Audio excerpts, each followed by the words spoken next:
Ladies and gentlemen, it's time to start. The 13th plenary meeting of the General Assembly is called to order.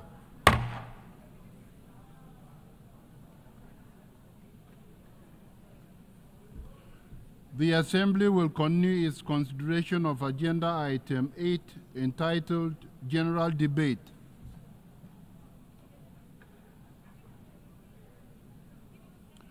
The Assembly will hear an address by His Excellency Robert Golob, Prime Minister of the Republic of Slovenia.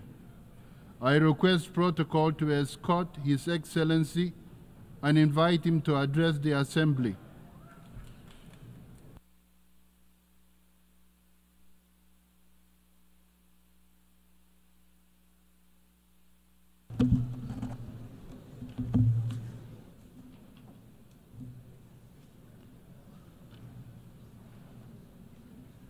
Mr. President, Mr. Secretary General, Excellencies, ladies and gentlemen, it is my great honor to address the General Assembly today. Colleagues, a few days ago we adopted Pact for the Future. In these times of wars, climate catastrophes, increasing inequalities, and deepening polarization, it was a rare flicker of unity. Unity of the countries and groups from all continents. The pact should represent a start of a new era of global partnership of countries willing to strengthen the multilateral system with the UN at its core. There was another flicker of hope this week. Security Council, presided by Slovenia, my home country, adopted a presidential statement on the leadership for peace. All 15 members of Security Council reaffirmed to maintain international peace and security and to commit to international law, including the UN Charter. It is a good start to re-energize our collective work for a better, more peaceful and more humane world. Let me address some of the most pressing issues of today and start with peace and security. Secretary General Antonio Guterres, who enjoys our full support and enormous respect, has repeated on several occasions that last year, with the highest number of conflicts in decades, was also the deadliest one. Slovenia has been elected member of Security Council since January, and during this time, we have observed and witnessed gradual but steady erosion of power of rules. The Council is increasingly unable to respond in an effective way to major conflicts such as Gaza, Ukraine, or Sudan. And we are not doing any better in other crisis managements. What we are witnessing in Ukraine is aggression of a stronger, more powerful neighbor upon a smaller and weaker one. This is clearly a blatant violation of the UN Charter, and if we are let this aggression to pass, we open the doors to many similar wars across the globe. In Gaza, almost 4 months since the Council's resolution on ceasefire and hostage release, the deal is nowhere close. As the Secretary General said yesterday at UNRWA meeting, people in Gaza are existing, not living, existing among lakes of sewage, piles of rubbish and mountains of rubble. The only certainty they have is that tomorrow is going to be worse. In the West Bank and East Jerusalem, violence and dehumanization of Palestinians is increasing and has reached a boiling point. All this is taking us further away from the two-state solution, with Israelis and Palestinians living side by side in peace and security. Escalation of Gaza crisis into the region is now a reality. The region is at the brink of an abyss. De-escalation is urgently needed, starting with the ceasefires in Gaza and Lebanon. In Sudan, we are witnessing a man-made humanitarian catastrophe, with millions displaced and in desperate need of humanitarian aid. At the same time, we are seeing the atrocity happening again in Darfur. How is this possible? Has Security Council really failed the humanity? To be honest, it is the permanent 5 Security Council members who bear most responsibility. By misusing veto power and putting national interests first, they effectively blocked the working of the UN Security Council. The concerns and pain that we feel for civilians, the condemnation of violations of the Charter and of international humanitarian law should not depend on our geographical or political proximity to the conflict. We should all put common interests first, and the world would be a much better place. Having said that, let me come to a reform of the Security Council. Our experience with the Security Council has given us renewed appreciation for the need to reform the Security Council. We urgently need a council that is a true representation of the international community, a council that is fit for the world of today. We need to ensure that the distribution of the seats is fair. The Council needs stronger voices of the regions that have been underrepresented, such as African continent. Reform of Council's composition needs to be accompanied with the reform of the veto powers. The reality is that we won't be able to eliminate veto, but we could definitely regulate this right of veto more precisely.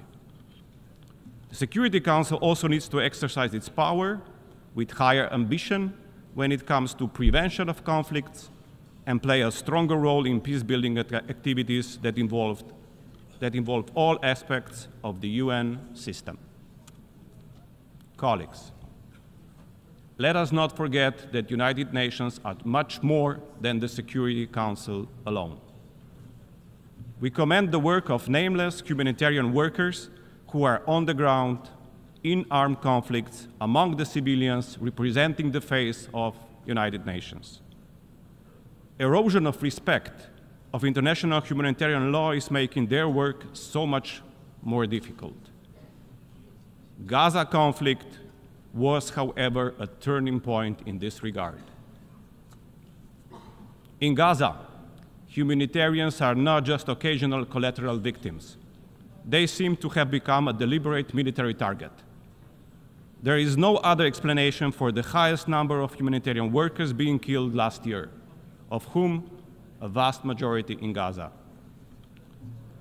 The sense of impunity for crimes in Gaza is putting humanitarian organizations under stress elsewhere. This is undermining the very essence of the United Nations, and it is affecting the work of the humanitarian organizations and agencies like ICRC and UNRWA all around the globe. Third pressing issue, climate change. The impact of climate change is mostly felt on the lifeline for people and nature, that is water, the most precious of the elements. Extreme weather events are multiplying water-related risks across the world. This global challenge demands a global and collaborative response. Solutions exist, but are not equally accessible to everybody. The UN Secretary General's Early Warning for All initiative is the right step in this direction. As the catastrophic floods devastated my home country last year, we initiated the development of an advanced digital solution linking Earth observation with supercomputing and artificial intelligence. The system, when built, will help us predict floods and droughts and improve our resilience. We are ready to share this solution with our partners globally. Remote sensing and Earth observation inform our early warning systems, but we are fully aware that many countries lack the capacity to monitoring all the hazards and are restricted in their access. A call upon all to form a global partnership around the early warning for all to help overcome these challenges. The partnership would boost our common preparedness and ensure that everyone on Earth is protected from hazardous weather, water, or climate events through life-saving early warning systems. Fortunately, people suffering from armed conflicts do not have the luxury of high-tech solutions. More often than not, they are denied basic access to clean drinking water. Even more, we are increasingly seeing how access to water is becoming weaponized in Yemen, Somalia, Gaza, and Sudan. Slovenia decided to take initiative, and we launched the Global Alliance to Spare Water from Armed Conflict, together with a cross-regional group of countries. Such global partnerships are urgently needed to safeguard the human right to water for all. And last but not least, on humanity. We need to make sure that people around the world age with dignity and rights. The current international human rights law offers only a fragmented and inconsistent framework for the full protection of human rights of elder persons. This is why we are leading a global action towards a legally binding instrument on human rights of older persons. The world should spare no time to address the main issues related to gender equality, including the future developments and implementation of the Women, Peace and Security Agenda. The UN implementation, the UN should lead by example when it comes to the full, equal and meaningful role and leadership of women in our societies. In its entire history, the General Assembly has been led by only 4 women. We never had a female UN Secretary General. The time has come to reflect gender equality in top leadership positions of our organization. Slovenia has joined the supporters of the Rotation for Equality initiative, which calls for gender rotation in the position of the President of the United Nations General Assembly. In the times of crisis, children are always the most vulnerable ones. Today's world is increasingly hostile to children's rights. More children than ever are experiencing violence in all settings. Many have lost their lives, are forcibly displaced, exposed to most traumatic experiences, imprisoned, denied education and healthcare, and face extreme poverty and social exclusion. Gaza is an example of extreme suffering of the children. Slovenia is offering concrete help with the foundation Let Them Dream, which is dealing with the rehabilitation of children from Gaza. It is an extremely noble and human project which was launched years ago and has already helped hundreds of children from Gaza who came on rehabilitation in Slovenia and will continue to do so. Sadly, some of these kids were now already the victims of recent aggression on Gaza. Let me finish with the story of the 2 young girls from Palestine. At the beginning of this week, I attended an event on missing futures in the occupied Palestinian territory organized by Save the Children. At this event, I heard stories from 2 courageous girls, Sarah and Rand. They spoke about their challenges in life, they spoke about their feelings, they spoke about their plans for the future. And despite all of the destruction, dehumanization, and fear, there was no anger nor hate in their stories. They just had this enormous wish to live a normal, decent life. They just had this enormous wish to be able to educate and study in order to be able to contribute back to their community. One wants to become a doctor. Second wants to become a humanitarian worker. Today, I fulfill my promise to them and I bring their story to the General Assembly. Only with our united call for peace and against war, we could make sure that Sarah and Rand and all the other children of Palestine and the world are not among the thousands missing futures of children under occupation. I want to say this out loud and clear to the Israeli government. Stop the bloodshed. Stop the suffering. Bring the hostages home and end the occupation.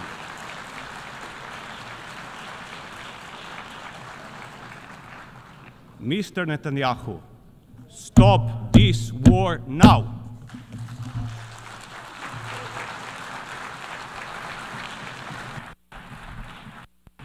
On behalf of the Assembly, I wish to thank the President of the Republic of Slovenia.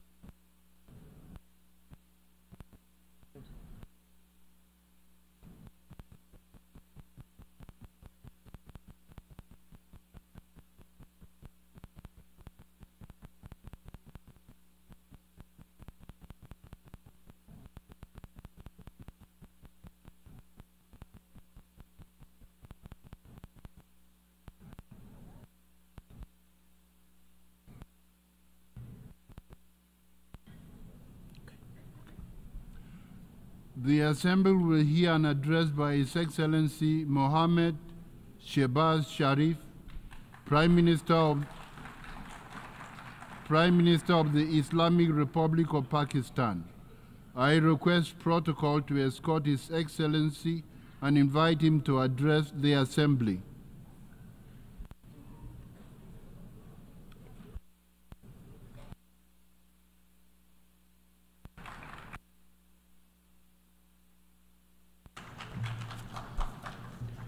Bismillah ar-Rahman ar-Rahim.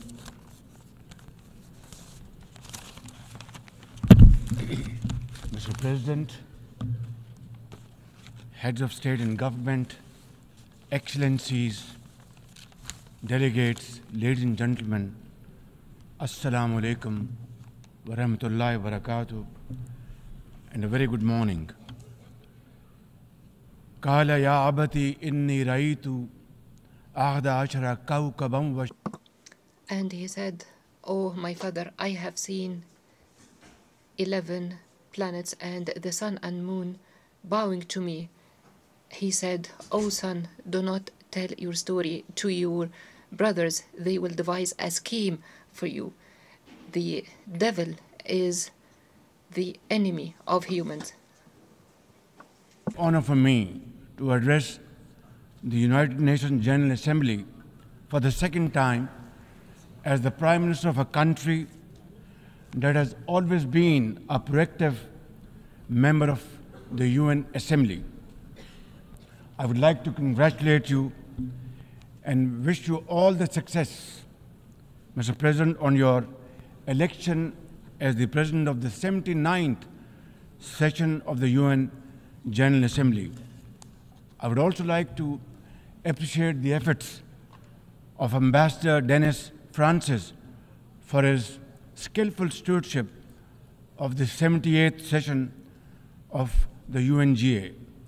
Mr. President, the father of our nation, Quaid-e-Azam Muhammad Ali Jinnah, declared in 1947 that we stand by the United Nations Charter and will gladly make our full contribution to peace and prosperity of the world.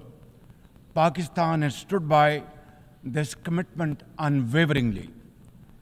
Today, we are facing most daunting challenges to the world order.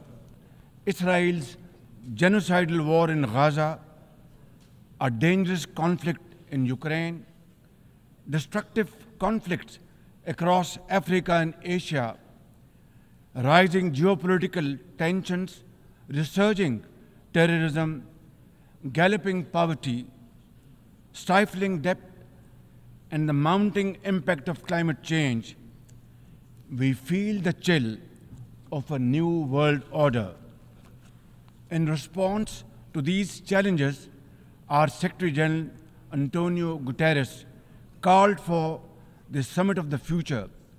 It led to the adoption of the 54 actions on development, peace and security, technology and global governance in the Pact of the Future.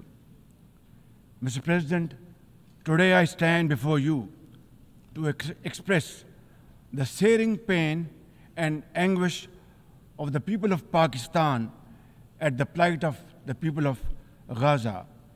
Our heart bleeds as we witness the tragedy unfolding in the Holy Land, a tragedy that shakes the very conscience of humanity and the foundation of this institution. Mr. President, can we, as human beings, remain silent while children lie buried under the rubble of their shattered homes? Can we turn a blind eye to mothers cradling the lifeless bodies of the children? This is not just a conflict, this is systematic slaughter of innocent people of Palestine.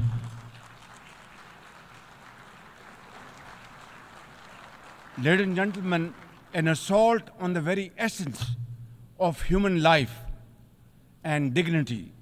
The blood of Gaza's children stains the hands of not just the oppressors, but also those who are complicit in prolonging this cruel conflict. When we ignore their endless suffering, we diminish our humanity. It is not enough to condemn, Mr. President. We must act now and demand an immediate end to this bloodshed. We must remember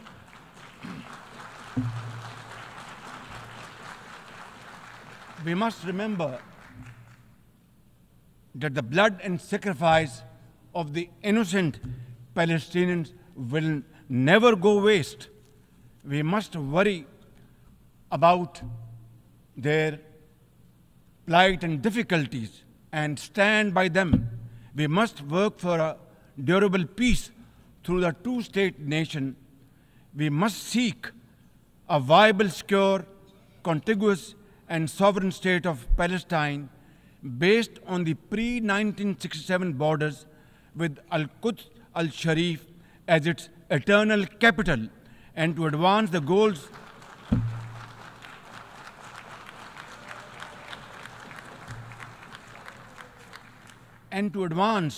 these goals, Palestine must also be immediately admitted as a full member of the United Nations.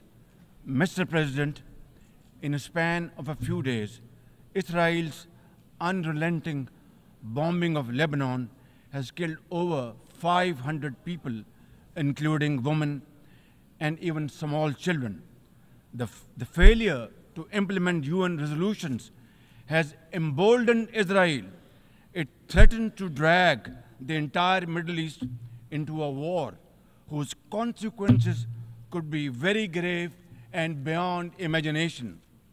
Similarly, like the people of Palestine, the people of Jammu and Kashmir too have struggled for a century for their freedom and right to self-determination. Instead of moving towards peace, India has resiled from its commitments to implement the Security Council resolutions on Jammu and Kashmir. These resolutions mandate a plebiscite to enable the people of Jammu and Kashmir to exercise their fundamental right to self-determination. Ladies and gentlemen, since the 5th of August 2019, India has initiated unilateral illegal steps to impose what its leaders ominously call a final solution for Jammu and Kashmir. Day in and day out, 900,000 Indian troops terrorized the people of occupied Jammu and Kashmir with draconian measures, including prolonged curfews, extrajudicial killings, and the abduction of thousands of young Kashmiris. At the same time, in a classic settler colonial project, India is seizing Kashmiri lands and properties and settling outsiders into occupied Jammu and Kashmir in their nefarious design to transform the Muslim majority into a minority. This hackneyed tactic is employed by all occupying powers, but it has always failed. In Jammu and Kashmir too, it shall fail by the grace of God. Ladies and gentlemen,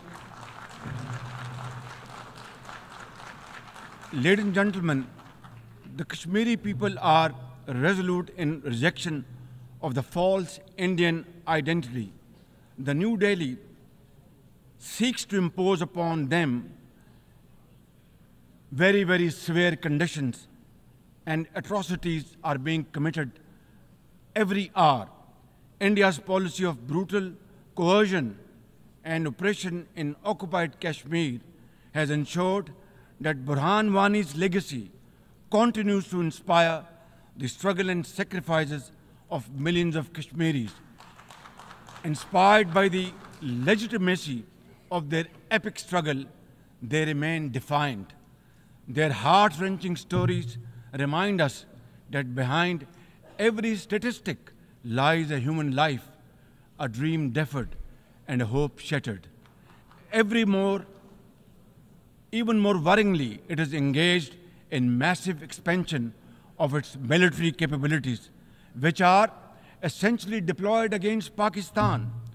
Its war doctrines envisage a surprise attack and a limited war under the nuclear overhang. Thoughtlessly, India has spurned Pakistan's proposals for a mutual strategic restraint regime. Its leadership has often threatened to cross the line of control and take over Azad Kashmir. Ladies and gentlemen, Mr. President, let me state in no uncertain terms that Pakistan will respond most decisively to any Indian aggression. Therefore, to secure durable peace, India must reverse the unilateral and illegal measures it has taken since 5th of August 2019 and enter into a dialogue for a peaceful resolution of the Jammu and Kashmir dispute in accordance with the UN security resolutions and the wishes of the Kashmiri people. Mr. President, remember, illegal occupation creates a fresh hell every day in the killing fields of Palestine and in the pristine valleys of occupied Jammu and Kashmir. Apart from conflicts, Mr. President, the 21st century has brought a cascade of crises, including the reversal of development and the mounting impact of climate change. 2 years ago, my country was devastated by catastrophic floods, causing $30 billion in damages. It is now clear that each summer will bring blistering temperatures and trigger fresh climate impacts. Pakistan emits less than 1% of global carbon emissions, yet we have paid a very heavy price for no fault of ours. This is most unfair in any calculus of global justice. We must uphold the axiom, the polluter must pay. Ladies and gentlemen, Pakistan looks forward to fulfillment of commitments made by our development partners to support the achievements of the SDGs and climate goals, including a new annual goal beyond $100 billion in climate finance. Mr. President, with nearly 100 developing countries trapped in the vicious cycle of debt and liquidity crisis, which I always call a death trap rather than debt trap, achieving the SDGs in these circumstances remain a distant mirage. The international financial architecture, which the Secretary General has described as morally bankrupt, and the world trade and technology regimes must be reformed and aligned to promote development and global equity. Mr. President, since assuming office in March this year, the progress and prosperity of my 240 million people has been my singular focus. We have taken some very difficult but necessary decisions that have rescued our economy from collapse, restored macroeconomic stability, controlled fiscal deficits, and strengthened our reserves. As a result, inflation has come down to a single digit by the grace of God, and the prospects for economic growth has revived. I would like to explain this challenge and the way we are negotiating, Mr. President, by reciting a stanza from a poem which enormously makes me very emboldened, very brave, and hardworking, and commit untiring efforts. And this stanza is a befitting example of hard work and, of course, facing challenges, and then pave the way for success stories. And stanza is, when things go wrong, as they sometimes will, when things go wrong, as they sometimes will, when the road you are trudging is all uphill, when things go wrong, as they sometimes will, when the road you are trudging seems all uphill, when the credits are low and debts are high, when the credits are low and debts are high, when you want to smile, but you have to sigh. When you want to smile, you have to sigh. When care, read health. When care is pressing you down a bit, when care or health is pressing you down a bit, rest if you must, but don't you quit. This is how, Mr. President, we have learned to face our challenges and negotiate the most daunting challenges we have faced. Mr. President, situated at the crossroads of South and Central Asia and the Middle East, we have prioritized geoeconomics and regional connectivity to secure win-win outcomes for our people. The second phase of the landmark China-Pakistan Economic Corridor has been successfully launched through the APEX Special Investment Facilitation Council. We are mobilizing investments in resilient infrastructure, renewable energy, minerals, sustainable agriculture, and technology. This will herald a new era of development and modernization in my beloved country. Ladies and gentlemen, for 2 decades, Pakistan has fought terrorism boldly and most successfully, defeating terrorist groups within Pakistan. We have paid a very heavy price. 80,000 of our brave soldiers and civilians have been martyred, including innocent school-going children. And the gory memories of APS school carnage haunt us till date. Our economy has suffered a loss of $150 billion. Unfortunately, today, we are again confronted by a new wave of externally financed and sponsored terrorism, especially by the TTP, Fitna al-Khawarij, and its associates. Ladies and gentlemen, make no mistake, inshallah, by the grace of God, we are determined to eliminate this threat as well through our comprehensive national effort by the name of Azm-e-Istehkam, meaning resolve to promote peace and stability. And we will work collectively with the international community to combat all forms of terrorism and reform the global counterterrorism architecture. Mr. President, Pakistan seeks the earliest possible normalization of the situation in Afghanistan. We join the UN's appeal for $3 billion in humanitarian assistance to the millions of suffering Afghan brothers and sisters. At the same time, we endorse and share the international expectations that the Afghan interim government would respect human rights, including the rights of women and girls, and promote political inclusion.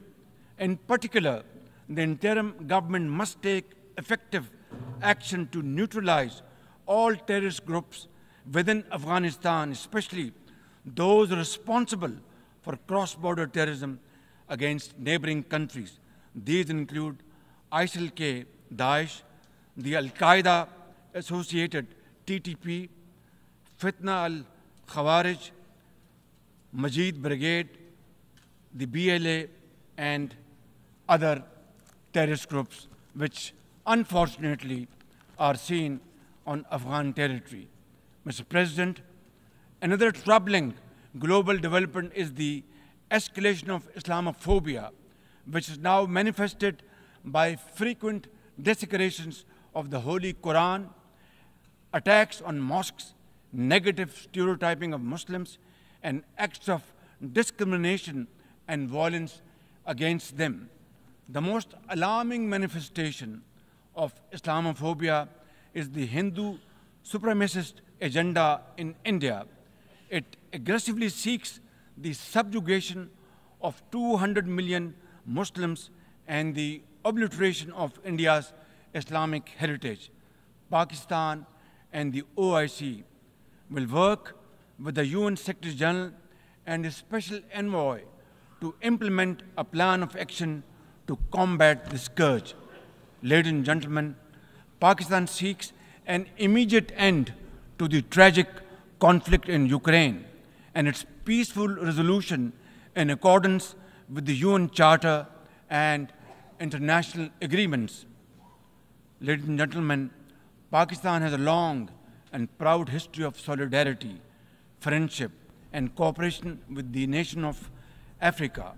We will continue to cooperate with them to counter terrorism and resolve regional conflicts, including through UN peacekeeping and peace building in the region.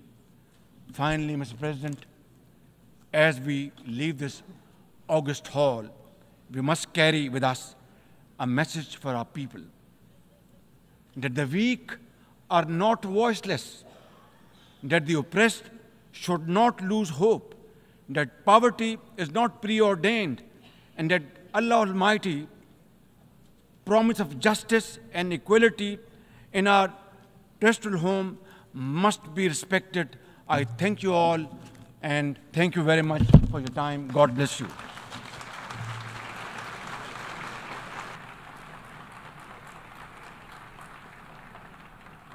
On behalf of the Assembly, I wish to thank the Prime Minister of the Islamic Republic of Pakistan.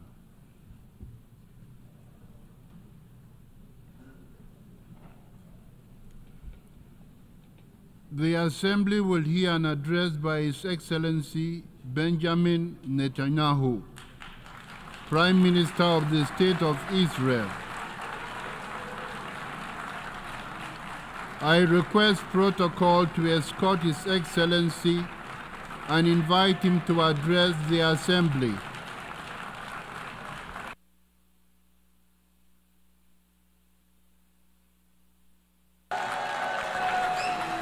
Order, please.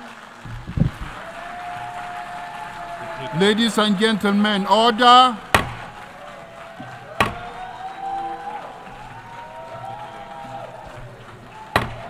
Order, please.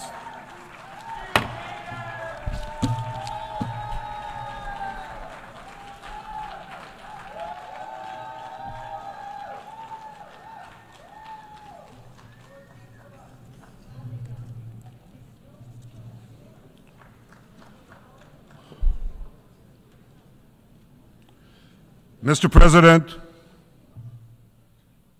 ladies and gentlemen, I didn't intend to come here this year. My country is at war, fighting for its life. But after I heard the lies and slanders leveled at my country by many of the speakers at this podium, I decided to come here and set the record straight.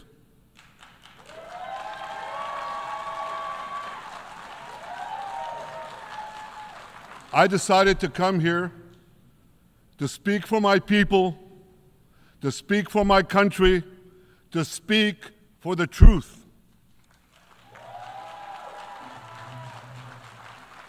And here's the truth. Israel seeks peace. Israel yearns for peace. Israel has made peace and will make peace again.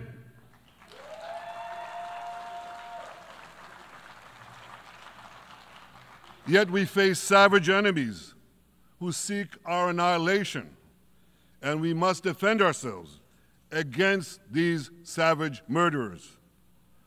Our enemies seek not only to destroy us, they seek to destroy our common civilization and return all of us to a dark age of tyranny and terror.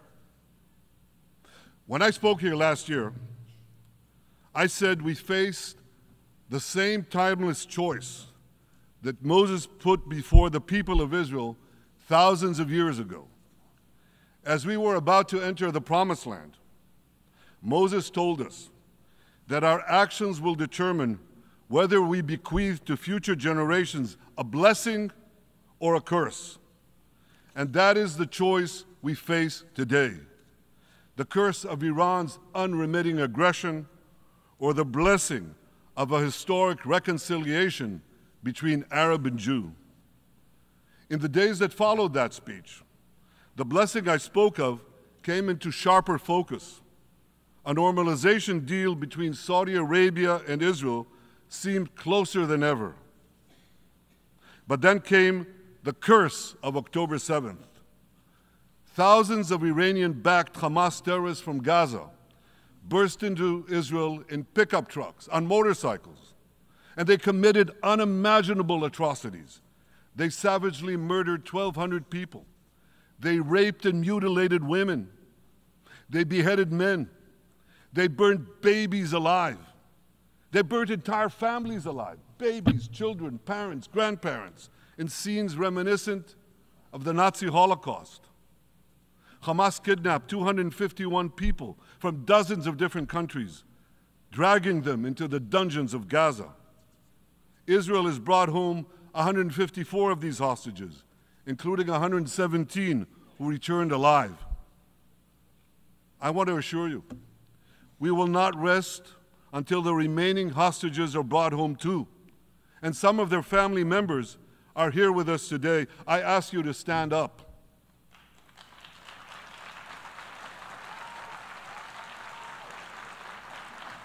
With us is Eli Stevie, whose son Idan was abducted from the Nova Music Festival. That was his crime, a music festival. And these murderous monsters took him. Kobe Smirno, whose son Jonathan was murdered, and his corpse was taken into the dungeons, into the terror tunnels of Gaza, a corpse held hostage. Salim al-Atrash, whose brother Muhammad, a brave Arab-Israeli soldier, was murdered. His body too was taken to Gaza. And so was the body of Ifat Hyman's daughter in Bar, who was brutally murdered at that same music festival. With us is Sharon Sharabi, whose brother Yossi was murdered, and who prays for his older brother Eli, who is still held hostage in Gaza. And with us too is Izhar Lifsich from Kibbutz Nir Oz, a kibbutz that was wiped out by the terrorists. Thankfully, we achieved the release of his mother Yocheved, but his father Oded is still languishing in an underground terrorist hell of Hamas.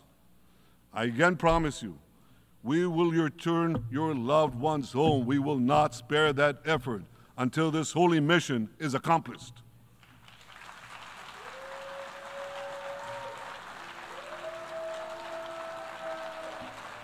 Ladies and gentlemen, the curse of October 7th began when Hamas invaded Israel from Gaza, but it didn't end there. Israel was soon forced to defend itself on 6 more war fronts organized by Iran.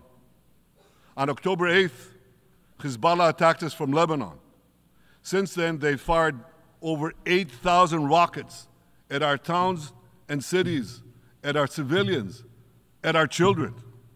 2 weeks later, the Iran-backed Houthis in Yemen launched drones and missiles at Israel, the first of 250 such attacks, including one yesterday aimed at Tel Aviv.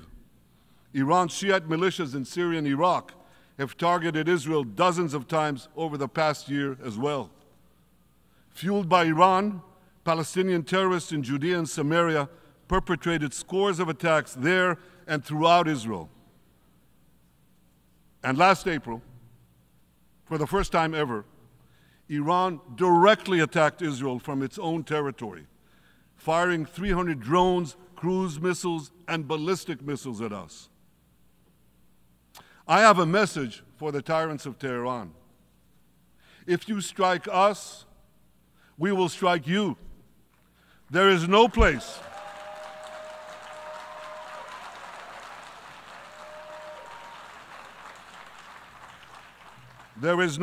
in Iran that the long arm of Israel cannot reach. And that's true of the entire Middle East. Far from being lambs led to the slaughter, Israel's soldiers have fought back with incredible courage and with heroic sacrifice. And I have another message for this assembly and for the world outside this hall. We are winning.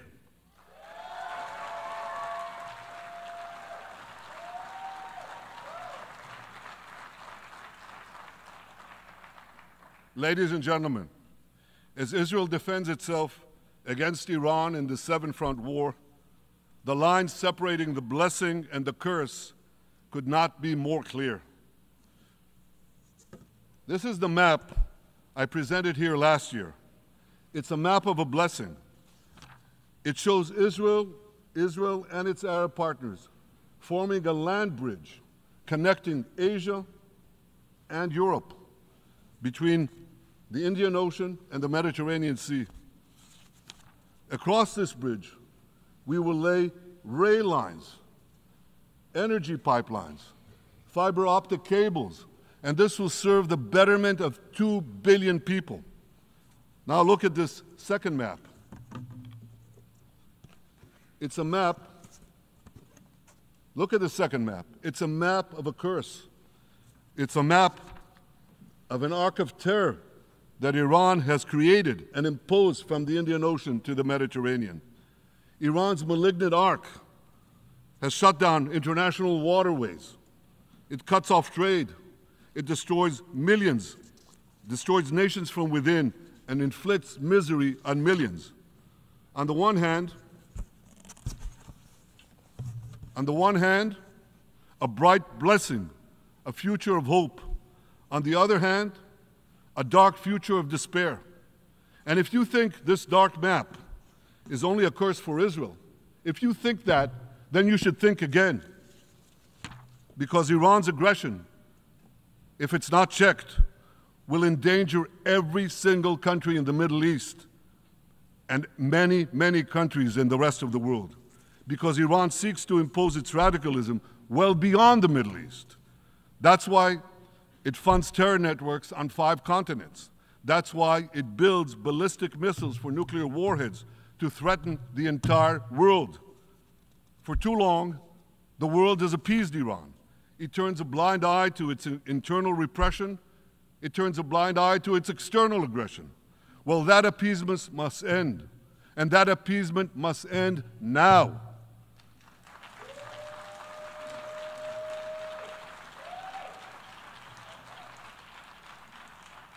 Nations of the world should support the brave people of Iran who want to rid themselves of this evil regime. Responsible governments should not only support Israel in rolling back Iran's aggression, they should join Israel. They should join Israel in stopping Iran's nuclear weapons program. In this body, in the Security Council, we're going to have a deliberation in a few months. And I call on the Security Council to snap back UN Security Council sanctions against Iran, because we must all do everything in our power to ensure that Iran never gets nuclear weapons.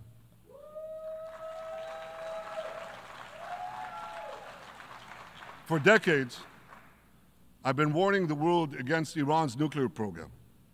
Our actions delayed this program by perhaps a decade, but we haven't stopped it. We've delayed it, but we haven't stopped it. Iran now seeks to weaponize its nuclear program for the sake of the peace and security of all your countries. for the sake of the peace and security of the entire world. We must not let that happen. And I assure you, Israel will do everything in its power to make sure it doesn't happen.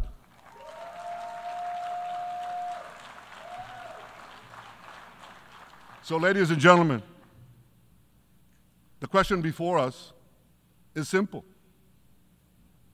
Which of these two maps that I showed you will shape our future?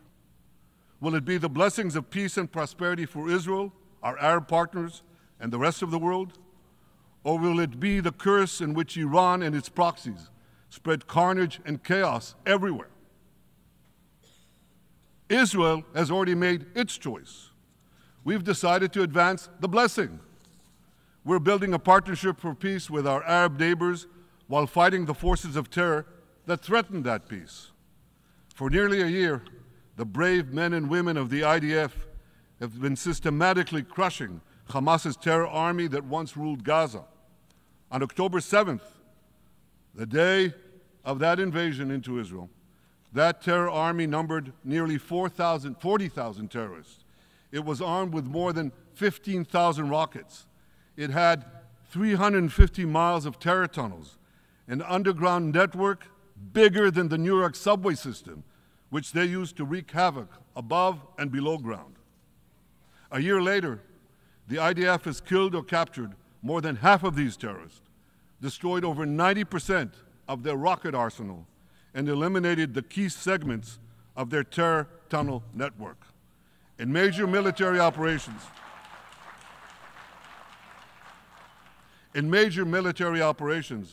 we destroyed nearly all of Hamas's terror battalions, 23 out of 24 battalions. Now, to complete our victory, we are focused on mopping up Hamas's remaining fighting capabilities. We are taking out senior terrorist commanders and destroying remaining terrorist infrastructure.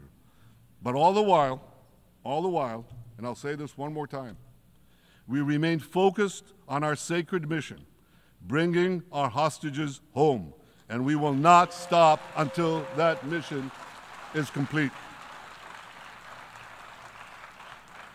Now, ladies and gentlemen, even with Hamas's greatly diminished military capability, the terrorists still exercise some governing power in Gaza by stealing the food that we enable aid agencies to bring into Gaza. Hamas steals the food, and then they hike the prices. They feed their bellies, and then they fill their coffers with money that they extort from their own people. They sell the stolen food at exorbitant prices. And that's how they stay in power. Well, this too has to end, and we're working to bring it to an end.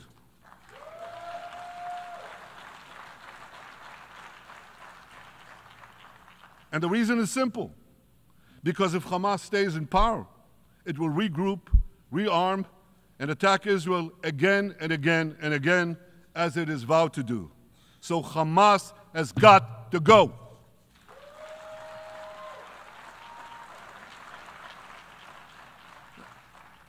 Just imagine, for those who say, well, Hamas has to stay, it has to be part of a post-war Gaza, imagine in a post-war situation in World War II, imagine allowing the defeated Nazis in 1945 to rebuild Germany. It's inconceivable, it's ridiculous. It didn't happen then, it's not going to happen now.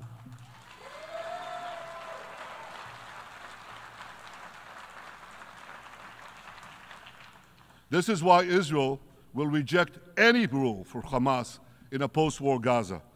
We don't seek to resettle Gaza. What we seek is a demilitarized and de-radicalized Gaza. Only then can we ensure that this round of fighting will be the last round of fighting. We are ready to work with regional and other partners to support a local civilian administration in Gaza committed to peaceful coexistence. As for the hostages, I have a message for the Hamas captors. Let them go. Let them go. All of them. Those alive today must be returned alive. and the remains of those whom you brutally killed must be returned to their families.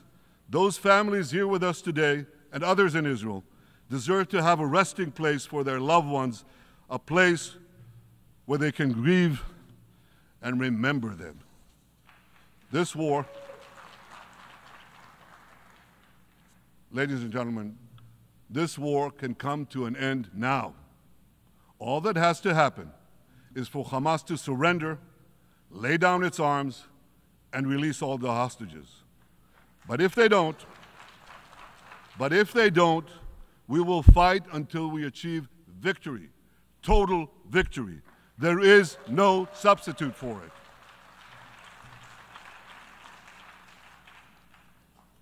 Israel must also defeat Hezbollah in Lebanon. Hezbollah is the quintessential terror organization in the world today. It has tentacles that span in all continents. It has murdered more Americans and more Frenchmen than any group except bin Laden. It's murdered the citizens of many countries represented in this room. And it has attacked Israel viciously over the last 20 years, in the last year, completely unprovoked. A day after the Hamas massacre, on October 7th, Hezbollah began attacks against Israel, which forced more than 60,000 Israelis on our northern border to leave their homes, becoming refugees in their own land. Hezbollah turned vibrant towns in the north of Israel into ghost towns. So I want you to think about this in equivalent American terms. Just imagine if terrorists turned El Paso and San Diego into ghost towns. Then ask yourself, how long would the American government tolerate that? A day? A week? A month? I doubt they tolerate it even for a single day. Yet Israel has been tolerating this intolerable situation for nearly a year. Well, I've come here today to say, enough is enough.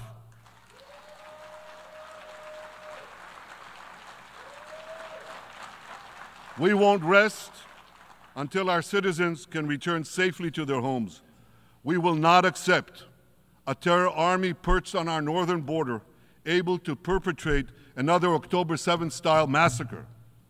For 18 years, Hezbollah brazenly refused to implement UN Security Council Resolution 1701, which requires it to move its forces away from our borders. Instead, Hezbollah moved right up to our border. They secretly dug terror tunnels to infiltrate our communities and indiscriminately fired thousands of rockets into our towns and villages. They fire these rockets and missiles not from military sites, not from that. They do that too. But they fire those rockets and missiles after they place them in schools, in hospitals, in apartment buildings, and in the private homes of the citizens of Lebanon. They endanger their own people.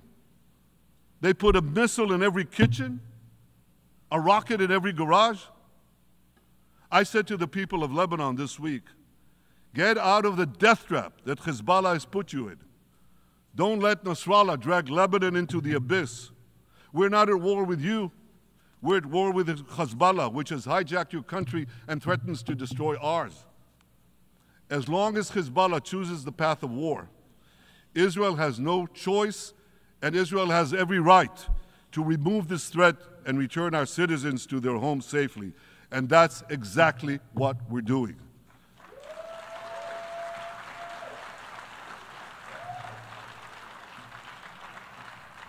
Just this week, the IDF destroyed large percentages of Hezbollah's rockets, which it built with Iran's funding for 3 decades. We took out senior military commanders who not only shed Israeli blood, but American and French blood as well. And then we took out their replacements, and then the replacements of their replacements. And we'll continue degrading Hezbollah until all our objectives are met.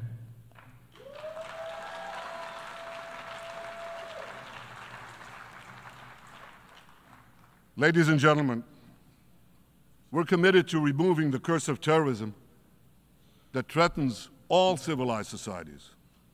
But to truly realize the blessing of a new Middle East, we must continue the path we paved with the Abraham Accords 4 years ago. Above all, this means achieving a historic peace agreement between Israel and Saudi Arabia.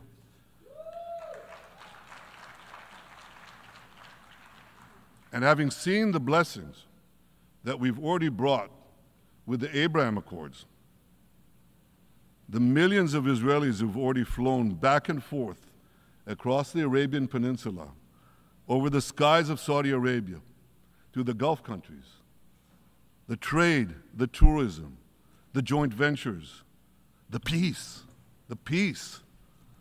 I say to you, what blessings such a peace with Saudi Arabia would bring. It would be a boon to the security and economy of our two countries. It would boost trade and tourism across the region.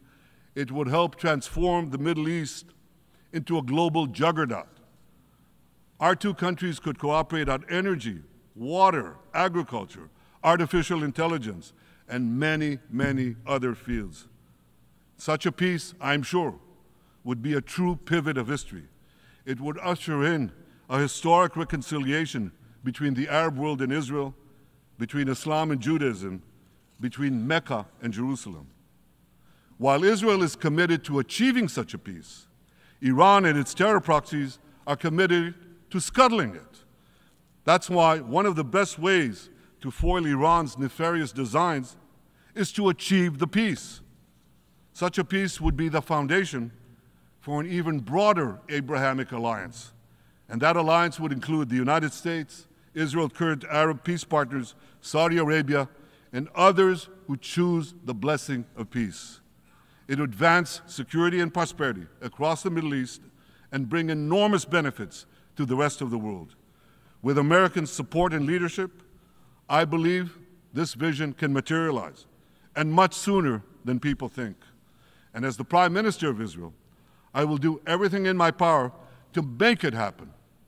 This is an opportunity that we and the world should not let go by.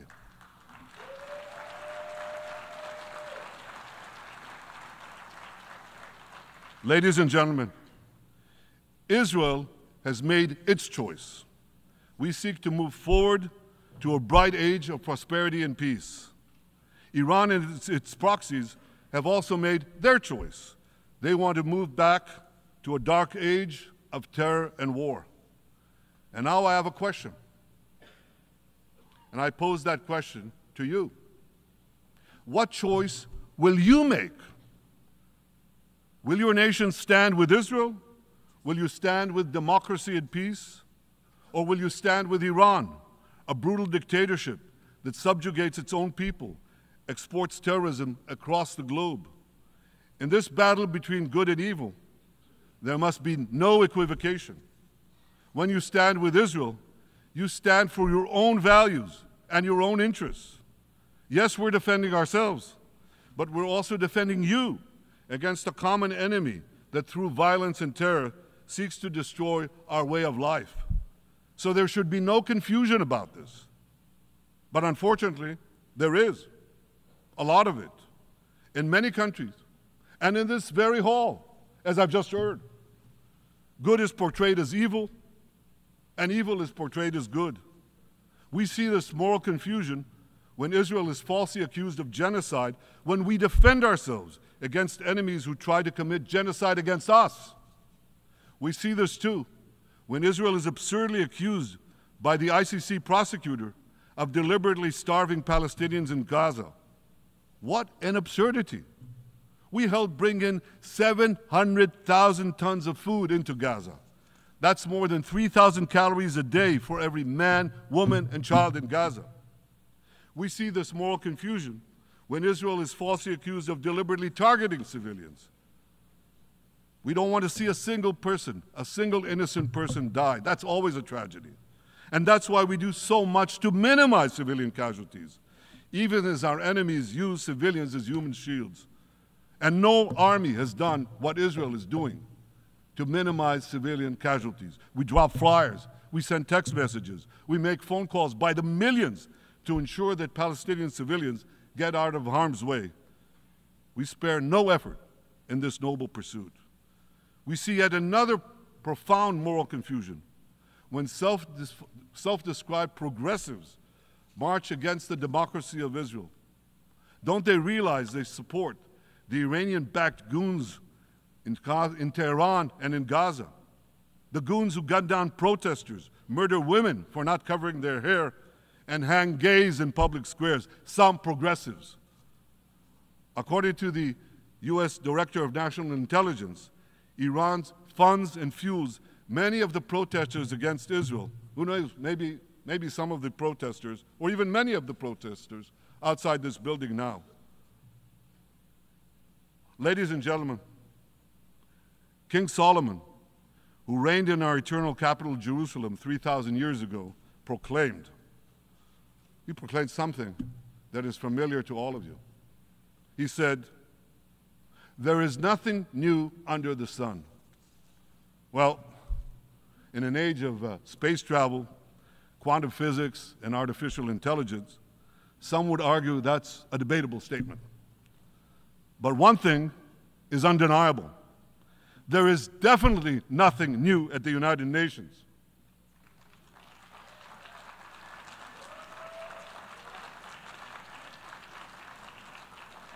Take it from me. I first spoke from this podium as Israel's ambassador to the UN in 1984. That's exactly 40 years ago. And in my maiden speech here, I think it's the same podium, by the way. In my maiden speech here, I spoke against a proposal to expel Israel from this body. 4 decades later, I find myself defending Israel against that same preposterous proposal. And who's leading the charge this time? Not Hamas, but Abbas, Palestinian Authority President Mahmoud Abbas. This is the man who claims he wants peace with Israel. Yet he still refuses to condemn the horrific massacre of October 7th. He's still paying hundreds of millions to terrorists who murder Israelis and Americans. It's called pay for slay. The more you murder, the more you get paid. And he still wages unremitting diplomatic warfare against Israel's right to exist and against Israel's right to defend itself. And by the way, they amount to the same thing. Because if you can't defend yourself, you can't exist. Not in our neighborhood, certainly, and maybe not in yours. Standing in this podium 40 years ago, I told the sponsors of that outrageous resolution to expel Israel, "Gentlemen, check your fanaticism at the door." Today, I tell President Abbas and all of you who would shamefully support that resolution, check your fanaticism at the door. The singling out of the one and only Jewish state continues to be a moral stain on the United Nations. It has made this once respected institution contemptible in the eyes of decent people everywhere. But for the Palestinians, this UN House of Darkness is home court. They know that in this swamp of anti-Semitic bile, there's an automatic majority willing to demonize the Jewish state on anything. In this anti-Israel, flat earth society, any false charge, any outlandish allegation can muster a majority. In the last decade, there have been more resolutions passed against Israel in this hall at the UN General Assembly than against the entire world combined. Actually, more than twice as many. Since 2014, this body condemned Israel 174 times. It condemned all the other countries in the world 73 times. That's more than 100 extra condemnations for the Jewish state. What hypocrisy, what a double standard, what a joke. So the UN's hostility.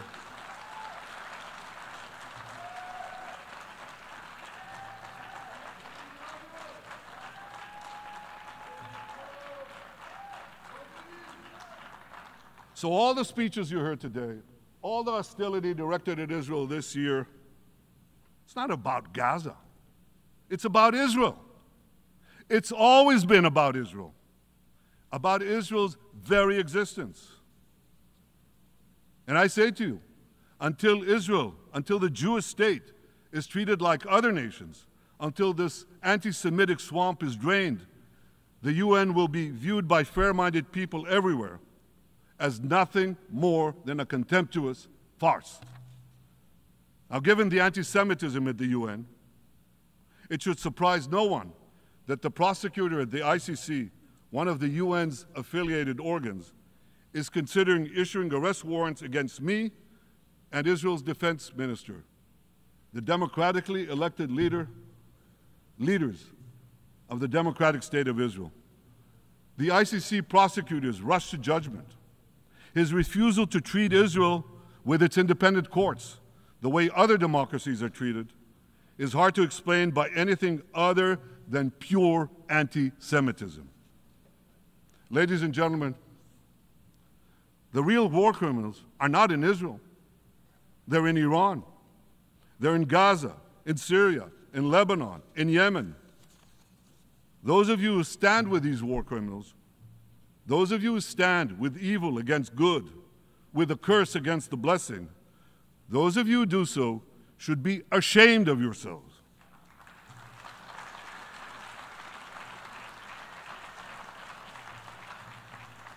But I have a message for you. Israel will win this battle. We'll win this battle because we don't have a choice. After generations in which our people were slaughtered, remorselessly butchered, and no one raised a finger in our defense, we now have a state. We now have a brave army, an army of incomparable courage, and we are defending ourselves. As the book of Samuel says in the Bible, Netzach Yisrael lo yishaker. The eternity of Israel will not falter.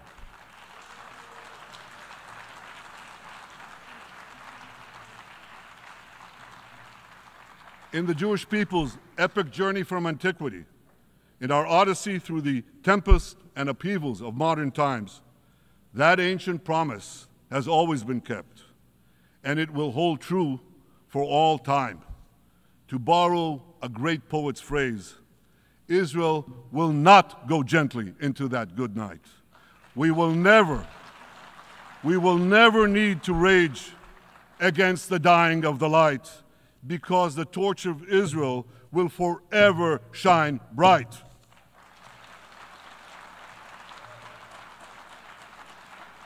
To the people of Israel and to the soldiers of Israel, I say, be strong and of good courage. חזקו ואמצו ואל תיראו מפניהם, כי אדוני אלוהיך הוא ההולך עמך, לא ירפך ולא יעזבך. Am Yisrael Chai, the people of Israel live, now, tomorrow, forever. Thank you.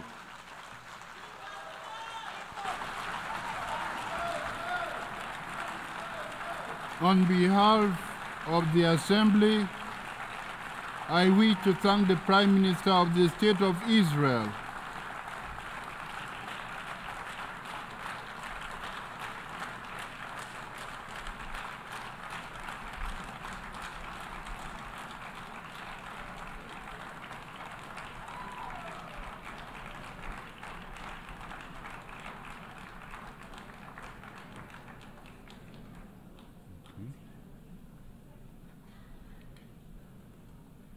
The Assembly will hear an address by Her Excellency Mia Amor Mottley, Minister, Minister for National Security and the Public Service, and Minister for Finance, Economic Affairs and Investment of Barbados.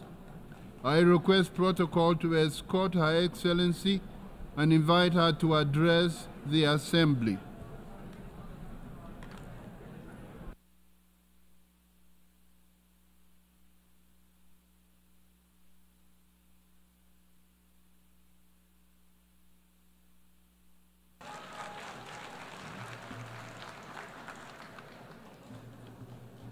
President,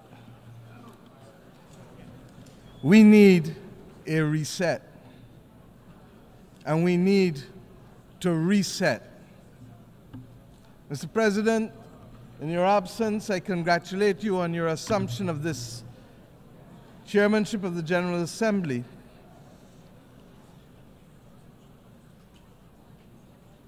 We can wait.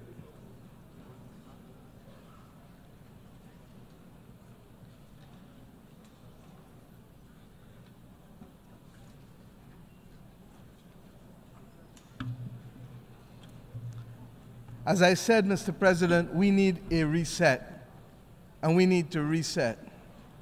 Those of us here today representing our brothers and our sisters the world over have endured 4 years of polycrises. As the children of Mother Earth, we continue to wrestle with the climate crisis. As a human family, we grapple with the legacy of the pandemic.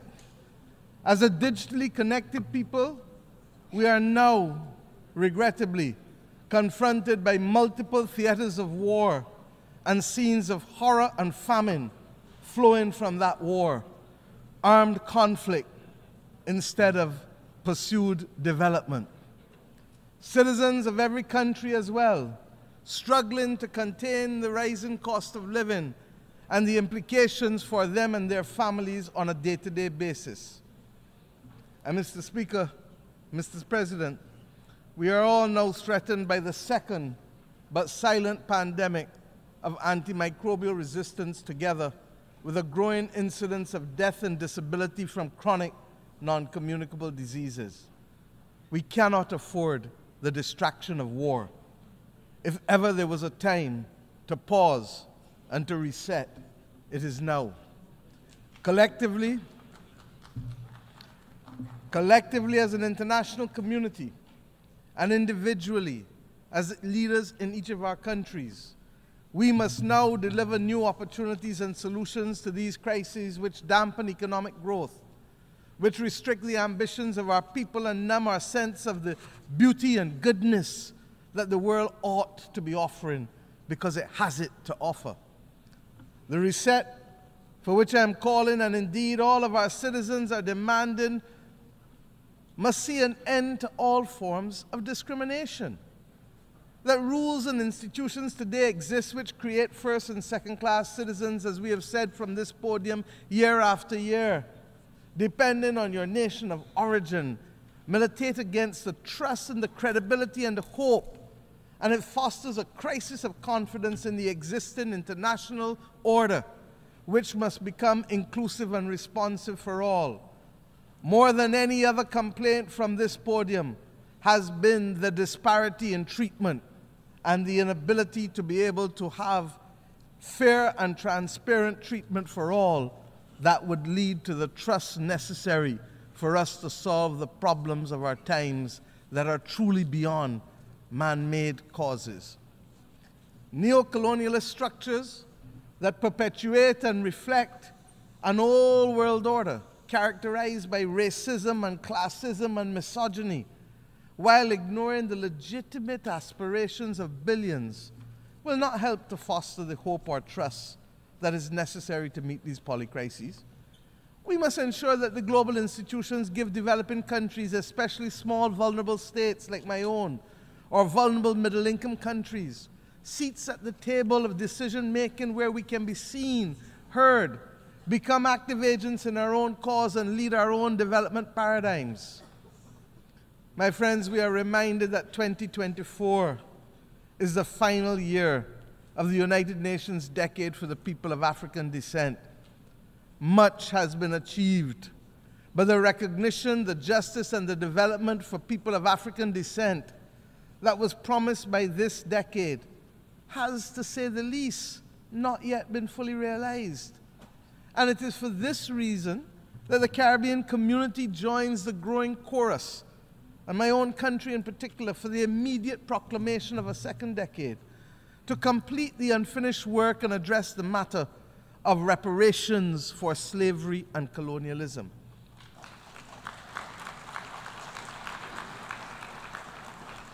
I start here because this is a necessary but complex conversation. And the Caribbean community is resolute that it must happen. Its resolution lies, and I want to be very clear, its resolution lies in a multi-generational approach, in the same way that the £20 million sterling debt that was incurred by the British government only was repaid in this 21st century, almost 200 years later. So that the notion of unaffordability becomes a non-issue once we recognize that the solution to reparations must be multi-generational and grounded in development. Mr. President, of necessity, the reset must also be characterized by institutional reform, which has to start in the United Nations councils.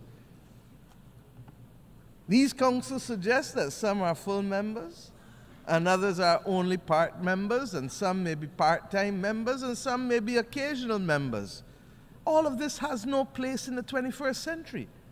And the anger and the mistrust of our citizens and institutions, in leaders, in multilateralism, and in the processes which exclude, while yielding much talk and little action, is very real. And nowhere is reform and consequentially trust and hope more important to the well-being of billions of people today than in relation to the global financial architecture. Restricted access to capital, its disproportionately high costs, barring us from doing that which we must, its inadequate scale, and the overwhelming burden of debt often imposed on us by circumstances beyond our control. These are all now combining to force governments in the world's poorest countries, and frankly, across many vulnerable middle-income countries, to devote more resources to debt service than to health and education, and in some instances, even infrastructure. For far too many members of the human family, cold ground is our bed, and rock is our pillow. Too many go to bed with their bellies hungry, and too many may not even have a bed.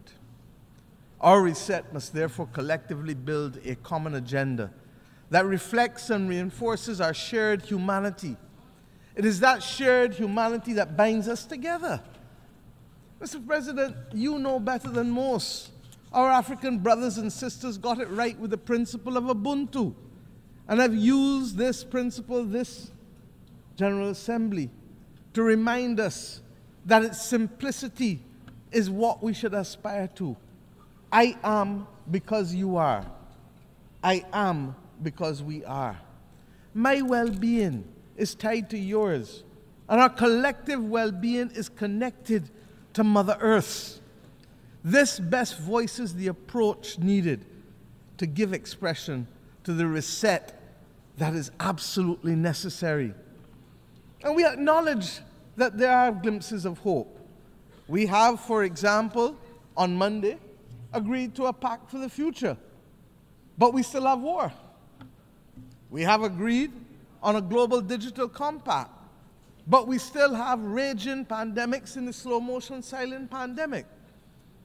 All of this rests, my friends, on the common agenda that the Secretary General had set out for us before. Yesterday, we agreed in a high-level meeting on a political declaration on antimicrobial resistance. A lot of fancy words, but this is where the rubber hits the road. Because all of us in this room know people who have died from infections and for whom the antibiotics simply are no longer effective, so that within 48 hours, a person's life is snuffed out, almost as if they were at war. My friends, following on the intervention of the Bridgetown Initiative and the Paris Pact for People and Planet, the efforts of many across the board, we acknowledge that there is some hope. And it is evident in the beginnings of the reform that we are seeing little by little, but nevertheless, they have started. These are all important steps, but we cannot take our eyes off the prize.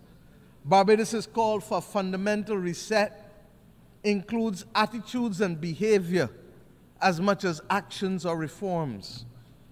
Heads of government are in agreement that we must trigger national development agendas of transformation with both speed and scale. We have a date with destiny against 1.5 degrees. We know that that is what is needed to survive. And the implications for people, even as we speak, can be dire. But if there is a failure to act with clarity of purpose, and if the political will retards progress on the front of the much-needed reform within the international financial institutions, purely because heads of government do not speak to ministers of finance when they reach Washington, D.C., or their board directors, if there is a need for that to be dealt with, then, my friends, there must be a commitment to be equal to the current challenges of member states if we are not to perpetuate the discriminatory practices that result in undermining the transformational opportunities that we need.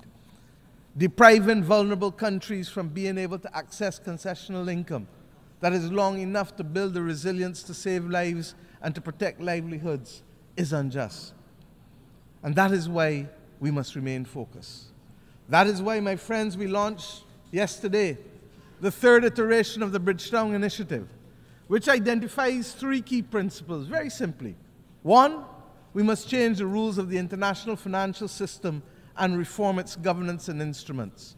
Two, we must shock-proof vulnerable economies by dealing with debt and liquidity in a comprehensive, development-focused manner. And if we need to give countries a shot of liquidity like we give them a shot of adrenaline to avoid them falling off the cliff of death, then we must do so. And thirdly, we must augment financing by boosting country capacity to invest in resilience by several means, including what has been announced already, the rechanneling of special drawing rights through our multilateral development partners, but that will only be truly effective if there is another issuance of SDRs in the near future. Indeed, we must also address the challenge, and this I believe to be the fundamental mission of this generation, of how we are going to secure the global public commons to be able to maintain our safety and stability as a global community. We're going to have to discuss how we can secure it, and of course, how we must finance it. And that is not only the climate crisis or the loss of biodiversity that we speak about, but the other many global challenges that can truly destabilize countries and regions. Mr. President, these considerations are of fundamental importance to the sustainable existence of our generations, future generations. The SIDS agenda is another story of promises made but not kept.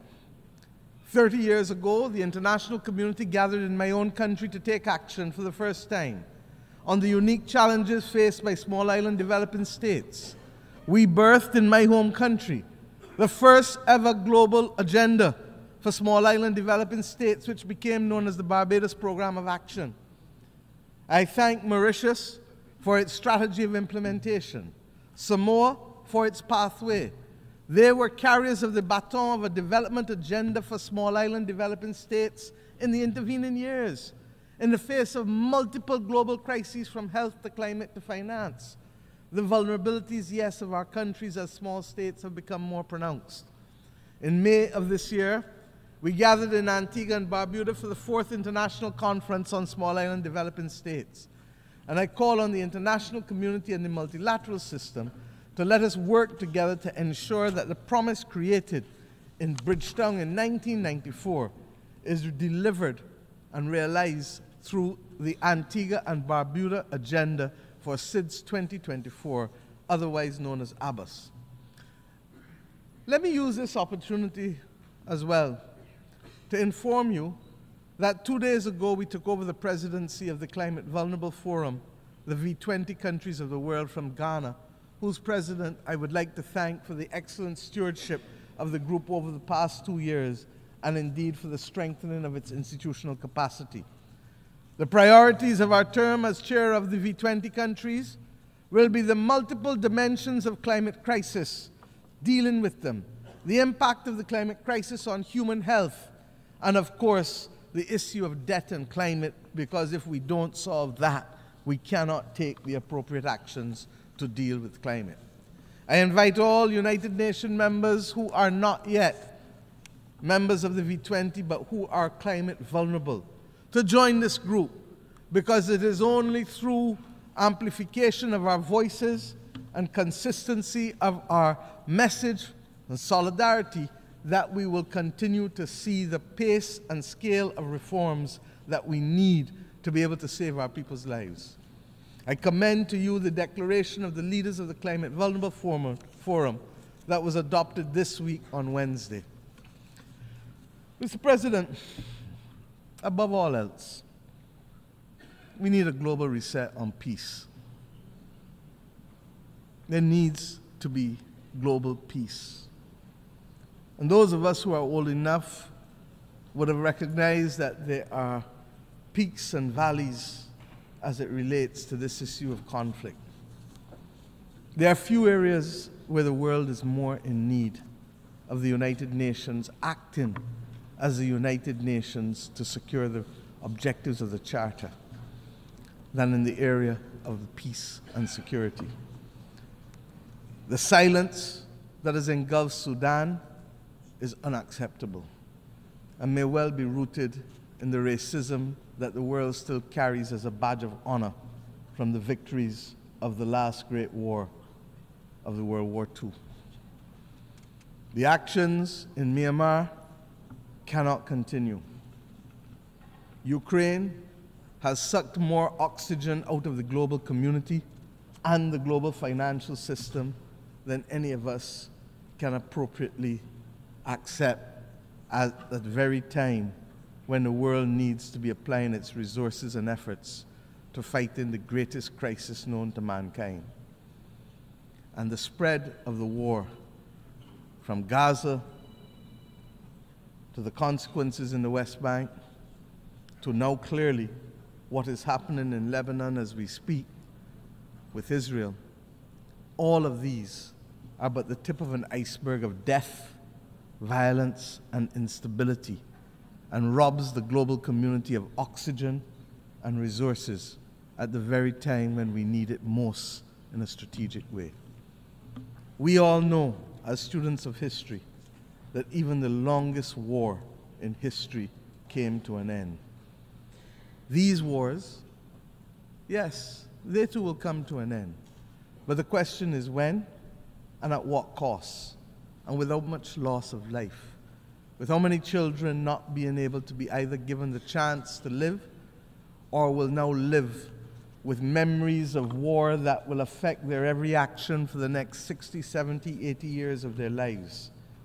Innocent people are paying the price with the one thing that is theirs to give, and they don't give it willingly.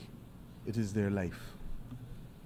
Unless we address the root causes of these wars, one by one, and the manners in which they are being sustained and financed, we will never, never know anything else other than war and rumors of war in these theaters.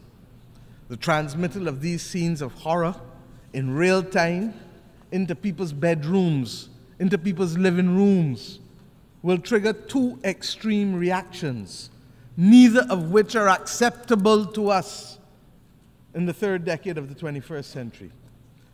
We will either get the desensitizing of ordinary people to the loss of lives, especially those of innocent children and women on the one hand, or we will get, on the other hand, the anger and inclination for vengeance that it spawns necessarily. We need peace. And it cannot be too difficult for us to work for peace.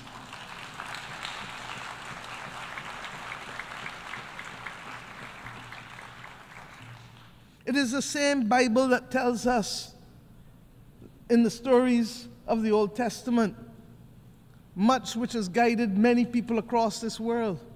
But when we turn from the Old Testament to the New Testament, it is Romans that says to us, "Vengeance is mine, saith the Lord," not any country, not any human being, so that the Bible can't be used as a convenient aid when it suits us and rejected when it doesn't. In the midst of this maelstrom, we were very clear. My country took the step this year of recognizing and establishing diplomatic relations with the state of Palestine, in spite of having supported a two-state solution since 1969.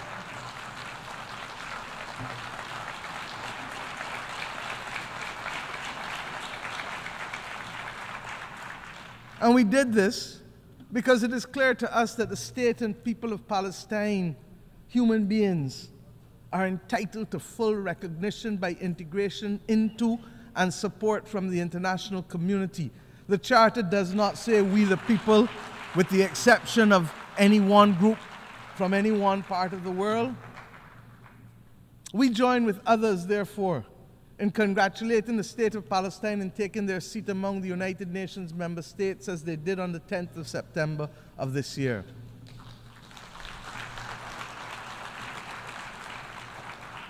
And let me be clear, we condemn the actions of Hamas on October 7th.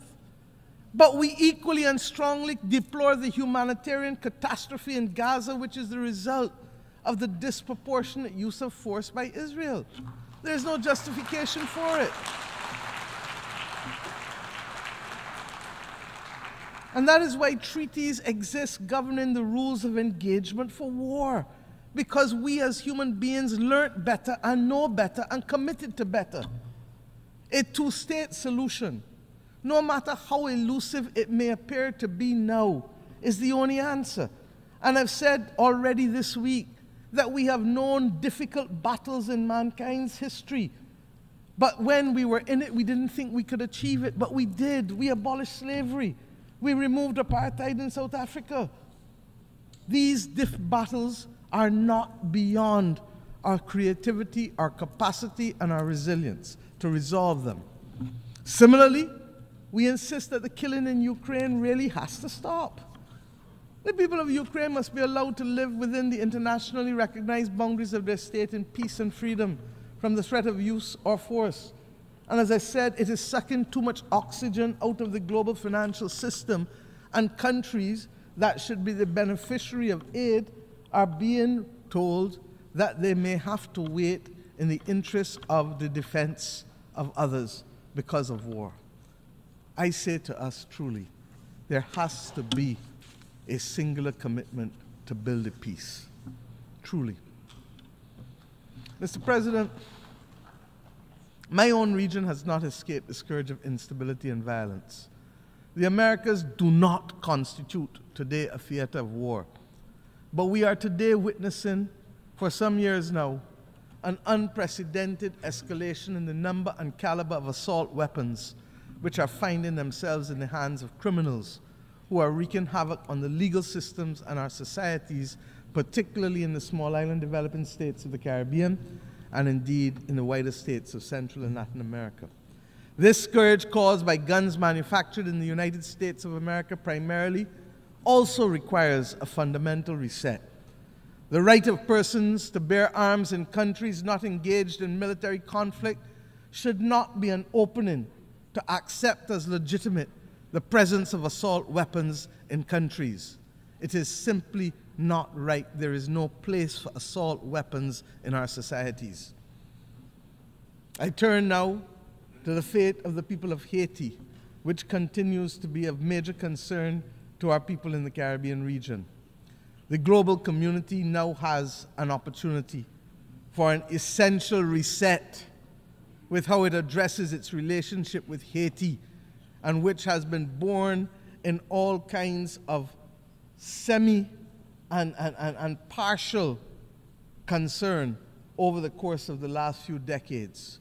We continue to have it as a recurring decimal because we have failed to solve the problems and put them on a sustainable path to development for its people. What is needed is transformation of our sister nation. And yes, we must provide first and foremost security, but transformation must be its handmaiden. The government and people of Haiti need the full support of the international community, not just in the short term, but in the long term. And yes, this starts by extending the mandate of the Multinational Security Support Force, escalating the work of the United Nations, deploying all the tools of bilateral, regional, and global cooperation, not excluding countries who want to participate for spurious reasons, ensuring that those of us who can step up to the plate by significantly increasing the pledge funds, that we do so, because we know that it takes cash to be able to deploy the forces and the police necessary to help with the restoration, so that Haitian mother or that Haitian child can go about their day-to-day life without fear of being assaulted or killed or being denied the right to work because of their simple fear of walking the streets. The Caribbean community has been working hard this year to support our largest member state. And in the early part of the first few months of this year, we met on Haiti almost 3 to 4 times a week to guarantee the stability that we ask you now to help us secure.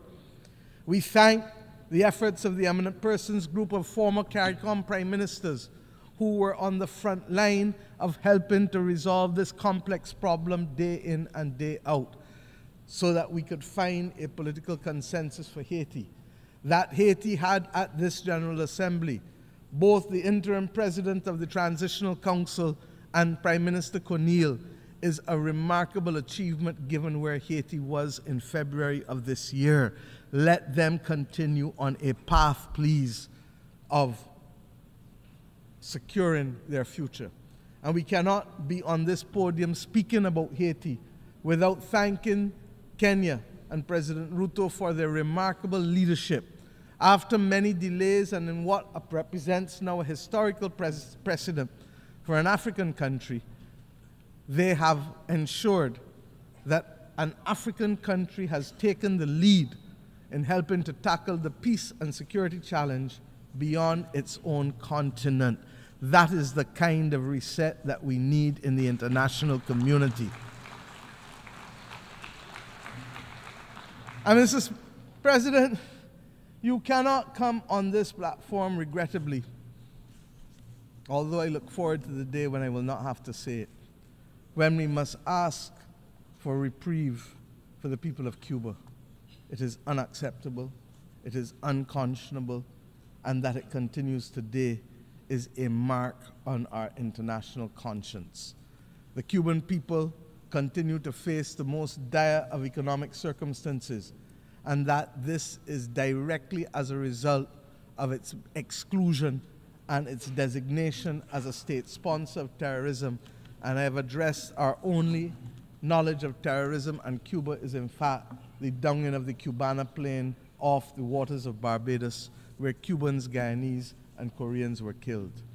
My friends, Cuba has been a valuable partner, stepping up for us when it has mattered most, by the provision of nurses and doctors in pandemics, and by the provision of other essential workers when the global community needed it, and when people needed to be liberated in Southern Africa.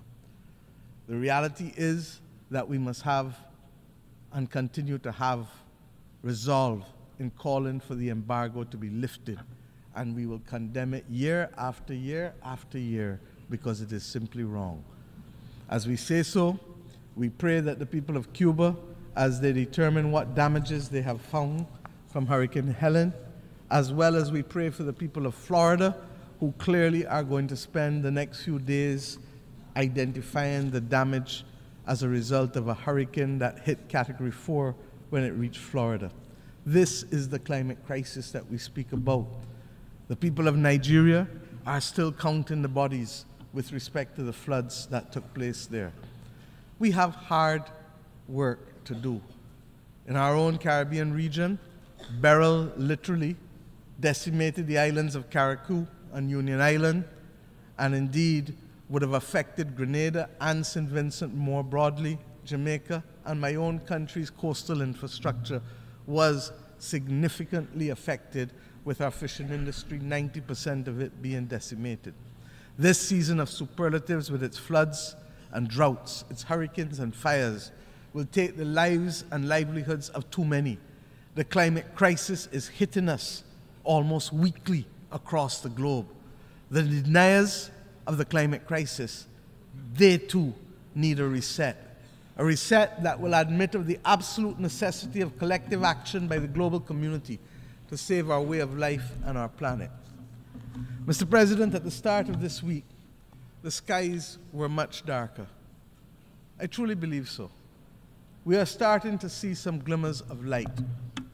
We leave New York this week noting that the clouds are lifting, conscious that the sun is peeping out in certain areas, not all, but in certain critical areas, giving us a sense of renewed hope that reset is in fact not only possible, but necessary in key areas: institutional reform, reform in our financial architecture, reform in how we view development, but above all else, reform in how we see each other and value each other.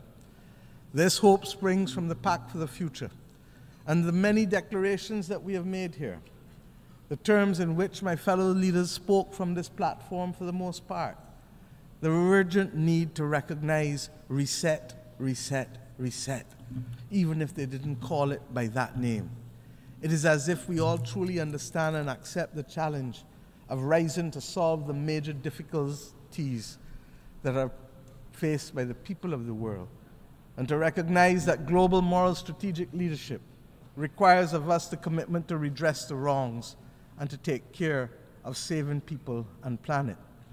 But recognition of the need for the reset, while it is the first step in any issue, what is now also needed is eternal vigilance as our companion, so that as we take the steps to transform attitudes and institutions and rules, we will not succeed overnight.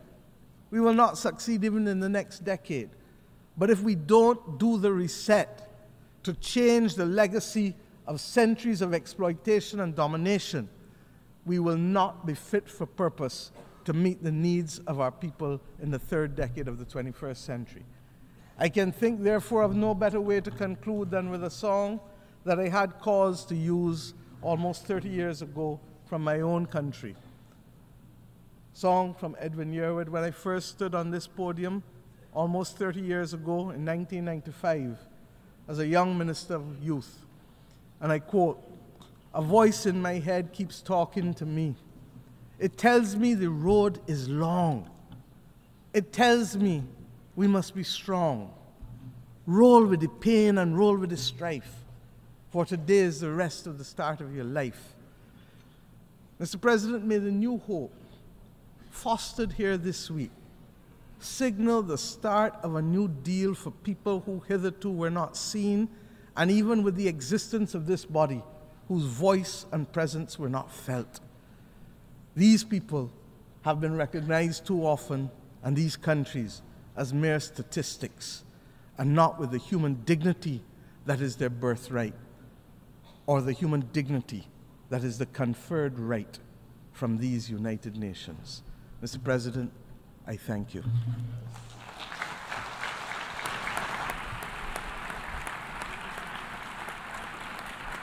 On behalf of the Assembly, I wish to thank the Prime Minister, Minister for National Security and the Public Service, and Minister for Finance, Economic Affairs and Investment of Barbados.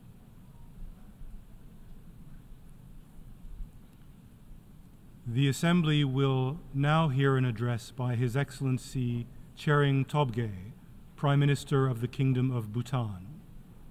I request protocol to escort His Excellency and invite him to address the Assembly.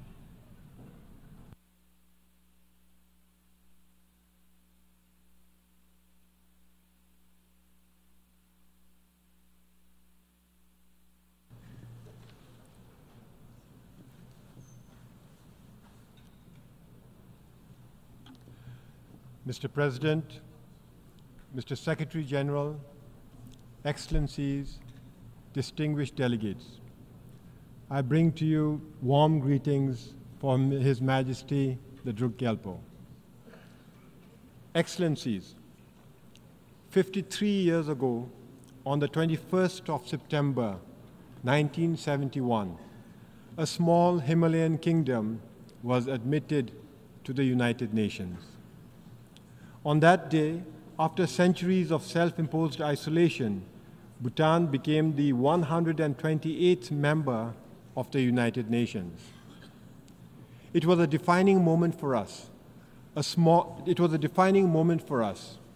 When a small, poor, landlocked country nestled in the world's highest mountain joined the global community of nations. That same year, the United Nations created the least developed country category to provide targeted support to the world's poorest nations. Bhutan was among the first to be admitted in that list.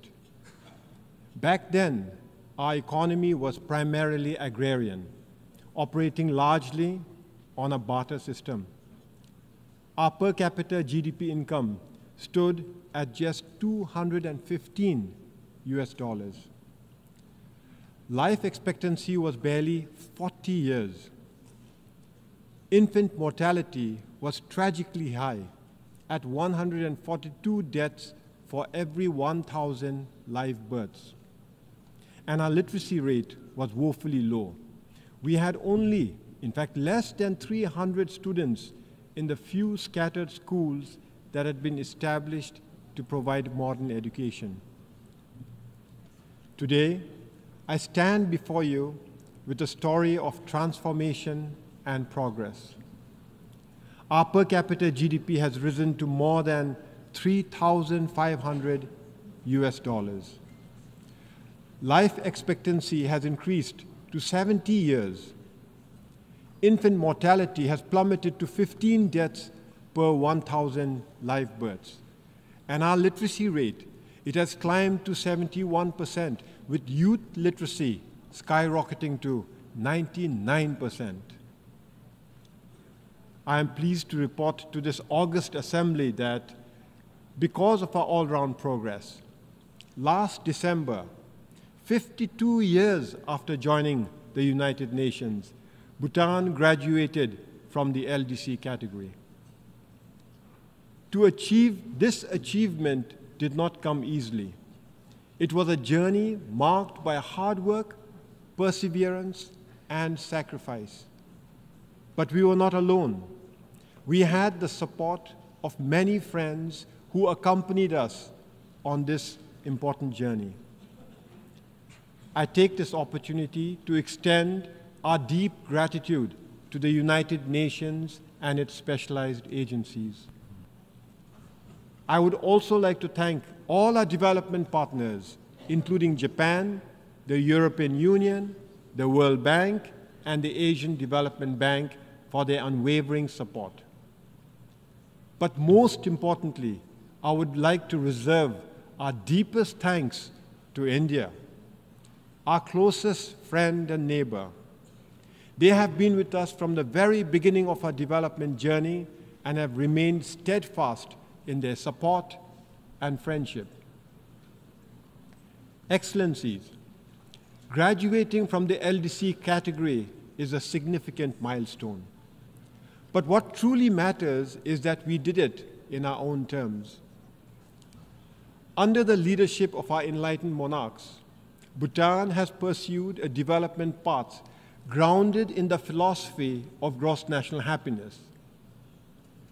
This approach places the happiness and well-being of our people at the center of our development agenda.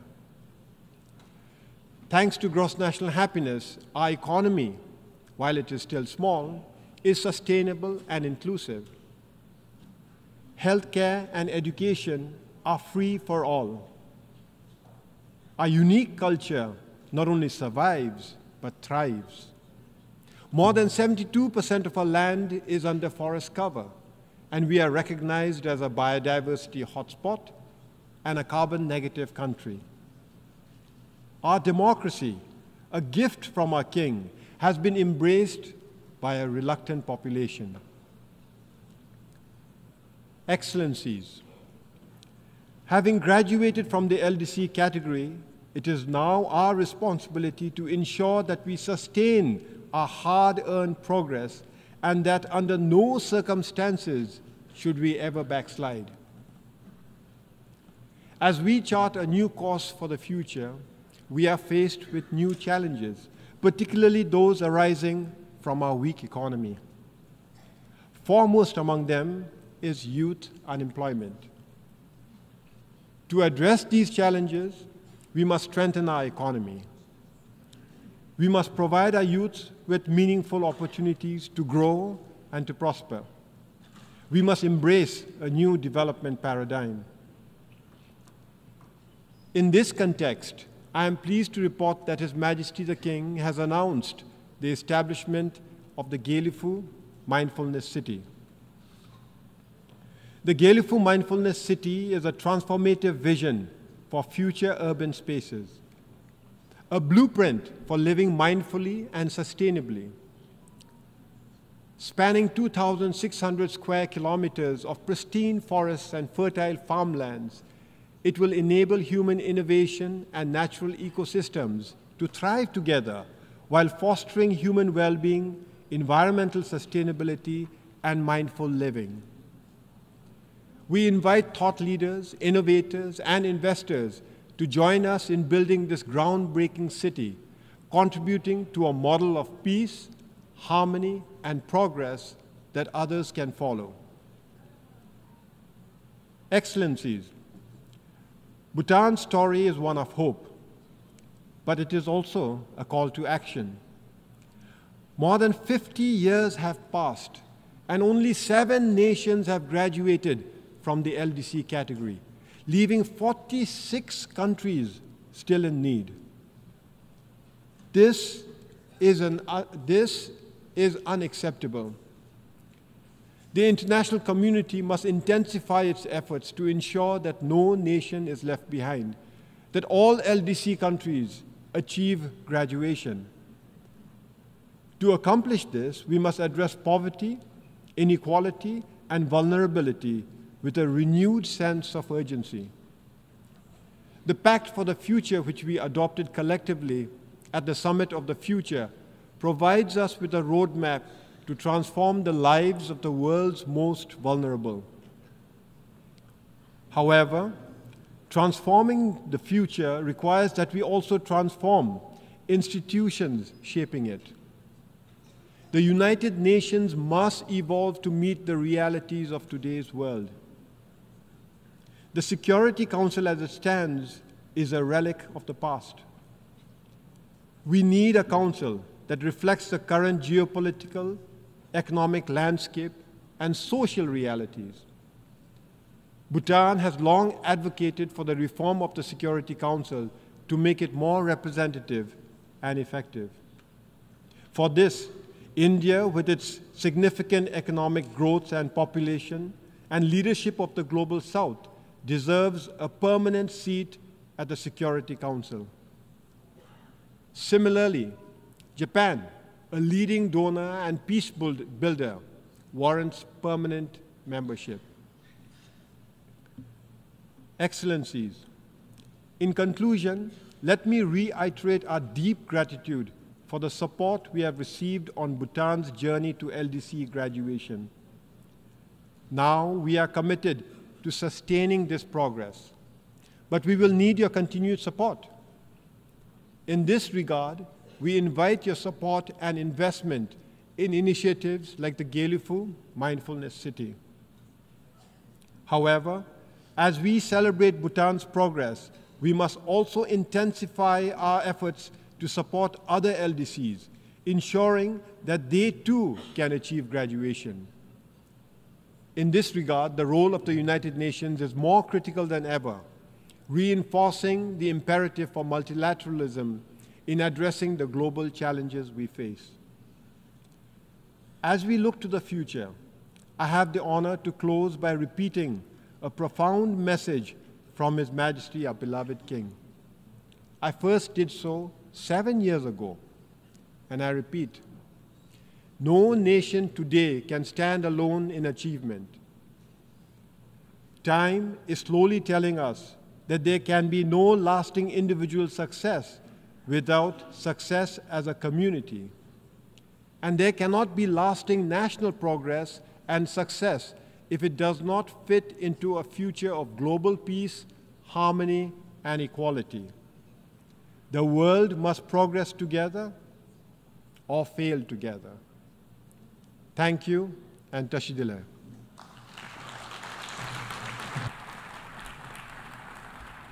On behalf of the Assembly, I wish to thank the Prime Minister of the Kingdom of Bhutan.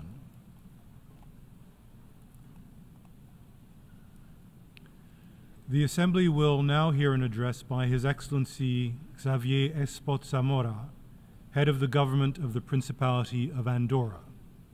I request protocol to escort His Excellency and invite him to address the Assembly.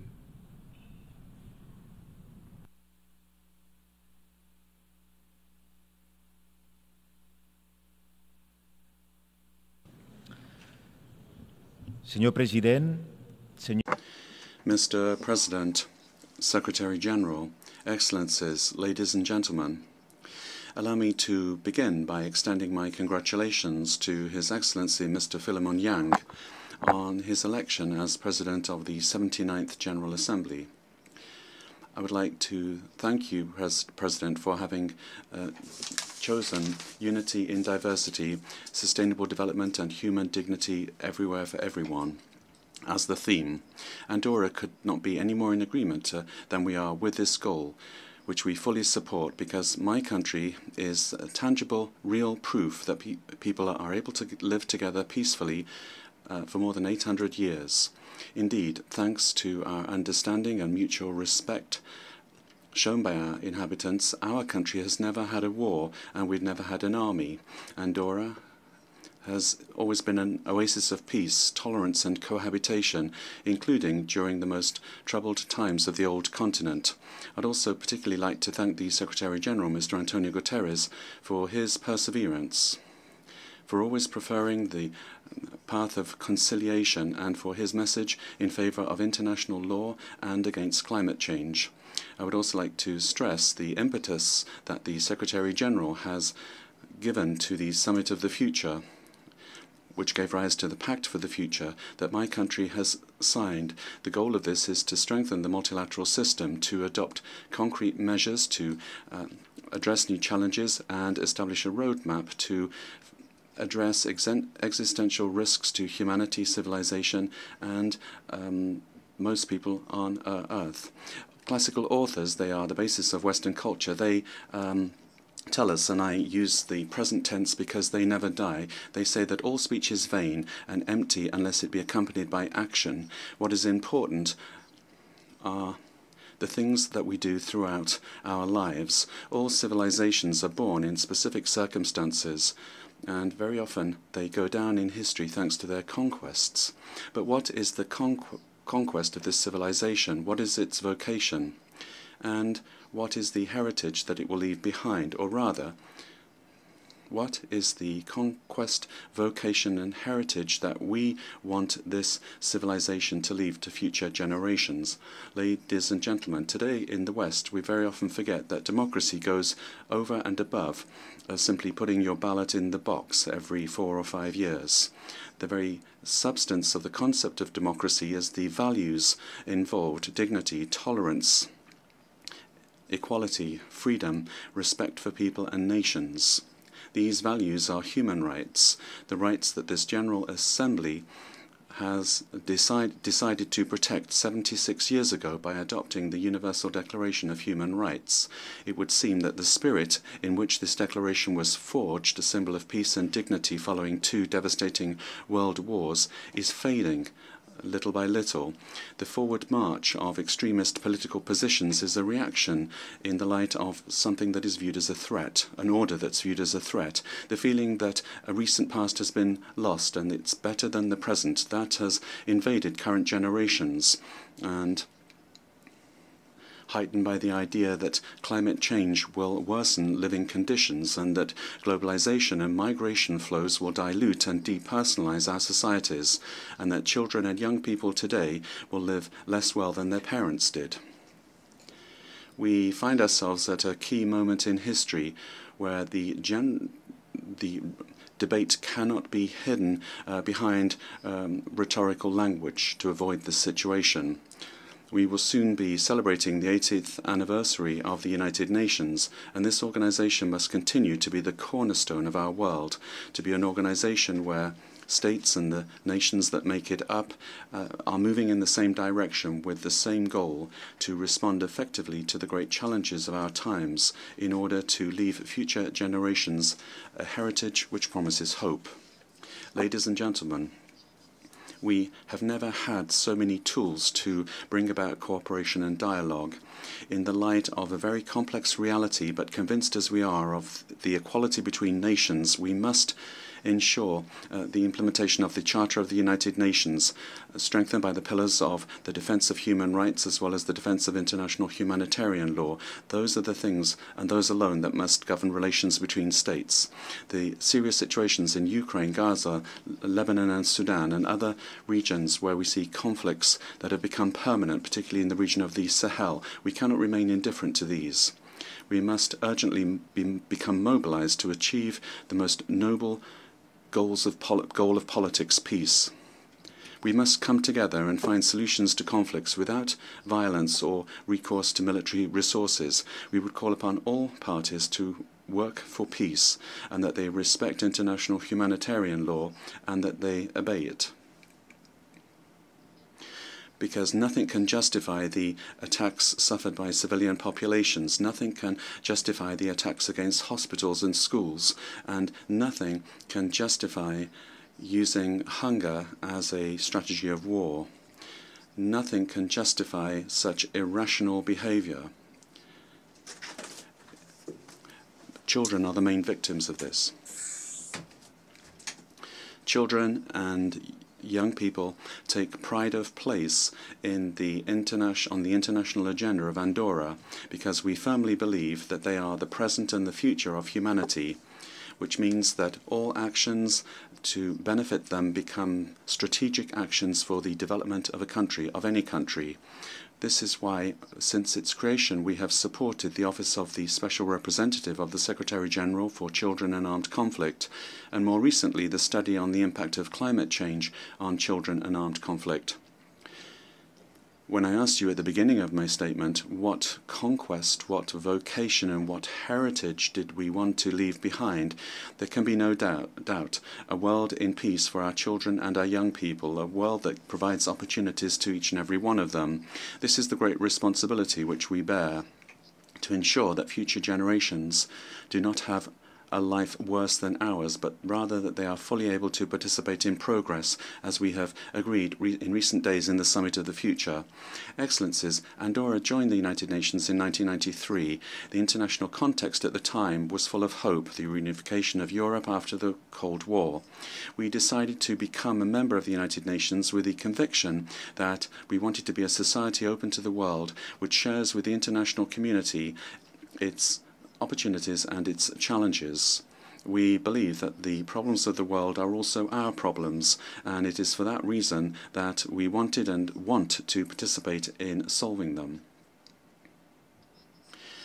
3 decades have gone by since then, and although we see the Cold War re-emerging, and whilst in the Middle East we see increasing tensions, and whilst extremism is advancing and is of concern, Andorra fully believes in its international commitments and multilateralism. We believe that these are the best and the only instruments to resolve the current crisis. But Andorra also attaches particular importance to regional cooperation, particularly that deployed by the European Union, with which Andorra is negotiating an association agreement, which will mean that we will be able progressively and in a structured way to enter the European single market, to diversify our economy and participate in building a geographic, economic and political reality, that of the European Union with a privileged status of associated state. Whether it be obligations that we undertake when joining an international organization or by signing an international treaty, Andorra acts to fully respect its commitments. And as small as my country might appear to major states, that in no way takes away from our ambitious objectives. And this is always essential, as is our multilateralism, the climate emergency, gender equality, the digital transition, and cultural diversity. On that last point, Andorra is very proud to have co-facilitated for one further year the resolution on multilingualism at the United Nations together with Guatemala. Ladies and gentlemen, climate change is undoubtedly a global threat, but it's also true that it affects certain countries more than others. This is the case for coastal regions where the sea level is increasing and mountainous regions where the ecosystem has become more vulnerable. This is the case for Andorra. The effects of climate change risk changing the way of life of its inhabitants and even the economy of the country. And it's for this reason that we have made the fight against climate change one of our main goals, internationally as well as nationally. Since the ratification of the United Nations Framework Convention on Climate Change in 2011, Andorra has met its communication obligations by respecting the principles of transparency, coherence, comparability, exhaustivity, and accuracy, and we have even implemented certain things ahead of time with regard to the convention. In 2015, Andorra was one of the first to join the Framework Convention and produce our NDC, Nationally Determined Contribution. And we updated it in 2020 and 2022, and we plan to achieve climate neutrality by 2050. In 2023, Andorra was the first state to present its biannual report on transparency, which showed once again the importance that we attach to our commitment to fight against climate change. Nationally, we have also undertaken great efforts to implement a new energy policy to progressively increase the national production of renewable energy and replace heat production systems with less polluting systems. This policy in favor of renewable energy was led by the public sector with the implementation of very ambitious legislation and using significant aid and action plans. However, do you know that all of these efforts will be in vain if other countries do not do the same thing, if we are not all moving in the same direction, because fighting climate change is the most urgent global challenge that we have. The broadest challenge which requires the highest possible level of cooperation, collaboration, generosity, and respect. Ladies and gentlemen, we are at the midway point in achieving the Sustainable Development Goals of the 2030 Agenda, and we are going to soon be in the final home stretch. What has been achieved is already deceiving, bearing in mind that behind the results are millions of people who are suffering the consequences.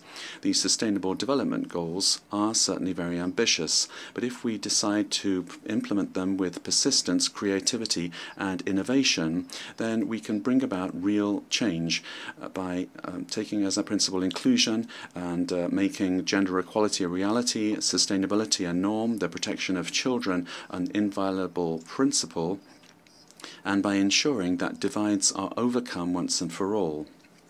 The poet and novelist of France, Louis Aragon, wrote that the future of men is women. That was in 1963, on the eve of full equality between men and women, a genuine declaration of love and admiration for his wife, his muse. In certain parts of the world, we still have a lot to do in order to understand that it's in our interest that women have the same chances to learn and develop their talents and to work and to earn their living as do men. In Andorra, equality, non-discrimination, and inclusion are cross-cutting elements of public policy. We have adopted legislative measures in this regard in order to respect our commitments and to fully achieve these goals. That is a logical consequence in a society where women play a very active part in public affairs. But over and above public policy, the key element of social transformation is education. Equal education does not just mean teaching girls and boys to mutually respect each other. It means giving them the tools necessary to question social norms which perpetuate inequalities, and to enable them to build a society where every individual is able to develop themselves to their full potential, whatever their gender. Currently, parity is respected in our institutions in decision-making positions, and for the first time we've had the honor to have an Andorran expert on the United Nations Committee for the Elimination of All Forms of Discrimination Against Women. But bringing about gender equality requires determination and perseverance on the part of each and every one of us. As representatives of our respective countries, we have the moral and political obligation to promote this transformation. We must become committed to ensure that gender equality is not just a long-term aspiration, but a concrete reality in our societies. That is the only solution that will guarantee a better future for future generations. Excellencies, access to information is in the process of redefining the paradigms of growth and economic and social development. As public services and the private sector are being converted to the digital world, the divide that separates those that have access to this world and those don't is becoming ever more pernicious. The Global Digital Compact that we adopted during the Summit for the Future includes actions in favor of digital literary actions in order to guarantee an inclusive, open, safe and protected digital future.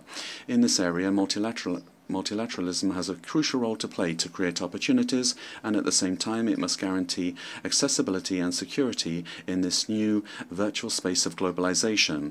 For small states such as Andorra, these technologies have the potential to provide resources with exponential added value.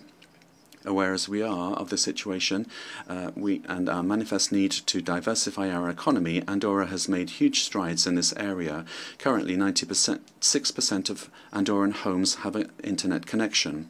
The country has implemented a national strategy for digital transition, which is particularly focused on digital rights of citizens and respect for Sustainable Development Goals 9, 16 and 17, with the creation of an ethical and legal framework that preserves digital rights, protecting private life and data security, and ensuring free access to digital information, because we want all citizens to be able to access the digital world and thus avoid situations of inequality. Ladies and gentlemen, the Principality of Andorra has made a commitment to this organization of peoples and for peoples 30 years ago, in the hope that a better world would be possible, because our country, a small size, can also make exemplary choices. We presented ourselves to the world as an ancestral land which finally has found its place in the community of nations, a country that is open to the world, with a constructive spirit and a peaceful disposition open to dialogue, in favor of comprehension and harmony between peoples. These are the values that continue to guide us nationally and internationally. It is important that all peoples promote a new culture of peace based on an end to war and on a commitment to bring about peace agreements to resolve conflicts. Development must reach all four corners of the planet, where fundamental rights must be respected, and it is essential that this new digital universe be based on knowledge. I began my intervention by quoting the classical authors. If I may, I'd like to end in the same way. There's a work that is at the heart of Greek literature that has left its mark on Western culture and which is very difficult to forget. It refers to conquest and destruction, hatred, compassion, love, and death. Homer's Iliad is in a certain way a mirror of the human condition. Even though this work shows that life is not always fair and that it is subject to the will of the gods, it also shows us that human relations can, if we want them to be, profoundly humane. And I think that we must take ownership of this message. It is important to believe in humanity and to work to build all of us together, peace in the world, as well as a world of solidarity that is more just and more inclusive. I thank you. On behalf of the Assembly, I wish to thank the head of government of the Principality of Andorra. The Assembly will now hear an address by His Excellency Mohammed Yunus, Chief Advisor of the Interim Government of the People's Republic of Bangladesh.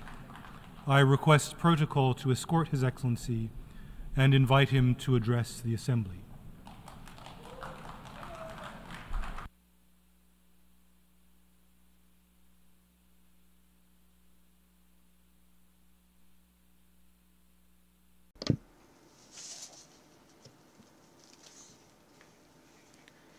Bismillahirrahmanirrahim. Mr. President,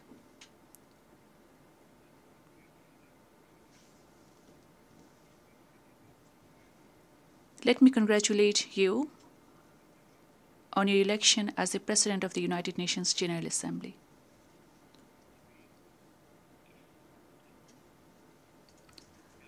I would like to assure you of Bangladesh delegation's full cooperation throughout the session.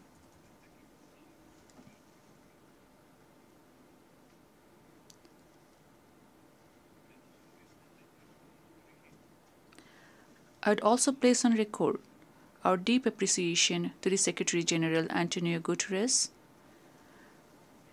for his unwavering commitment to deliver on the UN mandates and address the global challenges.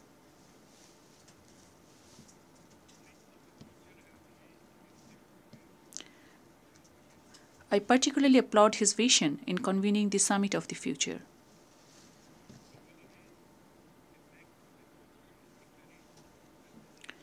The Pact for the Future and the Declaration on Future Generations could help in setting pathways beyond Agenda 2030.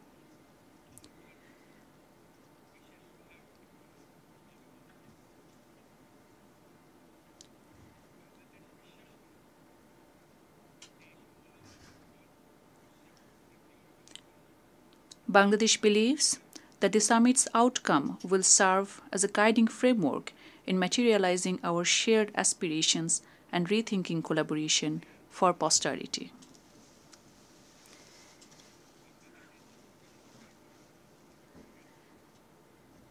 I stand in this Parliament of Nations thanks to an epochal transformation that Bangladesh witnessed this July and August.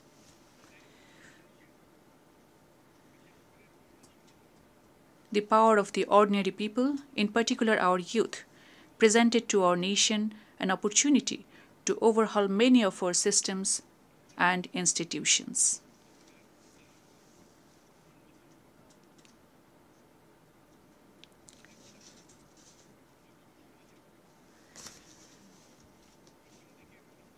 The uprising led by the students and youth was initially aimed at ending discrimination. Progressively, the movement evolved into a people's movement. The world eventually saw how people at large stood against autocracy, oppression, discrimination, injustice, and corruption, both on the streets and online.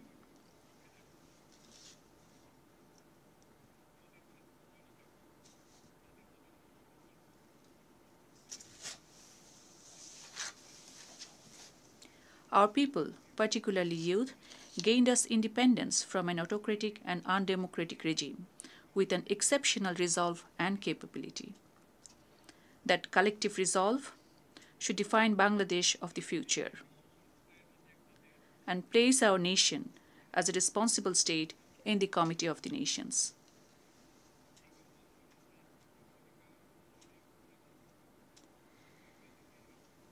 This was indeed a movement that primarily brought together people who were long left in politics and development, who asked prosperity to be shared, to be inclusive. The people aspired for a just, inclusive, and functioning democracy for which our new generations made supreme sacrifice.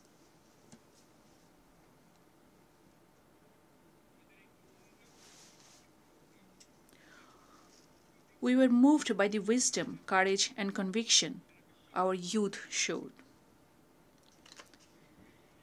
Even braving bullets bare chest.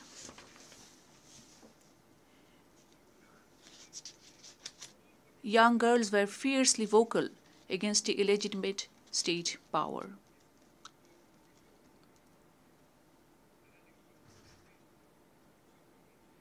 School-going teenagers laid down their lives. Hundreds lost their eyes forever. Mothers, day laborers, and scores of people across cities lent their shoulders for their children.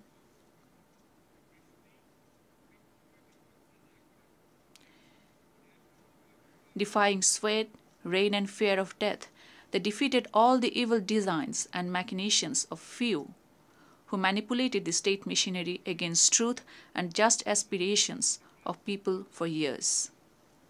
The People's Movement left an estimated over 800 martyrs in the hands of the autocratic regime.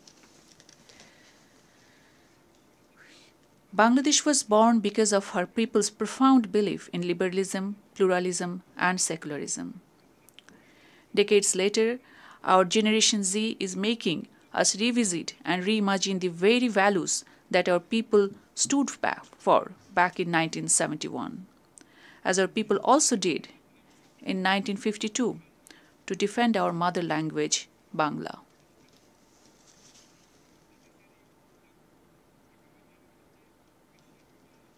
We believe this revolution that the world witnessed in Bangladesh in the span of few weeks may inspire many across communities and countries to stand for freedom and justice. I would call upon the international community to engage with New Bangladesh anew that aims to realize freedom and democracy beyond letters for everyone. Mr. President,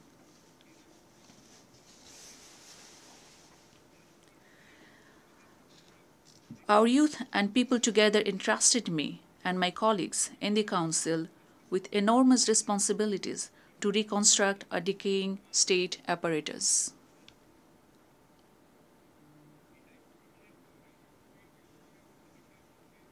As we took to the office, to our utter shock and dismay, we discovered how endemic corruption brought a functional democracy to a farce. How key institutions were ruthlessly politicized. How public coffers were reduced to rubble.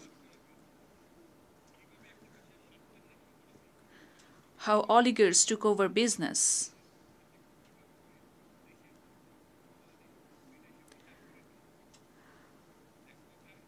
How chosen few concentrated wealth in their hands and amassed and laundered wealth out of Bangladesh. In all, justice, ethics, and morality almost at every level reached a low. Under such circumstances, we were asked to rebuild Bangladesh and re-establish the country that our people aspire to see. To correct the ills of the past as also to build a competitive and agile economy and a just society.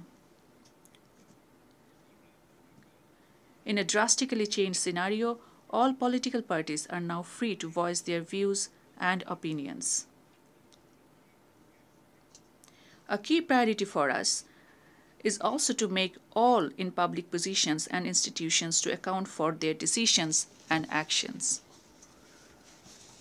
We are committed to promote and protect the fundamental rights for people to speak in freedom, to assemble without fear or inhibition, to vote whosoever they choose.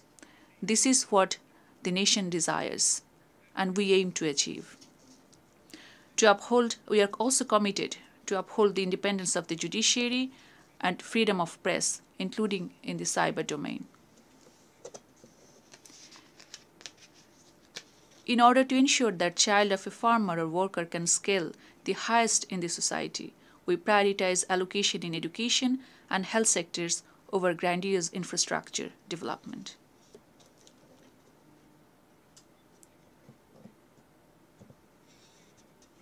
We also aim at ensuring good governance across all sectors. I wish to assure that our government shall adhere to all international, regional and bilateral instruments that Bangladesh is party to.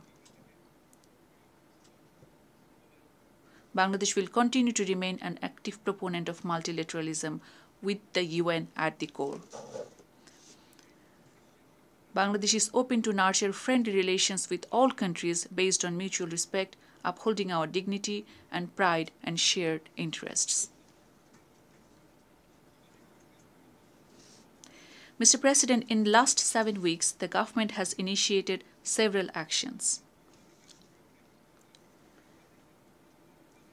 At our request, the UN High Commissioner for Human Rights has dispatched a fact-finding mission to investigate into the gross human rights violations during the People's Movement and to suggest for sustainable course correction. That mission has already started work on the ground in Bangladesh. I wish to register my deep appreciation to the High Commissioner, Volker Turk. We have acceded to the International Convention for Protection of All Persons from Enforced Disappearance within 2 weeks in office.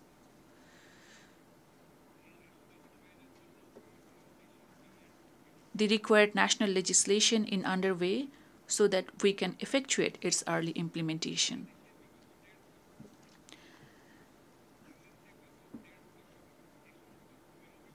An inquiry commission has started investigating into all the cases of enforced disappearances reported during the past decade and a half.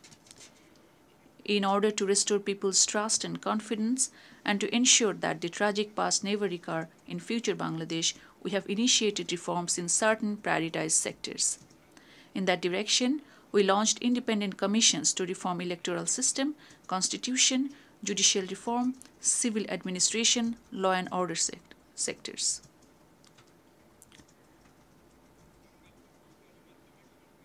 A few more commissions are on the cards to reform other sectors, including press and media. In order to create a conducive environment for business, we have rolled out extensive reforms in banking and financial sectors. We affirm not to let any foreign business interest to be affected. Beyond rhetoric and numbers, we aim to establish effective safeguard mechanisms to ensure the sustainability of these reforms and create an enabling environment towards conduct of full, free, fair, and participatory elections. I would therefore call on the international community to continue and deepen engagements with Bangladesh in meeting our people's quest for democracy, rule of law, equality, prosperity, so that we can emerge as a just and inclusive democratic society. Mr. President, Bangladesh views that maintaining peace and addressing conflicts is central to people's progress. During the recent revolution, our valiant armed forces have once again shown their commitment to peace by standing firmly with the people in fulfilling their aspirations for freedom during a most difficult time in our history. This was possible thanks to our commitment to peace, place human rights at the core of peacekeeping. Bangladesh remains equally committed to peace building from the inception of the UN Peacebuilding Commission.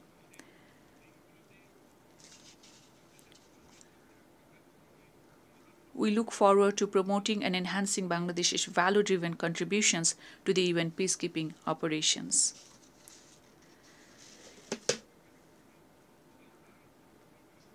As the third largest troop contributing country, our peacekeepers had served across 63 missions in 43 countries to date.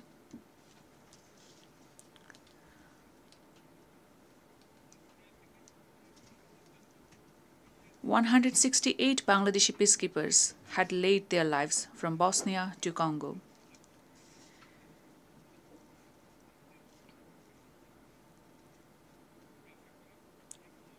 We do hope that Bangladesh Defense Forces would continue to be called upon in the future UN peace operations, regardless of the challenges or circumstances.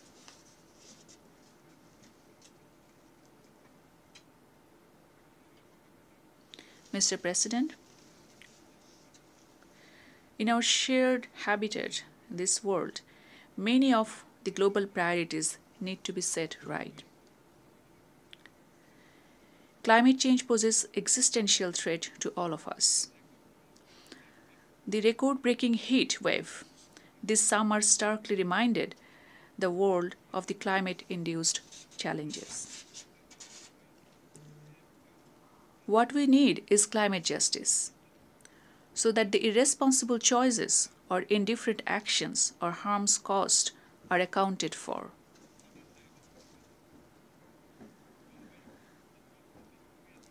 Long-term damages leave irreparable damages all around. We are losing biodiversity, changing pathogens leading to newer diseases. Farming is under stress, shrinking water threatening habitat. Rising sea level and salinity decimating ecosystems. The damages in terms of rising intensity and frequency of cyclones or floods can hardly be ignored. The climate risks are faced far deeper by our small farmers and artisanal livelihood holders. As I speak, over 5 million people witnessed a most devastating flood in their living memory in eastern Bangladesh. Yet Secretary General Guterres showed that under the current trajectory, the world is heading for a plus 2.7 degrees centigrade scenario.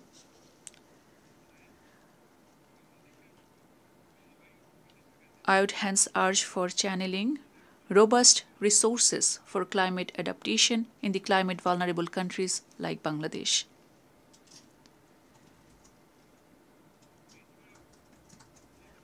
It is moreover crucial to operationalize loss and damage fund by leveraging innovative solutions and additional finance. We equally need access to technologies and increased capacity.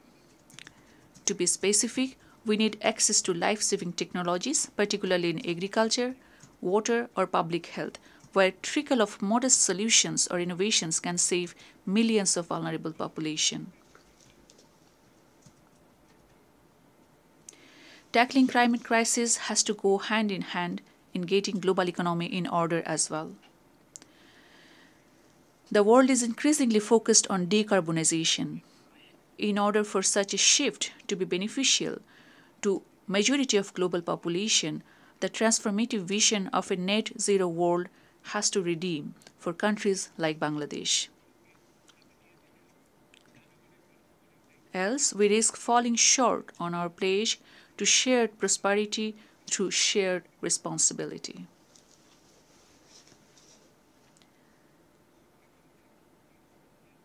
I believe the world needs to engage on a shared vision of 3 zeros that we can materialize together, targeting zero poverty, zero unemployment, and zero net carbon emissions. Where a young person anywhere in the world will have the opportunities to grow not as a job seeker, but as an entrepreneur. Where a young person can unleash his or her latent creativity despite all limitations. Where an entrepreneur can optimally balance social benefits, economic profits, and responsibility towards nature. Where social business can help an individual transcend beyond consumerism and can ultimately catalyze in social and economic transformation.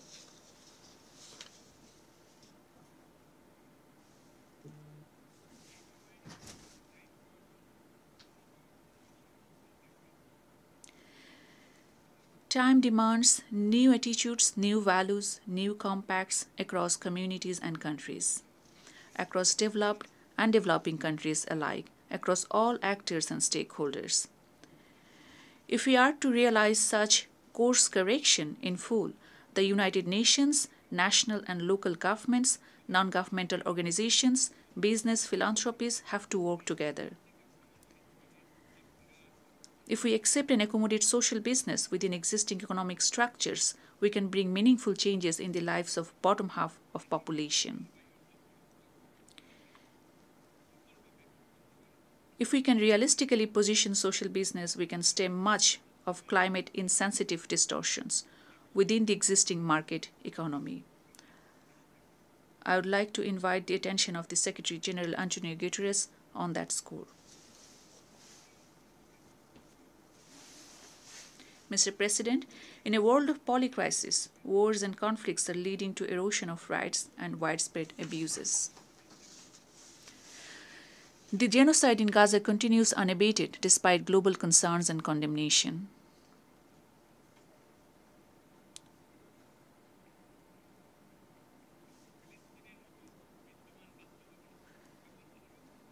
The situation in Palestine just does not concern the Arabs or the Muslims at large, rather the entire humanity.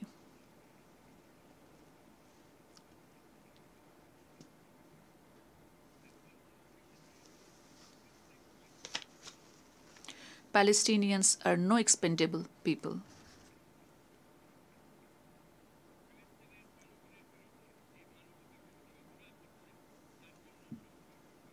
All those responsible for the crimes against humanity against the Palestinian people must be held accountable.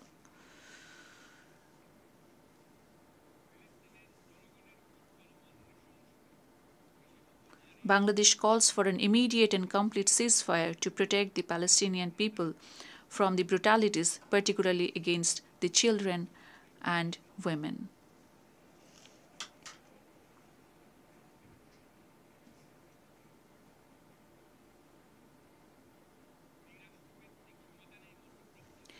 International community, including the UN, needs to act in earnest to implement the two-state solution that remains the only path to bring lasting peace in the Middle East.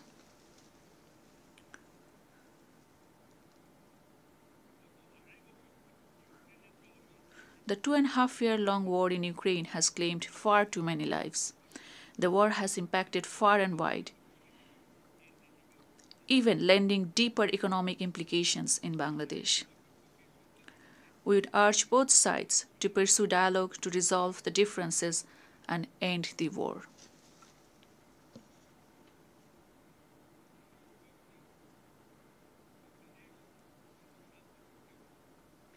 Mr. President, 7 years on, Bangladesh has been hosting 1.2 million Rohingyas on humanitarian ground, incurring significant social, economic, environmental costs. The protracted crisis in Myanmar also pose growing risks with national and regional security implications for Bangladesh, both in traditional and non-traditional terms. We remain committed to supporting the forcibly displaced Rohingyas from Myanmar in Bangladesh. We need continued support of the international community towards the Rohingyas in carrying out the humanitarian operations and their sustainable repatriation.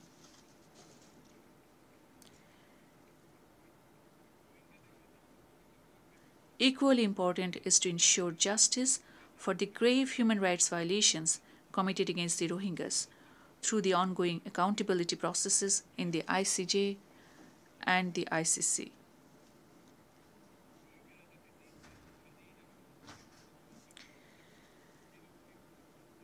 We recognize and appreciate the efforts of the Secretary General and the United Nations system in creating a conducive environment for Rohingyas so that they can lead a free and dignified life. That requires creating pathways for the Rohingyas to return to their ancestral home in Rakhine State with safety and rights. Looking at the evolving ground situation in Myanmar, Bangladesh is ready to work with the international community to create an environment for dignified and sustainable return of the Rohingyas to their homeland.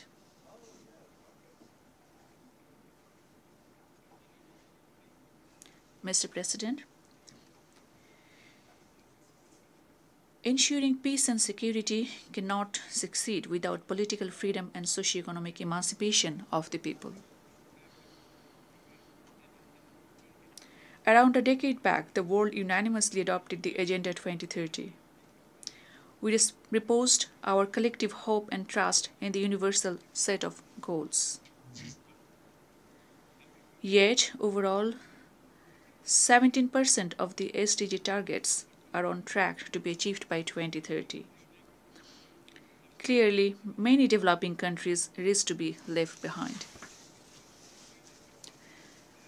Every year, developing countries face a significant SDG financing gap, estimated between 2.5 to 4 trillion US dollars. High debt burdens, shrinking fiscal space, and adverse impacts of climate change put countries like Bangladesh at greater risk. We look forward to the 4th International Conference on Financing for Development to deliver on addressing the complex and systemic challenges.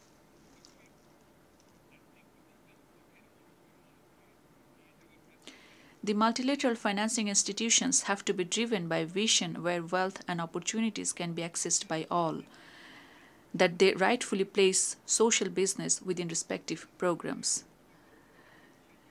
that they duly address the circumstances in the low-income countries, that they promote entrepreneurship and encourage creativity of individuals, that they support the dispossessed.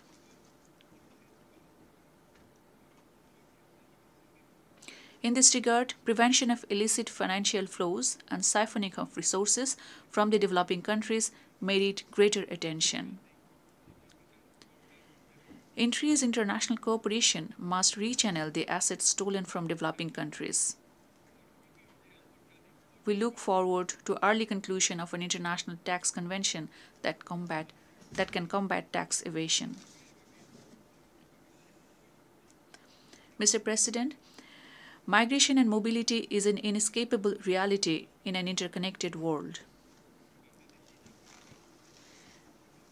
As a country of origin of migrants, over 11 million of our people live and work worldwide.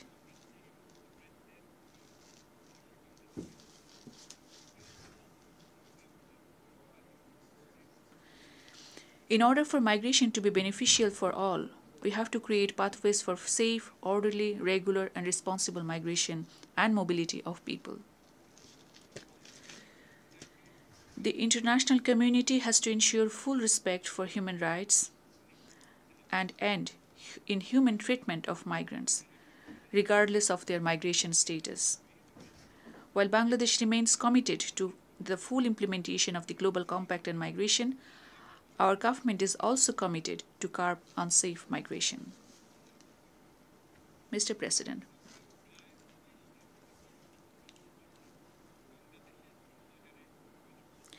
every year nearly 2.5 million Bangladeshis enter our labor market.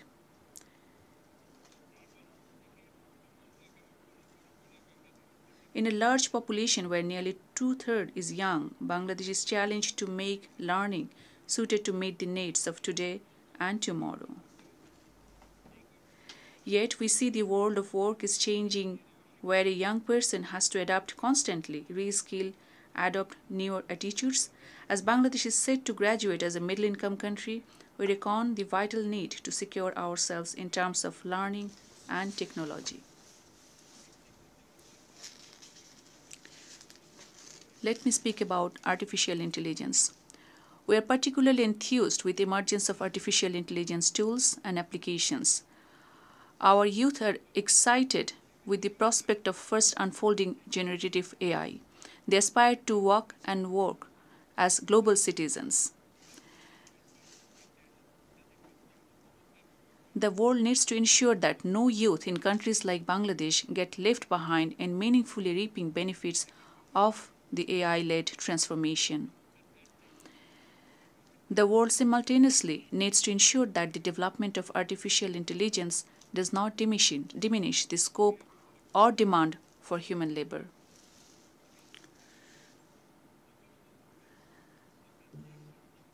As the scientific community and world of technology keeps moving on developing autonomous intelligence, artificial intelligence that propagates on its own without any human intervention, we all need to be cautious of possible impact on every human person or our societies today and beyond.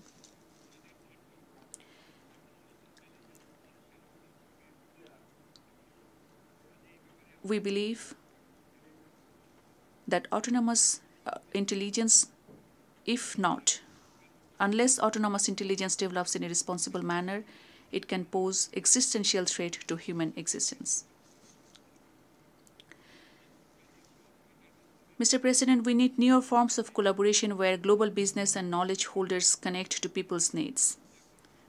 International cooperation should create space for developing countries in ways that can bring transformative applications or solutions for jobs, endemic socioeconomic challenges, or livelihoods. Uniting our efforts, capacities, and resources is increasingly crucial for us to leverage collective strengths, innovate, and foster growth. The challenges we face in economic development, climate resilience, or social development have to be addressed with common endeavors. In that context, South-South and triangular cooperation can help us given our unique social and economic circumstances. It is also a growing necessity for the Global South to make our voices heard. In shaping and steering the global agenda, the Global South merits equal space and focus.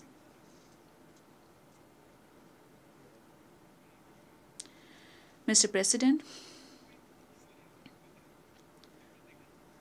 the COVID times underlined before us the crucial importance of investing in public health. In the WHO, as Bangladesh leads the negotiations on global pandemic treaty, we urge for convergence on the key provisions of adequate international cooperation, financing public health systems, technology transfer, research and development, diversification of production of medical diagnostics, vaccines, and therapeutics. We also to declare vaccines a global public good that is free from the rigors of intellectual property. These are also crucial for combating the scourges of non-communicable disease. Mr. President, this year, we celebrate the Golden Jubilee of Bangladesh's partnership with the United Nations. It has been a shared journey of mutual learning in our modest ways. Bangladesh contributed towards promoting global peace and security, justice, equality, human rights, social progress, and prosperity, and indeed in building a rules-based international order.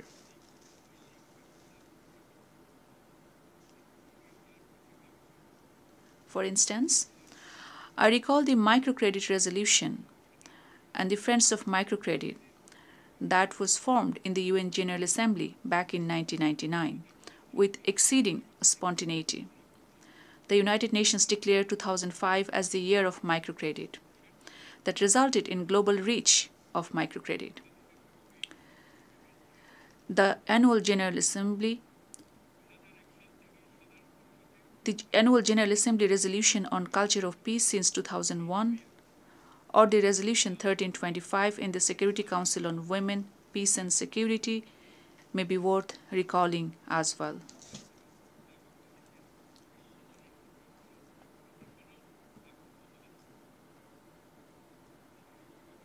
Mr. President,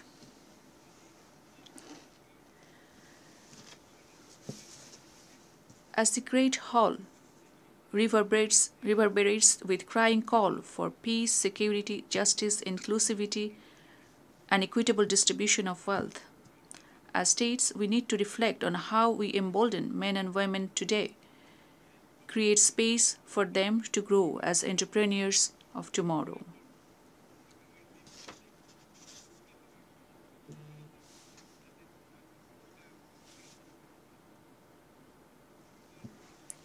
The world has more than enough of capacity, resources, and solutions.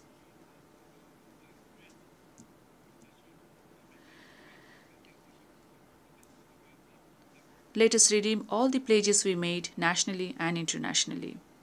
Let us work together to end all forms of inequality and discrimination within and among nations, especially in advancing the proposition of social business in our economic interactions.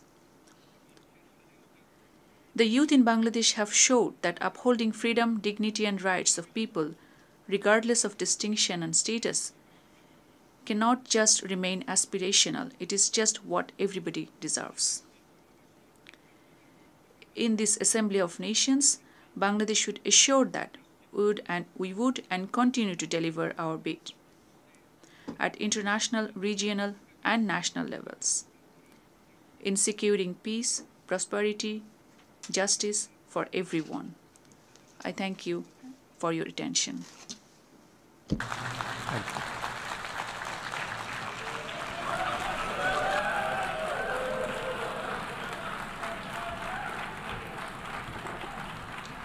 On behalf of the Assembly, I wish to thank the Chief Advisor of the Interim Government of the People's Republic of Bangladesh. The Assembly will now hear an address by His Excellency Dorin Recian, Prime Minister of the Republic of Moldova. I request protocol to escort His Excellency and invite him to address the Assembly.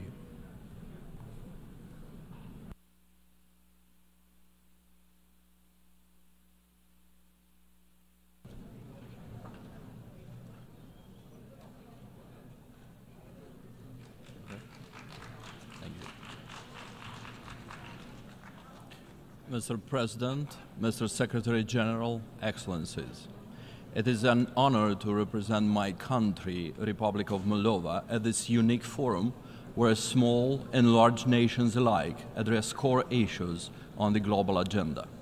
Climate change, poverty, and the global cost of living crisis are our generational challenges. So is peace and security. For some time now, it seemed we were living in a rules-based international system which strongly discouraged geopolitical conquest, spheres of influence, and disregard for the aspirations of smaller nations. The world proved to be a much safer place when smaller nations have a say and the choices their people make are respected. Peace and security, prosperity, and free choice is the core agenda for Moldova today. Generations of our intellectuals, writers, and civic activists have fought for our independence and for the freedom to pursue our identity and values. These have succeeded in making Moldova free. After 33 years of independence, we see it in the confidence of our youth, in the revitalization of our culture, and in the way our people stand proud on the international stage, knowing their future lies in their own hands. Very next to us, Russia's unprovoked and unjust war of aggression against Ukraine threatens the fabric of our international order. It throws us back to the times of great power politics, when a large state pursues cynical geopolitical designs to divide the region into spheres of influence and annex smaller neighbors, denying them a say in their own destiny. For Moldova, this is not a mere distant memory, it is a looming threat. Moldova knows all too well the consequences, and we're determined to never return to those times. Don't forget, Kremlin doesn't want us at the table. Kremlin wants us on the table. Never mind all the excuses and the circumstances. Compulsion and raw force are perpetuated and complemented now with hybrid warfare, malign influence, and subversion of the democratic state. And these latest developments, ladies and gentlemen, are threatening not only Moldova. We see them escalating throughout the democratic world too. Even mature democracies find it difficult to cope with witnessing polarization and division. Therefore, Ukraine is now fighting not just for its statehood, nation, and its very existence. It is fighting for each nation's freedom to choose and pursue its own national aspirations. Moldova stands by and in solidarity with Ukraine in defense against Kremlin's aggression. And we urge the international community to timely provide all necessary support to Ukraine. Distinguished audience, despite the war at our border, Moldova remains an active and committed contributor to the regional security. We are a reliable partner for our neighbors, Romania and Ukraine, as well as the European Union. We have preserved peace and security in Moldova. At the same time, we have supported humanitarian efforts by welcoming over 1 million Ukrainian refugees and ensuring their safety. Peace is not just our goal, it is our duty. Peace remains our core commitment. Moldova is also committed to a just, peaceful resolution of the Transnistrian conflict with full respect for Moldova's sovereignty and territorial integrity within its internationally recognized borders. For this to happen, Russia's illegal military presence must end. I call on the international community to reaffirm the need for the immediate and unconditional withdrawal of the Russian military from Moldova. This is not just about Moldova, it's about upholding international law, safeguarding regional stability, and ensuring that no country's sovereignty is compromised by foreign military presence. Ladies and gentlemen, Moldova's destiny belongs to Moldovans, not outside powers. Kremlin's efforts to suppress the dignity and will of the people of Moldova through both internal subversion and external intimidation have no place in the 21st century. Despite our differences, we have always taken big decisions as a nation together and have proudly reaffirmed our national dignity and self-worth. The social compact of our society is individual freedoms, human rights, competitive elections, and open society, not Kremlin's satellite state. Today, our people are closer than ever to fulfilling these aspirations. We're full of hope and determination. Hope for a democratic, prosperous future in the European family of nations, to which we rightfully belong.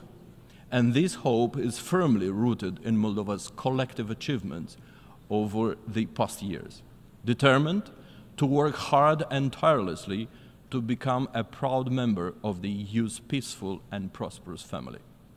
Moldova stands today stronger and more united. Despite flooding Moldova with illicit money, propaganda, and falsehoods, and waging a fully fledged hybrid attack, Kremlin has failed to divide our house against itself.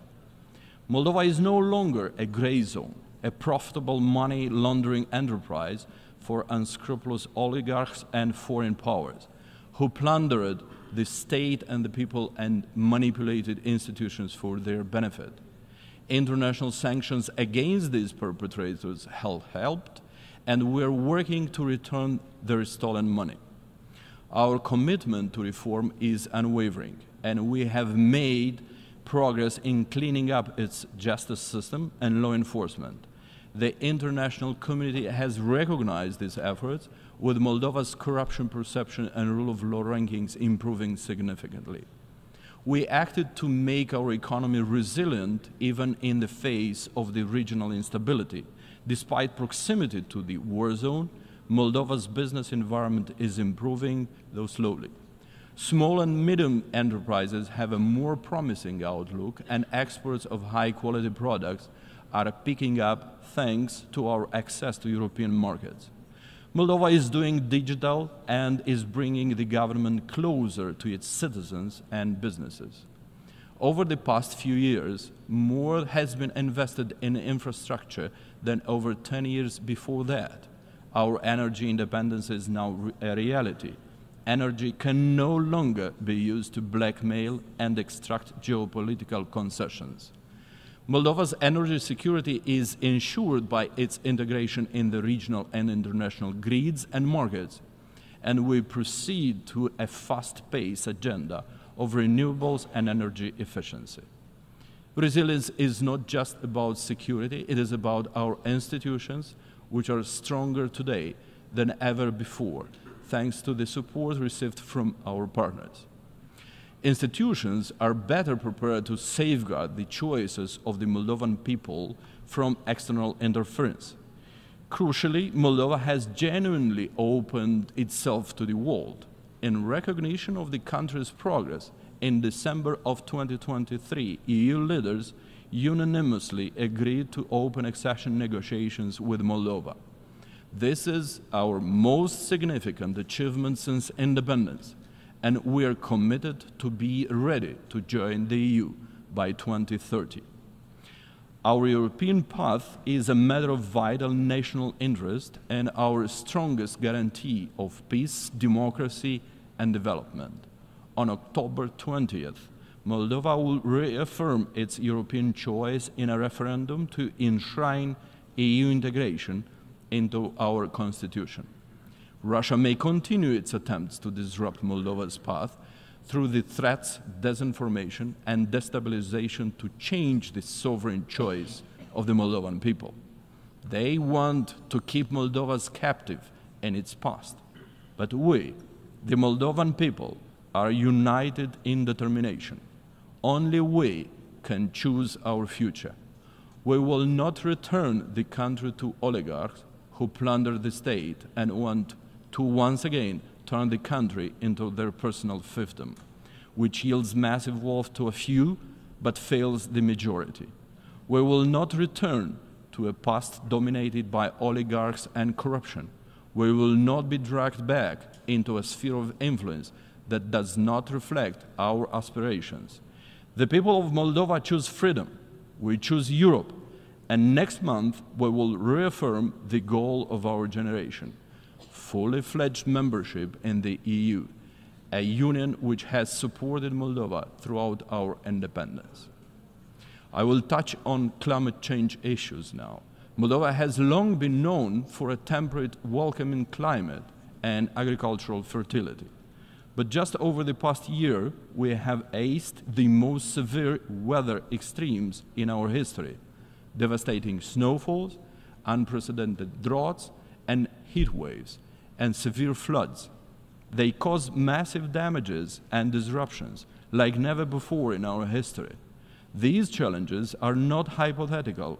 They are here, and they threaten the livelihoods of our farmers, economy, the infrastructure of our villages and towns, and the future of our children. Climate change risks destroying many things we heavily rely on throughout the planet.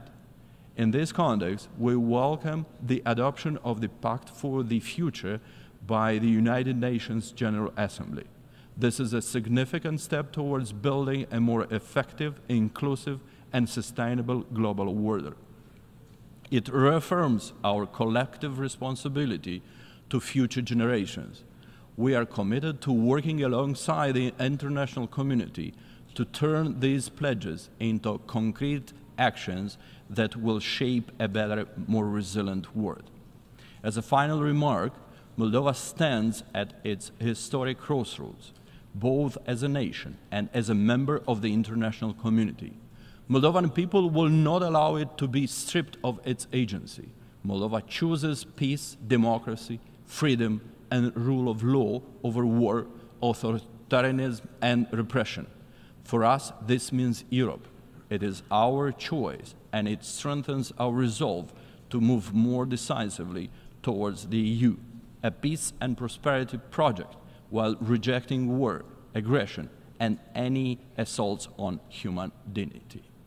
Dragi moldoveni, de acasă și de pretutindeni, acum este momentul să ne unim efortul, să fim consolidați și să aducem Republica Moldova acolo unde este locul, în marea familie europeană, unde pacea și prosperitatea sunt asigurate. Thank you.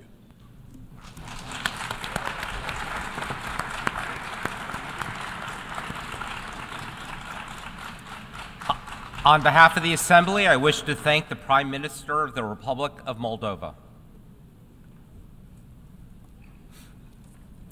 The Assembly will hear an address by His Excellency Charlotte Salwai Tabimasmas, Prime Minister of the Republic of Vanuatu.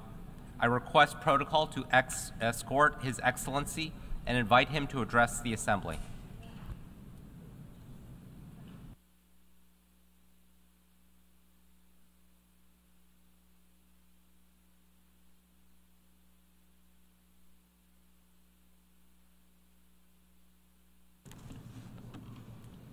Monsieur le Président, Excellences, Chef d'État.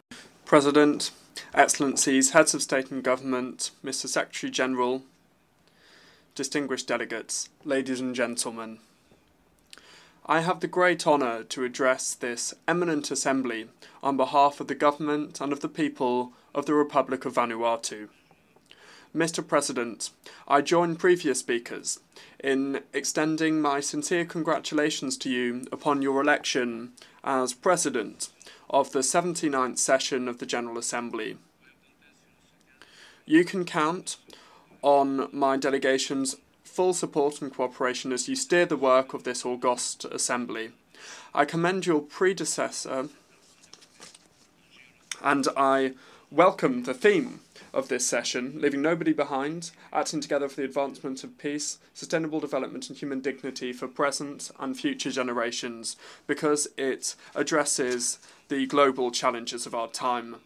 Mr. President, 79 years after the creation of the United Nations, our efforts to create a better world for current and future generations are quite simply disappointing. It is alarming that after all these years, we continue to be plagued by multiple world crises, undermining the promise of the Charter of the United Nations and failing our peoples, the most vulnerable in particular. Vanuatu welcomes the latest UN Secretary-General's report, which highlights the fact that we are significantly falling short of our objectives to achieve the SDGs, prompting the need to fast-track actions to scale up the implementation of the 2030 Agenda and the Sustainable Development Goals.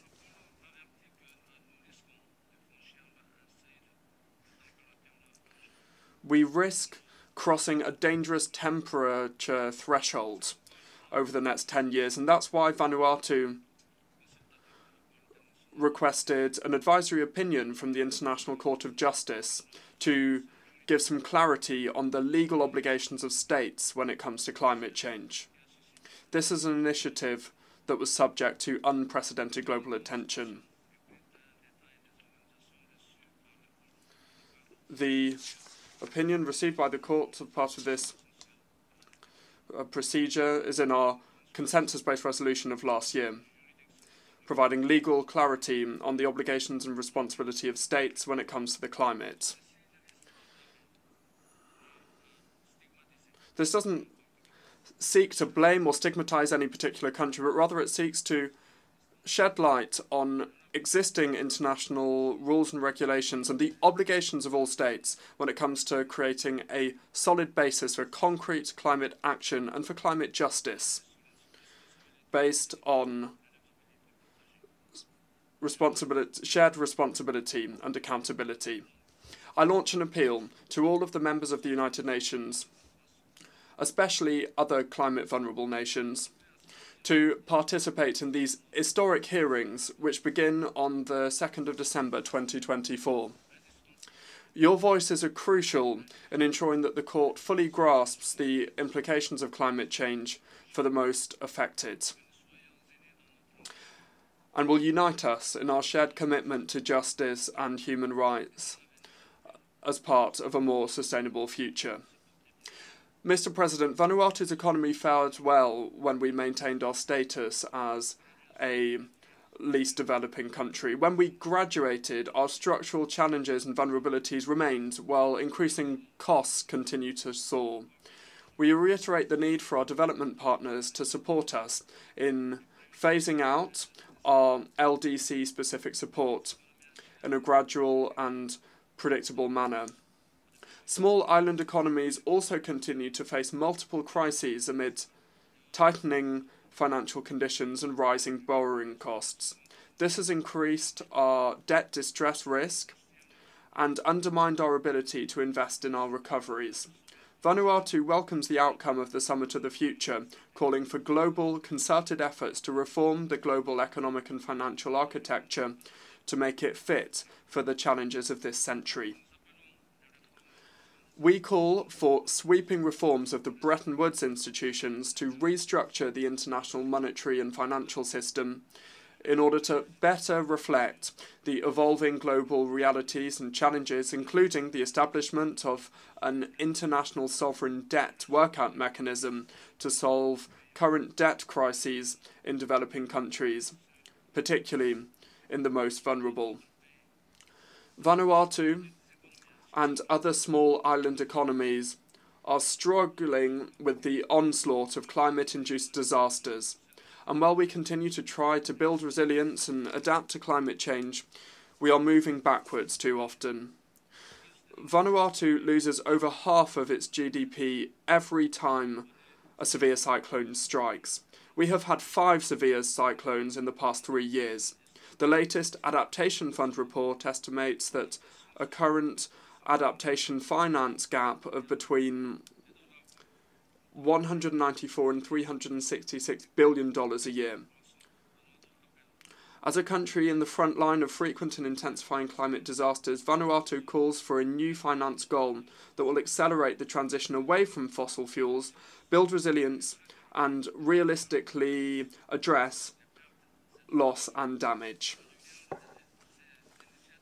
In light of these initiatives to mitigate and adapt to climate change, Vanuatu also believes it is of crucial importance to prevent the severest harms to our planet's vital and climate-regulating ecosystems before they occur. It is for this reason that we have taken the formal step of proposing an independent crime of ecocide to the International Criminal Court. We thank delegations for their existing support, in particular Fiji and Samoa for their co-sponsorship of the proposal, and we recognise that there is broad and growing support for this initiative around the world. Mr. President, Vanuatu and many Pacific Island states have faced multiple correspondent banking withdrawals restricting financial inflows, including delay in the transfer of international development funds and humanitarian and disaster relief funds, as well as discouraging private sector investment. This is despite genuine efforts to improve and enforce national money laundering and finance for terrorism regulations. Safeguarding uninterrupted access to international financial services is essential for fast cross-border payments, including remittances and export revenues.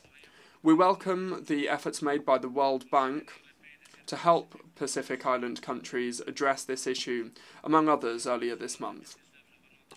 Mr. President, in 2019, Vanuatu presented its first voluntary national review, VNR, highlighting a very positive message of progress despite extreme vulnerability to climate-related disasters. The presentation of the second voluntary national review this year at the high-level political forum highlighted significant challenges in our pursuit to achieve sustainable development. We continue to endure increasingly frequent and severe tropical cyclones, which were compounded by the impacts of the COVID-19 pandemic, and there is no clear trajectory or end in sight. Ever looming is the prospect of future disasters. The government and people of Vanuatu have had to continuously adapt and strengthen resilience mechanisms to mitigate the impacts of these persistent threats and disruptions. Mr. President, fulfilling the SDGs is not merely an aspiration, but rather a necessity for us. The 2023 SDG Summit saw the adoption of a strong political declaration and launched a new phase of accelerated action to achieve the SDGs by 2030. In July this year, the convening of the high-level political forum, yet again, serves as a platform to follow up and review the 2030 Agenda for Sustainable Development with an aim to galvanise real transformational change to achieve these Sustainable Development Goals. More so, the recent convening of the Summit for the Future aims to rally collective support to deliver faster and smarter on the 2030 Agenda, the Addis Ababa Action Agenda, and the Paris Agreement on climate change. It is my hope that the reforms highlighted in the Pact for the Future will enable us to rebuild trust again in the multilateral system. The Pact for the Future requires strong political will to drive transformative actions that will usher in a brighter future for all.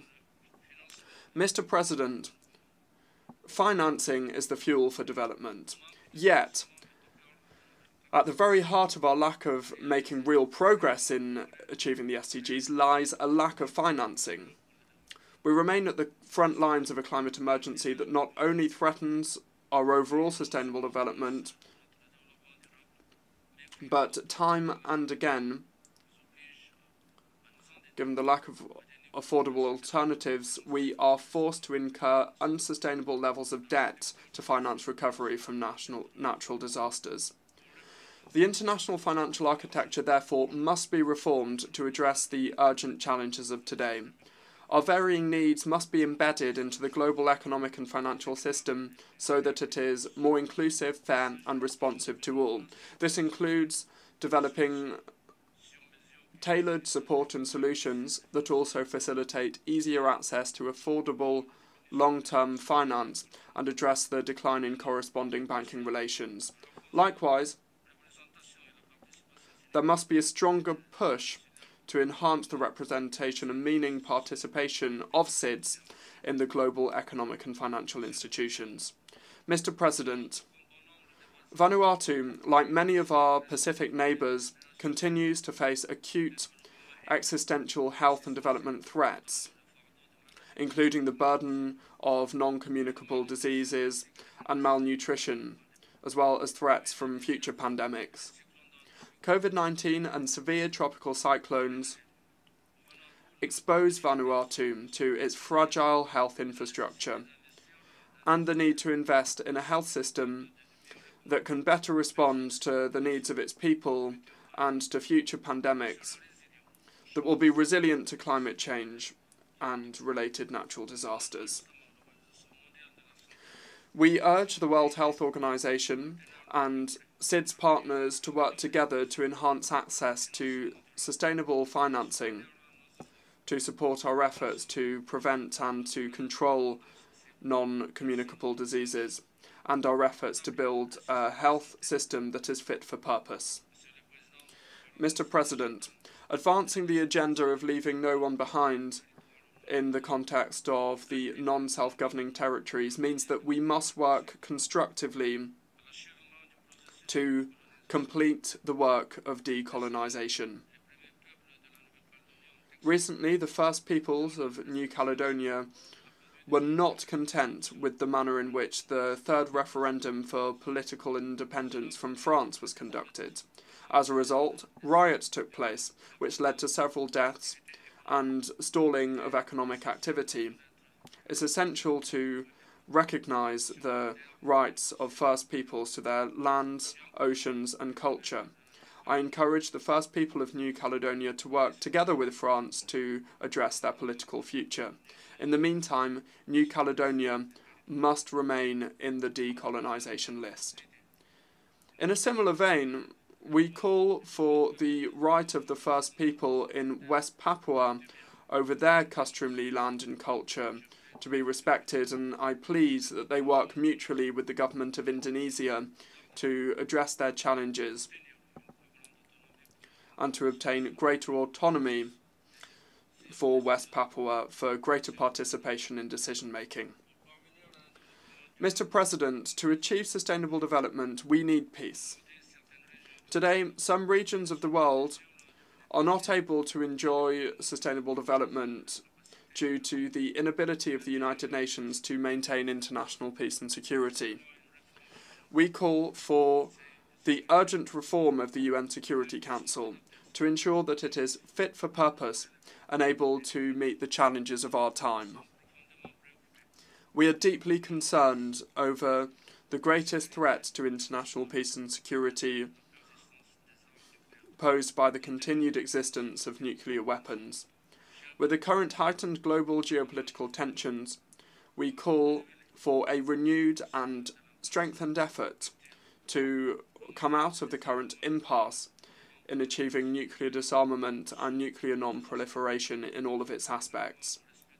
We further call for the United Nations Charter to be respected.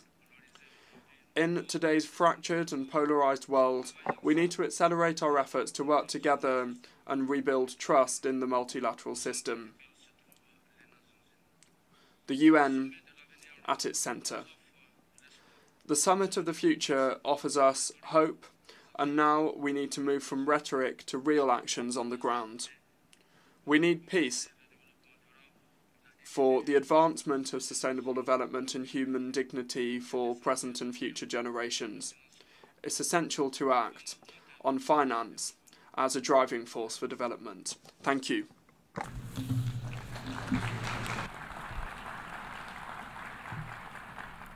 On behalf of the Assembly, I wish to thank the Prime Minister of the Republic of Vanuatu.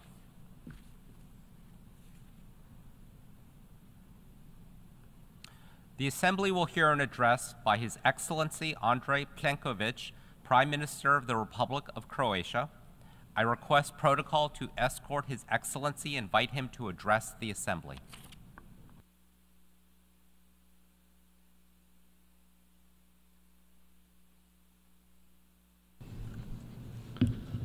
Mr. President, Excellencies, distinguished ladies and gentlemen, today we should stand united in the face of unprecedented global challenges. From the proliferation of conflicts and deteriorating geopolitical situation to climate crisis and food security, the world is at a critical juncture where every nation, regardless of its size, plays a vital role. Croatia's journey over the past 34 years has been a testament to resilience and determination. Emerging from a conflict and building a modern, progressive state, we have positioned ourselves as active contributors on the global stage. As we convene here, Croatia brings not just its experience, but a deep commitment to fostering peace, advancing sustainable development, and upholding human rights as fundamental values rooted in our history. We live in a world increasingly ablaze. As a country that has endured conflict and the painful process of post-war recovery, we understand firsthand the value of peace, security, and international solidarity. Our journey from a nation affected by aggression to a contributor to global peace efforts equips us with a unique perspective.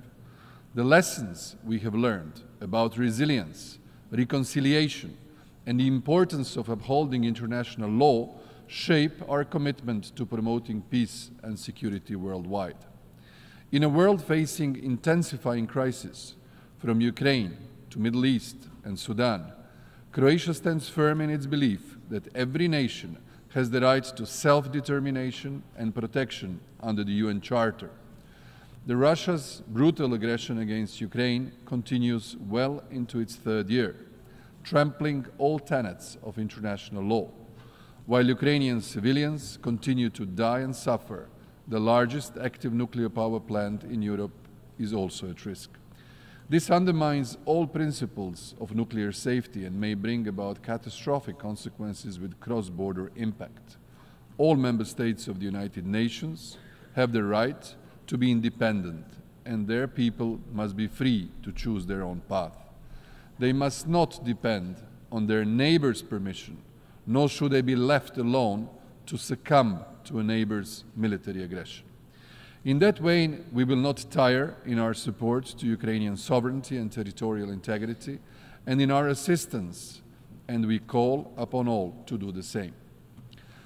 At the same time, the looming threat of a wider conflict in the Middle East is evident. The heinous terrorist attack on Israel on 7th October horrified us. So did the unspeakable continued tragedy since endured by the Palestinian civilian population in Gaza, where thousands were killed and wounded.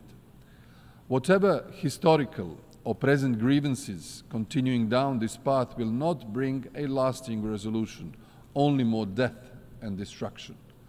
We call for the immediate and unconditional release of all remaining hostages, and on both sides to engage in genuine negotiations to end hostilities and prevent further escalation. The Middle East and its people deserve a better future, the rest of the world as well. The wars in Ukraine and in the Middle East are overshadowing the immense humanitarian and civilian catastrophe unfolding in Sudan. This is even more alarming considering the context of increasing fragmentation of the security architecture in many parts of the African continent. Reversing this trend should be seen as a priority by all of us. We must not leave Africa behind, a continent where half of the population is younger than 19, should and must be seen as a source of hope for humanity, not as an afterthought. The UN Charter is not just another document we can simply and easily replace. The world's constitution must be upheld more than ever before. Reinvigoration of effective multilateralism with the UN in its center must not be reduced to a phrase we use on the occasions like this. In the same vein, we must not falter when it comes to strengthening international arms control, disarmament, and the non-proliferation architecture. This is essential not just to avoid conflict, instability, or even greater tragedies, but to reduce the already heightened risks of escalations, either deliberate or as a result of a misunderstanding. Extremist and terrorist groups and their affiliates continue to pose a severe threat around the world, leaving no society safe. Their continued expansion in various regions and the increasing level of violence they resort to only remind us that countering and preventing terrorism requires long-term commitment as well as continued coordinated efforts of the entire international community. As a country that proudly hosted, supported, and enabled the success of the United Nations Transitional Administration for Eastern Slavonia, rightly considered by many as the most successful peacekeeping mission in the history of the United Nations, and which Croatia managed to join just a decade ago NATO after the departure of the last UN peacekeeper, we know all too well the meaning of peace building, its significance, and the efforts it requires. As this year's Vice Chair of the Peace Building Commission and last year's Chair, Croatia supports strengthening the links between the three pillars of the United Nations: peace and security, development, and human rights. There is no peace without sustainable development, and no sustainable development without peace. There is little time left to strengthen our focus on prevention at all levels. For the Peacebuilding Commission, it means to focus more on structural prevention through national prevention strategies and operational prevention by sending flexible civilian missions upon a country's request. The 2025 review of the peacebuilding architecture will be a crucial moment to strengthening the PBC and to broaden its mandate and give it some decision-making powers. You can count on Croatia's active participation to share its experience and in view of its candidature to be again a member of the PBC in 2026. Croatia is also proud that today a Croatian company is a global leader in robotic demining, and we are actively supporting Ukraine by providing our expertise to assist in the clearance of mines and unexploded ordnance in conflict-affected areas. Ladies and gentlemen, we are committed to sustainable development, which is deeply rooted in its unique position as one of the most biodiverse and nature-rich countries in Europe. Often referred to as the nature park of Europe, Croatia has long recognized the importance of preserving its natural resources. Our achievements in renewable energy, where we rank among the top in the European Union, and our strong performance in meeting the UN Sustainable Development Goals reflect a national strategy that balances economic growth and social stability with environmental stewardship. As we stand at the crossroads of environmental crisis and digital transformation, Croatia's experience offers valuable insights into how we can harness innovation while protecting our planet for future generations. The path we take today will determine our future tomorrow. Therefore, we must choose it wisely. Croatia, in its national development strategy till 2030, espoused a vision of a competitive, innovative, and safe country with a recognizable identity and culture, a country with preserved resources, quality living conditions, and equal opportunities for all. We have built our strategy on the three main interrelated development pillars: digital transformation, decarbonization, and demographic revitalization. The digital transformation of our societies is inevitably changing our way of life and our way of doing business more rapidly and intensively than any transition in the last century. We are transforming our state and public administration, businesses, and society, and half of our population is using the digital services of the state. Croatia's IT industry is competitive and booming. At the same time, while new and emerging technologies are unlocking great potential, they also come with risks. To manage these, we need effective, accountable, and inclusive institutions at all levels, as well as informed citizens. My government will continue with policies which promote this path. Humanity's greatest challenge of the 21st century is climate change, coupled with loss of biodiversity, reduction of food and natural resources, increase in the number of droughts, fires, and floods, as well as the acceleration of the sea level rise. Croatia is located in the Mediterranean, one of the world's regions expected to be hit hardest by climate change. It is not by accident that Croatia got a portfolio for the Mediterranean in the new European Commission. This summer, we saw record-breaking heat waves, followed by torrential rains in our part of Europe only last week. The green transition is therefore pivotal for us all. Promoting nature-based solutions is one of our main national tools for climate change and adaptation and migration. For this reason, we need to strengthen the multilateral system of dealing with climate, biodiversity, and sustainable development. We need to put more efforts in dealing with climate as a threat amplifier that endangers security and stability of many regions and countries in the world, especially in Africa. We spare no effort to integrate the 2030 Agenda and the Sustainable Development Goals in our national policies and initiatives and strategies and into the reinforced and reformed global governing structure. We are proud that our reforms and investments have earned Croatia a high 8th place among 193 UN member states, according to the 2024 Sustainable Development Report. Finally, for Croatia, all these measures culminate also in a demographic revitalization as another key national structural priority. We consider it an indispensable element of our resilience, competitiveness, and a prerequisite for its successful, sustainable growth. Ladies and gentlemen, our deep commitment to human rights stems from our own difficult experiences under totalitarian regimes and the horrors of the aggression during the Homeland War. The violations of fundamental rights that we endured as a nation have shaped our understanding of the importance of protecting human rights, dignity, justice, and equality. Croatia's journey from a war-torn country to a strong advocate for human rights in the international arena has given us a unique perspective on the necessity of upholding these principles. With this background, we remain steadfast in our dedication to promoting human rights, preventing atrocities, and providing humanitarian assistance to those in need, both at home and abroad.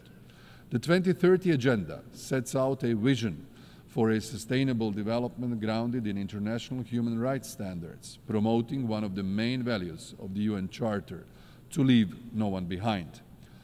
Only through respect for human rights can we achieve a more peaceful, equal and sustainable world.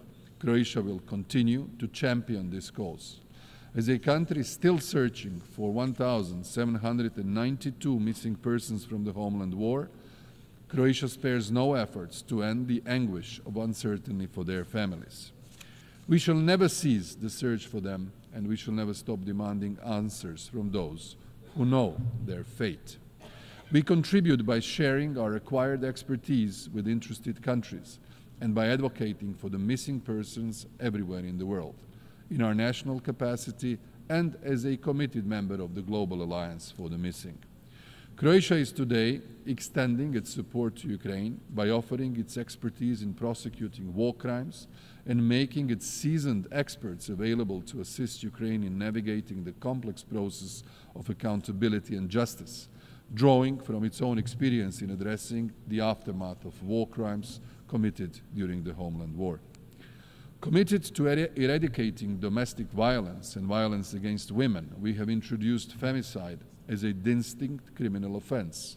Our goal is the elimination of gender discrimination and creation of conditions for real equality of women and men in society, at home as well as abroad and in the multilateral system.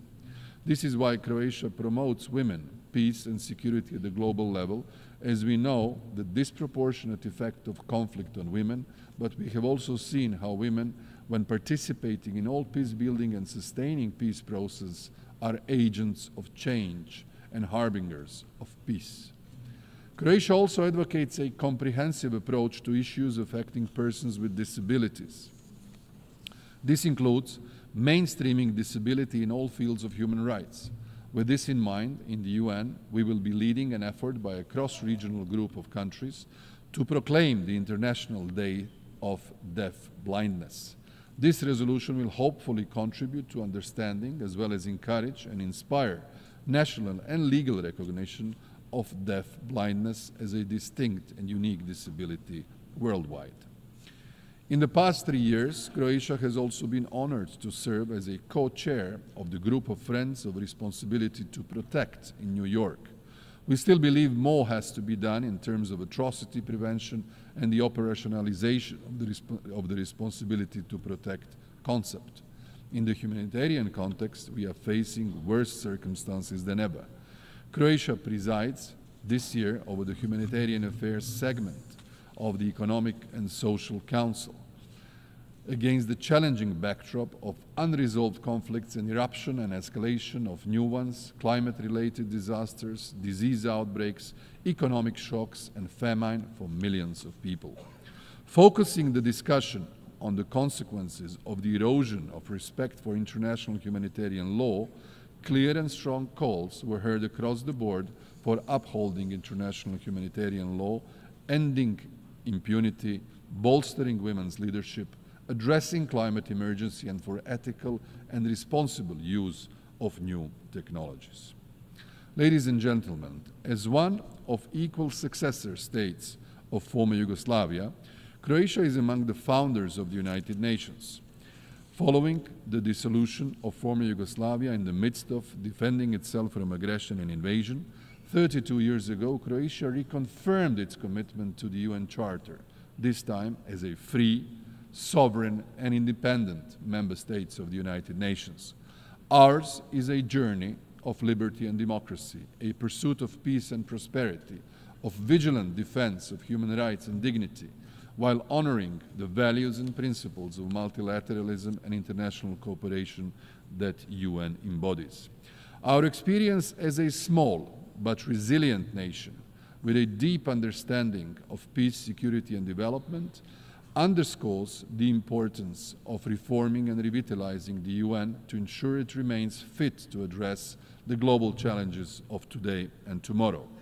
The Pact for the Future, a pivotal document for strengthening multilateralism that we adopted earlier this week, elaborates about both General Assembly and Security Council reform, and we believe we should further strengthen reform and revitalize these two institutions.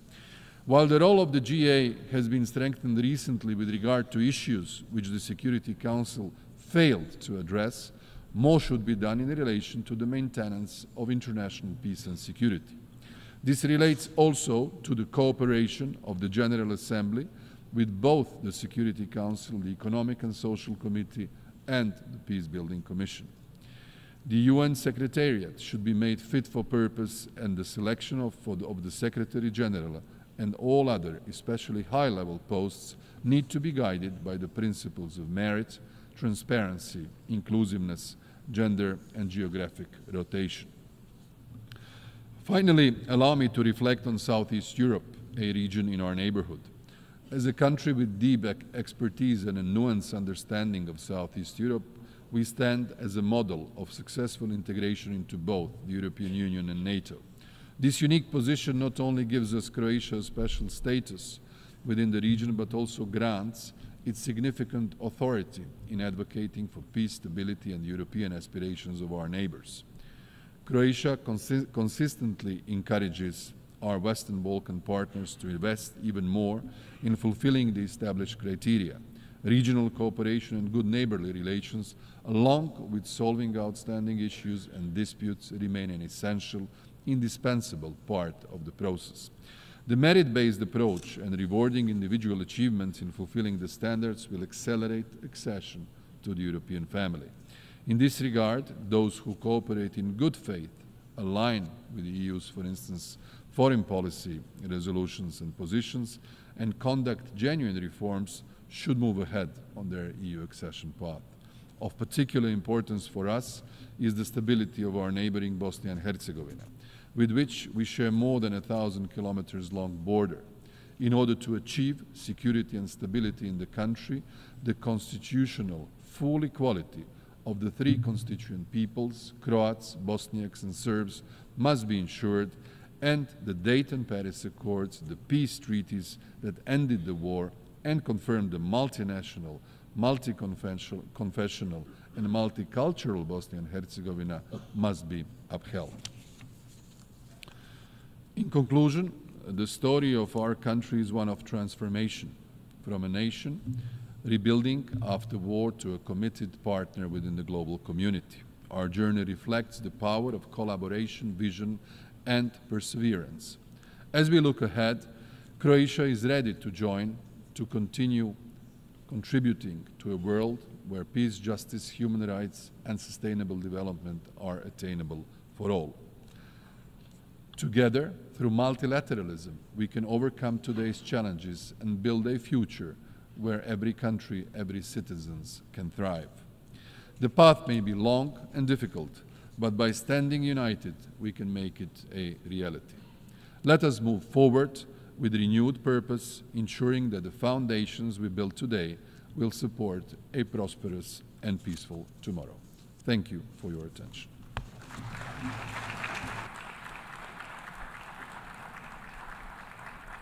On behalf of the Assembly, I wish to thank the Prime Minister of the Republic of Croatia.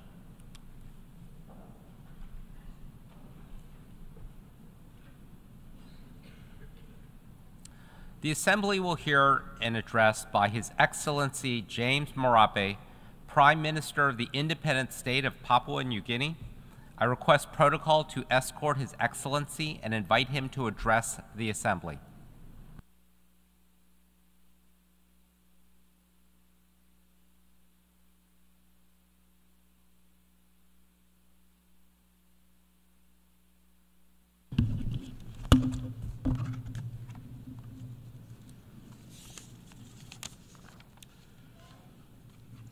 His Excellency Mr. Philemon Young, President of the General Assembly, His Excellency Mr. Antonio Guterres, Secretary General of the United Nations, distinguished Head of State and Head of Governments, Excellencies, ladies and gentlemen, it is my honor to address this august hall once again on behalf of my people of Papua New Guinea.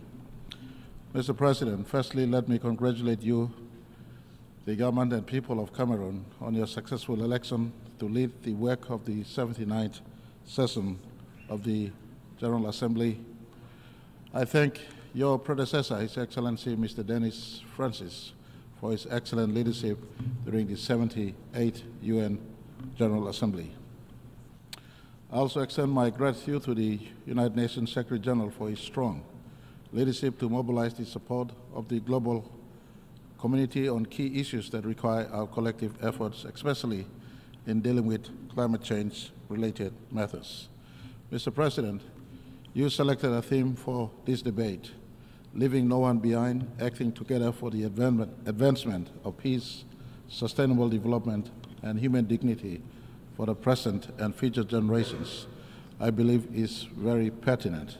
I thank you and commend your foresight in drawing our collective attention to the work we must still do for peace and humanity, considering the vast challenges that continues to threaten our society and what we face today. Mr. President, I speak on three threats to humanity that is complementary to your theme. These threats, in my view, are religious intolerance, poverty induced by climate change, and geopolitical differences and sovereignty contests over territories and people. And I will prefix this statement here with my country as a backdrop. Mr. President, Papua New Guinea is the world's most culturally and linguistically diverse nation, with over 830 languages in a myriad of sub-ethnicities and subcultures that are still authentically indigenous today as I speak. A real-time modern nation of 1,000 tribes. And we embrace this diversity and do our utmost best to function as one people, one nation, and one country in our intention to leave no one behind. In terms of environment, Mr. President, my country hosts up to 7% of world's biodiversity, mostly housed within a tropical rainforest that is the third largest in the world and has a vast marine ecosystem. We sustainably manage our forest, land, and sea because our livelihood depends on them. Papua New Guinea, in a small way, teaches the world on how living in balance with nature, tolerating cultural diversities, and practicing environmental stewardship.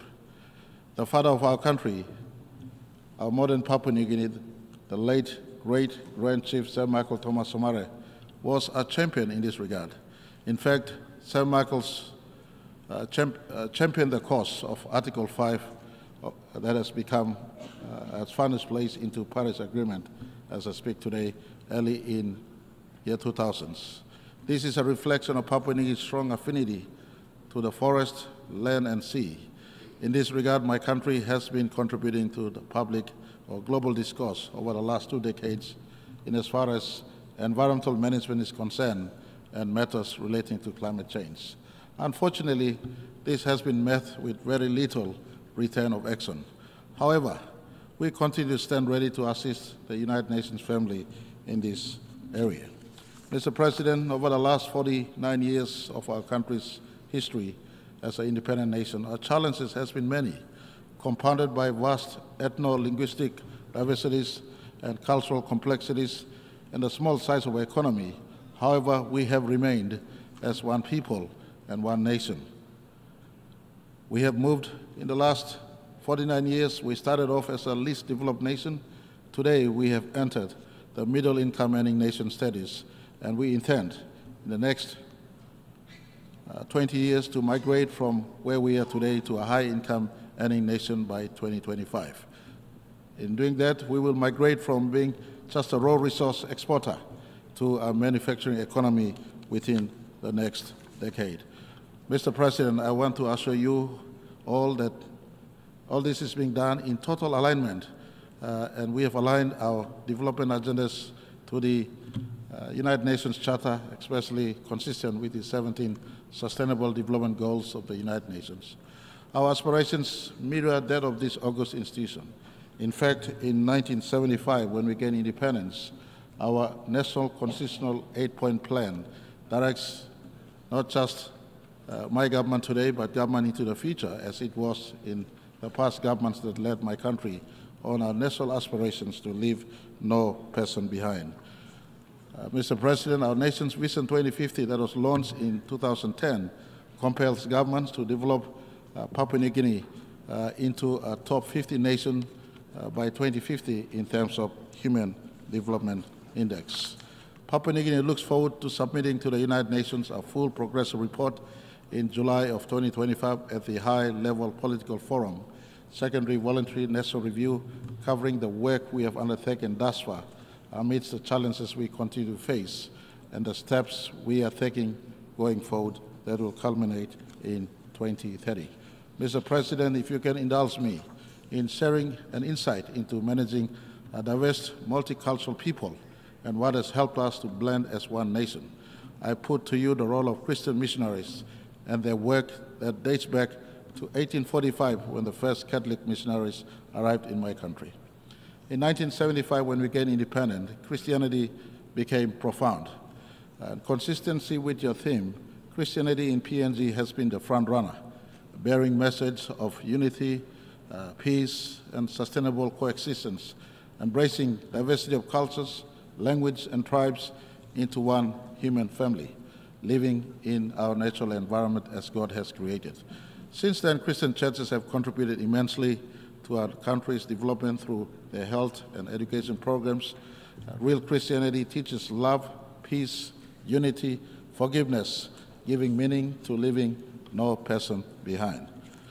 Whilst PNG is identified as a Christian nation, Mr. President, I want to assure you and all who are listening that Section 45 of our nation's Constitution protects individuals' right to choose and practice of faith and religion.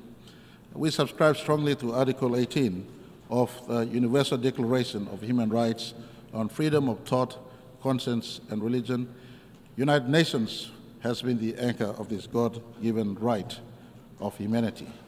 And I offer my country's support to the protection of individuals' choice and rights to practice their faith, and urge that this remains a key duty of United Nations. Mr. President, since the dawn of humanity, history teaches us that many wars have been fought and many lives lost as a result of religious intolerance. We see that happening today, as history is stained with blood of innocent people who have died from state, tribe, or church-sanctioned killings. The United Nations, Mr. President, must condemn laws that encroaches upon individual choice of religion and worship. This is a God-given right. And I see the issue of enforcement of religion upon one another as a threat to peace and coexistence of mankind. I ask United Nations to keep watch over religious freedom of all people, especially minority people in society where major religions are practiced. Mr. President, the second threat I see facing humanity is poverty, and especially poverty induced by climate change. The pursuit of wealth has caused man to plunder edge of its resources beyond the threshold of sustainability, with little consideration for our children's future. The acceleration of climate change, for instance, is a direct result of mankind's insatiable appetite for resources. An attitude of survival of the fittest, nations and corporations jostle and stampede over each other in order to harvest resources, causing environmental degradation, deforestation, burning of cheaper fossil fuel, and pollution, spiraling our planet into climate catastrophes that will further engender poverty. Nations like mine oceans nations like mine continue to live with the climate change-induced sea level rise and weather pattern changes that has now become an accidental threat. That is why we welcome the Chair's summary of the high-level meeting on sea level rise. Together with other Pacific Island countries, we continue to recognize the 1982 UN Convention on Law of Sea as a legal framework within which all activities in the ocean and seas must be carried out. We reaffirm commitment to the Pacific Island Forum Declaration of Continuity of Statehood and the protection of persons in the face of climate change-related sea level rise. Last month, the Pacific Island Leaders Forum in Tonga officially recognized these climate change manifestations as existential threat to our Pacific people. We stand united in the support of Vanuatu-led United Nations General Assembly proposal for the inclusion of sea level rise as a standalone agenda in the United Nations General Assembly and other relevant United Nations processes. Mr. President, despite our economic needs, PNG remains committed to safeguarding both our blue ocean life and our green forest life for its children. As a forest nation, PNG continues to play a proactive role to progress our commitments under the United Nations Framework Convention on Climate Change and the Paris Agreement by undertaking adaptations and mitigation effort. However, accessing of global climate finance continues to be a challenge to Papua New Guinea and many small nations.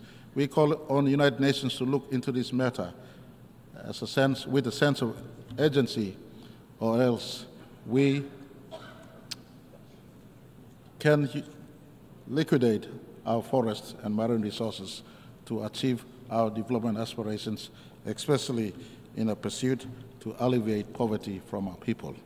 It is for this reason I speak in solidarity with all forest nations, especially those in the Congo Basin and those in the Amazon Basin, for adequate compensation if we are to preserve our forests, which is in fact the lungs of Earth. Mr. President, Papua New Guinea's vast forests, rich biodiversity, marine life, and indigenous people and cultures are now at the crossroads of great change, either of preservation or loss and extinction. The responsibility to save our environment and planet should bear on all of us in equal measure. It is now up to members of the United Nations to save these forests, which are global assets as I speak. On this note, I want to thank my good friend, His Excellency Emmanuel Macron, President of France, for mobilizing European Union funding for a forest conservation area called Manangalas in my country. This is the kind of partnership that should be encouraged. And again, I remind the world, the forest of PNG is a global asset. It must be preserved at a price transferable to improving the lives of my forests. You cannot talk about climate change without conversation on forestry. They are the two sides to the same coin in conversations on climate change.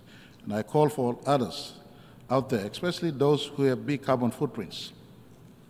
You have to do justice to planet Earth by doing your part, especially assisting us in the preservation of our forests. Mr. President, the third threat facing humanity, in my view, is geopolitical differences and sovereignty contests over territories and people. Increasing geopolitical conflicts and tensions are fueling fragmentation and protectionism around the world today. The restrictions on trade, disruptions in supply chains, growing competitions are crippling our economies. We need to examine peaceful strategies and solutions and invest in peace-building initiatives for de-escalation, mutual understanding, cooperation, build trust, and foster peaceful relationships. The United Nations' role in this must be respected by all nations, for really it was for this reason that the UN was born. So the world does not need to face many more wars again or another big war again. Mr. President, I say this: violence begets violence, and is evil no matter what the justification may be. Violence begets violence. Peace must be achieved by peaceful means. No matter how long or unjust it may seem, peace must be achieved by peaceful means. We live in a time where the press of a button, an atomic or nuclear bomb has the ability and potential to destroy our planet. All conflicts can be resolved if we allow United Nations one rule book to take prominence over our own parochial national interests. In PNG, we partner United Nations in national and subnational peace-building efforts.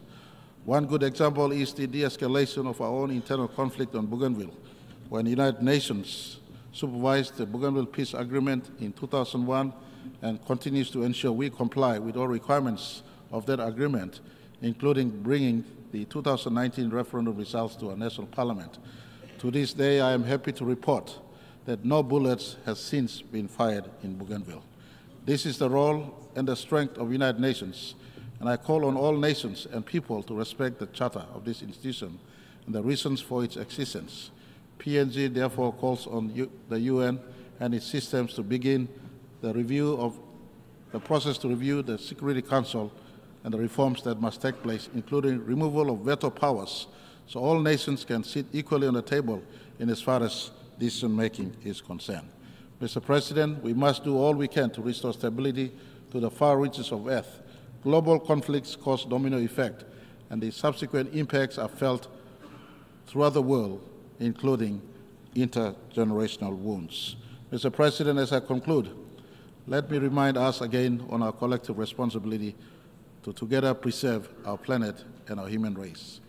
In 1987, a space philosopher called Frank White wrote the overview effect, a cognitive shift astronauts experience after viewing planet Earth from the space, and upon their return to Earth, he records that most astronauts, if not all, experience a self-transcendence, appreciating Earth much more and feeling a very strong connection to all people on the planet. And I am sure Neil Armstrong in 1969, on July 20, when he gazed back on planet Earth, standing on the moon, he would have looked back and he would not have seen his planet, he would not have seen his country, the United States of America. He would have seen the blue planet, the planet he called home. I call upon all of us, esteemed leaders of this planet, let us adopt a little bit of overview effect to see the world through the eyes of the astronauts. They see the planet from humanity perspective, one planet, one people, one humanity. They appreciated Earth much better.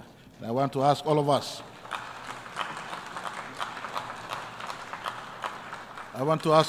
all leaders of planet Earth, let us appreciate Earth. Let us treasure its life-sustaining gifts. Let us do everything within our means to preserve and protect planet Earth. It starts with all of us, leaders, to think and act correctly, because our children's collective future depend on this one. We have but one planet. After all, there's not two planets. You look at the observable universe, you look billions and billions of light years into the observable universe. There is no one planet that looks like us. Only one planet. Let's preserve that. Let us rise above religious bigotry, fight poverty together, and coexist in peace under the charter we ourselves have written into this magnificent institution called the United Nations. I thank you all for the opportunity to speak. May the peace of my Lord Jesus be upon you. Mr. President and all people of Earth, our beautiful life-sustaining Earth, may God bless each and every one of you.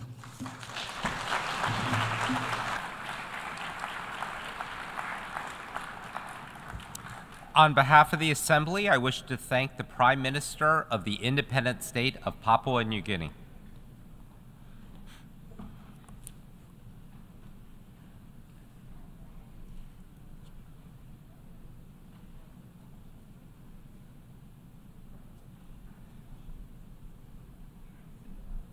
The Assembly will hear an address by His Excellency Robert Abela, Prime Minister of the Republic of Malta. I request protocol to escort His Excellency and invite him to address the Assembly.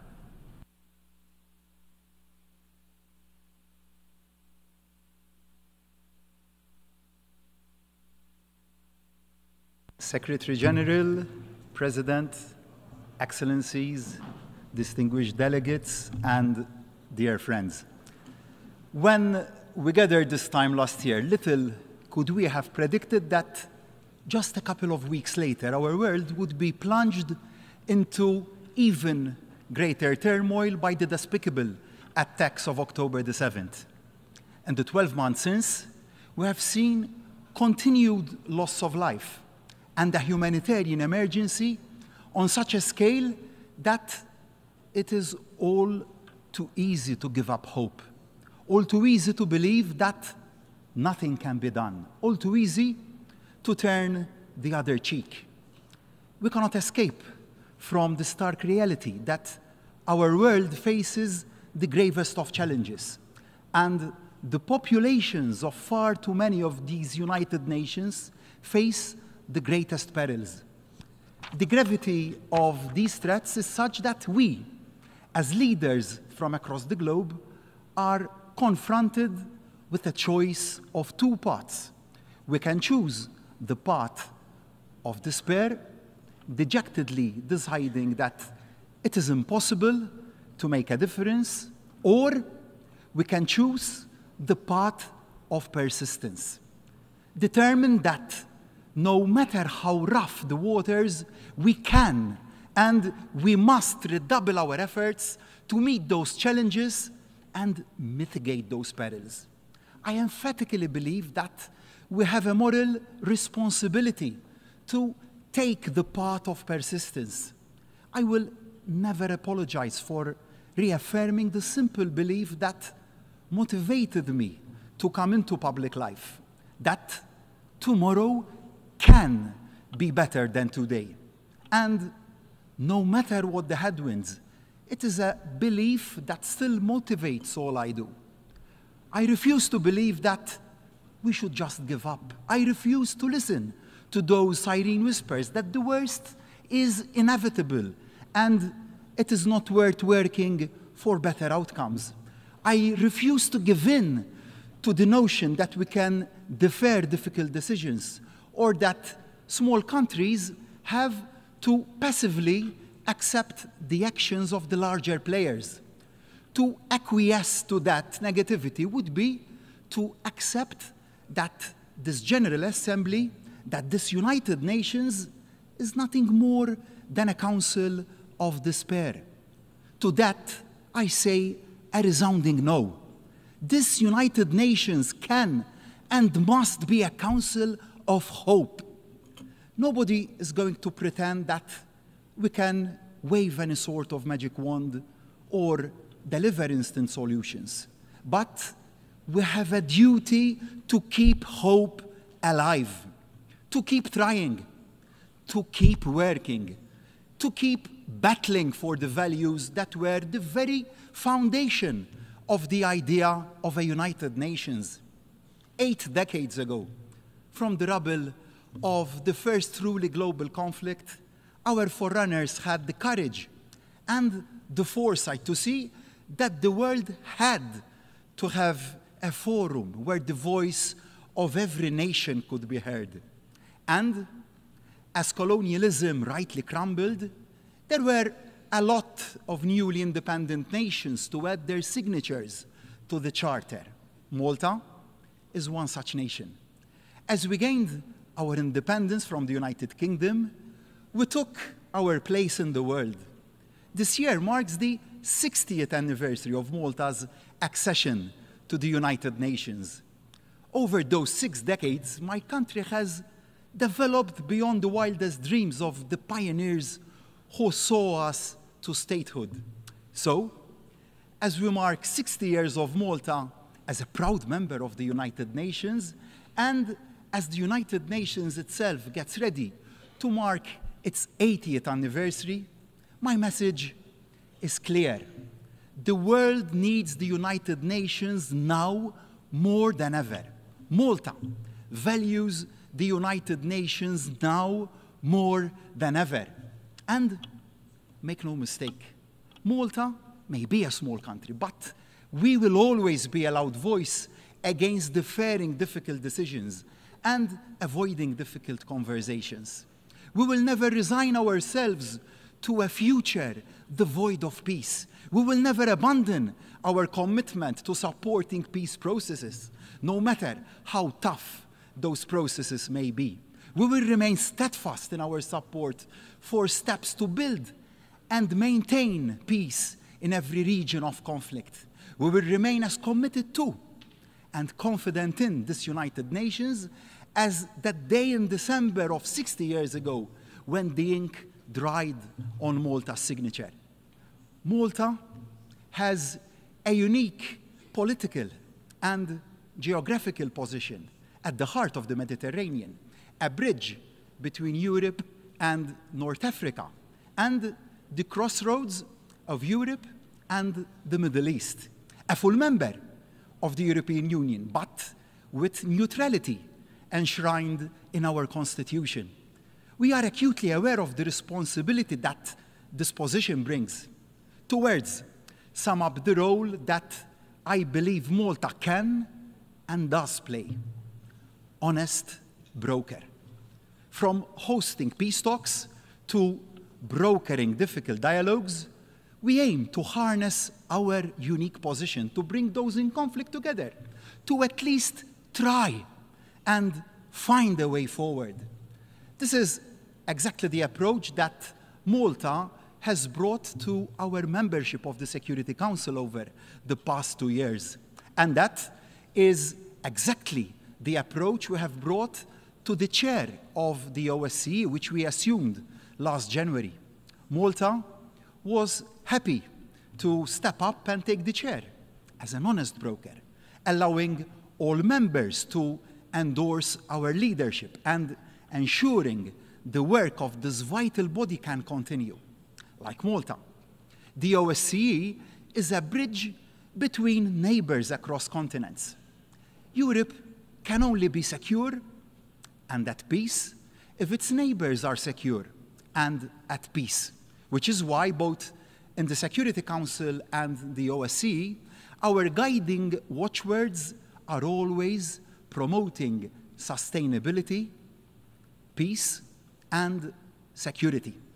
This approach sits well alongside the OSCE's comprehensive conception of security as not just about ending military conflict, but also addressing the social and economic tensions that create and exacerbate international tensions. To that end, we will continue to press for all nations to comply with the Arms Trade Treaty. The failure of too many countries to comply with international rules poses too great a threat to too many innocent citizens. President, as I've reflected on my country's 6 decades of membership of this United Nations, I've looked back at the wisdom of some of those who have held the office of Secretary General. Sadly, those words of Ban Ki-moon remain as true and urgent today as ever. The world is overarmed and peace is underfunded. The peace and humanitarian budgets, which are at the heart of the UN's mission, remain unfortunately severely underfunded, harshly impacting too many of the world's most vulnerable people, which is why Malta urges all member states to play their part by remitting the resources to ensure the hard-working, hard-pressed frontline UN staff can play their part in bringing relief and hope where it is so desperately needed. As Malta concludes its current term on the Security Council, I am proud of what we have been able to help achieve. Amidst the tragedy of the events in Israel and Gaza, we have worked with others to prioritize the relief of humanitarian suffering. We used our seat on the Security Council to work for Resolution 2712, which demanded urgent and extended humanitarian pauses and the provision of corridors through Gaza to supply critical supplies needed by so many innocent civilians, not the least children. The resolution also called for the release of hostages held captive by Hamas and other militant groups in Gaza. We are proud that this led to the release of 105 hostages during the negotiated 7-day pause. Similarly, I am pleased Malta played a key role in the Security Council adopting Resolution 2728, which demanded an immediate ceasefire in Gaza for the month of Ramadan, alongside the immediate release of all hostages.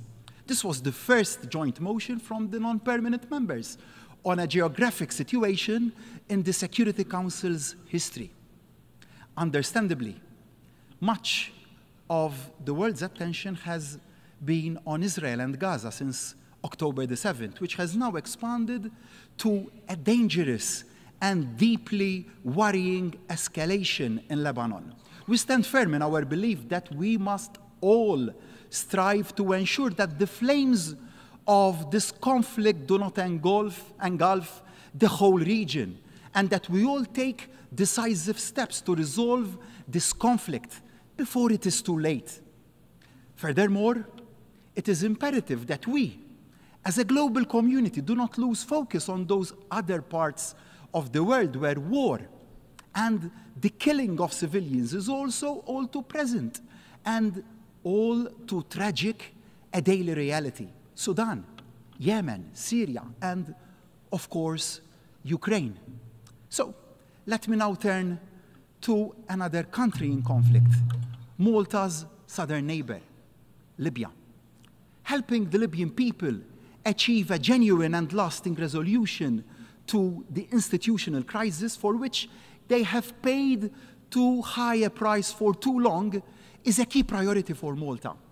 For such a resolution would not only benefit the Libyan people, it would also benefit all Libya's neighbors and also the wider region. Only with a single functioning government supported by citizens across the whole country can Libya play its full part in addressing the migrant crisis, which puts so many lives at risk, which is why Malta welcomes the initiatives taken by UNSMIL in bringing the parties together to sign an agreement that will hopefully end a crisis at the central bank of Libya, and also to kickstart this stalled wider political process. Malta will continue to stand ready to do anything it can to aid that process. And we will be unstinting in advocating for proactive engagement by the international community to support and enhance those UN-led efforts. Together, we have a duty to aid the mediation needed to create a pathway towards national, parliamentary, and presidential elections in Libya. As friends and neighbors of Libya, we can and must help.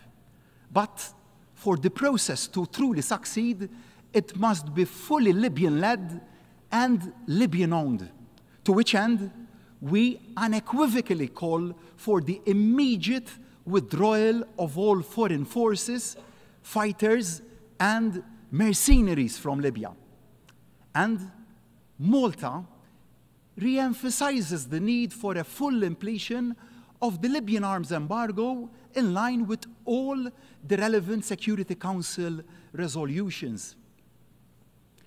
Equality is a key value for my government and my country, just as the situation in Libya will only be resolved by all the people of the country knowing that they have an equal voice, so are so many of the conflicts, disputes, and tensions around the world fueled by inequality. Equality isn't some sort of added extra, nice to have, but not vital to tackling the world's problems. That view couldn't be more misguided. Equality across gender, age, race, religion, disability, sexuality is not just imperative for its own sake.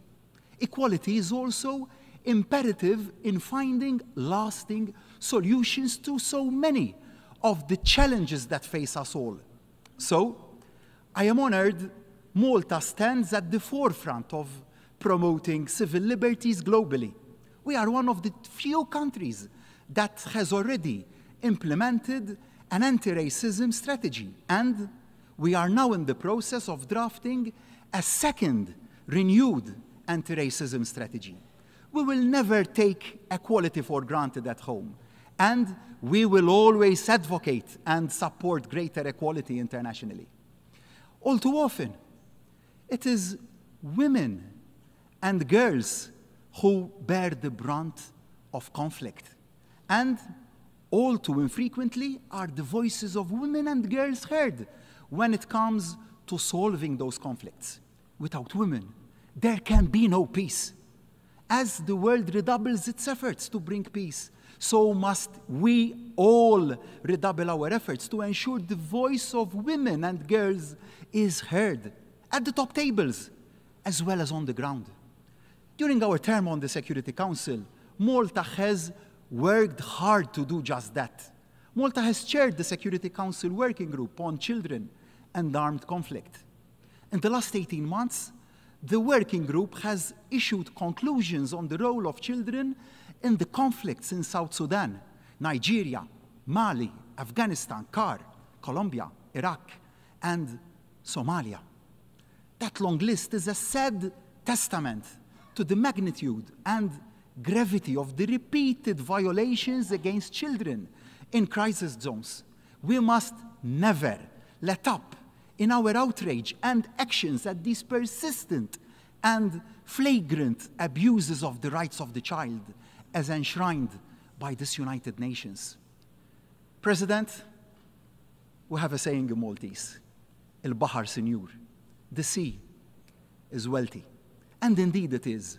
As an island nation, for Malta, the wealth of the sea equates to the wealth of our people. The health of the sea equates to the health of our people. So we need no reminder just how essential it is to protect the wealth, health, and the biodiversity of our seas and oceans. And we know just how much small island nations like ours will be impacted as climate change warms oceans and raises sea levels. We, small island nations, are amongst the lower emitters of greenhouse gases. But we are literally the front line of the climate emergency. The impact of climate change will be felt by all our citizens. It is our duty to them to do all we can to minimize that change and maximize our resilience to the changes which are already being felt. Delay and prevarication simply aren't options. Climate change must remain at the top of the global agenda. Solidarity, standing shoulder to shoulder with our fellow small island nations, is a key value for Malta. Solidarity means actions, not just words. The Islands for Islands initiative is central to our foreign policy, providing concrete, practical assistance to small island developing states, sharing best practice and building capacity. That's why Malta has jointly taken the lead in developing the Climate Vulnerability and Resilience Index, a practical resource to help small islands identify and prepare better for the effects of the changing climate. As sea levels become an even greater concern, so does the health of our seas and oceans become ever greater a priority. Malta remains and will always remain at the forefront of efforts to protect our oceans. In the very first years of our UN membership, we were one of the foremost proponents of the principle of the common heritage of mankind. Thank you, Arvid Pardo. And it remains our lodestar. We have consistently spoken up in the Security Council about the existential threat from rising sea levels, and Malta will always remain unwavering in our support for the United Nations Convention on the Law of the Sea. Malta welcomes the first ratifications of the Biodiversity Beyond National Jurisdiction Agreement, which will provide much needed, much greater protection for the 2/3 of global oceans that lie beyond national jurisdictions. The treaty will only come into force when 60 nations have ratified it. Our oceans need it. Our people deserve it. So I say to my fellow leaders, speed up and sign. To preserve healthy maritime environments, we all need to take practical, innovative solutions and steps. That's why I am delighted at the success Malta's new shore-to-ship initiative is having. The stunning Grand Harbor in the capital city of Malta, which is Valletta, is a magnet for cruise ships. But while docked in berth, they can produce serious amounts of pollutions if relying on their engines in the confined space. So shore-to-ship is installing onshore power supply alongside the quays, which are used by cruise ships, meaning that they can switch off their engines and help reduce pollution in this most special of places by around 90%. In Malta, we know that while the sea can yield great gifts, it can also be the host for illicit activity and the breaking of international laws. The high seas must never become the Wild West.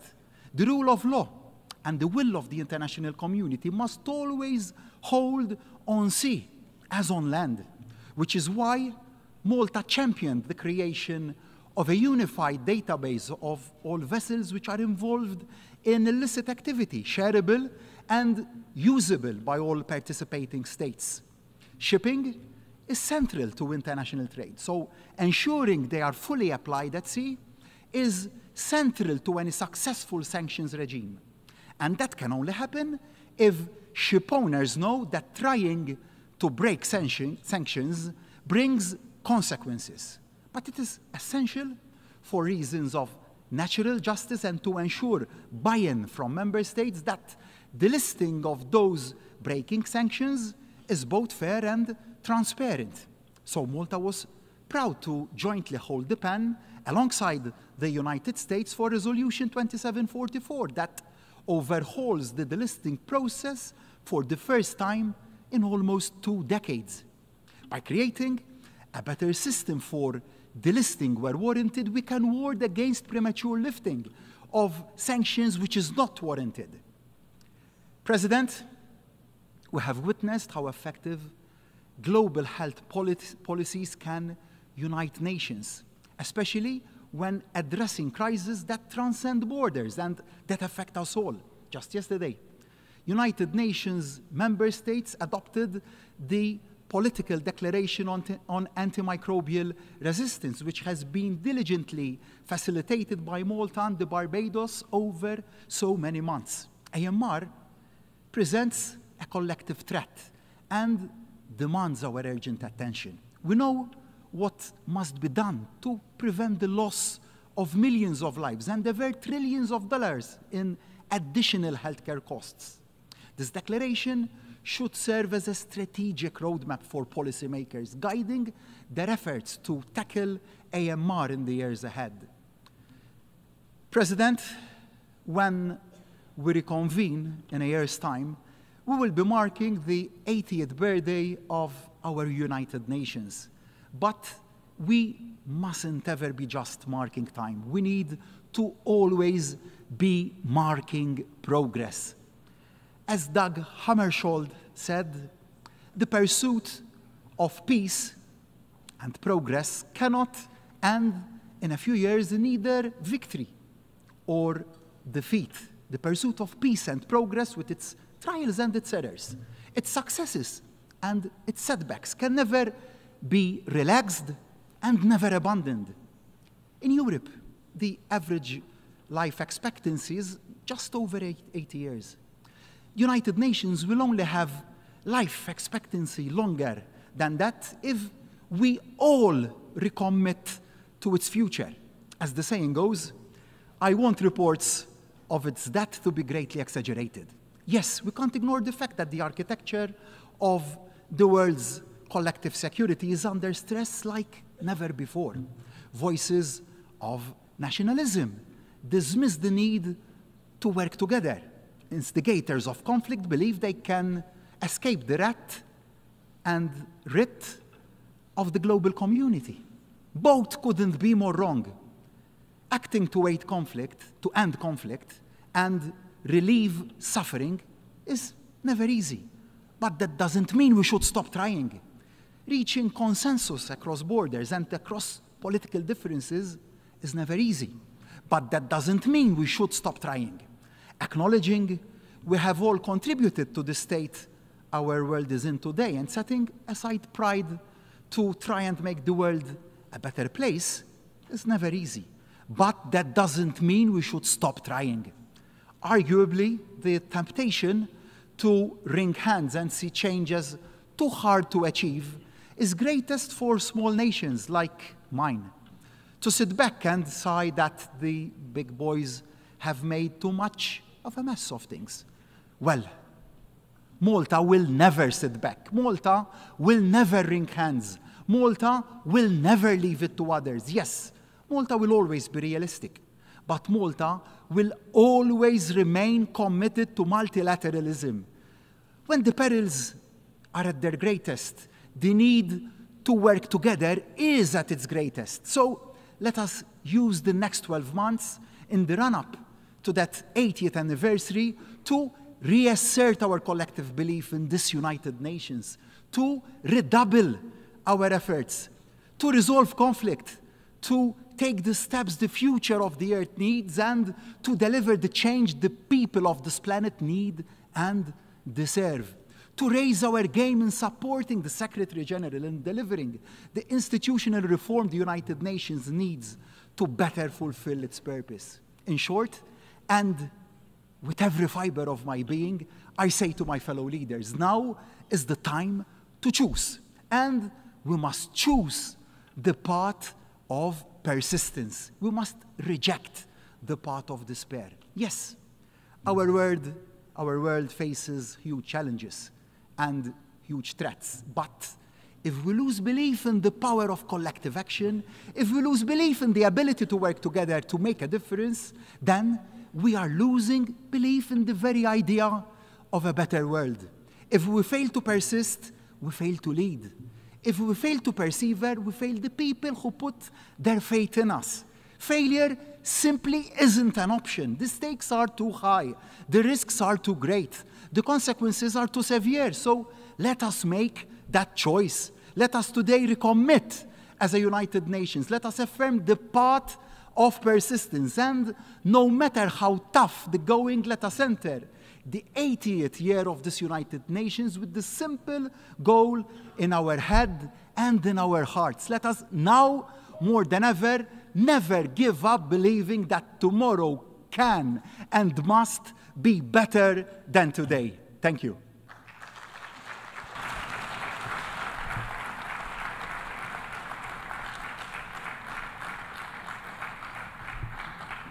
On behalf of the Assembly, I wish to thank the Prime Minister of the Republic of Malta.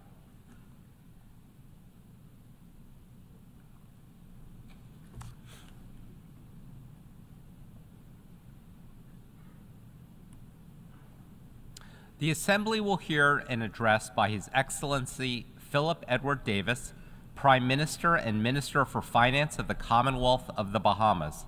I request protocol to escort His Excellency and invite him to address the Assembly.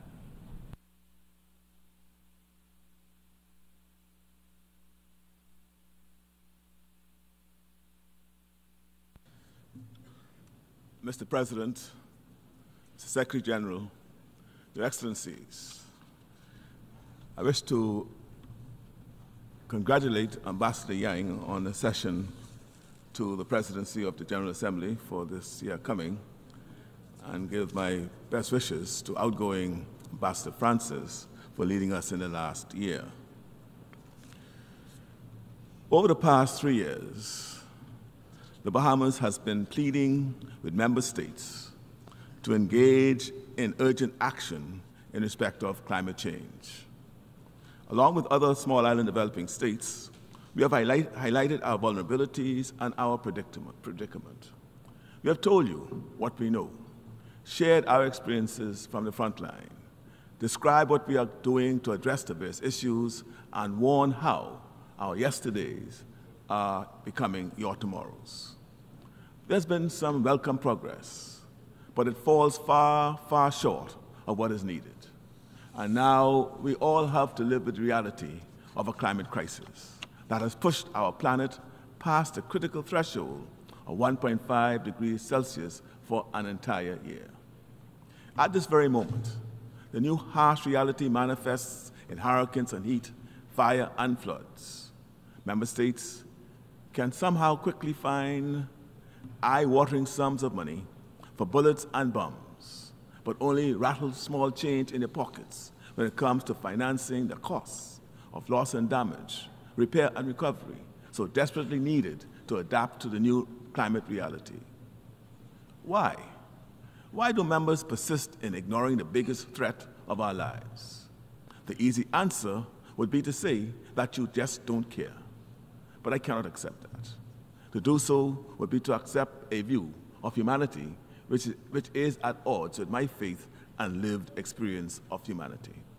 But we in the Bahamas clearly see that lack of determined, committed action as a series of misguided short-term choices and priorities. We can choose differently. We can choose better. We can act to address real, consequential priorities, priorities that are already impacting the lives of every single one of us and will continue to impact the lives of our children and their grandchildren for generations to come.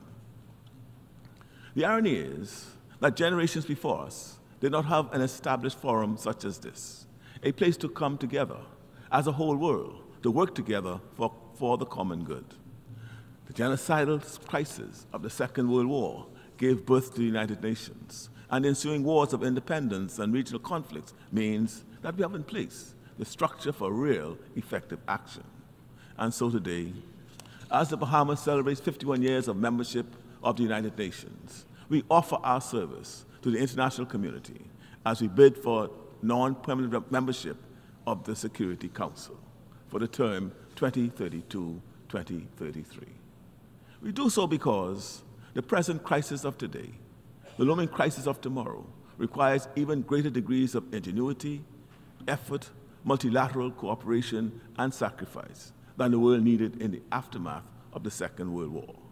We understand well that the Council's mandate to maintain international peace and security goes far beyond the mere absence of war. But we also know that from where we stand, on the front line of the impact of climate change on humanity, that the mandate to cooperate in solving international problems, now more than ever, requires us to stand up and step forward. We do so to amplify the voices of small island developing states. We do so because the voices of small island developing states are the harbingers of what lies in store for all of us. The Security Council of the future will not be equipped to deal with the biggest crisis of our time without voices like ours at the table. The link between climate change and global security is undeniable. Things are bad now, and they're going to get a lot worse before they get better. Climate considerations must be integrated into all aspects of the Security Council's work. Because of this, the Bahamas stands ready to advocate and support whatever reforms are needed to help maximize the effectiveness of the work of the Council. Membership for countries like ours was not what the Charter members contemplated when the UN was established, but it is countries like ours which will help the Council with inclusive, truly representative decision-making needed to help address the greatest crisis of our time. Friends, aspirations to lasting global peace and security will remain empty dreams if not supported by economic security. For too long, the global financial system has been skewed against developing nations. It is a cruel irony that industrialized nations who bear the greatest responsibility for the climate crisis often perpetuate another form of injustice in the form of our current global system. We have been instrumental in exposing the hypocrisy of unilateral blacklisting and advocating for a framework that prioritizes fairness and inclusivity. The present system, with its dark rules and uneven playing field, drains resources from developing countries, leaving us to grapple with the consequences. The Bahamas refuses to accept this double standard. We are raising our voice to demand a fairer and more equitable international framework, one where the voices of all countries, regardless of population or GDP, are heard and respected.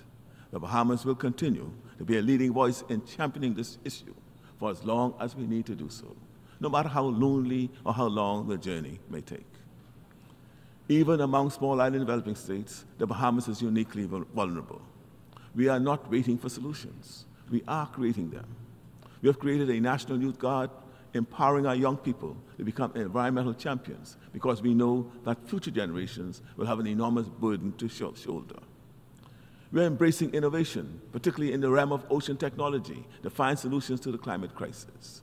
The Bahamas may be small in size, but we are not short on ambition or ingenuity. We have said it before, but we can never say it often enough. Countries like the Bahamas contribute so little to the problems of the world, and yet we are among the first and greatest affected. Over 40% of my country's national debt is as a direct result of the impacts of climate change. Locked as we are into an annual cycle of severe hurricanes, repair and rebuild, how can we fulfill the reasonable aspirations of our people for national development? We need to stop thinking of climate change merely as an environmental threat. It is a threat multiplier, exacerbating existing tensions, creating new ones, and undermining the very foundations of global security. If we think we have refugee challenges now, do we really want to wait until millions are forced to cross borders just to survive? As resources become scarcer, as livelihoods are lost, the potential for conflict, for instability, and mass migration becomes inevitable. And so we ask you to take note of your own self-interest. Your Excellencies, in our Caribbean region, the Republic of Haiti is facing a multidimensional security crisis. It is born of gang violence and resource scarcity, made worse by massive earthquakes, hurricanes, and other natural hazards. In accordance with UNSC Resolution 2966, passed in 2023, and in coordination with the government of Haiti, member states are contributing to a multinational security support mission. The Bahamas government is strongly of the view that any mission in Haiti ought to be Haitian-led and aim to build the capacity of the Haitian National Police to counter gangs and improve security conditions.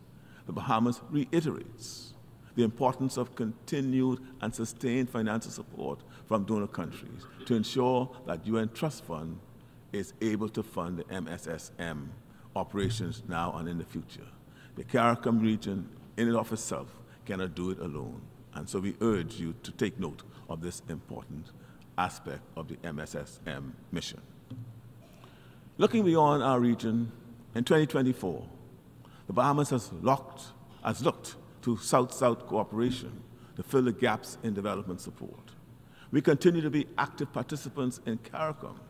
We value the support of the Commonwealth and the solidarity between Caribbean and Pacific Commonwealth states, and look forward to meeting this year in Amor. We value the deepening relationship between CARICOM and the African region. We see renewed value in the Group of 77 and the non-aligned movement. Our concerted efforts to collectively focus on climate reparations have resulted in new pathways to climate justice at the International Tribunal for the Law of the Sea and at the International Court of Justice. We remain determined to protect and preserve our climate and our precious biodiversity through the progressive development of international law. COP29 must be a turning point. It is estimated that by 2050, climate-related damage is projected to rise to an almost unimaginable $38 trillion per year. My friends, in some respects, it is already too late. Where we are is not good enough, but there's still time just enough if we act and act now. Let's revitalize the stalled negotiations on a new collective quantified goal on climate finance. We cannot afford another year of inaction. Developed nations must step up, not just with words, but with enforceable, concrete commitments that reflect the scale and urgency of the crisis. While global military expenditure soared to an unprecedented $2.4 trillion last year, the Loss and Damage Fund, painstakingly established at COP28, has secured a mere $800 in pledges. This is a drop in the ocean compared to the trillions needed to address the escalating costs of the negative impacts of climate change. This is not just an issue of funding. It is fundamentally an issue of sustainability and survival. Without it, peace and security mean nothing. The Loss and Damage Fund must be fully operationalized. This is about responsibility, accountability, and building a future where those who have polluted the most contribute the most to cleaning up the mess. The rise in global temperatures of more than 1.5 degrees Celsius this past year has put us in a new reality. But we must do more than roll the dice. Real effort, serious action, tangible progress. These are the only paths to sustainable solutions. And the same truths remain. We must prioritize energy solutions around sources of renewable energy. Redirecting the vast subsidies given to the fossil fuel industry towards renewable energy and climate adaptation and mitigation would be a powerful start. We must reform the global financial institutions and systems. We need multilateral development banks that are fit for purpose, providing accessible finance and prioritizing climate-resilient investments. We must continue to work to strengthen international cooperation. We need a renewed commitment to collective multilateral action. But friends, within this global emergency, we also see a glimmer of hope.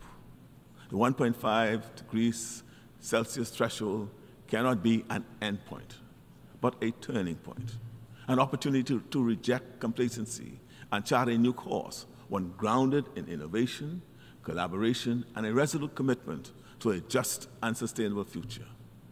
We're not asking for a handout, but for a handout. Even the strongest swimmers drowns if left alone in a raging sea. I'll be remiss if I had to leave this podium without joining my sister, Prime Minister of Barbados, in calling and renewing my call for the removal of the blockade in Cuba. It is hurting the people of Cuba, and though it is said that the blockade is against Cuba, it is the people in Cuba who suffers daily. It has not worked. It's been in place now for how many years? Over 70 years. So why should it still remain? And we call upon all of us here present to seek to persuade those who have the blockade to remove it and move it as soon as possible. Thank you for listening.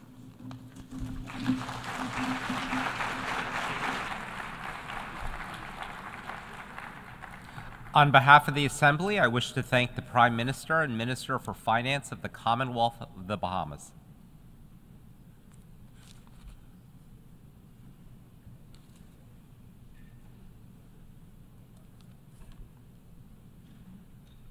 The Assembly will hear an address by His Excellency Kassim Majaliwa, Prime Minister of the United Republic of Tanzania.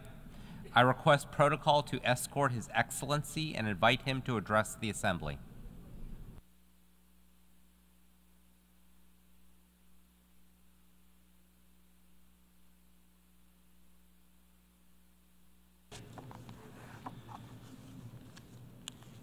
Your Excellency, Philemon Yang, President of the 79th session of the United Nations General Assembly, Excellencies, Heads of State and Government, ladies and gentlemen.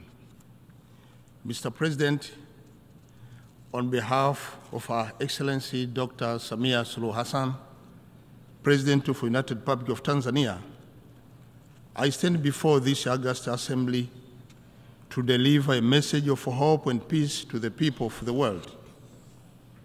In doing so, I wish to convey warm and fraternal greetings from the President and the people of the United Republic of Tanzania. Her Excellency Dr. Samia Suluhu Hassan, President of the United Republic of Tanzania, wishes this assembly every success in its important deliberation. I would also like to join the previous speakers in commending you, Mr. President, for the excellent manner you are steering the work of the Assembly. Tanzania endorses and supports the theme chosen of this session, that is, leaving no one behind, acting together for the advancement of peace, sustainable development, and human dignity for present and future generations. This theme aligns well with the United Nations Charter and builds on the efforts of your predecessor, His Excellency Dennis Francis, whose remarkable leadership is truly appreciated. Tanzania recognizes and thanks the Secretary General for his great work and the important message he shared with us at the opening of this general debate. Mr. President, the participation in the 79th General Assembly has been a unique opportunity for us to share perspectives regarding to the pledge and the commitment made for addressing global challenges such as pandemics, extreme poverty, climate change, and the conflicts. I would like to share some of Tanzania's perspectives as follows. Sustainable development, Tanzania's path to inclusive growth. Mr. President, the Sustainable Development Goals are a beacon of hope in addressing global challenges. Tanzania's journey towards sustainable development reflects that of many nations facing significant challenges from the determined impact of COVID-19 on health and economic systems. Climate change, marked by extreme weather patterns like torrential rain and droughts, has deteriorated health issues and strained infrastructures. We are concerned about the slow pace in attaining these goals, whereas of 2023, only 17% of targets were on track, with over one-third regressing or stalling. Urgent action and global solidarity are needed to overcome barriers such as economic imbalances, climate change, conflict, and gender inequality. Mr. President, our commitment toward the realization of SDGs is focused on sustainability economic growth through strategic investment in agriculture, aquaculture, livestock, fisheries, infrastructure development, energy, and digital economy. Our goal is to improve food security, reduce poverty, ensure job creation, and drive inclusive economic growth. There are many success stories in Tanzania emanating from this investment, such as the empowerment of youth through the Building Better Tomorrow agriculture initiatives in mainland Tanzania and empowerment of local women in Zanzibar through seaweed farming.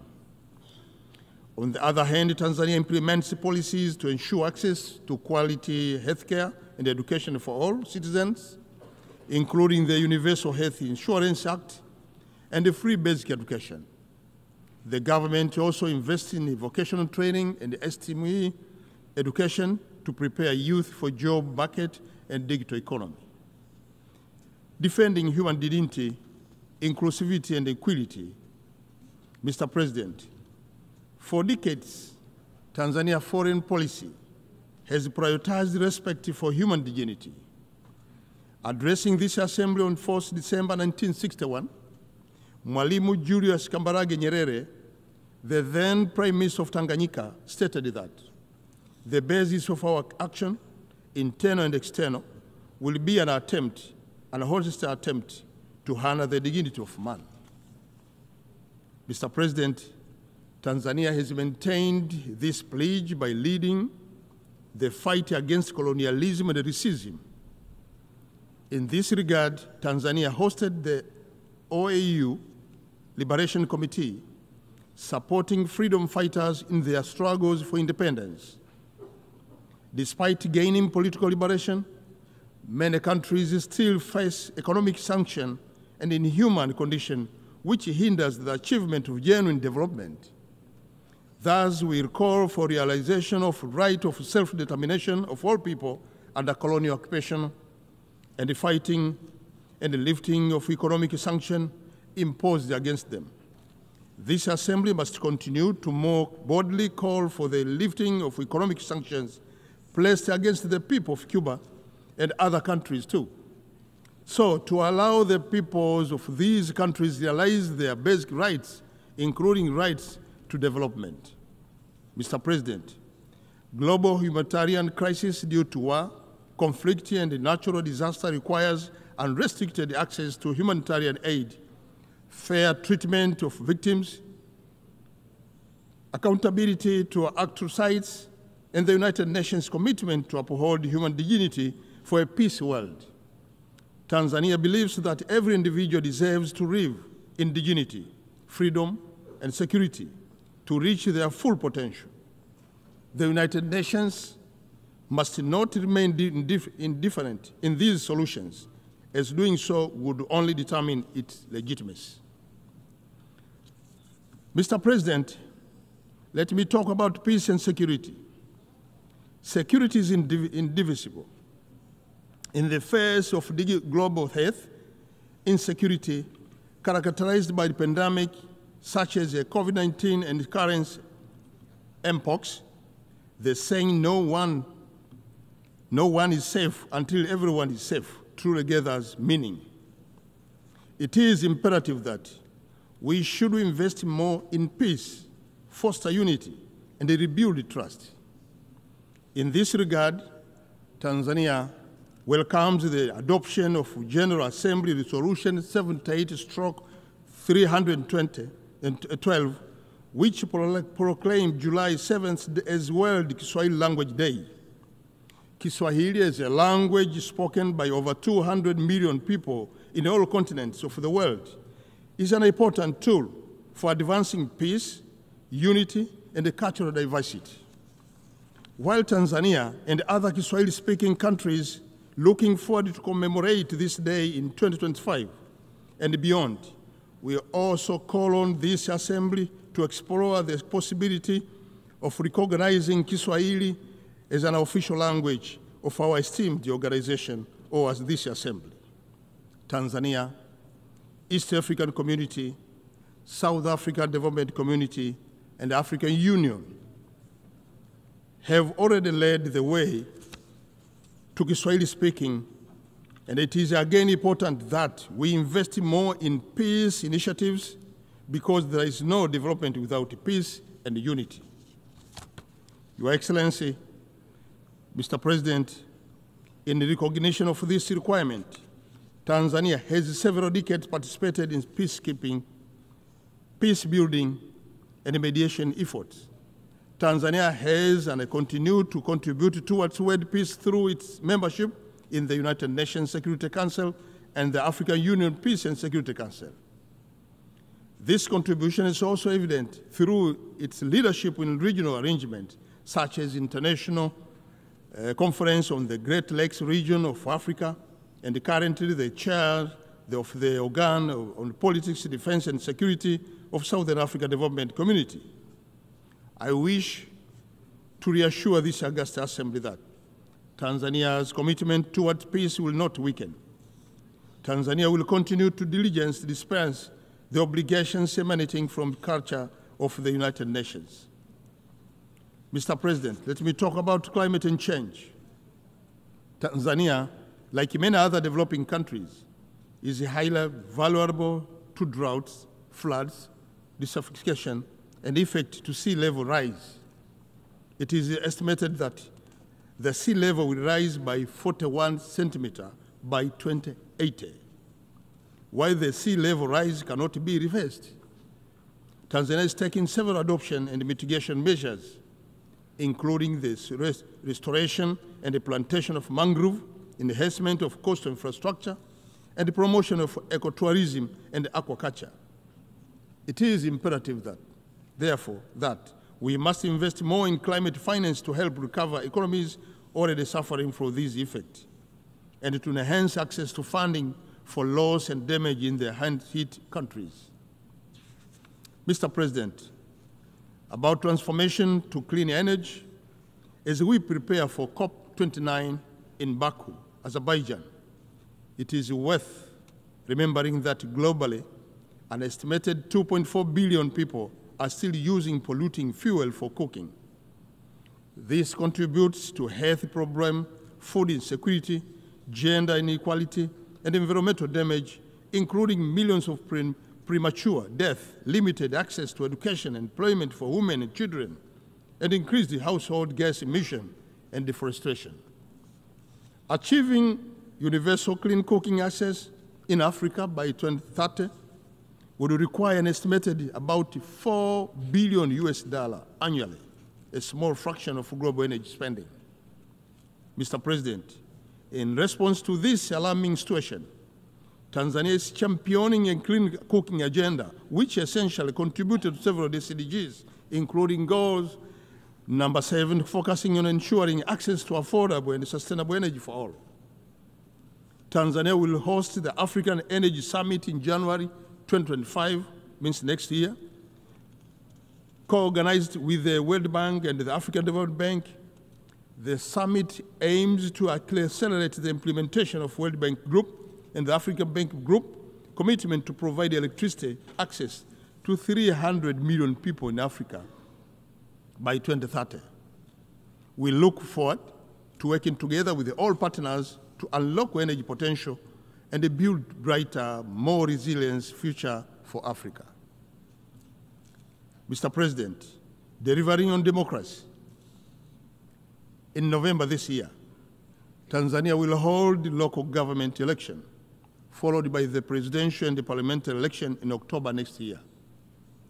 As we prepare for this electoral event, I wish to assure this Assembly that democracy, human rights, and the rule of law will be upheld in line with President Samia's vision as captured in the 4 R's philosophy, namely reconciliation, resilience, reform, and rebuilding. Since the announcement of 4R principles in 2021, the government of Tanzania has continued to foster harmony and promote unity across political, religious, and ethnic divides.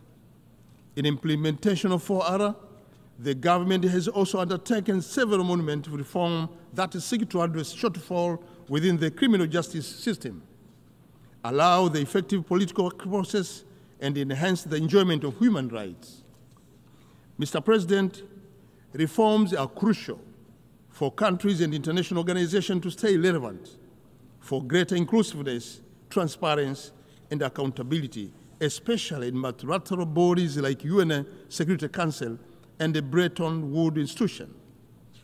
Tanzania remains committed to rebuilding its economy and society, focusing on inclusivity and empowering its citizens for a stronger future. Mr. President, when I go to conclude my speech, Tanzania argues all the world leaders to unite against international threats that undermine unity, peace, and human dignity. We are obliged to work together with goals stipulated in the Charter of the United Nations of sparing succeeded generation from the scourge of war. We must stop war and suffering that cause death and wanton suffering to innocent civilians, including women and children. Let us leverage innovation, adopt inclusive policies, and strengthen international cooperation in accelerating the implementation of SDGs. Together, let us build perhaps partnership that transcend borders, ensuring no one left behind. Let us undertake the necessary reform to make our multilateral institution fit for purpose. Let us rebuild trust and reconcile our differences. Let us cooperate to build resilience of our institution and people. We can achieve the future we want if we commit to rebuild and restore what has been damaged by our past action. As we look to the future, let us honor the commitments made in various international fora. Together, let us embrace this moment with optimism and the shared dedication to inclusivity. Asante sana kwa kunisikiliza. Thank you so much for listening. Thank you so much for your attention.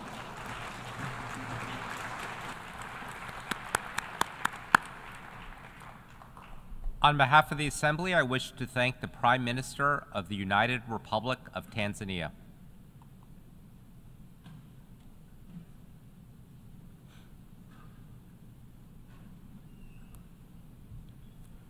The Assembly will hear an address by His Excellency Ralph Gonsalves, Prime Minister and Minister for National Security, Legal Affairs, and Information of St. Vincent and the Grenadines. I request protocol to escort His Excellency and invite him to address the Assembly.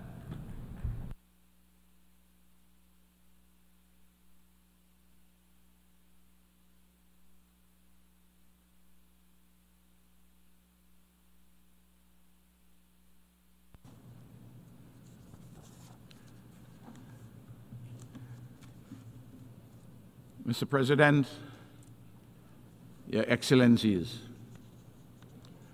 St. Vincent and the Grenadines is a magnificent exemplar of our Caribbean civilization.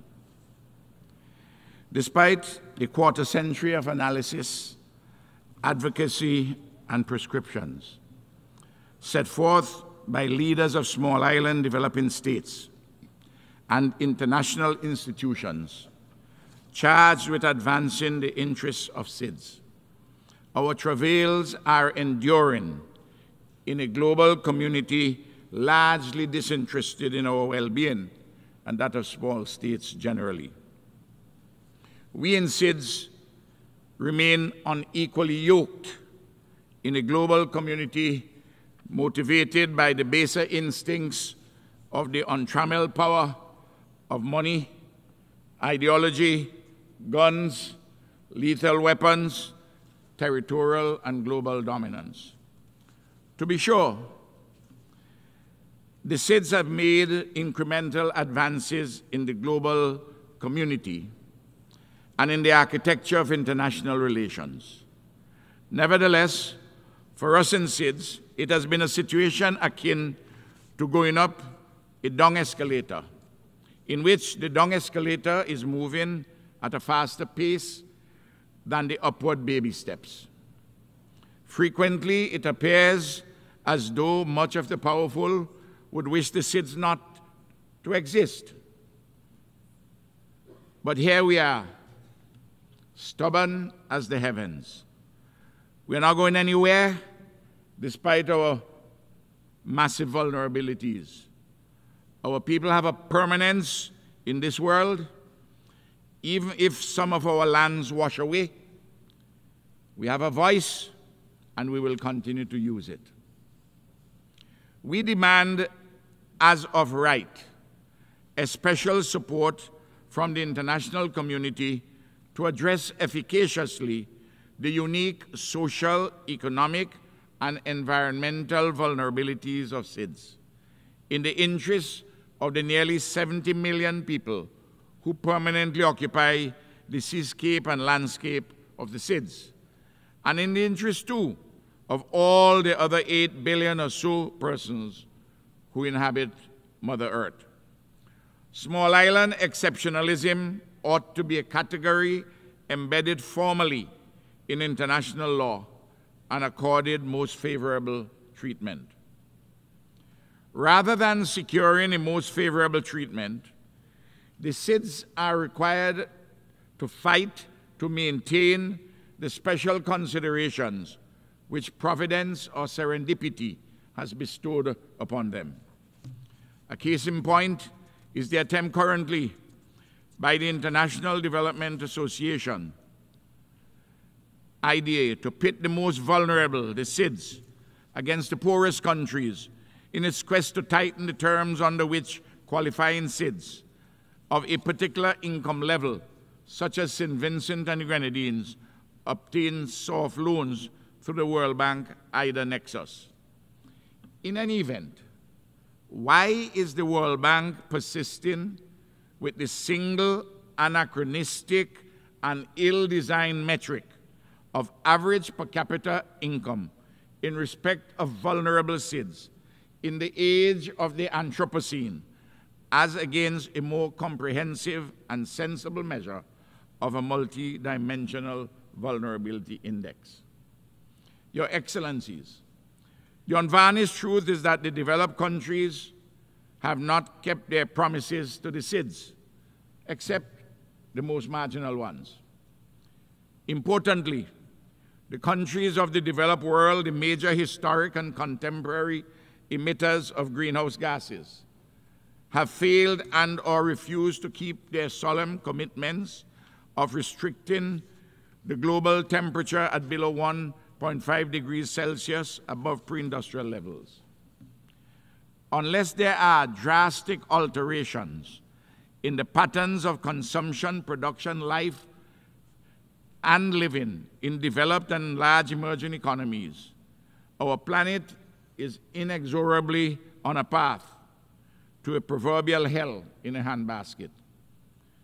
In the process, countries of an island or seaboard civilization are likely to be inundated by raging seas and enveloped in searing heat. On the matter of the financing of climate change, the developed countries which have the means and the major historic responsibility to contain this existential threat have been parsimonious and less than responsible in practice. Even today, the cynicism and doublespeak of several major developed countries is breathtaking in response to the quest of most of the global community to transform the international financial institutions as fit for purpose in today's world, and for responsible, reasonable alterations in the actual modalities of climate financing. High representatives of most of these developed countries pay lip service in general to the innovative proposals, the Bridgetown 3 proposals endorsed by the Caribbean community, only to nitpick and delay in the particular on the progressive essentials. Brazenly, when these developed countries make a marginal concession, they trumpet it as a major advance so as to send the proverbial fool a little further. The Antigua and Barbuda Agenda for SIDS, adopted earlier this year, encompass an action-oriented framework for the way forward. The recently adopted Pact for the Future by the United Nations General Assembly provides a wider and promising buttress. In our advocacy for the 39 SIDS, we embrace too the cause of the least developed countries and the landlocked developing countries, all 92 vulnerable countries in the United Nations system. Your Excellencies, growing material dissatisfaction grips increasingly large numbers of people in both the metropoles and the hinterlands in this highly interconnected world. Noticeably, the ceremony of innocence is drowned. Things are falling apart. The centers cannot hold, and the cascading effects are ripping the world asunder. The best of all lack conviction, and the worst are full of passionate intensity. Creative resistance and reconstruction are the banners under which ordinary men and women across the globe are draping themselves.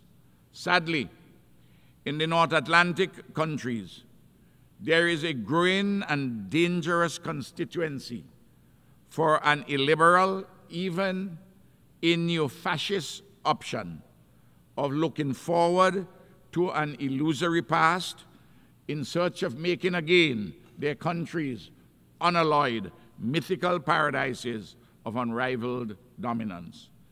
They are looking forward to a past that never was.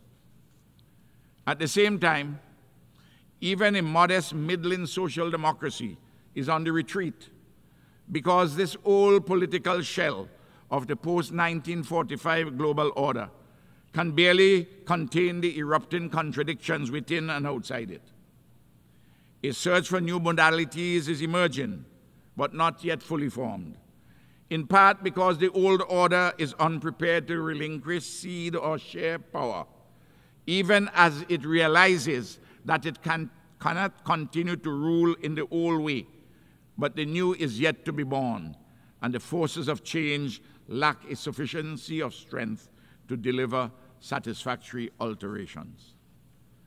Your Excellencies, the war in Ukraine, the genocide in Gaza, the conflicts in the Yemen, Sudan, and the Democratic Republic of the Congo, the threats across the Taiwan Strait, and empire's designs on revolutionary Cuba and Venezuela, the violence and more in Haiti, and such like disruptions of the peace globally, all have specific origins and contexts. But they are all reflective, too, of a failure of multilateralism, a hamstrung United Nations framework, and a derogation from the fundamental precepts of the Charter of the United Nations. Large, powerful nations, singly or in allied combinations, have a propensity to seek dominance. In this milieu, opportunistic or servile alliances emerge or persist as the particular circumstances admit. It all degenerates into a Manichean politics of the madhouse. Hypocrisy, disinformation, and folly reign supreme. Your Excellencies, in this context arises the trope of the neoliberal global order that the principal contradiction in today's global political economy is between democracy and autocracy. Still, all the self-serving shibboleths and gloss of this fictional construct will not wash away the unrepentant sins of the past or the cruel impositions of the present. The blinding truth is that the central contradiction in today's political economy is not between democracy and autocracy. The main contradiction has been, and still is today, that which revolves around the fundamental material questions of who gets what, when, where, and how.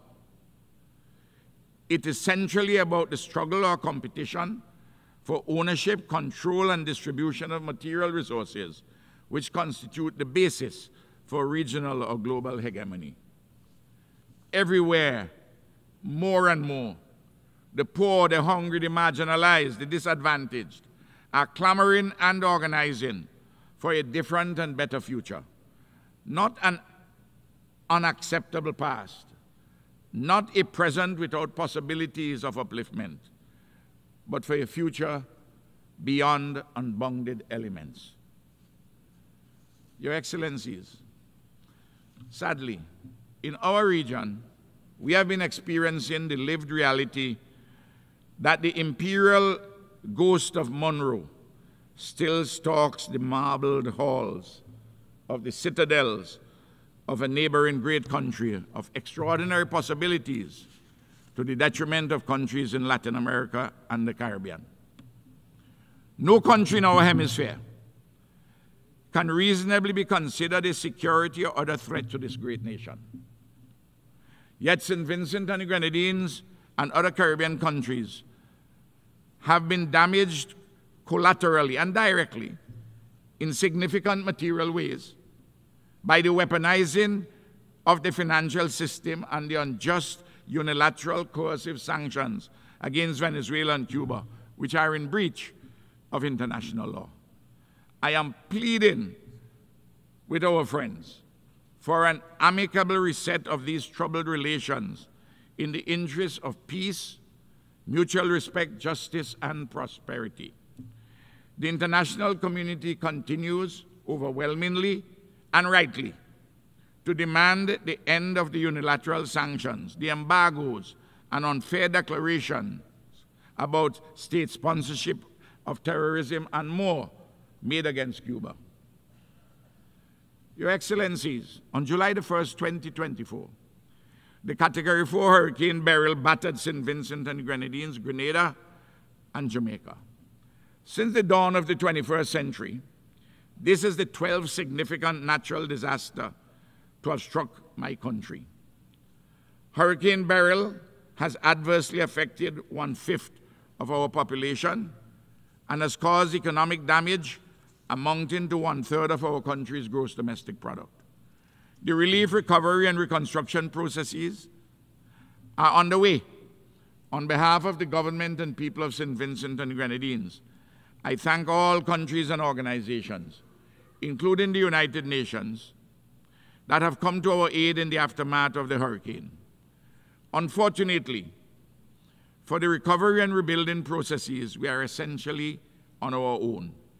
We have had to seek significant loans to rebuild our physical infrastructure and 5,000 houses, to provide income support for affected persons, and to mobilize production support for the agricultural, fishing, and tourism industries.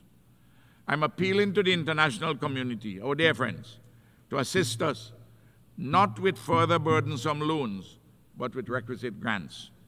The recovery and reconstruction after every natural disaster increased sharply our debt burden.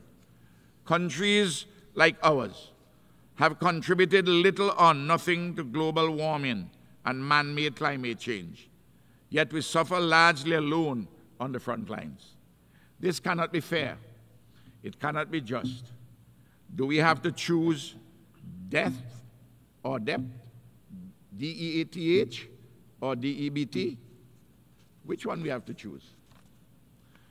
Your Excellencies, the Caribbean community, the African Union, the Community of States of Latin America and the Caribbean, their diasporas, and all fair-minded persons globally have been insisting that the European nations responsible for native genocide and the enslavement of African bodies pay reparations for the consequential legacy of underdevelopment.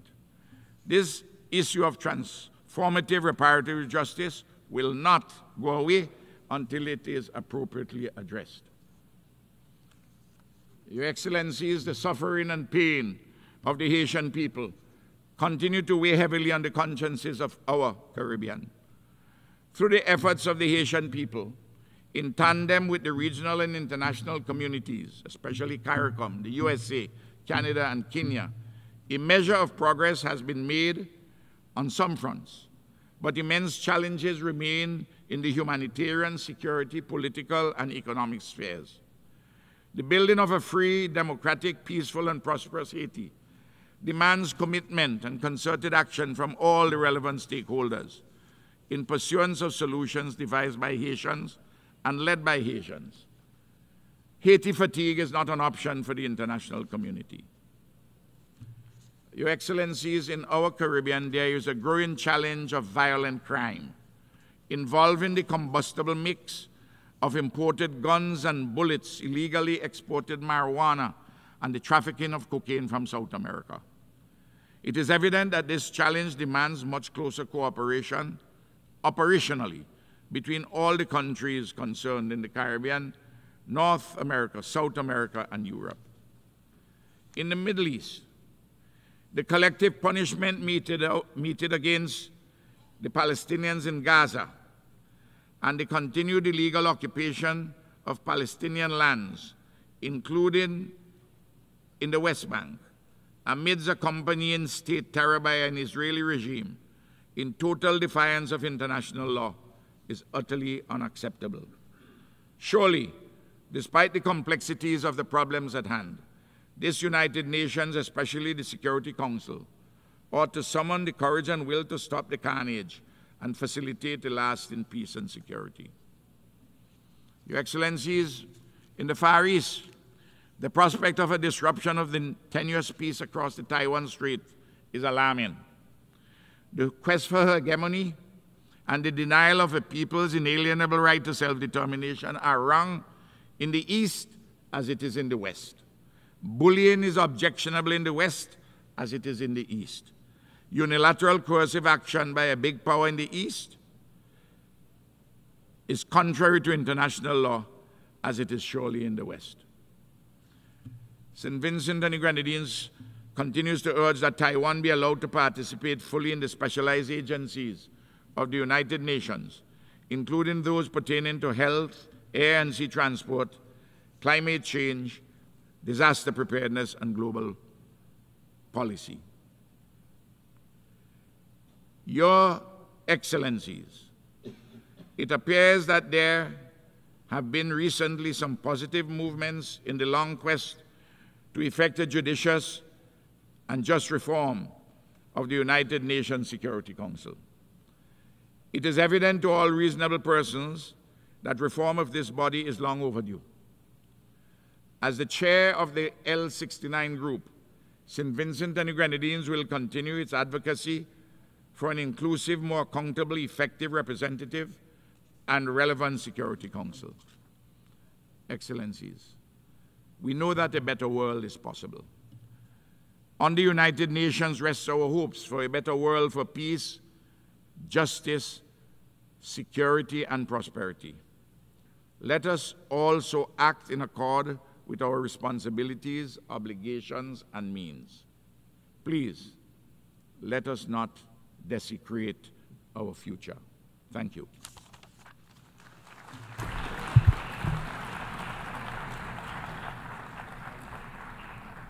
On behalf of the Assembly, I wish to thank the Prime Minister and Minister for National Security, Legal Affairs, and Information of St. Vincent and the Grenadines.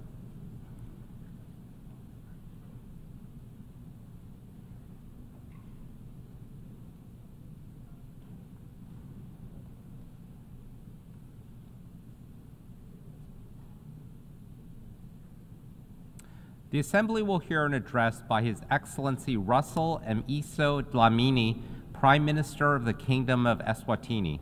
I request protocol to escort His Excellency and invite him to address the Assembly.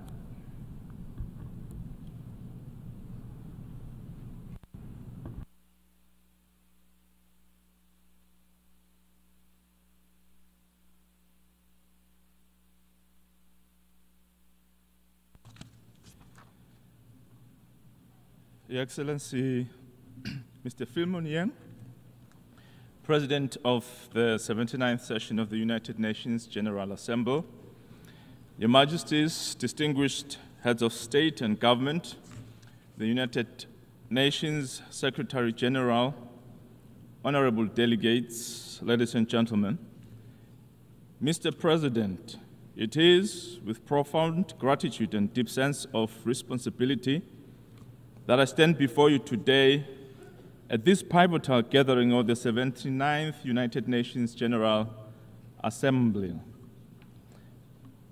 I bring you the warmest greetings from His Majesty King Mswati III, the Queen Mother, the government, and the people of the Kingdom of Eswatini. We are convened here not merely as representatives of our nations, but as stewards of a shared global community, united in our commitment to peace, security, and sustainable development. As we gather under the theme, Leaving No One Behind, acting together for the advancement of peace, sustainable development, and human dignity for present and future generations, we are reminded of our shared duty to create a world where every individual has the opportunity to thrive. Our obligation is to leave this planet in a better place for our posterity. The Kingdom of Eswatini joins this global assembly with unwavering dedication to the principles of peace, sustainable development, and human dignity. We recognize that the challenges we face today, marked by unprecedented crises, are deeply interconnected. It is only through collective action, innovation, and a firm commitment to multilateralism that we can forge a path towards a more just and equitable world. We commend the Secretary General for convening the recently concluded Summit of the Future, which has provided a unique opportunity to reinvigorate multilateralism, enhance global solidarity, and reform our international governance structures. Eswatini fully supports the summit and its outcomes, as they resonate with our belief in a fairer and a more inclusive world. Since the establishment of the United Nations in 1945, there are concerns that it no longer addresses adequately the issues faced by the global community. There is a need to reconsider the operations of the multilateral institutions such as the IMF and the World Bank, and particularly the Security Council. The Kingdom of Eswatini stands by its efforts to call for reforms in the United Nations. In 2005, the Kingdom of Eswatini hosted the African Union meeting that resulted in the Ezulwini Consensus, which articulated Africa's common position on the reform of the United Nations, including the call for greater African representation on the Security Council. While it has taken nearly 2 decades for this conversation to advance, Eswatini is proud of her early role in championing this cause. We urge the global community to implement these long-standing commitments and ensure that all regions and peoples have a voice in shaping our collective future. Mr. President, in Eswatini, we have embraced the spirit of Nkwe, which means run. This national ethos symbolizes our collective resolve to accelerate progress towards achieving the Sustainable Development Goals. It is a call for urgent action, for picking up the pace, and for ensuring that every effort is made to meet the needs of our people and our planet.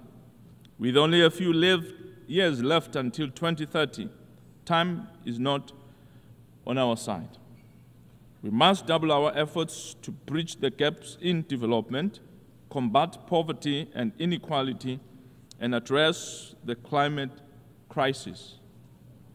Nkwe is our rallying cry to run faster, to work harder, and to leave no one behind. We invite the global community to join us in this accelerated drive towards a better future for all.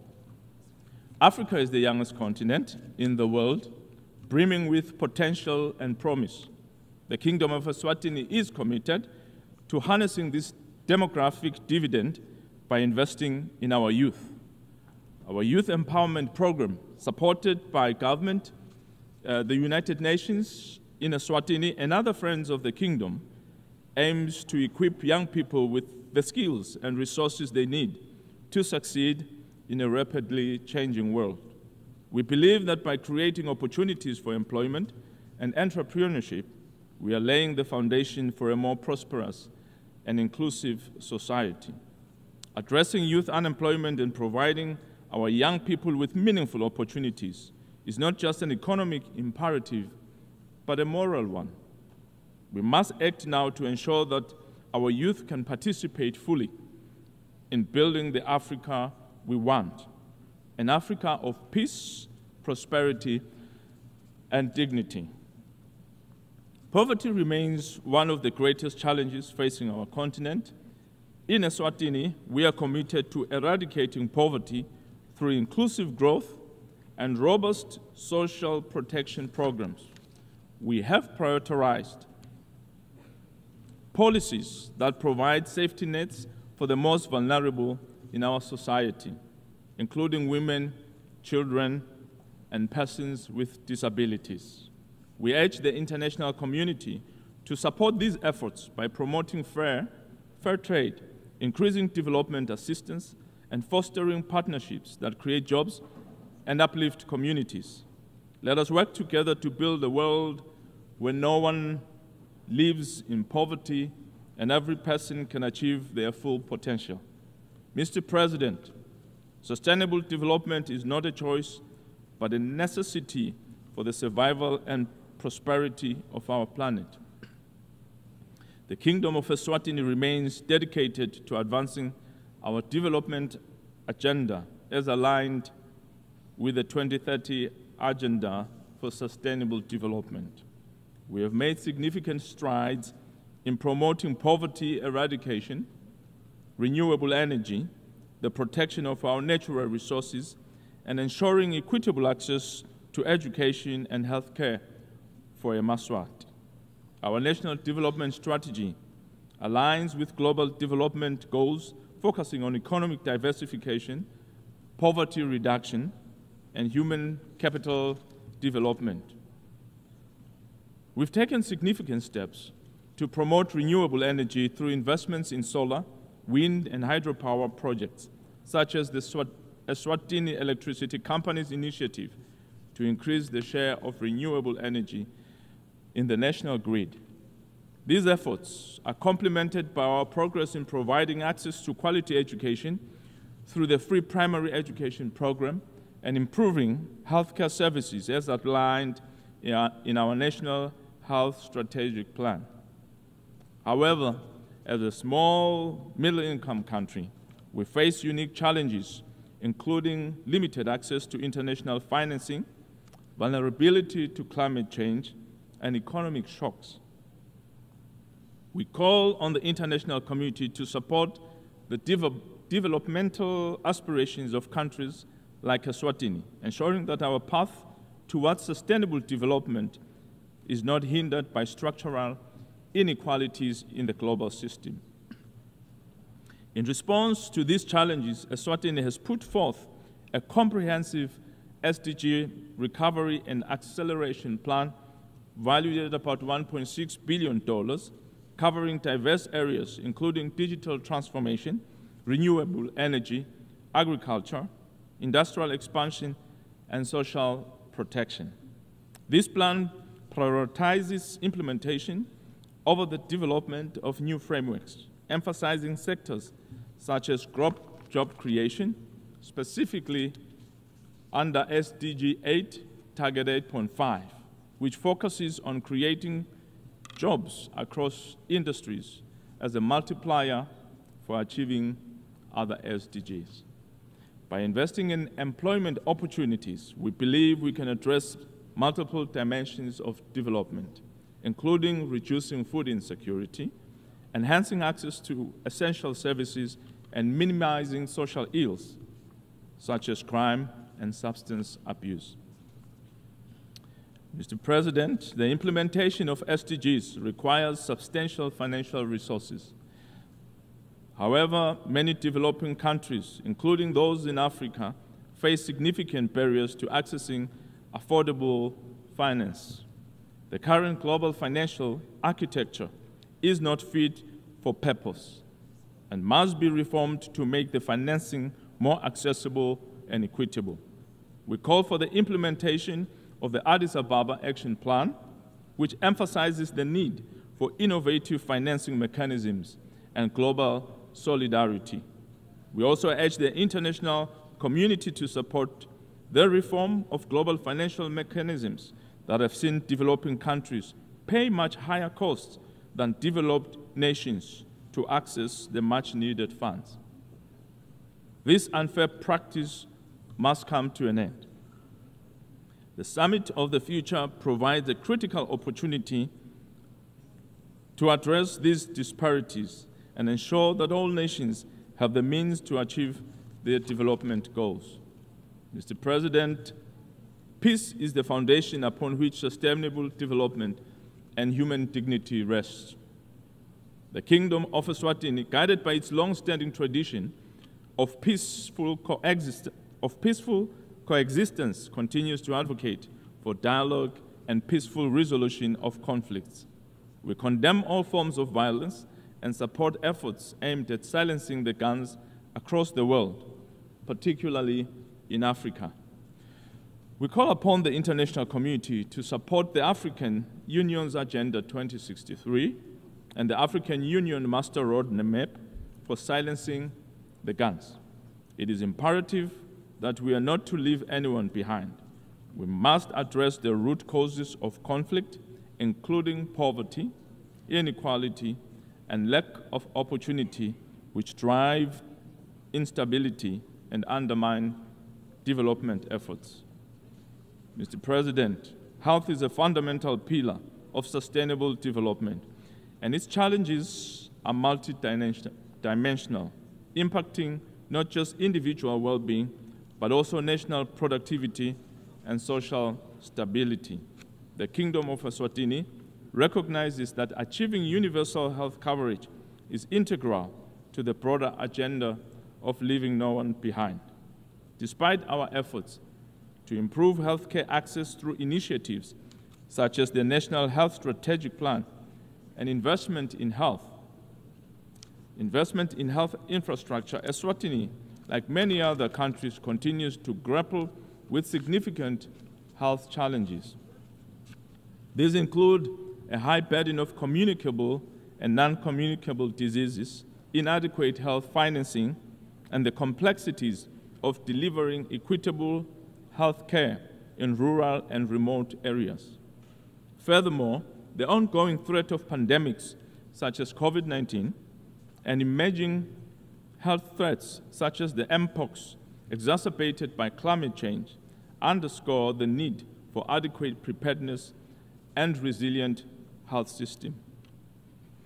We call upon the international community to support collaborative efforts in strengthening health systems, enhancing disease surveillance, improving access to essential medicines, and building capacity for rapid response to health emergencies. Only through such global solidarity and shared commitment can we ensure healthy lives and promote well-being for all ages as enshrined in SDG 3. Mr. President, climate change poses an existential threat to our future. In Eswatini, we have taken decisive steps to address this crisis. We have developed a comprehensive strategy to mitigate and adapt to the impacts of climate change, investing in renewable energy, sustainable agriculture, and disaster risk reduction. We are also proud to announce that Eswatini has recently adopted a ban on single-use plastics. This decision, supported by UNDP and the Eswatini Environment Agency through initiatives like Patsasako Nawe, is part of our broader commitment to environmental sustainability. However, our efforts alone are not enough. We call upon developed nations to honor their commitment to climate finance and technology transfer.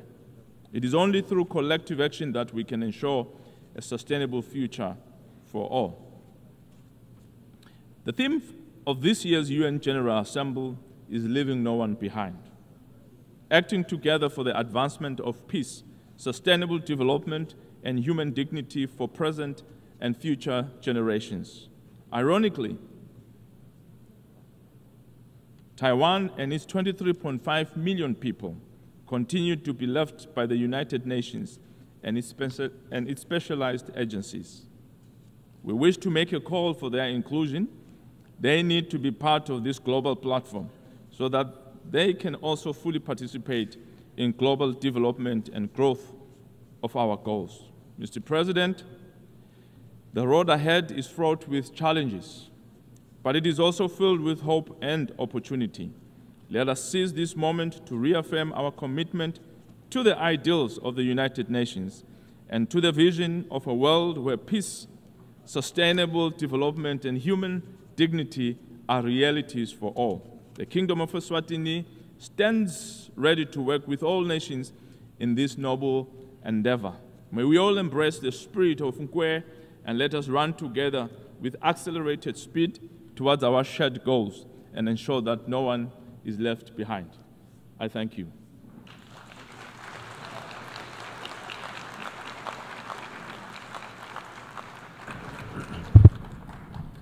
On behalf of the Assembly, I wish to thank the Prime Minister of the Kingdom of Eswatini.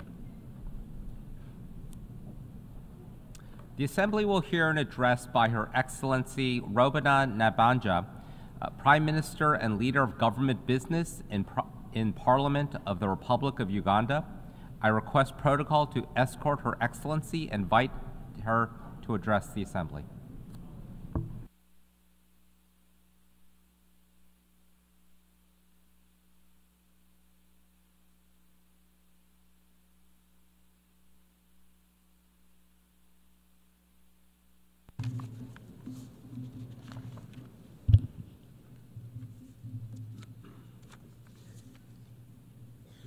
Your Excellencies, ladies and gentlemen, I bring you warm greetings from His Excellency Yoweri Kaguta Museveni, the President of the Republic of Uganda, and the people of Uganda.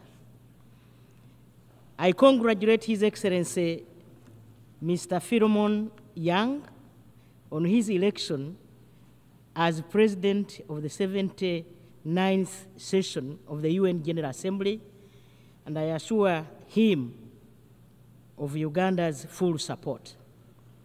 I commend His Excellency Mr. Dennis Francis, former President to the General Assembly, for his stewardship of the 78th session of the General Assembly, and equally pay tribute to the Secretary General, His Excellency Antonio Guterres, for his commitment to the work of the United Nations.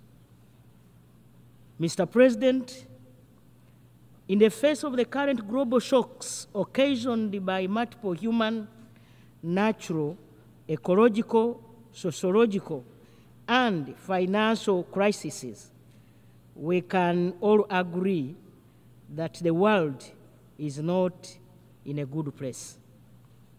Today,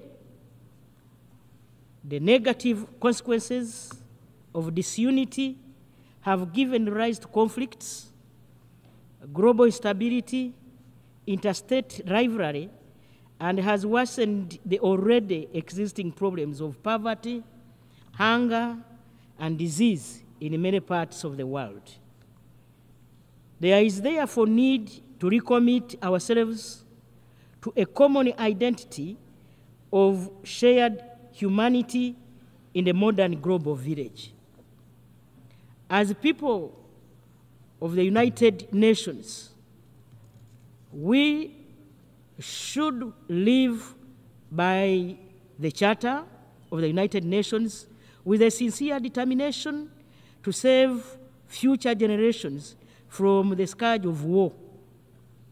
We should fully commit ourselves to upholding the dignity and worth of human person for peaceful coexistence and tolerance regardless of our differences in values, cultures, race, ideologies, and religions without political, military threats or dominion by war. Your Excellencies, we must resolve our political commitment for the full implementation of the globally agreed frameworks for the promotion of socio-economic development and advancement of all people.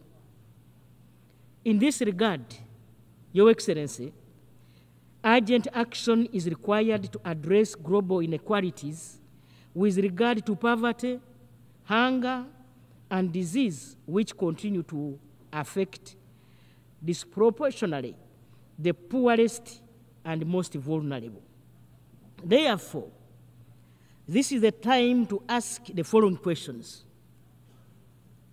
Why have we failed to forge stronger international cooperation in response to collective global challenges?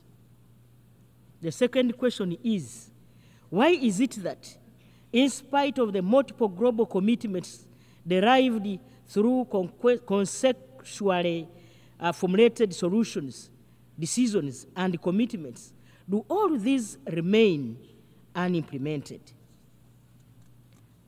This year's General Assembly, unlike others, should seek to answer these questions.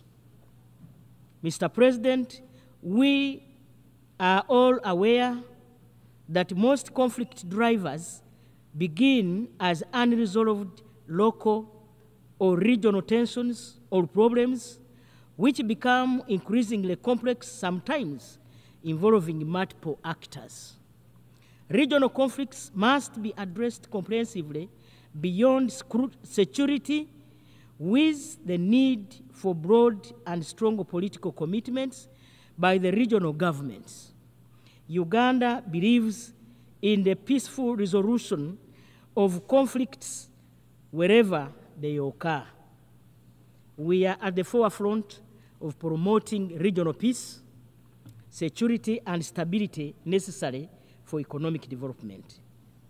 In this respect, Uganda encourages international partners to support local and regional-led initiatives or solutions for building peace and stability as prerequisites for sustained and inclusive economic growth and development in our countries and regions.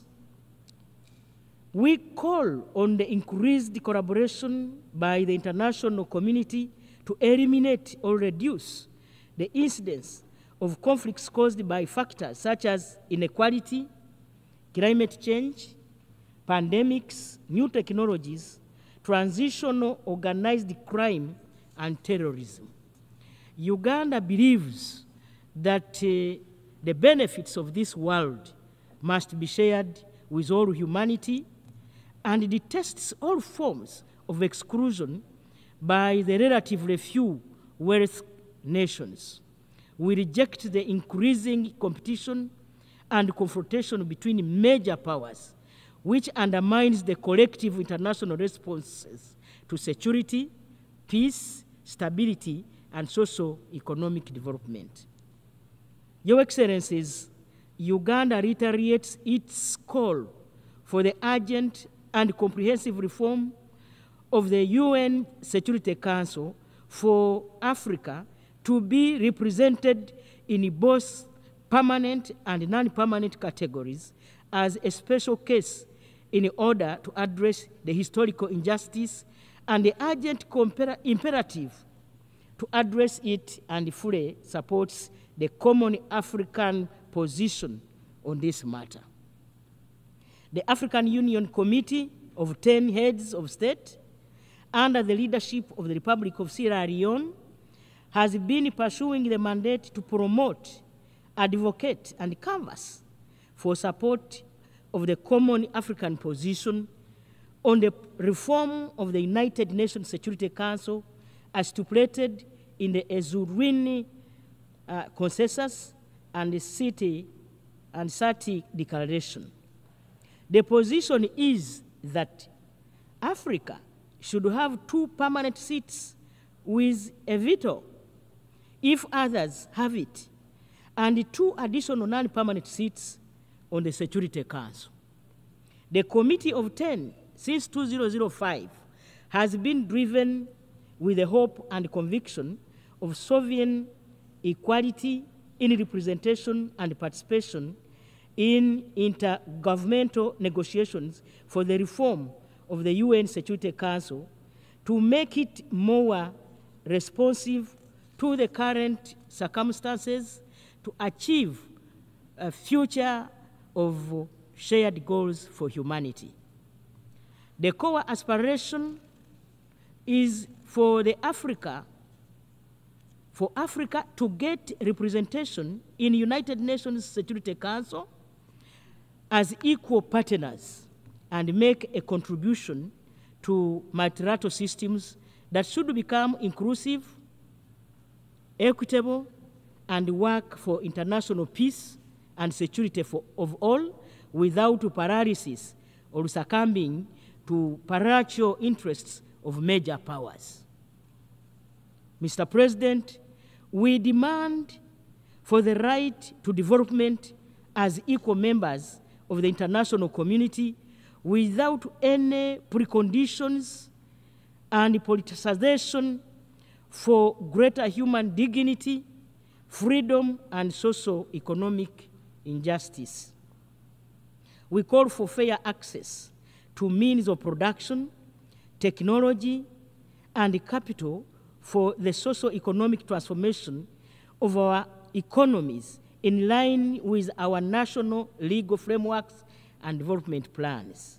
Uganda believes that the perpetual preservation of poverty and inequalities in developing countries undermines the fundamental human rights, in particular the rights of the marginalized and the poor, and remains a threat to international peace and security, which should no longer be overlooked.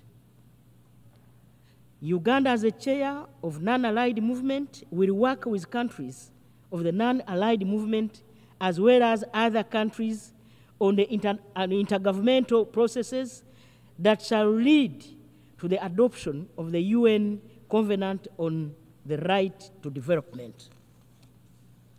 Mr. President, financing remains one of the greatest challenges that undermine the efforts of developing countries to fully implement the 2030 Agenda for Sustainable Development and achievement of its 17 sustainable goals. Borrowing is critical for financing investments in sustainable development. Sovereign debt is an important tool for financing sustainable development, enabling low-income countries to invest in infrastructure, health, education, and other critical areas. We emphasize that loans to low-income developing countries should be concessional and at zero interest rate. This will enable our countries to finance productive investments, including building infrastructure to improve connectivity, make debt sustainable in the long run, and spur economic growth, which will in turn help to improve domestic tax collection and raise revenues. Uganda, like other developing countries, faces constraints of domestic resource mobilization due to limited tax base. We call for strengthening of the international cooperation in tax matters to ensure that it is effective and inclusive by making multinational corporations pay taxes in countries of their operations, including collecting revenue generated by e-commerce in cross-border transactions. Mr. President, we fully support the ongoing discussions on adoption of the UN Framework Convention on International Tax Cooperation and call upon all countries to negotiate constructively. We also call for the strengthening of international cooperation in the prevention of and combating illicit financial flows, with a view of ensuring that all illicit funds, all resources, including assets, are returned to their countries of origin. Furthermore, Uganda calls for the urgent reform of the international financial architecture, including the international financial institutions and their rules, to ensure equitable representation of developing countries in international economic governance decision-making that affect the trajectory of their national development.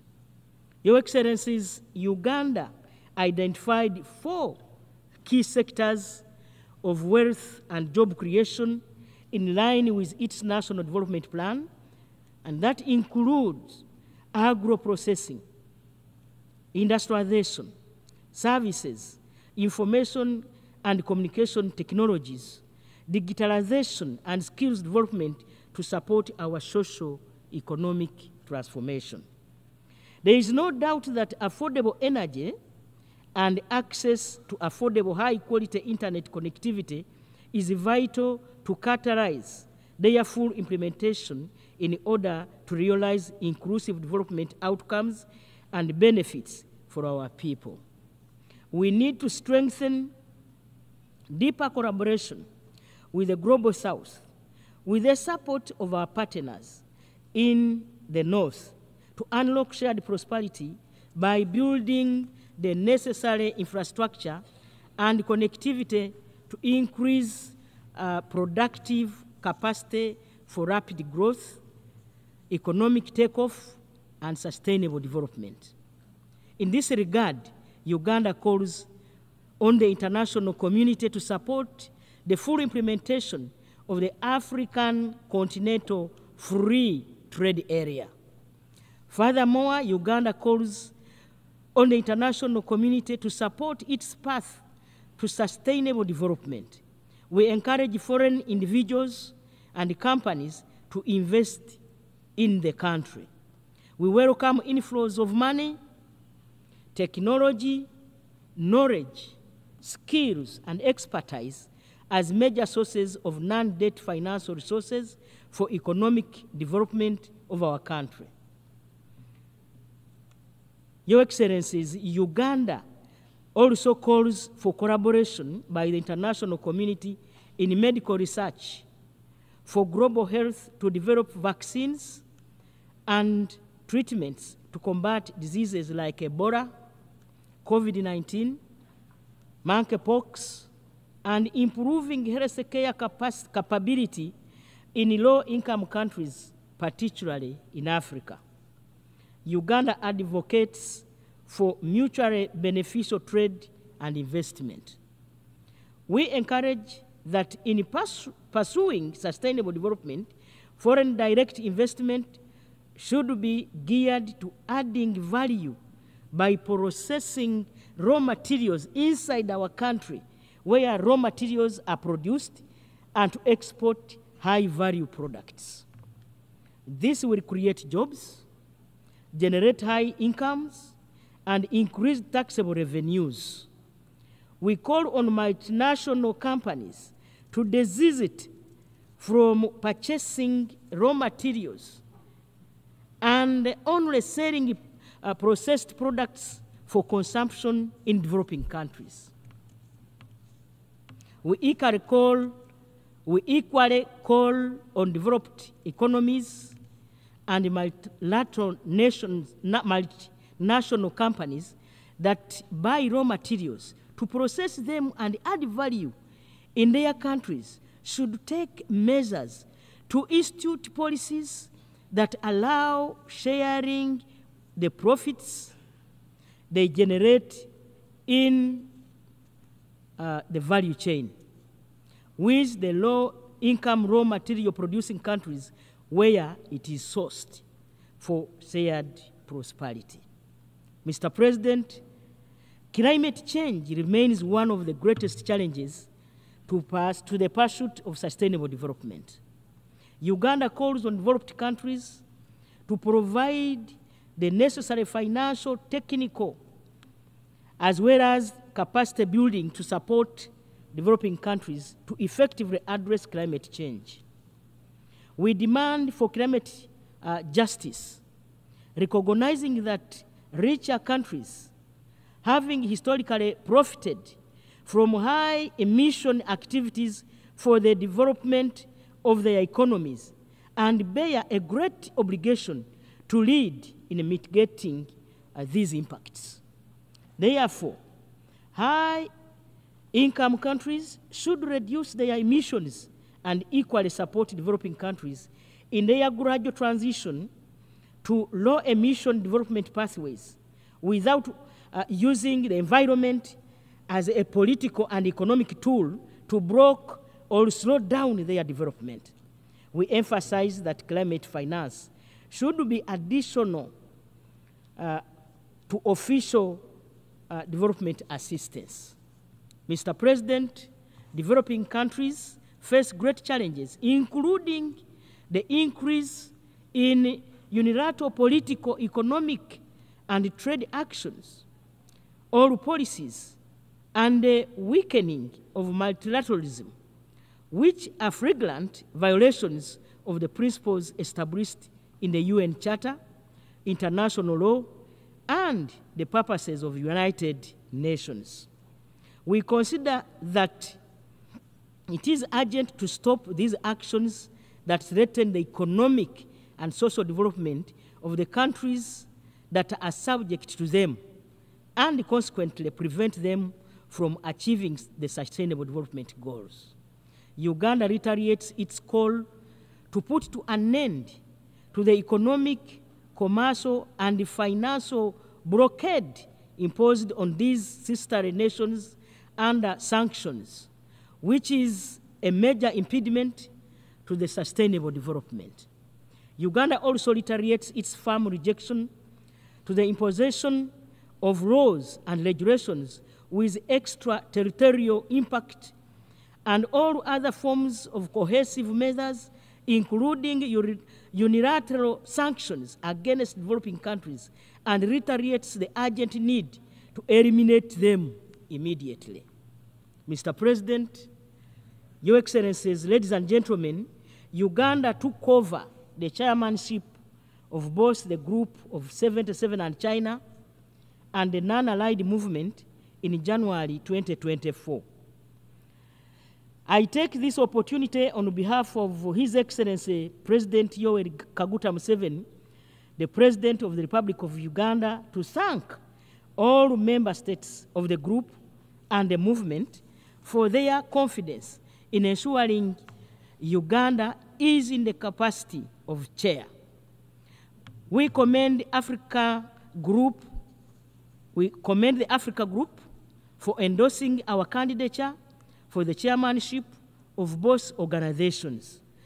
This year, 2024, has been a crucial year with various intergovernmental processes at the United Nations on issues that are paramount that are of paramount importance to both the group and the movement. And these include inter alia, Fourth International Conference on the Small Islands Developing States, the Third UN Conference on the Landlocked Developing Countries, the Summit of the Future, the preparations for the Fourth International Conference on Financing for Development, the 2024 UN Climate Change Conference, COP29, all of which demand that we remain even more united and steadfast in promoting the interests of developing countries. Uganda therefore commends the members of both groups for keeping united in solidarity as we pursue the issues of our common interests.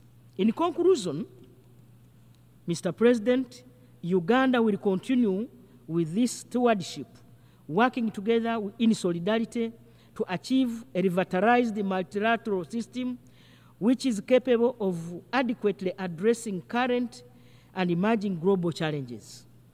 We firmly believe that multilateralism remains a fundamental and crucial mechanism for addressing our common challenges, namely, 1, accelerating the implementation of the 2030 Agenda for Sustainable Development.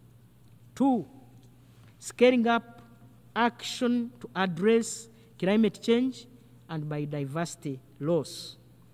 3, strengthening international tax cooperation. Then 4, availing adequate concessional financing for development. And number 5, the fight against illicit financial flows and enhancing global collaboration in digital and artificial technologies to maximize the benefit to society and minimize harm, among others. I thank you for God and my country.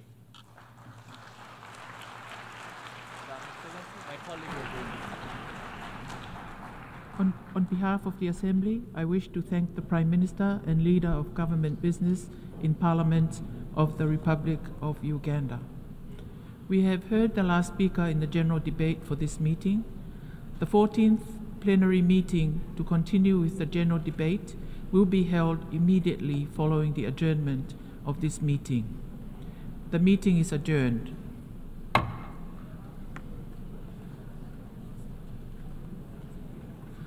The 14th plenary meeting of the General Assembly is called to order.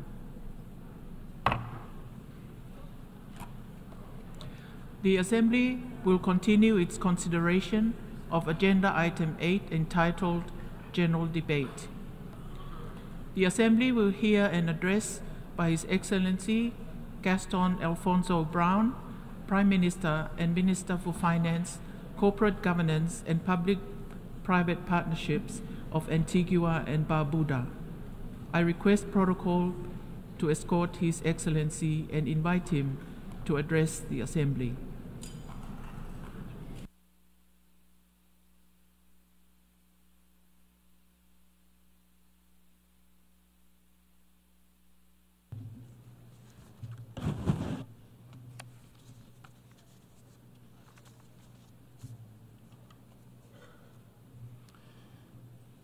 Excellencies, distinguished ladies and gentlemen, today we all stand at the edge of a precipice.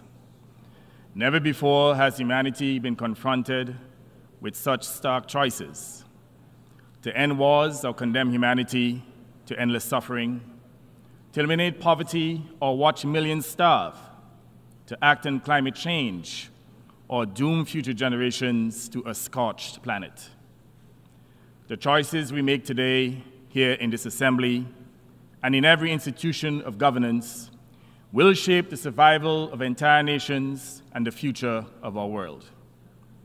For small states like Antigua and Barbuda, these are not distant realities. They are existential threats. Our islands are on the front lines of a climate catastrophe that we did not cause, a debt crisis we did not create, and conflicts in which we have no part. And yet, we suffer the heaviest toll. The world is at a pivotal point, and inaction is no longer an option for any of us. Small island developing state SIDS are the first to suffer, but we certainly will not be the last. All will be consumed if we continue to dither and delay. SIDS have learned to fight for survival against the rising seas and violent storms. But today, we must also fight for something greater: the survival of justice, of equity, peace, and human dignity itself. The time for games and lofty rhetoric has passed. We demand committed, concrete action, and we demand it now. We do not do so only for ourselves, but for all of humanity. The 4th United Nations Conference on Small Island Developing States, SIDS-4, is a pinnacle of monumental achievement, a milestone that marks not only our collective progress as SIDS, but also our unrelenting resolve. SIDS-4 gave birth to the Antigua and Barbuda Agenda for SIDS, the ABAS, a renewed declaration for resilient prosperity. This agenda is not just a roadmap for the future, it is a lifeline for now. For SIDS, the ABAS represents the difference between thriving and perishing. It's our roadmap to a prosperous future. At its core is the SIDS Center of Excellence, built by SIDS for SIDS. This center is intended to be more than just an institution. It is an instrument for meaningful change, a center for groundbreaking technologies, revolutionary processes, and certainly pioneering solutions. With its global data hub, innovation, and technology mechanism, as well as the Island Investment Forum and Debt Sustainability Support Service, the DSSS, the Center of Excellence can be literally transformed the way in which we adapt to our vulnerabilities and set a path for resilient prosperity. However, this vision cannot succeed in isolation. We need the cooperation and support of the global community to ensure its success. Without global cooperation, our hope of a secure future within our countries will crumble under the weight of inaction. That is why today I call for unwavering commitment of the international community to the center's success. Our survival depends on it. Mr. President, climate change is not an abstract or academic threat. For my people and the people of SIDS, it is a persistent and destructive reality. Intense hurricanes are now an annual terror. Coastal erosion is wiping away our productive areas for tourism and agriculture. The climate crisis is not on the horizon. It is here, now burning through our ecosystems, flooding our villages, and leaving us with fewer tomorrows. And yet, we find ourselves at an absurd situation. Continue to subsidize the very industries that are accelerating our destruction. Fossil fuel companies have become the architects of our demise while generating ostentatious profits for their owners. We must fight to end this madness, and I emphasize that we must fight to end this madness in protection of our planet and the interests of humanity. We need a fossil fuel non-proliferation treaty to halt the reckless destruction of our environment, to end fossil fuel subsidies, and to chart a course toward a sustainable future with a negotiated and graduated transition. Let COP29 be the moment we draw a line in the sand. Let it be known that we can no longer afford the luxury of delay. While we recognize that fossil fuels still play a vital role in the energy security of many countries, and we do not expect their production to cease overnight, we should not support companies extracting oil and gas to continue generating extravagant profits at the expense of our planet. It is only fair and just that these companies pay a global levy to fund mitigation efforts and compensation for the damage that they continue to inflict. And this is not punishment. It's climate justice. It is a moral and legal responsibility in which the polluter pays. And it is also very appropriate that the time for action is now. While we face the climate emergency, we are also drowning in a sea of plastic pollution that is choking our oceans and devastating our biodiversity. It is no longer a question if we act, but how swiftly we can mobilize against this threat. Our nations must commit to a binding treaty as required by the UNGA Resolution 5.14 to put an end to plastic pollution and safeguard our world's most fragile ecosystems. Let us not allow this tightening suffocation of our planet to continue. Distinguished delegates, Antigua and Barbuda, in concert with other small island developing states, has played a leading role in pursuit of climate justice. And I said to all of us that we cannot relent on the issue of climate justice. At COP26 in 2021, together with Tuvalu, we established the Commission of Small Island States on Climate Change and International Law, COSIS. Today, an expanded membership from the Caribbean and the Pacific stands united in our demand for accountability. In 2022, the Commission sought the first ever advisory opinion from the International Tribunal for the Law of the Sea on the obligations of states to mitigate greenhouse gas emissions. In May of this year, the tribunal rendered a historic opinion affirming that major polluters are under legally binding obligation to protect the oceans and, by extension, small island states from the catastrophic harm of climate change. This precedent sets the stage for the advisory proceedings now before the International Court of Justice, initiated under the leadership of Vanuatu, with the co-sponsorship of Antigua and Barbuda and other SIDS. It is remarkable that the smallest nations are those driving this global response to the greatest threat to human survival. Yet, despite our efforts, the COP process continues to fail us. Instead of limiting global warming to 1.5 degrees Celsius, an essential threshold for our survival, the world is hurtling towards a disastrous 2.8 degrees centigrade rise. This is nothing less than a death sentence for small island states. But it is also a harbinger for grief for the rest of the planet.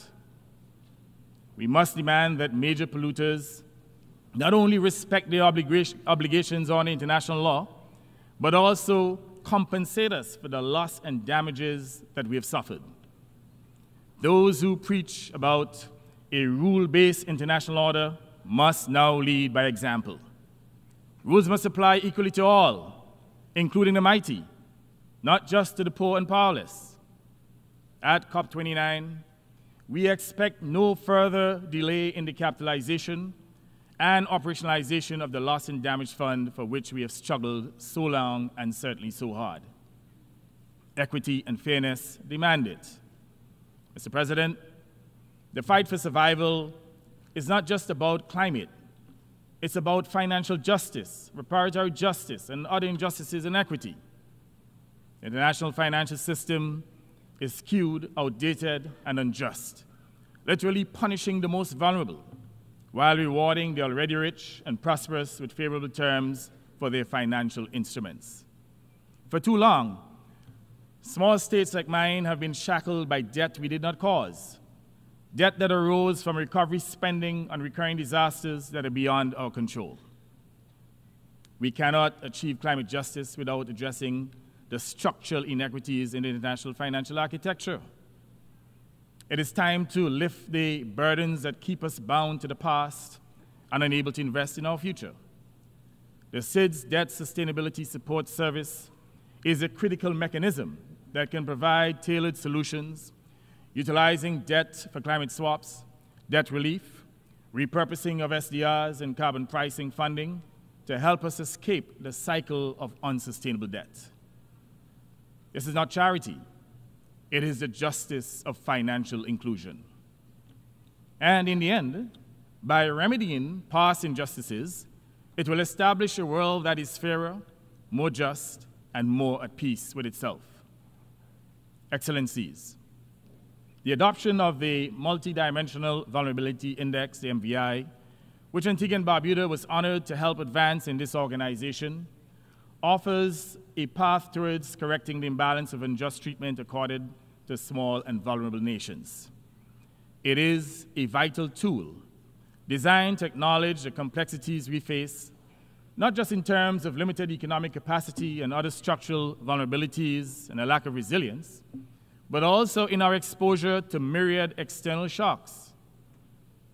International financial institutions must act on this, integrating the MVI into their policies to ensure that support is targeted where it is most needed. The work has been done. The case has been made. The arguments are irrefutable. There can be no just and sustaining reform of the World Bank, other IFIs, and multilateral banks without their effective implementation and use of the MVI. There can be no legitimate excuse for failing to utilize the MVI. As I said before, the arguments for its use are irrefutable and just. Mr. President, these initiatives which SIDS have undertaken are a small component of the wider and more fundamental necessity for reform of the international financial architecture to provide greater funding accessibility and better terms to include lower interest rates and longer maturity transformations. They are part of the wider need for change to effectively address the historic imbalances against SIDS, including financial exclusion. The international financial institutions and the nations that sit on their controlling boards must develop bespoke funding instruments that meet the needs of small, vulnerable states and other developing countries, taking into consideration their vulnerabilities and lack of resilience. Mr. President, we must also recognize that the principles of justice and equity we champion here apply equally to all nations and are conditions precedent for a peaceful world. In this spirit, Antigua and Barbuda calls for the end of the designation of Cuba as a state sponsor of terrorism and for the lifting of the long-standing, senseless embargo that has restricted its economic development. The time has come to cast off the chains of this outdated measure, which no longer serves the interests of our modern, interconnected world. Let us work together toward a future built on mutual respect and cooperation, where Cuba, like all nations, can fully participate in the global community. This is not a matter of politics. It's a matter of fairness and human dignity. The delegitimization of governments based on ideological differences, utilizing misinformation and disinformation, including atrocity propaganda, serves no useful purpose, but creates unnecessary tensions and conflicts. Let's embrace and respect our differences, standing in solidarity with each other in defense of global peace and prosperity. Excellencies, I wish now to address the grave issue of small arms and light weapons that are routinely exported from wealthy nations to our shores, creating havoc and instability. I call on the United States and other small arms and light weapons producing countries to put systems in place to curb the exportation of these lethal weapons to our shores.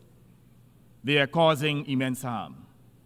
This issue is now emerging as a public health epidemic among SIDS, to the extent that I hereby make a clarion call for a high-level meeting at the 80th UNGA to debate the threats of these weapons to peace and security and to devise effective solutions. Antigua and Barbuda cannot remain silent as innocent lives are destroyed and generations are condemned to fear and hatred. The events unfolding in the Middle East, particularly the conflict between Israel, Hamas, and Hezbollah, are deeply troubling. The violence is destabilizing the entire region and reverberating across the world. Every missile fired, every life lost deepens wounds already too many to bear. the violations of international humanitarian law are alarming. We call on all parties to end the suffering by sitting down at the table of peace, where sincere negotiations can lead to a lasting solution.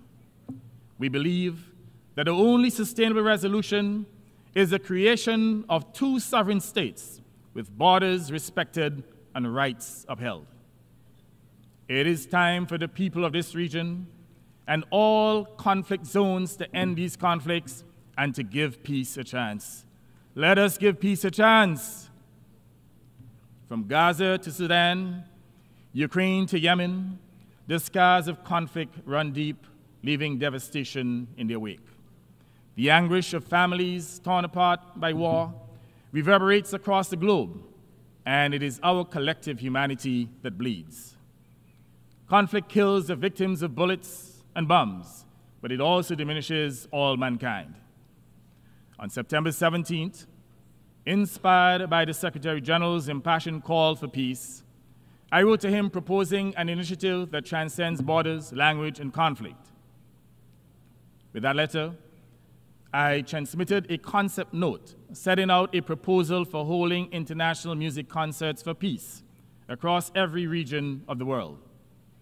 This initiative is intended not only to raise our global voices in a unified chorus against the horrors of war and other conflicts, but also to raise critical funds to support displaced persons and those who continue to suffer. Music is a universal language. It speaks to the soul in ways that words cannot. In moments when words fall short, music carries our collective cries for peace and justice. This would be more than a performance. It would be a global appeal, a powerful demonstration that peace is not just an ideal, it is an absolute necessity, a survival imperative for this and future generations. I call on all nations, large and small, to support the concept of international music concerts for peace. Mr. President, the world is crumbling under the weight of crises, to include poverty, wars, pandemic, and the climate devastation. We are at a defining moment, and the choices we make now will determine the fate of every nation, large and small. We can end these grave challenges, but it requires more than words. It demands decisive, concrete, unified action. Antigua and Barbuda, like all small states, does not stand on the sidelines. We stand on the principles of peace and love for common humanity and in the path of struggle against these global predicaments we did not create. Yet we fight not just for ourselves, but for a world where justice reigns, where peace endures, and where future generations inherit not a planet in peril, but one that prospers. The world must act now, for the choices we make today will resonate through history. Let us choose peace, let us choose justice, and let us choose the survival of our one human race in our one homeland, the planet Earth. Peace.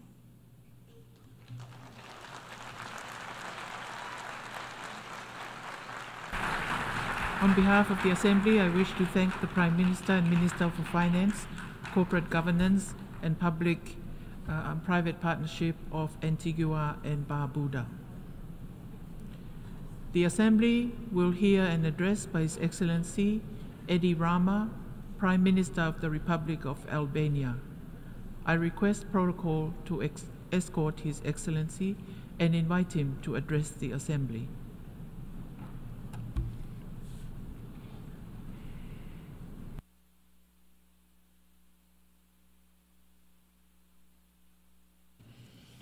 Thank you. As we meet today, we confront yet another year of complex crisis and conflict as a deeply divided world watches. Our prospect for a more peaceful, just, and equitable world are blurred today. Our times are challenging. A few days ago, we committed to the Pact of the Future, a sound framework with a high level of ambition and actionable deliverables. We have made other similar major commitments in the past. We have not always kept them, to put it very mildly. We have paid the price. This is yet another chance, one we take under pressure to make a difference for a more peaceful and prosperous future, while the time we live in could not be grimmer. Albania humbly joins this discussion after the conclusion of its mission for the first time at the UN Security Council. We aim to represent this community of countries that stand together for those values and principles that are non-negotiable, and we sincerely hope to have met the expectations of many. Today, more than ever, we need tolerance and trust, and an extended hand of friendship to each other. Make no mistake, by tolerance, I do not mean complacency. Tolerance demands that we go beyond our comfort zones and not merely tolerate, but tolerate respectfully, actively and graciously, by not simply accepting others' views, but constantly engaging with the complexity of all our own histories.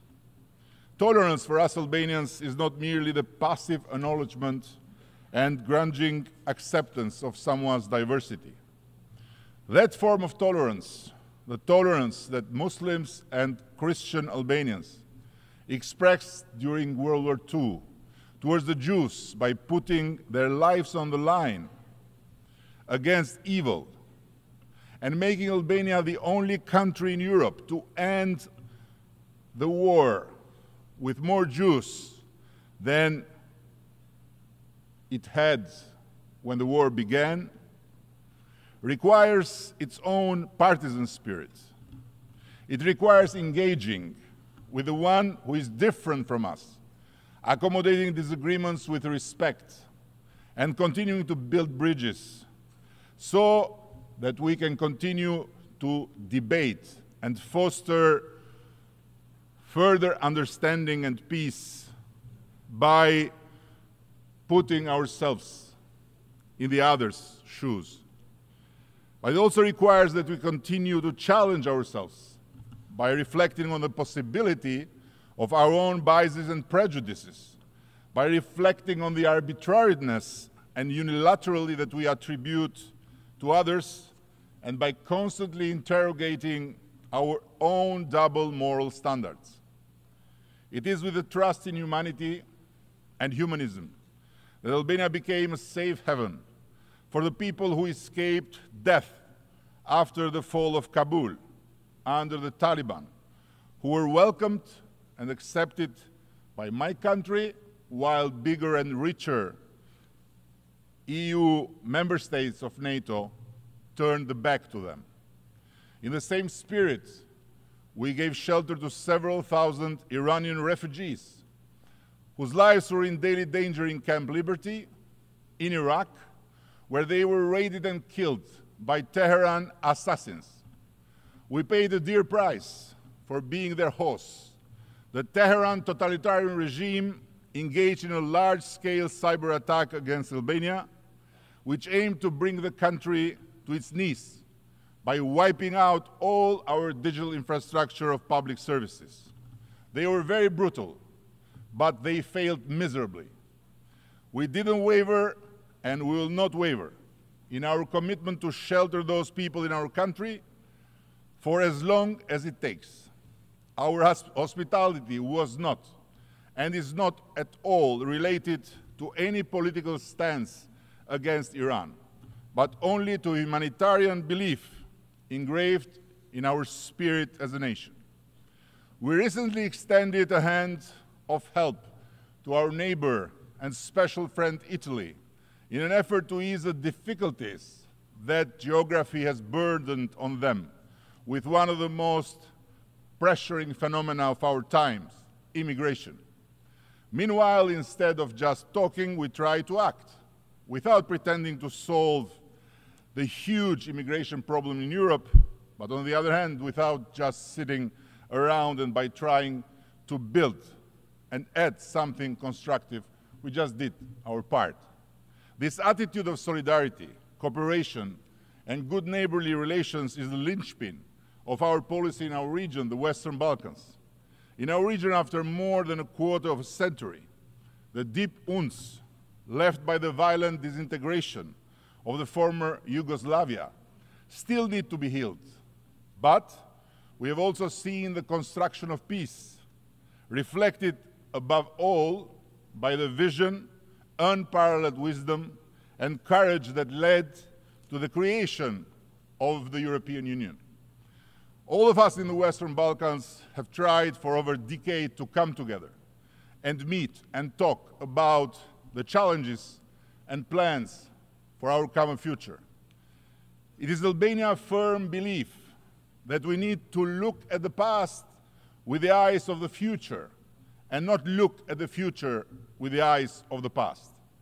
Today, the peoples of the Balkans have a moment of historical opportunity in a context of a historical danger in the wider Europe, where the Russian aggression against Ukraine should serve us all as a permanently ringing bell.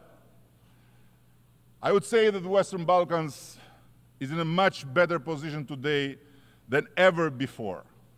But we must work tirelessly and patiently among ourselves in the region and above all with our allies and partners to make sure that the return to the past is not just impossible, but simply unimaginable. In this context, our brotherly Republic of Kosovo is an irreversible reality as a state among the six countries of the Western Balkans with a clear European perspective and an undisputed allegiance to the large democratic community of nations.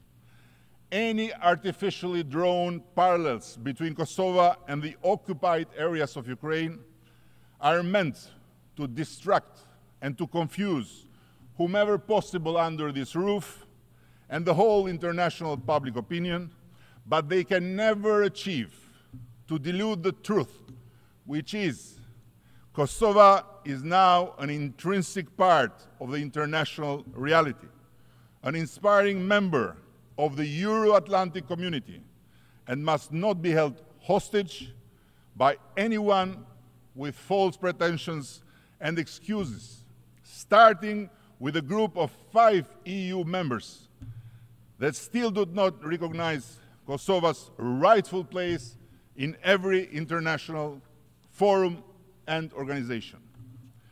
In the third year of the unprovoked and unjustified war of aggression of Russia against Ukraine, we feel compelled to renew our call for Russia to stop this war.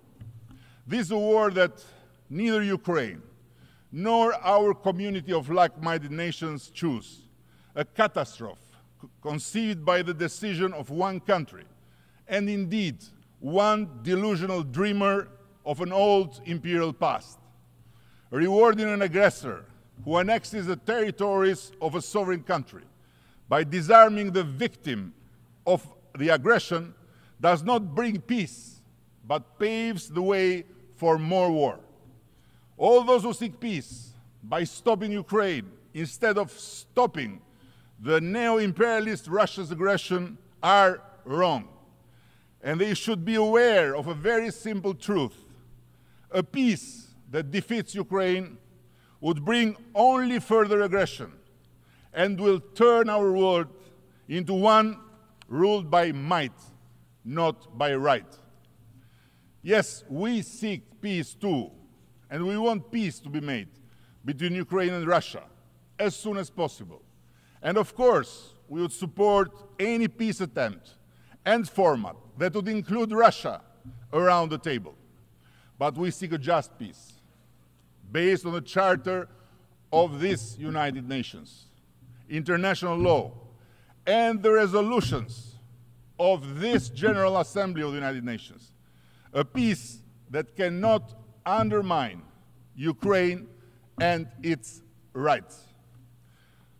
Earlier this year in Tirana, our capital, we hosted the second summit between Ukraine and Southeast Europe and welcomed President Zelensky, a true and brave leader of a resistance which is not simply a resistance to a brutal aggression against their homeland, but at the same time, a resistance for the very existence of democracy and the just rule-based Europe and world. Albania will continue to stand by Ukraine and support it for as long as necessary and as long as a lasting, just peace is achieved. There is another war waging in Europe's southeast too. Albania stands firm in its position that there is no place for Hamas and its likes in the world we want to live in a fully recognized right of the Palestinian people to have their own safe place in this world and their right to give birth and raise their children in their own state. Guaranteeing such a basic condition for millions of Palestinians is much easier said than done, just as it is much easier said than done for the Jewish people to live in their land without anyone around questions their right to exist. We need to restore our moral compass in the Middle East. Yes, of course. But there is no moral compass that can relativize and, God forbid, normalize terror and a terrorist organization like Hamas as a part of the peace we all want between Israel and Palestine. Doing so would be like relativizing the scourge of anti-Semitism and accepting to coexist with a new vicious form of Nazism, which is the worst thing that could have happened for so many years to first and foremost the Palestinian people themselves. Nevertheless, it is not too difficult to state loudly and strongly that so much violence and destruction cannot be the long-term solution for both Israel and Palestine and should stop. We reaffirm here our national support for a just and comprehensive resolution of the Israeli-Palestinian conflict based on the two-state solution. Albania supports the international community efforts related to this conflict through dialogue and negotiations leading to a true independent states solution, living in peace and good neighborliness, a functional state of Palestine and a secure state of Israel, which instead of being lectured from far away should be supported with no yes buts in its fight against terror, while still more than 100 innocent people are being kept hostage in hellish holes under the face of the earth by the butchers of the last year, October the 7th. The rule of law stands at the heart of one of the Sustainable Development Goals of the 2030 Agenda, a goal which plays the role of the enabler and accelerator of all other sustainable development goals. Its importance stands on the promise of achieving more inclusive, just, and peaceful societies. Without strong institutions, access to justice, and respect for human rights, progress on other goals, such as ending poverty, ensuring food security, promoting health and well-being, including fighting climate change, will be limited. Albania is living proof of the radical transformation of good governance practices and mindset. Our public services are now 95% paperless, and the digitalization of access and services has curbed corruption, informality, and mistrust in institutions. With its unprecedented justice reform, Albania has invested tremendously over the last few years in achieving SDG 16 as a crucial tool for achieving a sustainable future, for social progress, economic prosperity, environmental sustainability, and justice. But for a developing country, the struggle for just and fair institutions, and good governance is not one that can be won within a year, through some reforms, or even during a single decade. On the contrary, it is a perpetual effort to transform domestically, over making to the most effective practices of providing access to citizens at all levels and instances of government. We are committed to playing our part and collaborating with the international community to ensure the successful realization of our Albania 2030 vision. Building upon the ongoing work during our previous mandate, as a non-permanent member of the Security Council, we'll continue to work with like-minded countries to improve the governance and institutional efficiency for the UN, as well as multilateralism and respect for human rights. As a member of the Human Rights Council, Albania is committed to the universal principles of human rights and dignity in a world where every human being can realize their full potential and live with dignity and respect. A very dear daughter of the Albanians, Saint Mother Teresa, once said, "I alone cannot change the world, but I can cast a stone across the waters to create many ripples." No better saying can mirror today's need to work together on what is clearly the substance of multilateralism. Thank you very much.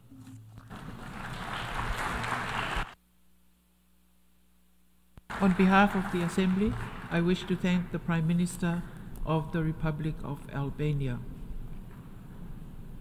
The Assembly will hear an address by Her Excellency Fiame Naomi Mataafa, Prime Minister and Minister for Foreign Affairs and Trade of the independent state of Samoa. I request protocol to escort Her Excellency and invite her to address the Assembly.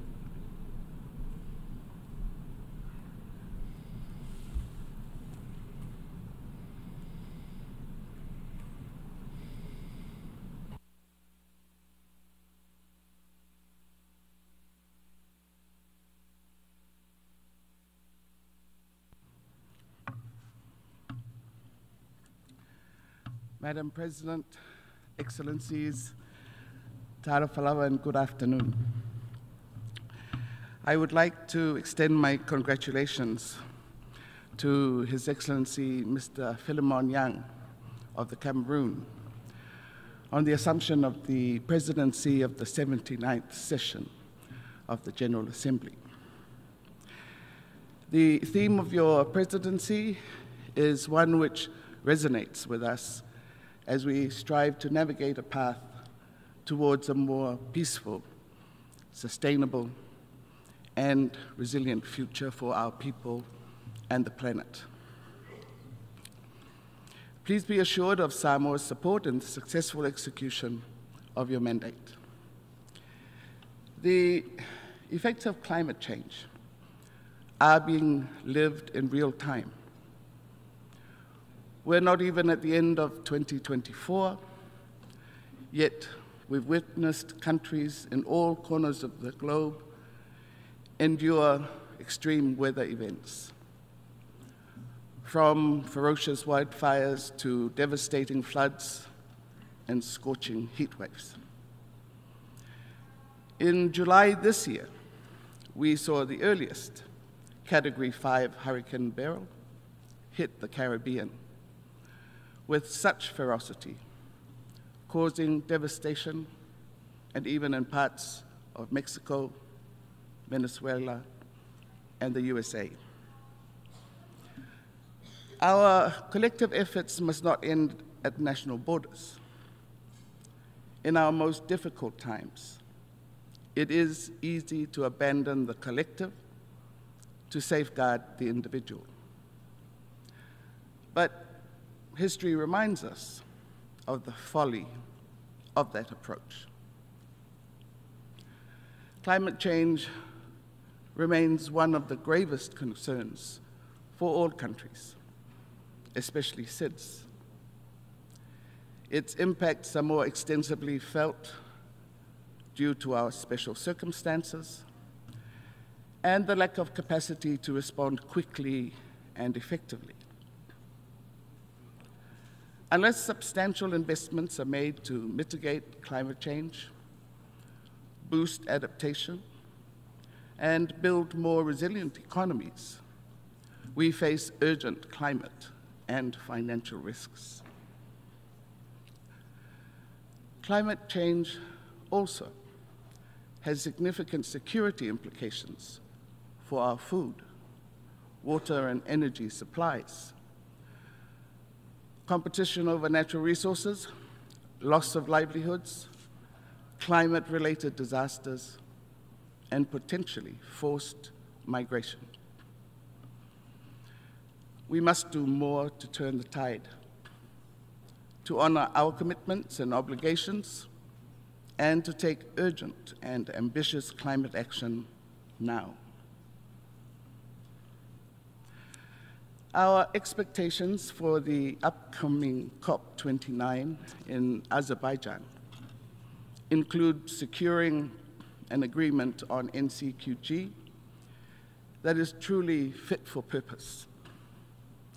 It is time to review the outcomes of the first global stocktake to ensure that new NDCs due in 2025 are as ambitious as possible. Excellencies, we must keep global temperatures below 1.5 degrees Celsius. This is a red line for many SIDS like my country, Samoa. In this era of unprecedented sea level rise, international law must evolve to meet the climate crisis and the disproportionate effect it has on SIDS. Earlier this week, AOSIS leaders adopted a declaration of sea level rise and statehood. The declaration provides affirmation that international law is based on the fundamental principle of the continuity of states. Our statehood and sovereignty cannot be challenged. No matter the physical changes wrought by the climate crisis, we will remain sovereign states unless we choose otherwise. As part of the Blue Pacific continent, Samoa is committed to ensuring that our ocean spaces, resources, and ecosystems remain healthy for current and future generations. We have witnessed many demands on our marine resources from a variety of sectors.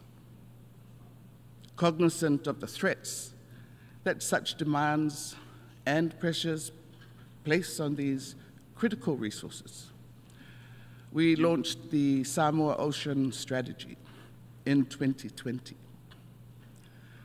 Our national policy framework that seeks to sustainably manage Samoa's vast ocean and marine resources.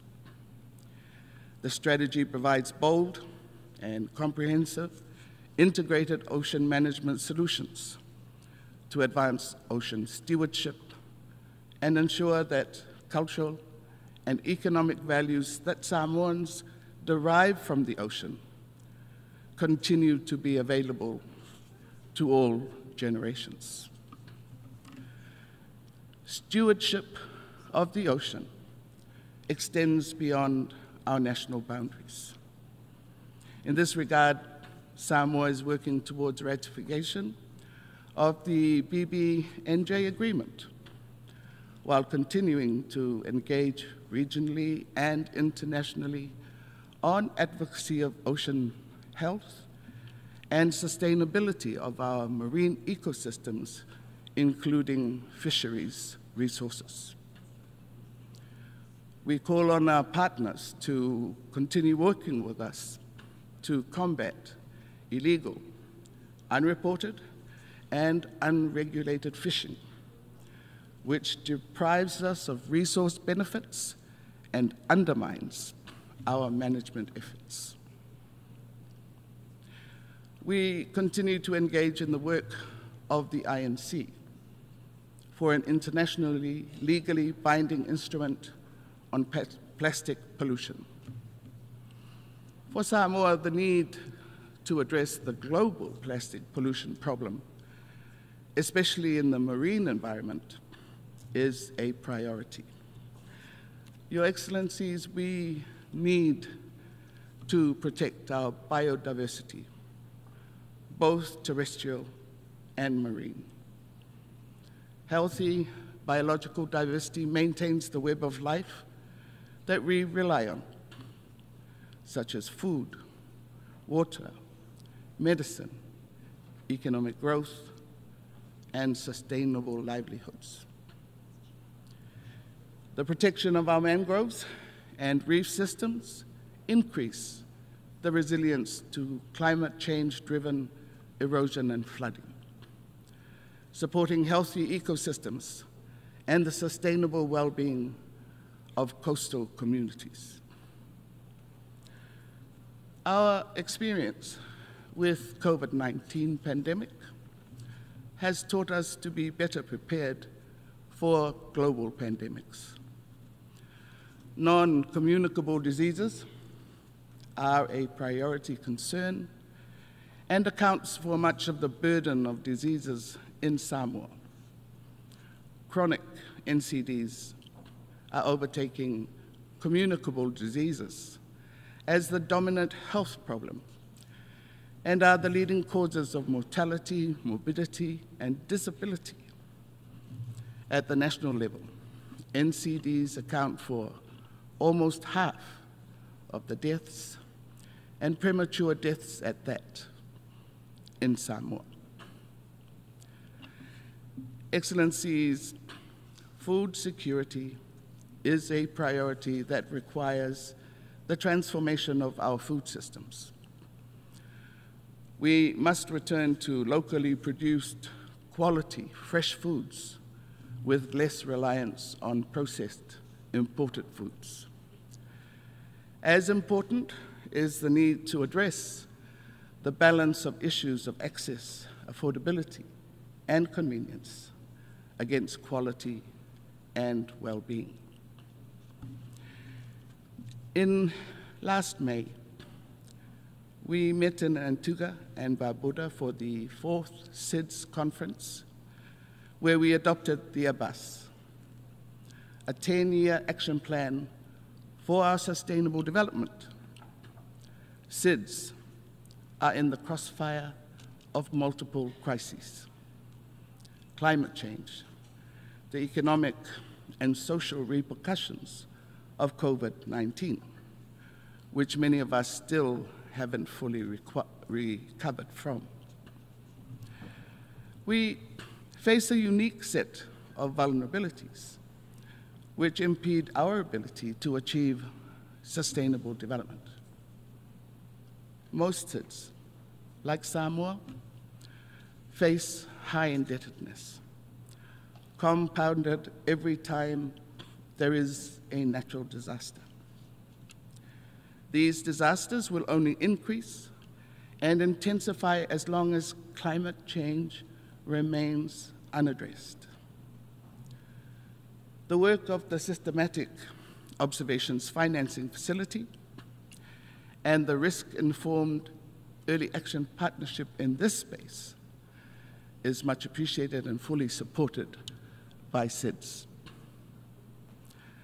Samoa looks forward to the timely and effective implementation of the MVI by international financial institutions and our development partners as a tool to assist SIDS in accessing finance.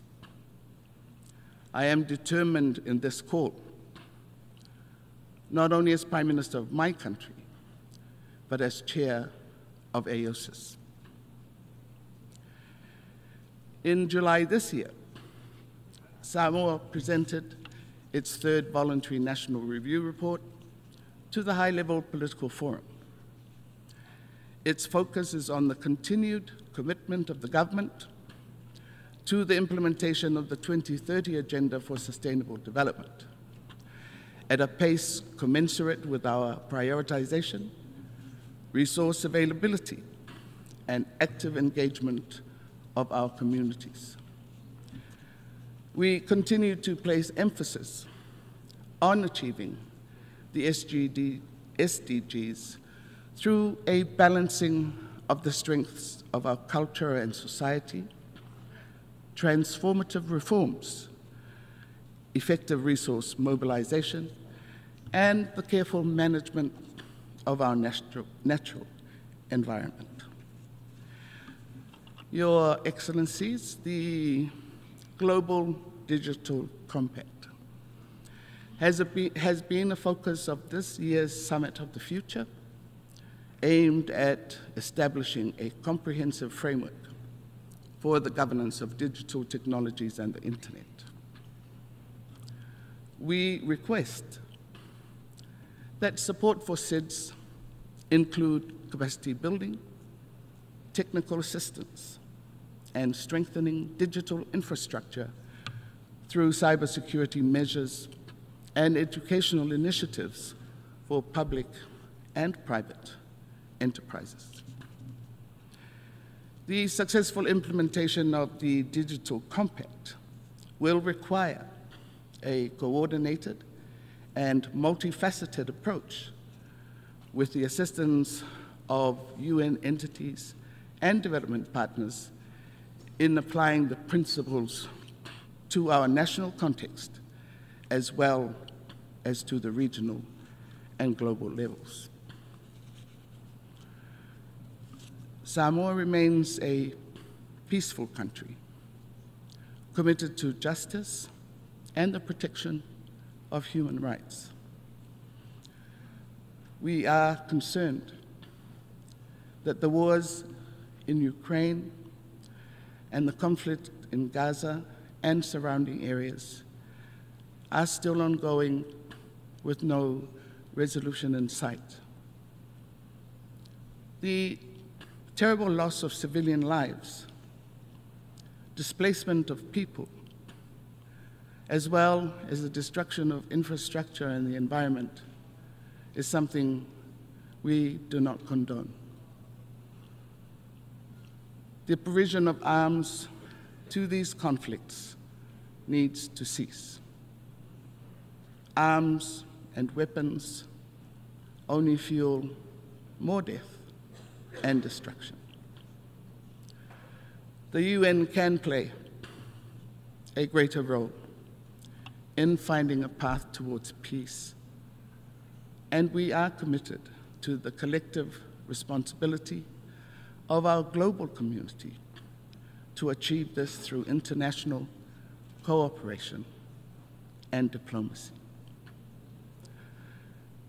2025, being the 80th year of the UN anniversary, presents an opportunity, all of us, to seriously consider the reforms of the Security Council.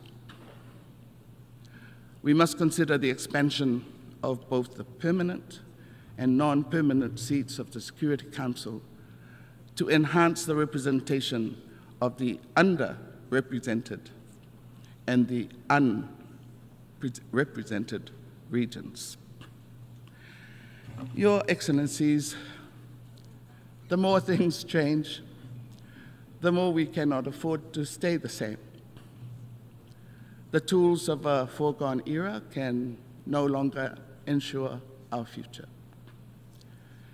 The complexity of the challenges that beset us requires a greater understanding of the challenges themselves, as well as those being challenged.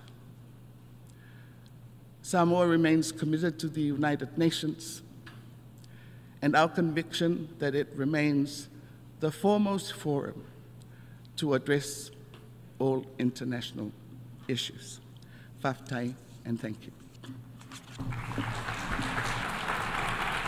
On behalf of the Assembly, I wish to thank the Prime Minister and Minister of Foreign Affairs and Trade of the independent state of Samoa. The Assembly will hear an address by His Excellency Sonexay Sip Han Don, Prime Minister of the Lao People's Democratic Republic. I request protocol to escort His Excellency and invite him to address the Assembly.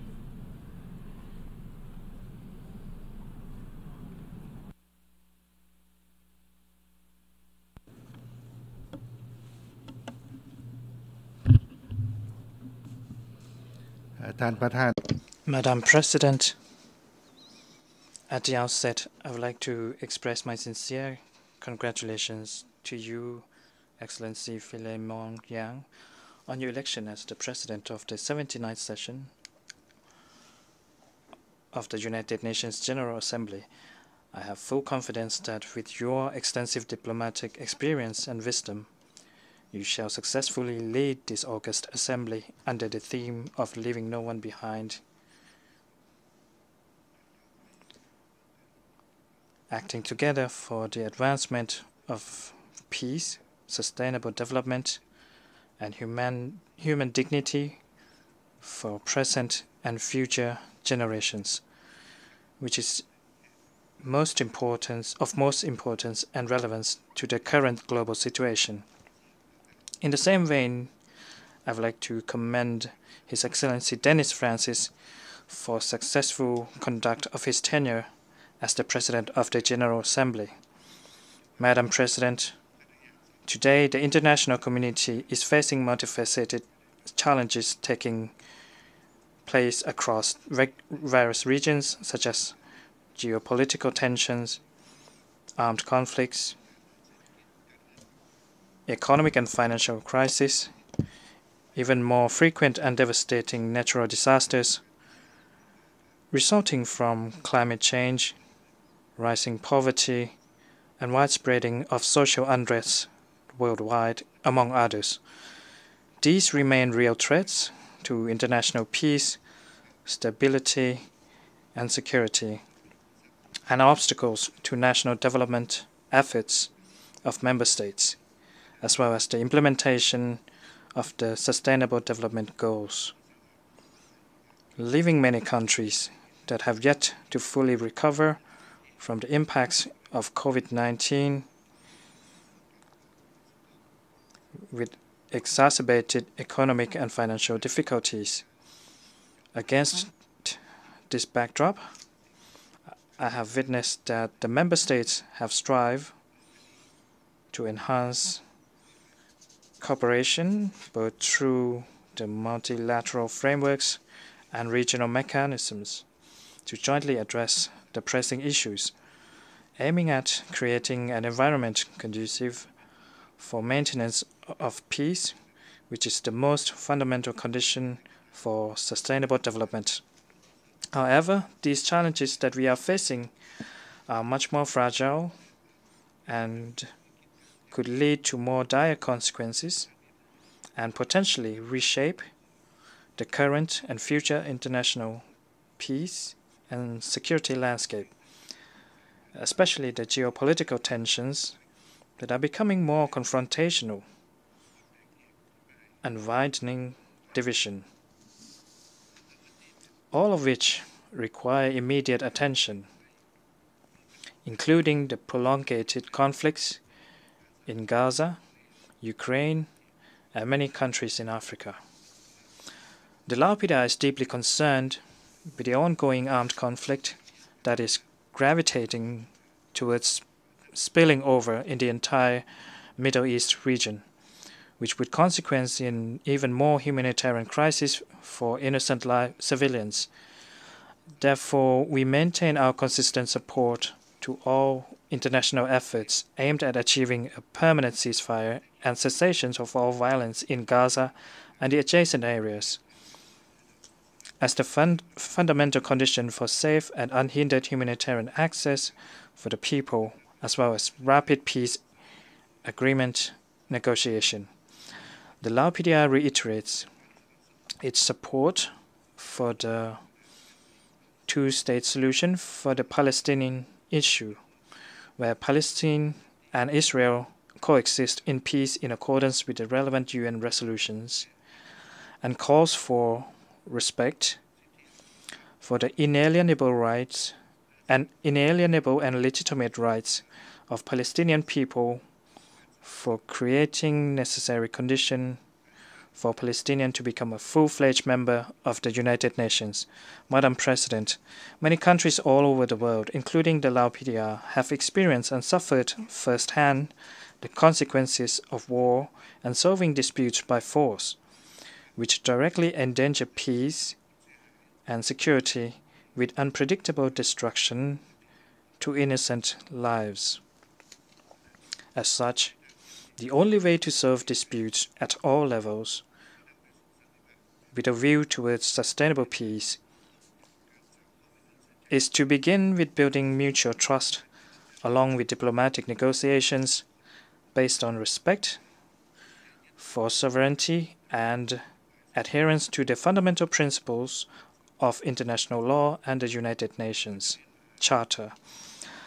I am of the view that the international community must ascend to its required responsibility and political commitment that lead to tangible results based on international principles to address various issues at hand as well as emerging challenges in the future. Simultaneously, we must further enhance our development cooperation and global partnership, ensuring the concrete implementation of the 2030 Agenda for Sustainable Development, together with the outcomes of the Summit of the Future that the world leaders has just endorsed most recently, based on the promotion of multilateralism with the United Nations at its core to adequately and timely respond to the needs of the international community. It is my view that the application of unilateral coercive measures is against the principles of the UN Charter and international law. These measures have severely and disproportionately affected the innocent people and obstructed development progress in many countries.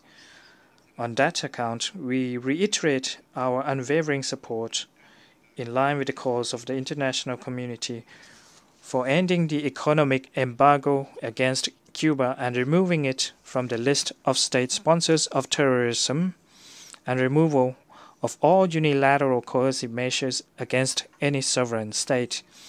Madam President, the Lao PDR has the honor to assume the ASEAN chairmanship in 2024 for the third time under the theme ASEAN Enhancing Connectivity and Resilience, aiming at building ASEAN to be a more connected and resilient community through the implementation of the 2024 ASEAN priorities and initiatives. The theme is reflective of the Lao PDR's national policy and objective to turn itself from being a landlocked country to a regional connectivity hub.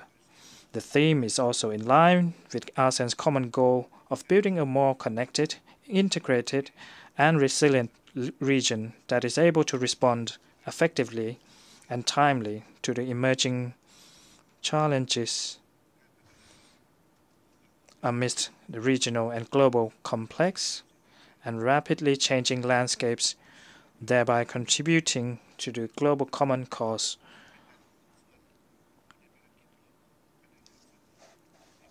of maintaining peace, stability, and security, as well as sustainable development in the region and the world.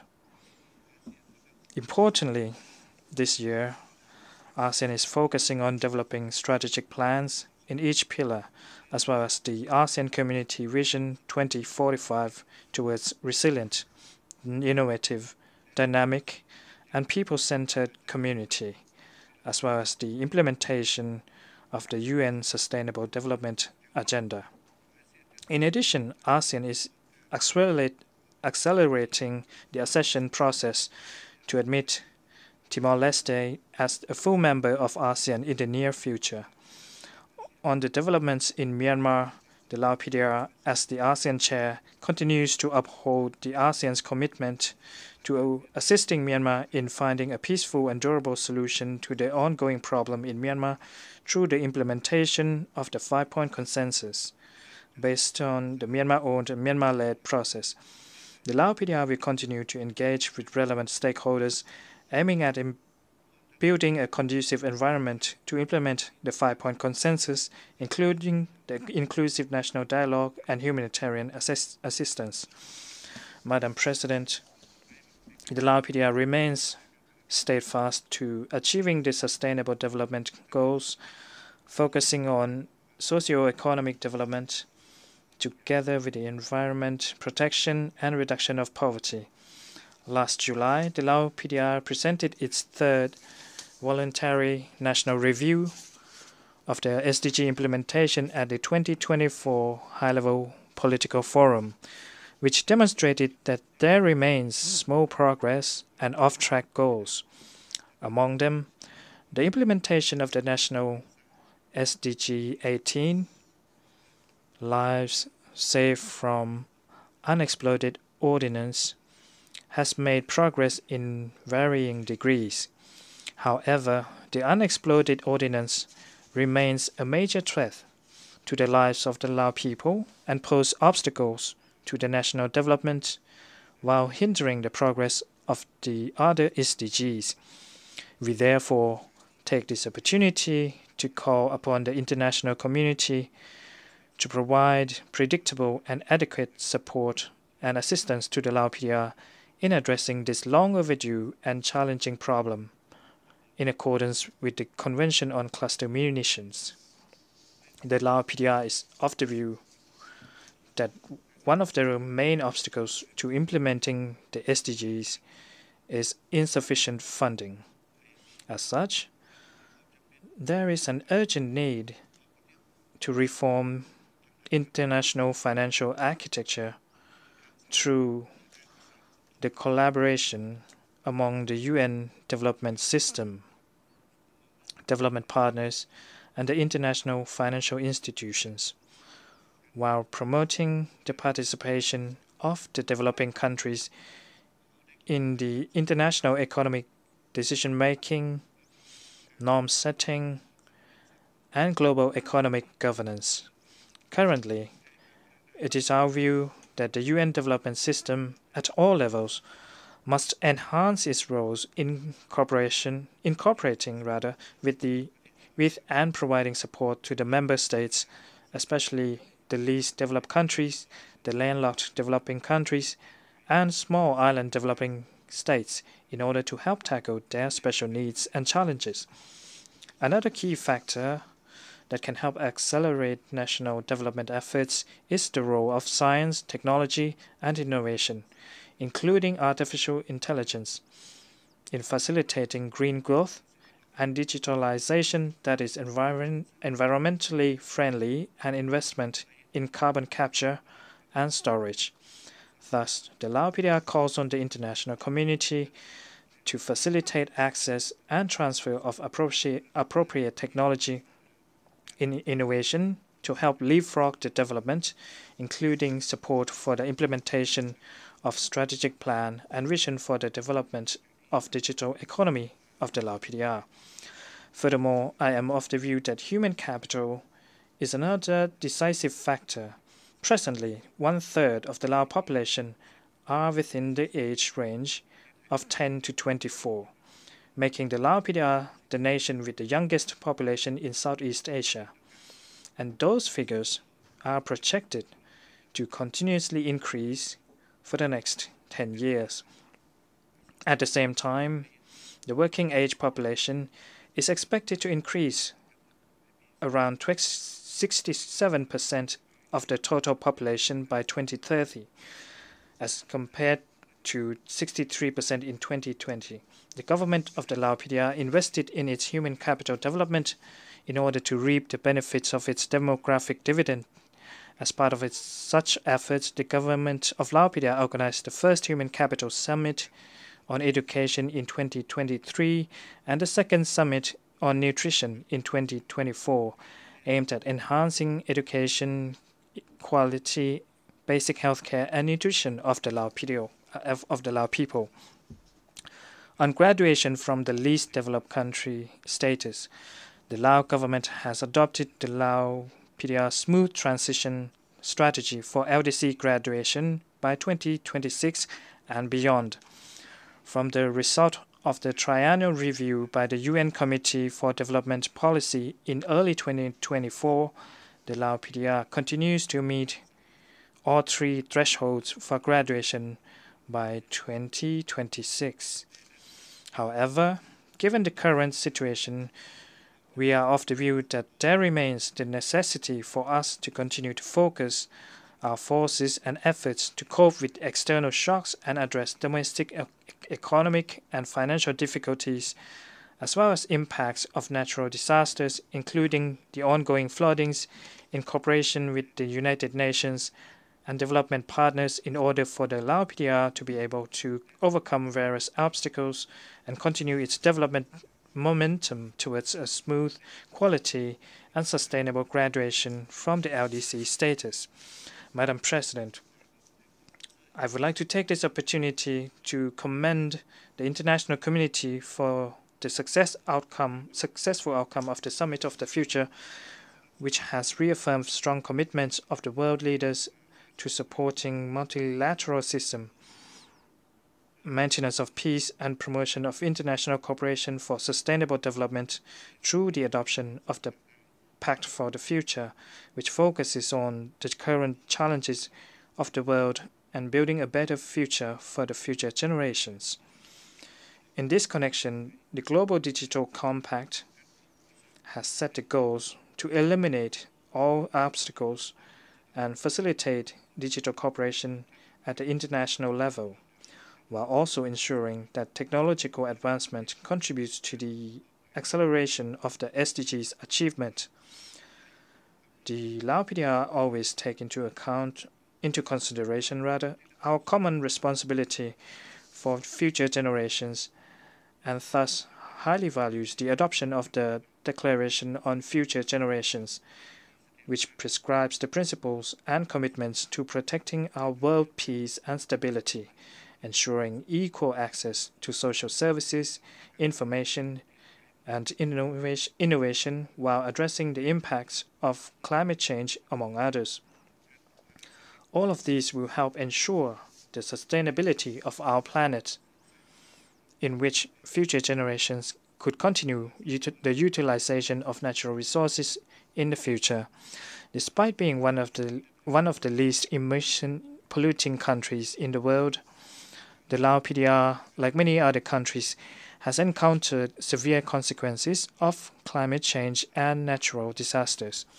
Hence, the Lao PDR has adopted its National Strategic Plan on Climate Change and committed to contributing to the international efforts in addressing climate change. Allow me to take this opportunity to congratulate all on the success of the high-level meeting on sea level rise on 25 September 2024, which has reiterated the need for strong international cooperation to address climate change.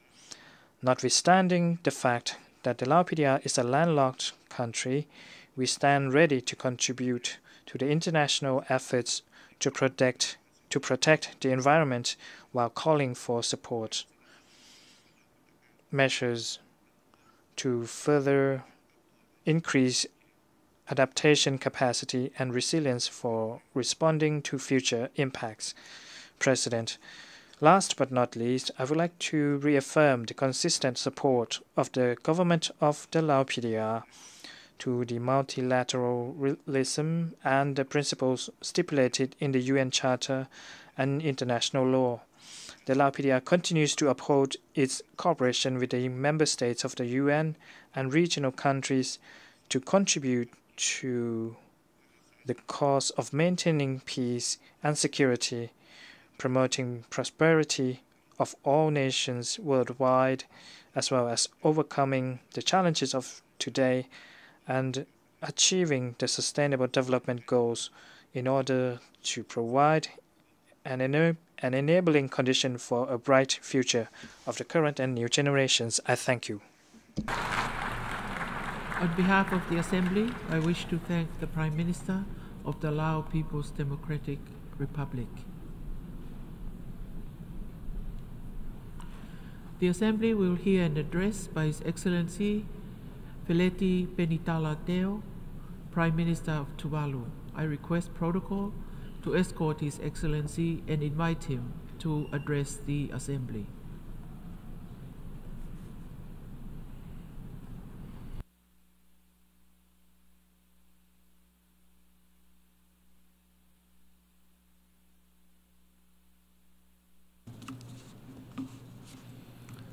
Excellencies, Madam President, I am humbled and indeed honored to stand before you today at this August Assembly for the first time as the Prime Minister of Tuvalu. I bring to the General Assembly and the related high-level summitaries the best wishes of my people and the government of Tuvalu. I take this opportunity to congratulate His Excellency President Philemon Yang for assuming the role of the President for the 79th United Nations General Assembly. Tuvalu wishes you a very successful presidency. I also take this opportunity to congratulate the outgoing President, His Excellency Dennis Francis, for a job well done and for his exceptional leadership during his presidency. Madam President, I applaud President Yang's insightful vision for this session, namely, leaving no one behind, acting together for the advancement of peace, sustainable development, and human dignity for present and future generations. The theme challenges us to work in unison to advance peace and security, sustainable development, and human dignity. Considering how off track the progress of the SDG, it is a timely and pragmatic call. We must therefore advance in unity as a family of nations. However, it is imperative to recognize the inherent disparity in our respective developmental capacities. The LDCs and the SIDS, trailing on the lower end of the global economic scale, face persistent and significant financial challenges in their developmental efforts. For Tuvalu, a purely import-oriented economy, our economic fragility is further compounded by poor natural endowment, geographical isolation from major markets, and environmental vulnerability to climatic crisis. Madam President, your vision to promote human dignity at this critical moment is highly commendable. Ensuring that all individuals have access to resources and opportunities to participate in international decision-making processes is crucial for a just and effective response to these global challenges. In that regard, it is regrettable that the Republic of China, Taiwan, continues to be excluded from the United Nations system, despite its significant contribution and partnership across various development sectors. The UNGA Resolution 2758 does not preclude Taiwan's meaningful participation in the UN system, and therefore must include Taiwan so that no one is left behind. As a vibrant democracy that has made remarkable progress on the SDG, Taiwan is well positioned to make meaningful contribution to global efforts in achieving those goals. It is also regrettable to observe that the people of Cuba continue to bear the economic burden of long-standing unilateral economic blockades. With such measures, Cuba is denied crucial international development assistance and partnerships necessary for its recovery and rebuilding efforts. Tuvalu aligns itself with member states that supports the lifting of those blockades and join other member states' call for the removal of Cuba from the list of state sponsors of terrorism. Excellencies, Tuvalu applauds the Secretary General and his team for their tireless efforts in the organization of several important high-level meetings this week. Tuvalu also commends the commitment and constructive contribution by all member states that enable the success of those meetings. Excellencies, Tuvalu welcomes and supports the Pact for the Future, adopted earlier this week at the Summit of the Future, together with the Declaration on Future Generations and the Global Digital Compact. What is needed now is robust political will and unwavering commitment to implement the provision of the Pact. We are heartened by the Pact's call for a bold and comprehensive outcome document on addressing climate change at the upcoming COP29 in Azerbaijan. While climate change affects every nation, its impact are disproportionately felt more by small island developing states like Tuvalu. Despite our insignificant contribution to climate change, we face the most severe consequences when climate-induced disasters do occur. We therefore urge all member states to honor their commitment to increase support for climate finance and technology transfer to help nations like Tuvalu develop and enhance their adaptive resilience. The science is very clear. Atmospheric temperatures continue to rise due to the increasing emission of greenhouse gases from burning fossil fuels. Therefore, phasing out fossil fuels is crucial to global efforts to reduce carbon emission and to curb global warming. Towards that objective, Tuvalu and several other like-minded nations are leading the promotion for the Fossil Fuel Non-Proliferation Treaty Initiative. The initiative is to garner international support on a binding treaty arrangement that regulates and limits the use of fossil fuel with the ultimate objective of total phase-out. And I take this opportunity to invite other member states of the United Nations family to support the initiative.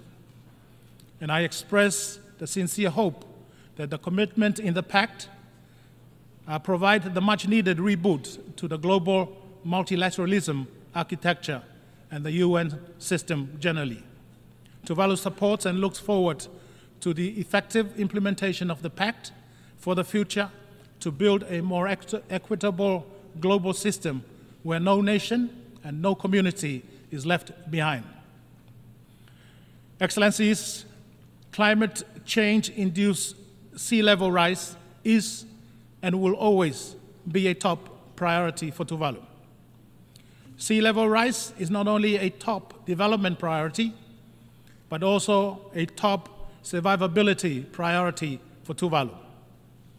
The Pacific Ocean that used to define us will soon engulf us and will determine our future existence if sea level rise is not halted and the Tuvalu coastlines are not suitably fortified and reinforced. Sea level rise is a global and a multidimensional phenomenon that requires immediate global actions. For Tuvalu, sea level rise poses the greatest existential threat to our economies, to our culture and heritage, and to the land that nourished our ancestors for centuries. Current predictions on the rate of sea level rise are frighteningly disturbing. The predictions are that in 26 years' time, by 2050, more than 50% of Tuvalu's land territory will be regularly flooded by regular tidal surges. 50 years afterward, in 2100, more than 90% of Tuvalu's land territory will suffer the same fate. The predictions do not account for severe climatic conditions like cyclones and hurricanes, which would exponentially accelerate the reaching of those thresholds. Tuvalu therefore commend the President for the timely and successful organization of the high-level meeting on sea level rise on Wednesday. Tuvalu is heartened by the commitment of all member states to strengthen international cooperation and partnerships for more comprehensive and effective responses to sea level rise. We are committed to providing the Secretary General with our national report on this issue within the suggested time frame and look forward to contributing to a concise, action-oriented, and intergovernmentally negotiated declaration. The high-level meeting marks the takeoff for our global effort to shape an ambitious declaration by the General Assembly in September 2026. The declaration, in my considered view, must be a strong pronouncement in support of the expectation of the 1 billion people affected by sea level rise.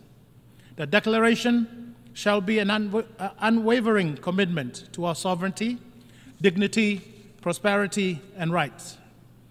The declaration must be action-oriented and comprehensive. And toward those objectives, we expect the declaration to include the following principle. Firstly, the declaration shall ascertain the principle of statehood continuity as a tenet of international law and international cooperation, and to affirm that statehood cannot be challenged under any circumstances of sea level rise. Secondly, the declaration shall reaffirm the permanency of maritime zones established in accordance with the United Nations Convention on the Law of the Sea. Thirdly, the declaration shall call on the international community and regional institutions to enable human mobility pathways that facilitate movement safely, orderly, and with dignity. Fourthly, the declaration shall devise concrete programs for the international community to support our efforts to safeguard our unique culture and heritage, both tangible and intangible. Fifthly, the declaration shall establish dedicated and innovative financing mechanism to support the positive adaptation journeys of the most vulnerable communities. And finally, the declaration shall underscore the importance of knowledge, data, and science to anticipate and plan for the impact of sea level rise. Excellencies, I wish to reiterate the commitment of Tuvalu to address the effect of climate change through identified science-based transformative adaptive solutions. These solutions are designed to reclaim and elevate land, enhance our resilience against sea level rise, and ensure our sovereign rights to our land and cultural identity are safe and protected for our future generations. I acknowledge the efforts of the Pacific people and leaders in addressing the pressing issue of sea level rise. The Pacific leaders, in their annual meeting in Tonga last month, reiterated the importance of the 2021 Declaration on Maritime Boundary Preservation and the 2023 Declaration on Statehood Continuity and Climate Change-related sea level rise protection. The Pacific leaders also called for sea level rise to be a standalone agenda in the UNGA and other related UN processes like the Conference of the Parties of the United Nations Framework Convention on Climate Change. Furthermore, in 2021, Tuvalu, in collaboration with Antigua and Barbuda, established a Commission of Small Island States on Climate Change and International Law. The said commission successfully secured in May of this year an advisory opinion from the International Tribunal for the Law of the Sea, which clarifies that greenhouse gas emissions pollute the marine environment, and that states have the legal responsibility to take all necessary measures to prevent, reduce, and control them. This advisory opinion is a significant development as it shifts a conversation from political commitment to binding legal obligations. Excellencies, the science on climate change is comprehensive and clear, and that the climate is changing and is significantly impacting small island states through rising sea levels. Nationalized scientific data and information has allowed my government to create a three-dimensional model that specifically demonstrates the impact of climate change and sea level rise in Tuvalu. We showcased this three-dimensional model here in New York during the high-level week. And I must admit it is alarming and disturbing to see how quickly Tuvalu's entire land territory will be engulfed by rising seas as greenhouse gas emissions continue to increase. Excellencies, I am pleased to share with the General Assembly this afternoon a watershed treaty between Tuvalu and Australia titled the Falepili Union Treaty. The treaty carries the title of a treasured Tuvalu value of the Falepili, which connotes good neighborliness, care and share, and mutual respect. The treaty is firmly grounded on mutual respect of each other's sovereignty, territorial integrity, and political independence.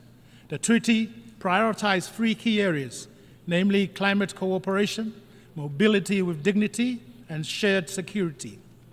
For the first time, there is a country, Australia, that has committed legally to come to the aid of Tuvalu upon request when Tuvalu encounters a major natural disaster, when Tuvalu is experiencing a major public health pandemic, and when Tuvalu is subjected to some form of military aggression.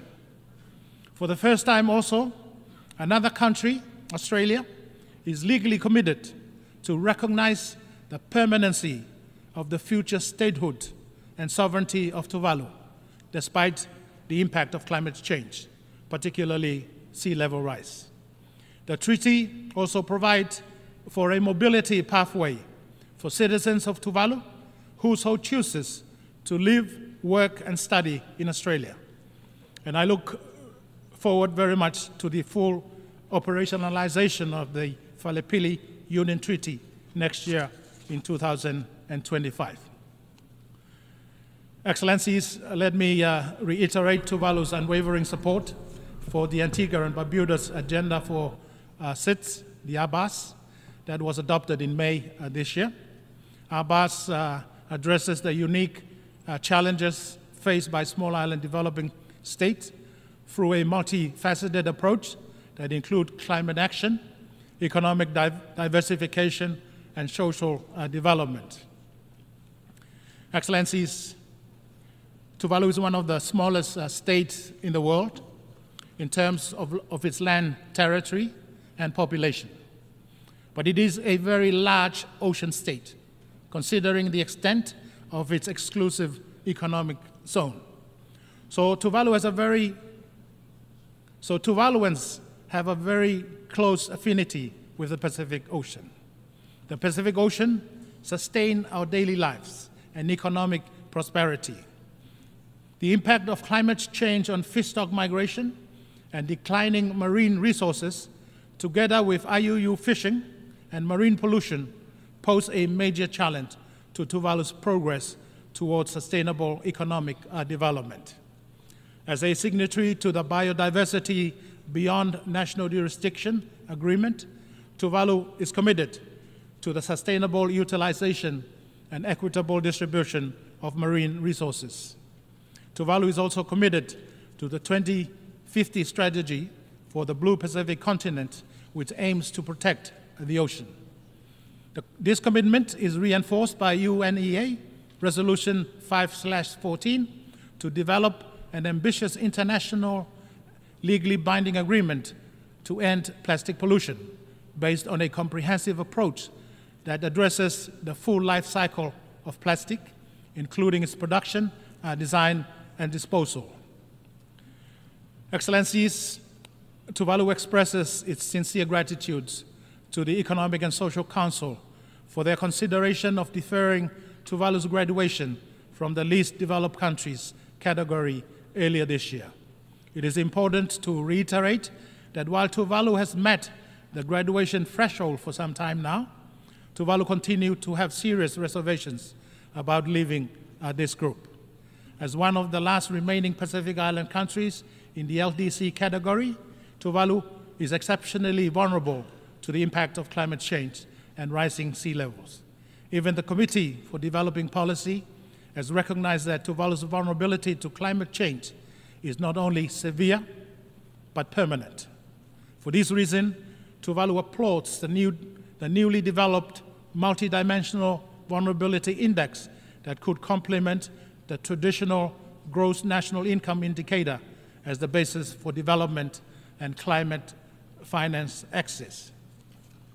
Excellencies, Tuvalu commends the commemoration and promotion of the International Day of the Total Elimination of Nuclear Weapons this year. The event serves as a powerful reminder of the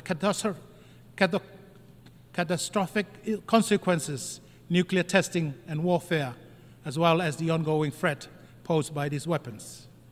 By observing this event annually, as agreed to in Resolution 78/27, reinforces our commitment to nuclear disarmament. Tuvalu is also a party to the Treaty on the Prohibition of Nuclear Weapons. And I'm also pleased to announce that in June of this year, Tuvalu became one of the few remaining states to accede to the Biological Weapons Convention, further solidifying our steadfast commitment to creating a world safe from nuclear and other weapons of mass destruction. Excellencies, 12 months ago, we adopted a declaration on universal health coverage following the review of implementation of the 2019 Universal Health Coverage, titled Moving Together to Build a Healthy World. This year's adoption of the political declaration on antimicrobial resistance has once again unified us in a concerted global effort to build a healthier world. As unified as we ought to be, achieving equitable and adequate essential healthcare services for all must remain a common priority. International cooperation remains appropriate to the efforts of improving and strengthening healthcare systems, particularly those that are lacking. On the 5th of this month, Tuvalu celebrated its 24th anniversary of membership in the United Nations. It has been over 2 decades since Tuvalu joined this august body as the 189th member state. Tuvalu remains grateful for the privilege to engage with other member states in our common pursuit for the advancement of peace and security, sustainable development, and human dignity for present and future generations. Next week, on the 1st of October, will be Tuvalu's 46th independence anniversary. And as I prepare to celebrate this momentous occasion for the first time as the Prime Minister of Tuvalu, I wish to take this opportunity to express my special appreciation and gratitude to the United Nations and its member states, and in particular, Tuvalu's generous traditional and emerging partners for all the support and assistance afforded to my country.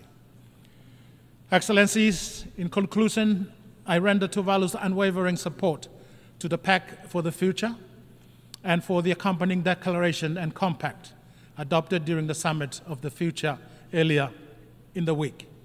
I express the sincere and genuine hope that the commitments in the Pact provide the much-needed reboot to the global multilateralism architecture and the UN system generally. The global community must seize this opportunity to reaffirm and to recommit to multilateralism and international cooperation, to the Sustainable Development Goals, and to the principle of the United Nations Charter. Tuvalu calls on the global community to rally behind the Pact for the Future and to build a more equitable global system where no nation, no community is left behind, particularly those frontline nations to the devastating impact of climate change and the climate change-induced sea level rise, like my country, Tuvalu. I thank you, Madam President. Faraftailasi, Tuvalu Modetua, Tuvalu for God.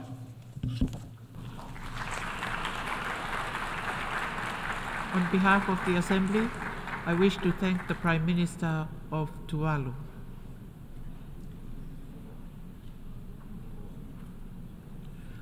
The Assembly will hear an address by His Excellency Terence McKeodro, Prime Minister and Minister for Finance, National Security and Immigration, Health and Social Security of St. Kitts and Nevis.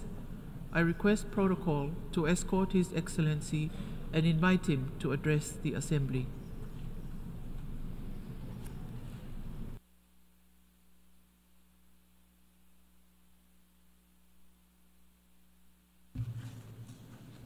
Mr. President, Secretary General Guterres, esteemed colleagues, excellencies, my fellow citizens of our twin island federation of St. Kitts and Nevis, and friends from every corner of our shared planet. Today I rise on behalf of my island developing state, and yet in truth, I speak for the many small island nations, large ocean states, that know too well the high cost of inaction. We are small, yes, but our voices carry the weight of rising seas, thundering storms, and livelihoods teetering on the edge of erasure. A sustainable future for SIDS demands more from us all. Let us begin by paying tribute to His Excellency Dennis Francis, whose leadership and presidency of the 78th session demonstrated the fierce determination of the Caribbean. Thank you for your service. We stand ready to drive the changes necessary for a sustainable, secure world. Thank you for your sterling leadership, Mr. President. I must also acknowledge Secretary General Guterres, who with unflinching resolve has championed justice, equity, and hope. This past year tested our commitment to peace and security, yet it also revealed the vast opportunities we must seize if we are to steer humanity toward a better way. Mr. President, Philemon Yang, congratulations on your election as President of the 79th session of the United Nations General Assembly. We have great confidence in your leadership as you guide us with the theme, Unity and Diversity for Advancing Peace, Sustainable Development, and Human Dignity everywhere and for all. As we convene here in this hallowed hall, I recall the words of former Secretary General Kofi Annan. The future of peace and prosperity that we seek for all the world's peoples needs a foundation of tolerance, security, equality, and justice. That foundation is fragile, but it is essential. And it is crumbling under the weight of neglect, greed, and abuse of power. 79 years ago, in the wake of war's devastation, visionaries sought to build a world where diplomacy and dialogue could triumph over destructive intolerance. Yet today, we stand on the precipice of a perilous return to a world where peace is kept at gunpoint, where weapons are romanticized and violence is exalted in the pursuit of absolute power. We need more than diplomatic platitudes. We need a humanity steeped in decency, justice, equity, and inclusivity. We must rise from these chambers, not resigned to the idea that the children of Haiti, Congo, Sudan, and Palestine are less deserving of the rights and freedoms that we enjoy. We are all one people, one world. We cannot have peace without justice, nor justice without true, solid equality. In the Caribbean, our lived reality of rising tides, washing away our hopes of unforgiving heat, setting ablaze our dreams. We pray for rain and receive the floods, dragging our homes and our futures to the abyss. When the guns flood our communities, tearing children from their mothers' arms, it is a collective cry for action. When the global south starves while food wastage continues unabated, we must be shaken from our complacency. The harsh truth is that the world is becoming mortally insecure. We stand on disappearing shores. We are besieged by storms, natural and man-made. Corporate greed, colonial arrogance, and unchecked consumerism have torn apart our social contract with each other. We are no longer at peace with nature. The greatest delusion we feed ourselves is that security and sustainability are separate endeavors. They are, in fact, intertwined. We cannot build secure nations while allowing the climate crisis to rob future generations of their birthright. Security is more than an absence of conflict. It is the presence of dignity, of justice, and hope. Generations ago, the labor movement in St. Kitts and Nevis paved the way for our people's emancipation, an emancipation built on the principles of social, economic, and human dignity. Today, I echo their call.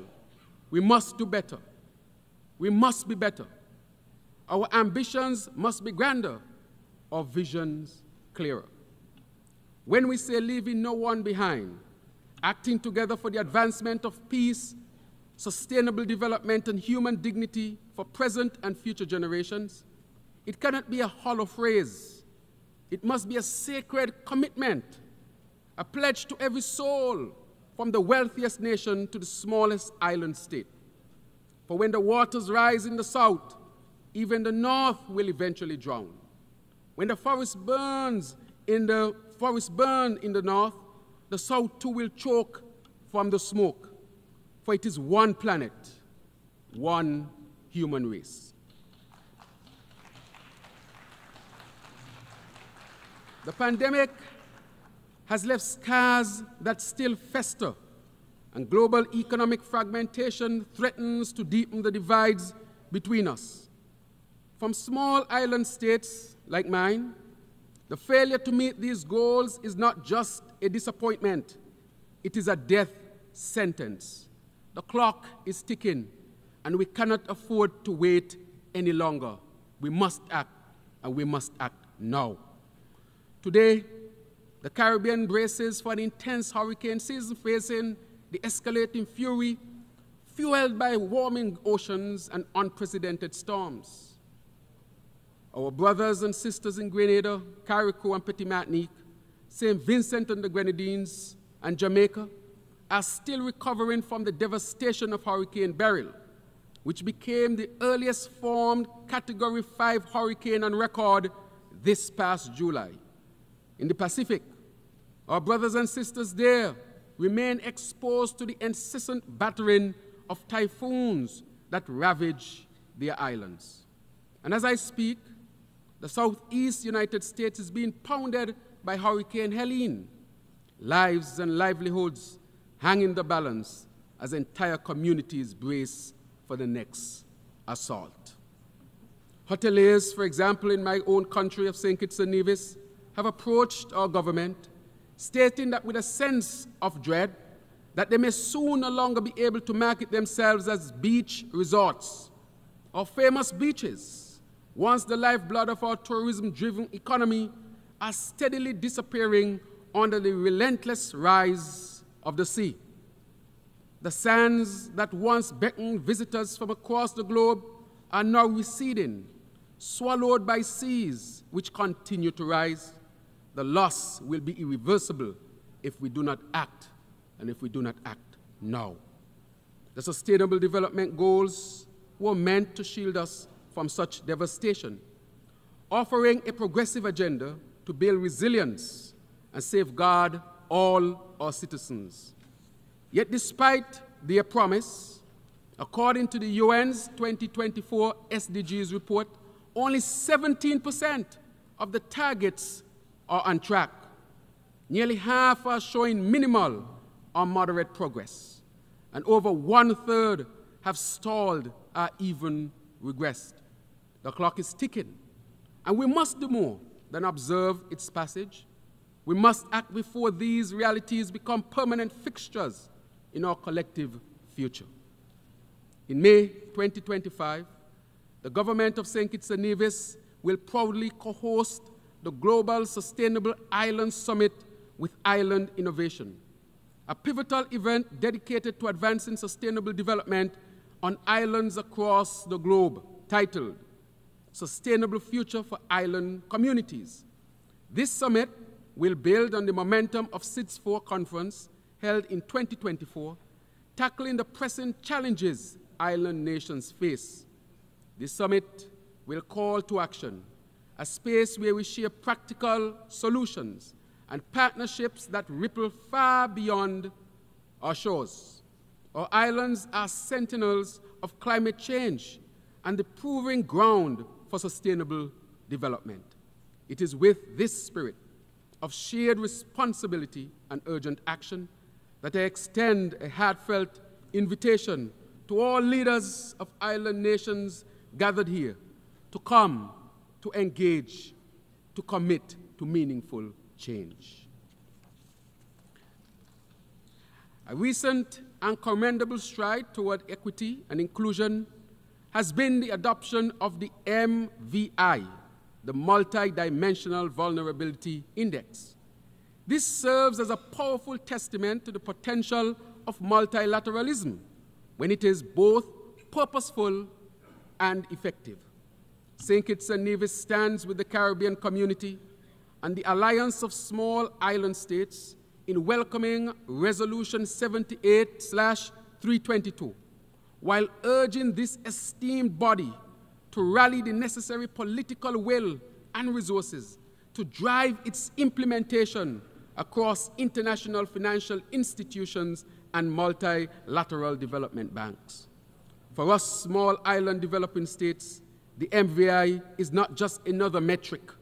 It is a lifeline, offering a means to cushion the relentless blows of climatic and economic crises that disproportionately affect us. Its full implementation will demonstrate to the world that the United Nations, and by extension, the global system, remains committed to uplifting those most vulnerable. It will restore trust in a system that must not only recognize vulnerability, but actively work to address it.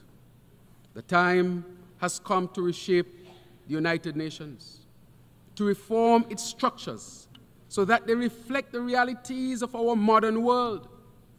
Too many voices remain unheard. Too many nations marginalized.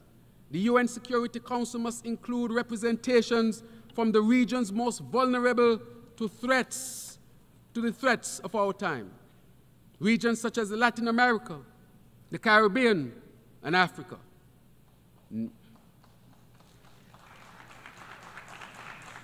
Nowhere is this change more urgently needed than in the international financial architecture.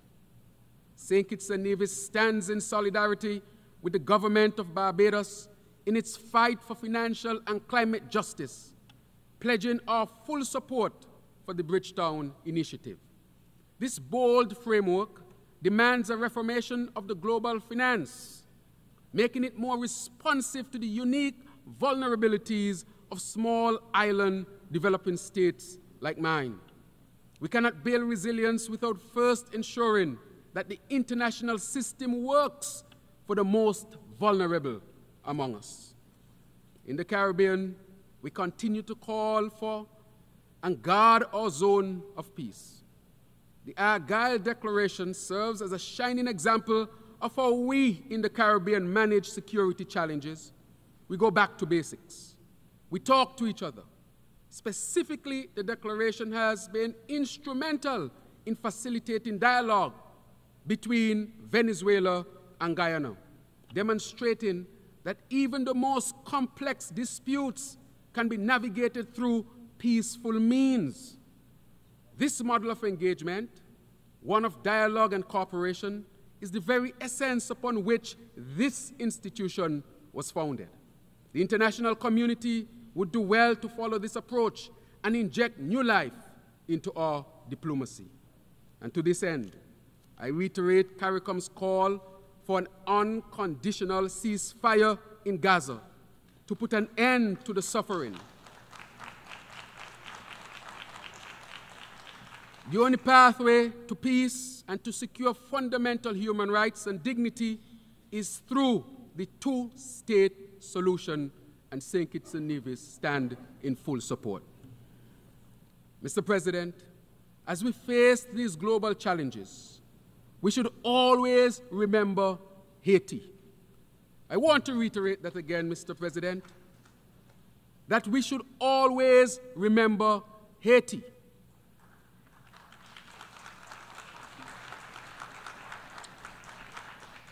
Haiti, the beacon of resilience and courage, stands at the crossroads of its next chapter. St. Kitts and Nevis, alongside the Caribbean community, firmly supports the work of the National Transitional Council as it strives to create an environment conducive to a multi-stakeholder political solution. Haiti was there for the downtrodden of the world, lighting the path toward freedom for many. And now the world must be there for Haiti, not because it is a place of sorrow, but because it remains a symbol of human endurance and defiance against injustice. With the establishment of the Multinational Security Support Mission, the Caribbean community seeks to usher in a new day for Haiti's families.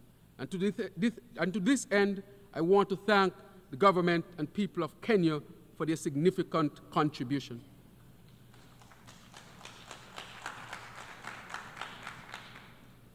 And of course, we want to usher in a new day for Haiti's families, a day where schools become places of learning, hospitals are places of healing, and markets are not arsenals for gangs, but havens for community and prosperity. Haiti's future is not only one of security, but one of sustainability, and we must rally to give it the peace it deserves. Mr. President, year after year, this body sends a strong message to the people of Cuba, a message of hope and a message of support.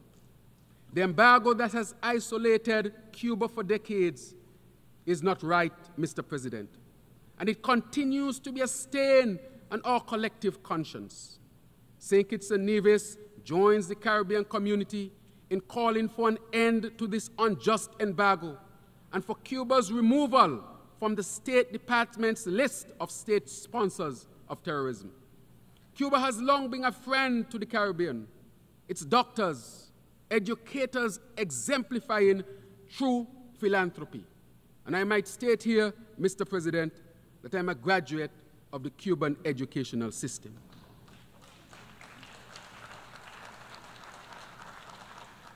Instead of denigrating the island, we should elevate and learn from its sustainable solutions that have empowered their people and, in turn, the region. A stronger, more sustainable Cuba enhances the security and sustainability of the Caribbean. Mr. President, in the same breath, we must not forget Taiwan.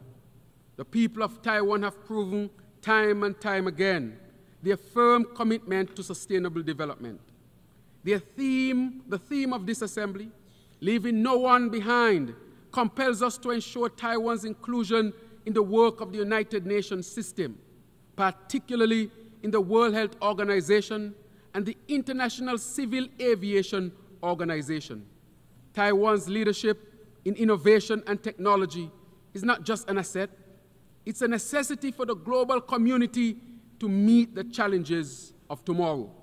The United Nations must extend its vision to include Taiwan, a nation whose exclusion undermines the very principles we stand for: peace, sustainable development, and human dignity.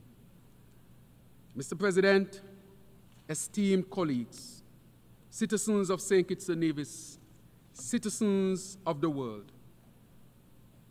St. Kitts and Nevis is not seeking for pity. St. Kitts and Nevis is not seeking for anyone to feel sorry for us. We are small, but as we say in our country, we are Talawa.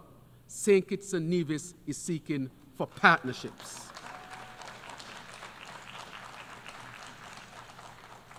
We are on a transformative journey to become a sustainable island state, guided by 7 pillars, which are water security, energy transition, food security, sustainable industry, sustainable settlements, circular economy, and social protection.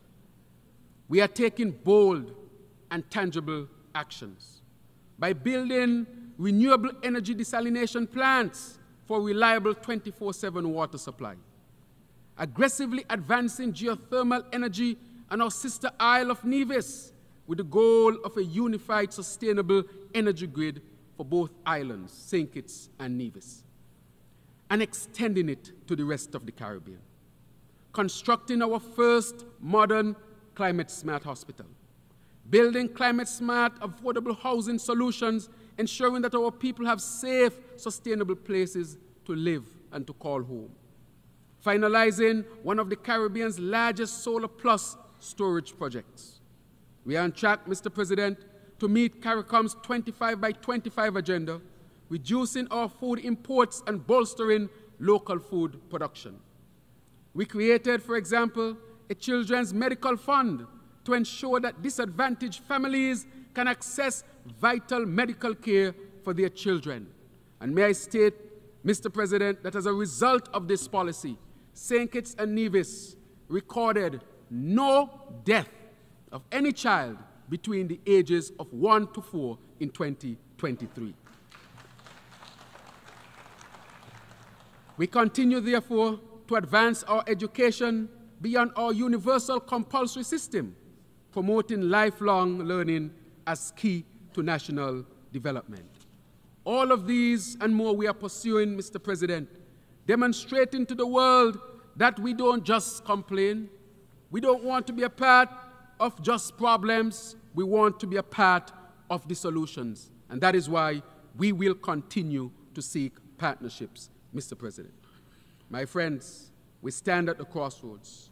We can no longer afford the luxury of inaction.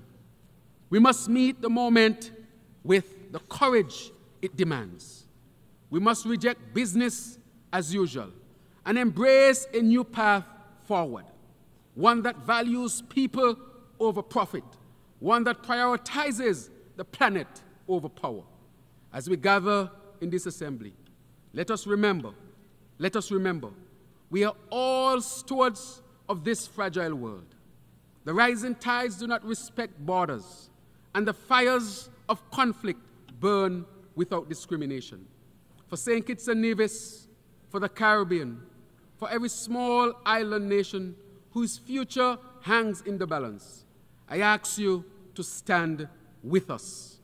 Let our voices rise like the oceans that surround us, powerful and unyielding, calling for a future where peace is not just the absence of war, but the presence of justice, of sustainability, of hope.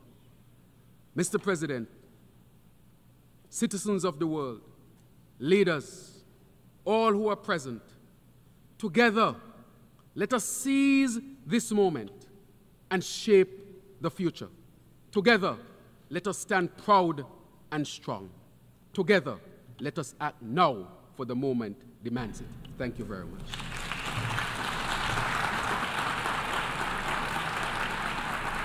On behalf of the Assembly, I wish to thank the Prime Minister and Minister for Finance, National Security, Immigration, Health and Social Security of St. Kitts and Nevis. The Assembly will hear an address by His Excellency Keirashana Gosmo, Prime Minister of the Democratic Republic of Timor-Leste. I request protocol to escort His Excellency and invite him to address the Assembly.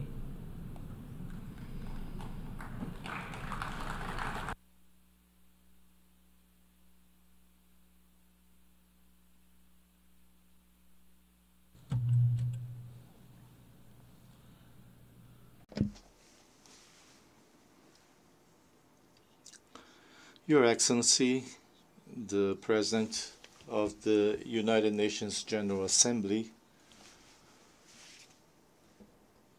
all protocols observed. It is an honor to address this assembly once again on behalf of Timor-Leste.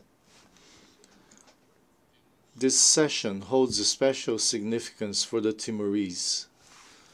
Last month, in Dili, with the esteemed presence of the United Nations Secretary General, we celebrated the 25th anniversary of our historic popular consultation. A quarter of a century ago, the people of Timor-Leste, under the auspices of the United Nations, exercised their vote for independence. With the support of the international community, we were able to return the destiny of our country to its people, the destiny of living in peace, freedom, and independence. After 24 years of resistance and a forgotten war in which more than 200,000 Timorese sacrificed their lives. In 2002, when we became the 191st member of the United Nations, it was a memorable day for the Timorese people and was undoubtedly a triumph for the international system. Today, I stand before you with pride, representing a vibrant democracy, a democracy that has embraced peace, dialogue, human rights, and the rule of law. Although a small country and a young state, Timor-Leste is an example of this relentless pursuit of peace and has affirmed this position on the international stage. Immediately after our vote for independence, we began a process of internal reconciliation among Timorese and external reconciliation with our Indonesian neighbors. Reconciliation is a powerful mechanism for healing the past and building the future. Reconciliation and trust are the instruments of peace that the world needs. Your Excellencies, the story of Timor-Leste is a story of hope and resilience. The creation of the United Nations was founded on hope. The hope of achieving peace in all its dimensions and in all places, promoting sustainable development, finding collective solutions to global challenges and threats, and uniting international cooperation around these goals.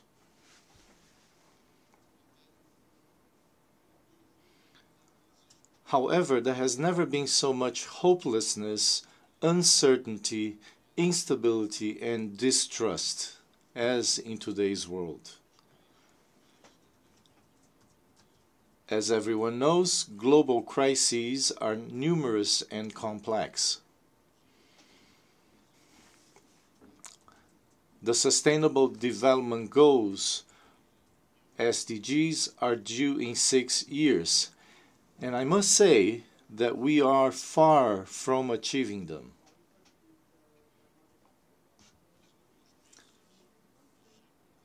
Some countries have lost the race even before leaving the starting line.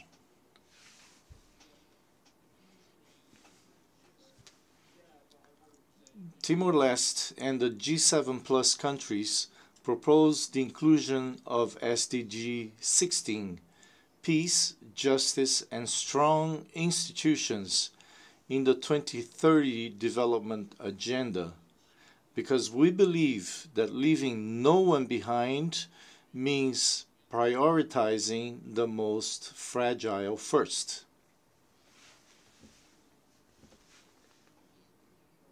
Peace and stability are priorities for achieving sustainable development.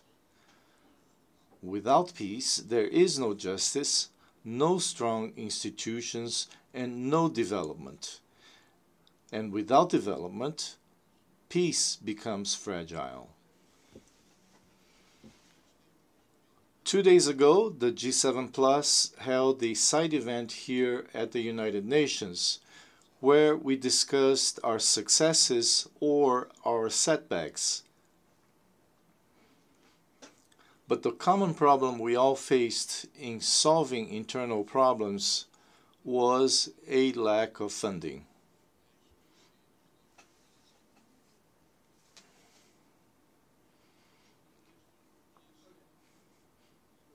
Timor-Leste is proud to have already made some significant progress. However, we are well aware that much remains to be done. The overlap of crises in the world has exacerbated social and economic inequalities. Hunger is the most illustrative face of inequality. And it is women, young people, and children who suffer the most from this tragedy.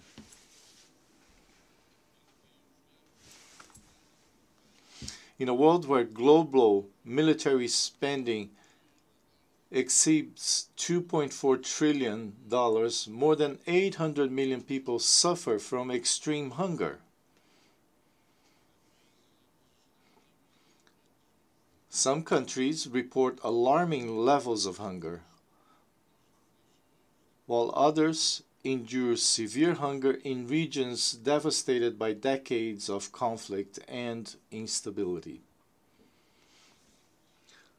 Your Excellencies, Timor-Leste, being a half-island, is currently focused on diversifying its economy, with particular emphasis on agriculture and the blue economy. By investing in these sectors, we aim to improve the livelihood of our people and enhance food security. Like many other countries, Timor-Leste is grappling with climate change and unsustainable activities in the ocean. As we know, in the words of Sylvia Earle, we need to respect the oceans and take care of them as if our lives depended on it, because they do. Timor-Leste is located within the Coral Triangle, a magnificent area of marine biodiversity.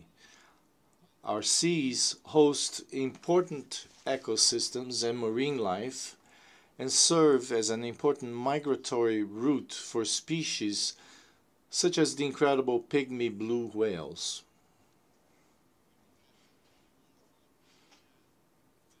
Timor-Leste is pleased to share that we have ratified the agreement under the United Nations Convention on the Law of the Sea relating to the conservation and sustainable use of marine biological diversity in areas beyond national jurisdiction, and we support and actively participate in negotiations on the Marine Plastics Treaty.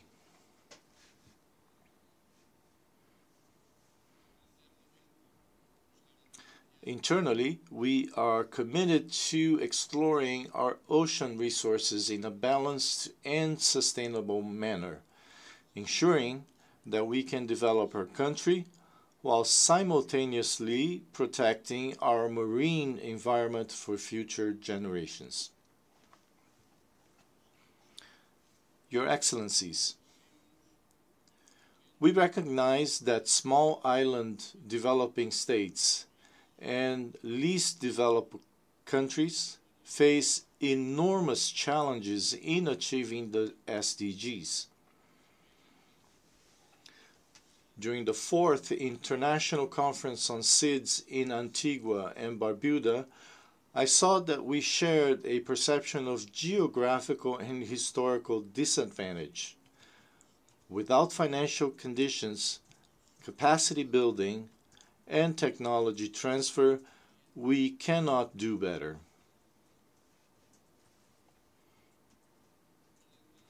Moreover, we are trapped in international financial systems that place us at a disadvantage, burdening us with conditional aid, financial assistance, and debt. The Loss and Damage Fund, approved at COP28 in Dubai, must secure more significant contributions from the wealthy and developed countries. This commitment is urgently needed. As Secretary General Antonio Guterres stated during his visit to Timor-Leste last month, many of us won the battle against colonialism and the struggle for democracy, but we are still fighting for sustainable development.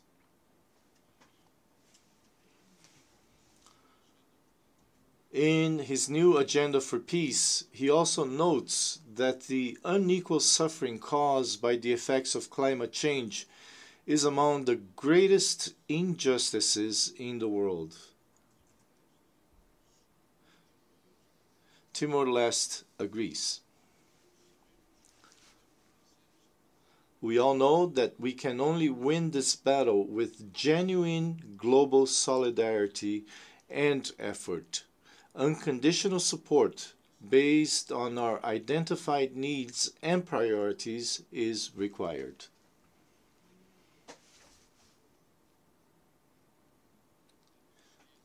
It is with sadness that I stand before you in a world ravaged by international conflicts and wars.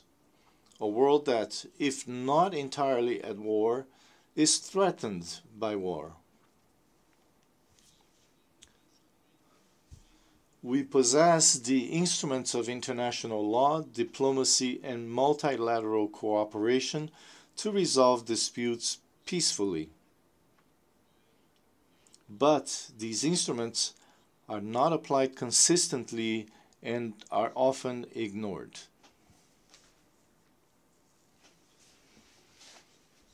We call for the peaceful resolution of international disputes and conflicts, whether related to borders, sovereignty, or cooperation. Timor-Leste will host the 24th Regional Conference on the Special Committee on Decolonization in May 2025. Ladies and gentlemen, Western Sahara is a country that has faced political uncertainty for almost 5 decades. In October 1975, the International Court of Justice held that Western Sahara was a non-self-governing territory and that it should follow the parameters and principles stated in the UN General Assembly resolution for self-determination through the free and genuine expression of the will of the peoples of the territory. More recently, rulings by the European Union courts, as well as the decision of the African Court on Human and People's Rights, state that Western Sahara is separate and distinct from Morocco, without Morocco exercising any sovereignty over the territory. When in 1991, the United Nations Security Council established the United Nations Mission for the Referendum in Western Sahara through Resolution 690, the Timorese were motivated and hopeful that one day it would be our turn too.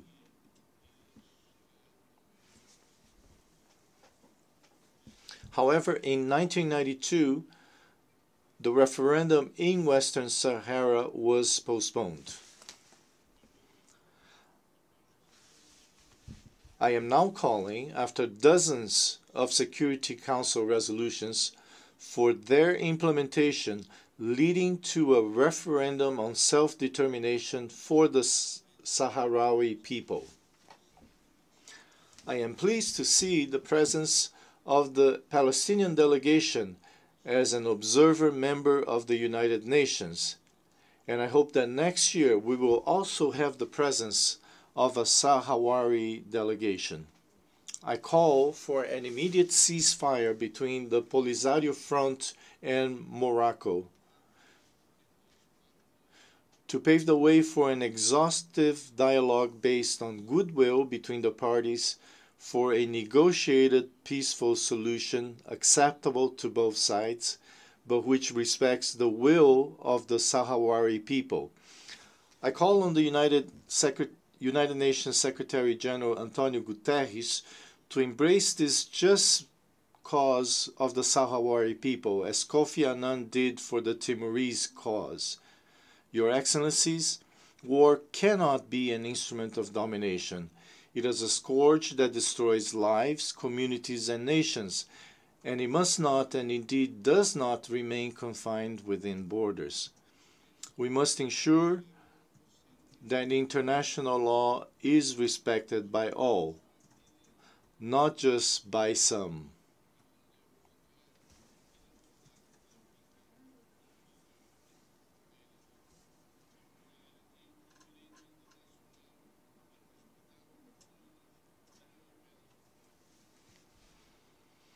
Timor-Leste expresses its deepest concern and full support for a peaceful resolution to the conflict between Israel and Palestine, and calls for an immediate end to the genocide, and also calls for the end to the war in Ukraine. I call for the principles of the United Nations Charter to be applied with courage and leadership. I call for more thought to be given to peoples and individuals, victims of global policies and leadership, entrenched status quo. An example of this is Cuba, a friend of Timor-Leste, without which our health sector would still be in a deplorable condition. The economic, commercial, and financial embargo imposed on Cuba for decades, with its implications for its people, is unacceptable.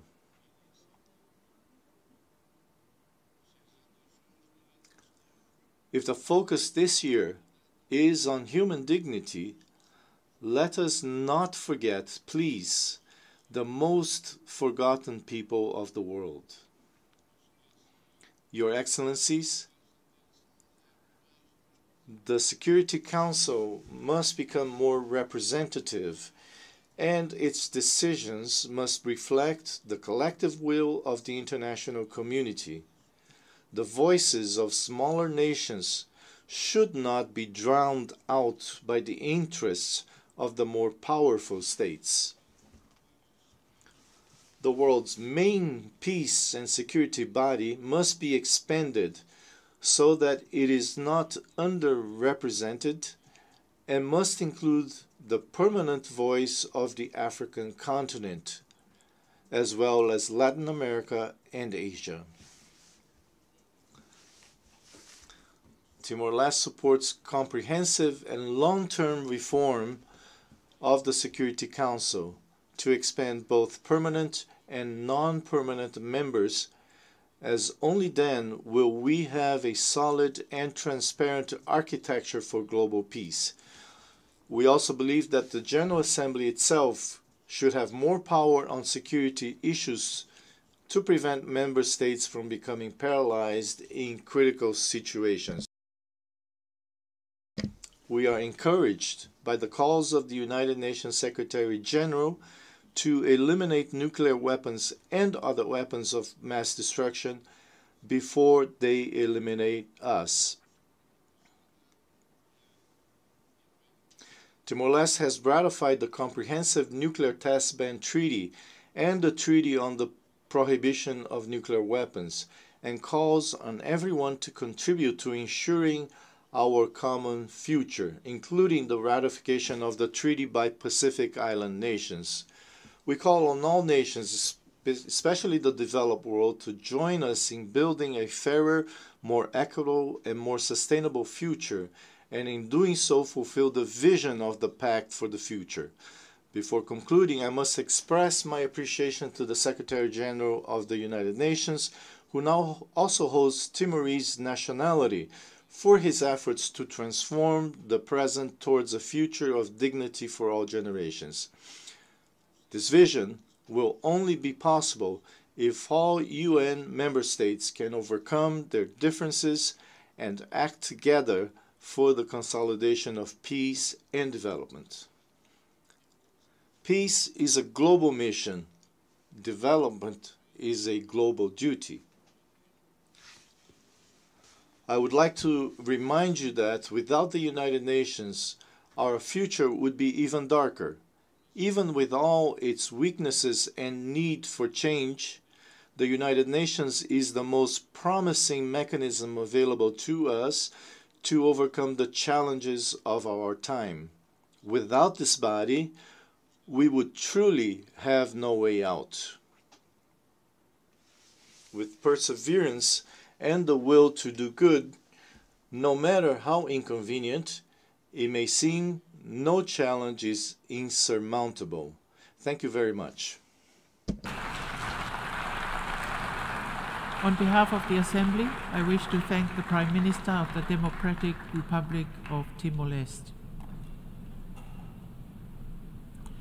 The Assembly will hear an address by His Excellency Siausi Ofakifolau Sovaleni, Prime Minister of the Kingdom of Tonga. I request protocol to escort His Excellency and invite him to address the Assembly.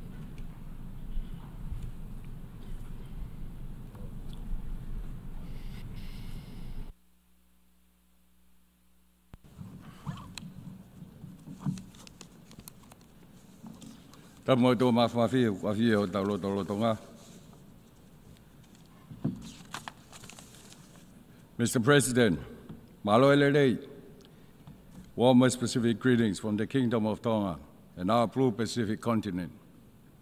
First, I wish to congratulate Your Excellency in assuming the esteemed presidency of the 79th session of the United Nations General Assembly. I also thank your predecessor, His Excellency Mr. Tanis Francis, for his able leadership during a period where global challenges continue to increase in numbers and complexity. I acknowledge the Secretary General, His Excellency Mr. Antonio Guterres, for his steadfast stewardship of our home, the United Nations, during these troubled times. Mr. President, we convene at this 79th session with the theme of leaving no one behind. My delegation pledges our unwavering support to this noble goal. At a time of escalating conflicts, near conflict situation on the horizon, all too often triggered by political instability, economic disparities, social tension, and the security threats posed by climate change, we must rally around this goal. If we fail to do so, we will further erode world peace and fail people's lives far and wide. The long-awaited reform of the Security Council is now urgent, crucial, and must happen swiftly. It is our responsibility to resolve adequately the security challenges of the 21st century. We must include non-traditional security issues like climate change in each agenda. Further, we must include the voice of small island developing states. In our quest to leave no one behind, we must take a hard look at the lagging process in achieving the sustainable development by 2030. This goal is equally in peril unless we change our approach. Human dignity is intrinsically built on both peace, security, and sustainability. If we cannot act now, decisively and collectively, the goal to leave no one behind will be just words, and will have further eroded people's trust and hope. The key is not words, the key is our shared commitment to action. Mr. President, I commend the tireless effort that have led to the ambitious and balanced text of the Summit of the Future, not only do we stand at a critical juncture in our collective history, but it is now where we must safeguard the needs and interests of both present and future generations. The spirit of compromise and commitment demonstrated by delegation and regional groups give us hope that multilateralism can work. As our forebears, our founders did, we pledge to spare succeeding generations from the scores of war, and we commit to building a world where there is hope and they can thrive. Our commitment must be to sustainable development, to the preservation of our planet's resources, and to the pursuit of a future that is inclusive, equitable, secure, and sustainable. We must commit to the highest value of human dignity and justice. Thus, we welcome the adoption of Pact for the Future. We are resolute in our commitment to working collaboratively with member states to advance peace, sustainable development, and human dignity. We hope for action that will leave no one behind. Mr. President, last month, Tonga assumed the chairmanship of the 53rd Pacific Island Forum Leaders Meeting. We were honored to welcome Secretary General Guterres as a special guest. I reiterate our forum leaders and Pacific people's deep gratitude for his in-person participation. We now look forward to continued and augmented support and tailored solutions from the United Nations in our effort for our people's lives and futures. The theme of our meeting was a resilient Pacific, built better now. The urgency of our theme certainly was underscored by the torrential rains, the flash flooding, and the 6.9 magnitude earthquake that struck Nuku'alofa on the first day of our meeting. This was yet another stark reminder of our vulnerability to natural disasters. Once again, it is also demonstrated our unwavering resilience and the priority we place on the full implementation of our early warning for all initiative by 2027 and for disaster preparedness. Mr. President, the 2024 Sustainable Development Goals report before us is grim. The report reveals what we see every day on the ground, a stark divergence from the ambitious target set forth in the 2030 Agenda. Climate change, escalating inequalities, and persistent conflicts are compounding challenges, leaving many countries struggling to meet even the most fundamental goals. Without urgent and coordinated global action, the vision of a more equitable and sustainable world may remain just another elusive dream. This means eroded trust in our ability to keep promises. It will jeopardize both our planet and its inhabitants. We must and we can confront these seemingly insurmountable challenges with innovation and determination. We can no longer afford business as usual. Mr. President, decade after decade, year after year, we present to this esteemed body the existential threat that climate change poses to the Pacific, including Tonga. Our situation has become even more urgent this year. Climate change is the single greatest threat to the survival and prosperity of the blue Pacific continent. Once again, we urge the international community to promptly and dramatically act to restrict global warming to 1.5 degrees Celsius. Industrialized nations must strengthen their emission reduction commitment. We must ensure that climate finance is speedily and easily accessible to Pacific Island countries. Let there be no doubt we are teetering on the brink of a climate catastrophe. While in Tonga, the United Nations Secretary General issued a global SOS, or Save Our Seas warning of rising sea levels. The WMO echoed this urgent message, launching the State of the Climate in the Southwest Pacific 2023 report. The report confirms that 2023 was the warmest year on record. The scientific consensus is irrefutable. Our climate is changing at an unprecedented rate with devastating consequences. Extreme weather events are becoming more frequent and intense. Cyclones and typhoons are wreaking havoc on our communities, leaving behind trails of destruction that take years to repair. The economic toll is immense, but the human cost is far greater. Lives lost, communities shattered, hopes lost, and futures uncertain. Mr. President, the most alarming aspect of the crisis is the unprecedented rise in sea levels. The WMO report confirms that sea level rise in the Southwest Pacific is significantly exceeding the global average. In some parts of the Pacific, sea level have risen by 10 to 15 centimeters in the past 30 years, more than double the global average. Without bold and coordinated global action to expedite assistance to the Pacific and its most vulnerable inhabitants, Tonga and other Pacific countries can expect sea levels to double by mid-century. This will exacerbate the frequency and severity of storm surges and coastal flooding. For the nation of the Pacific, these changes are not merely environmental issues. They are existential threats that jeopardize the very existence of small Pacific Island countries, including Tonga. Rising sea levels are eroding coastlines, swallowing entire islands, and forcing families to abandon their ancestral homes. This is not just about losing land, it's about our very identities, losing heritage and culture. We issued a strong call for including sea level rise as a standalone and permanent agenda in the UNGA.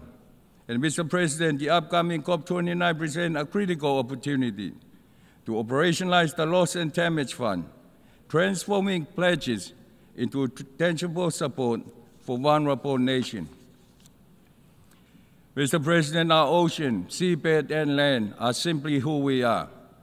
As I mentioned earlier, the severe and irreversible threats posed by climate change-related sea level rise will disproportionately impact the lives, livelihoods, food security, ecosystem, and the well-being of our people. We have established key declarations. For example, the 2023 Declaration on the Continuity of Statehood and Protection of Persons Amid Sea Level Rise, and the 2021 Declaration on Preserving Maritime Zones Against Climate Impacts. We have also developed and endorsed the Pacific Regional Framework on Climate Mobility and introduced a framework for resilient development in the Pacific. The latter is the world's first regional framework linking climate change and disaster risk. Now we need to act now. We commend the United Nations for addressing this critical issue and welcome the high-level plenary meeting on addressing the threats posed by sea level rise. The 2023 Beef Declaration on the Continuity of Statehood takes a clear stance on protecting Pacific people's rights and sovereignty. By asserting the continued existence of Pacific Island Forum members' statehood, sovereignty, and rights and duties, the Declaration underscores our determination to safeguard both the territorial and human dimension of our states under international law.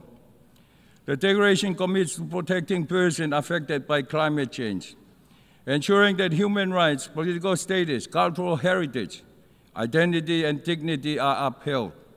We call for global cooperation to achieve the Declaration objectives in line with international principles of fairness, equity, and shared responsibility. Mr. President, yes, the challenges we face are immense, but they are not insurmountable.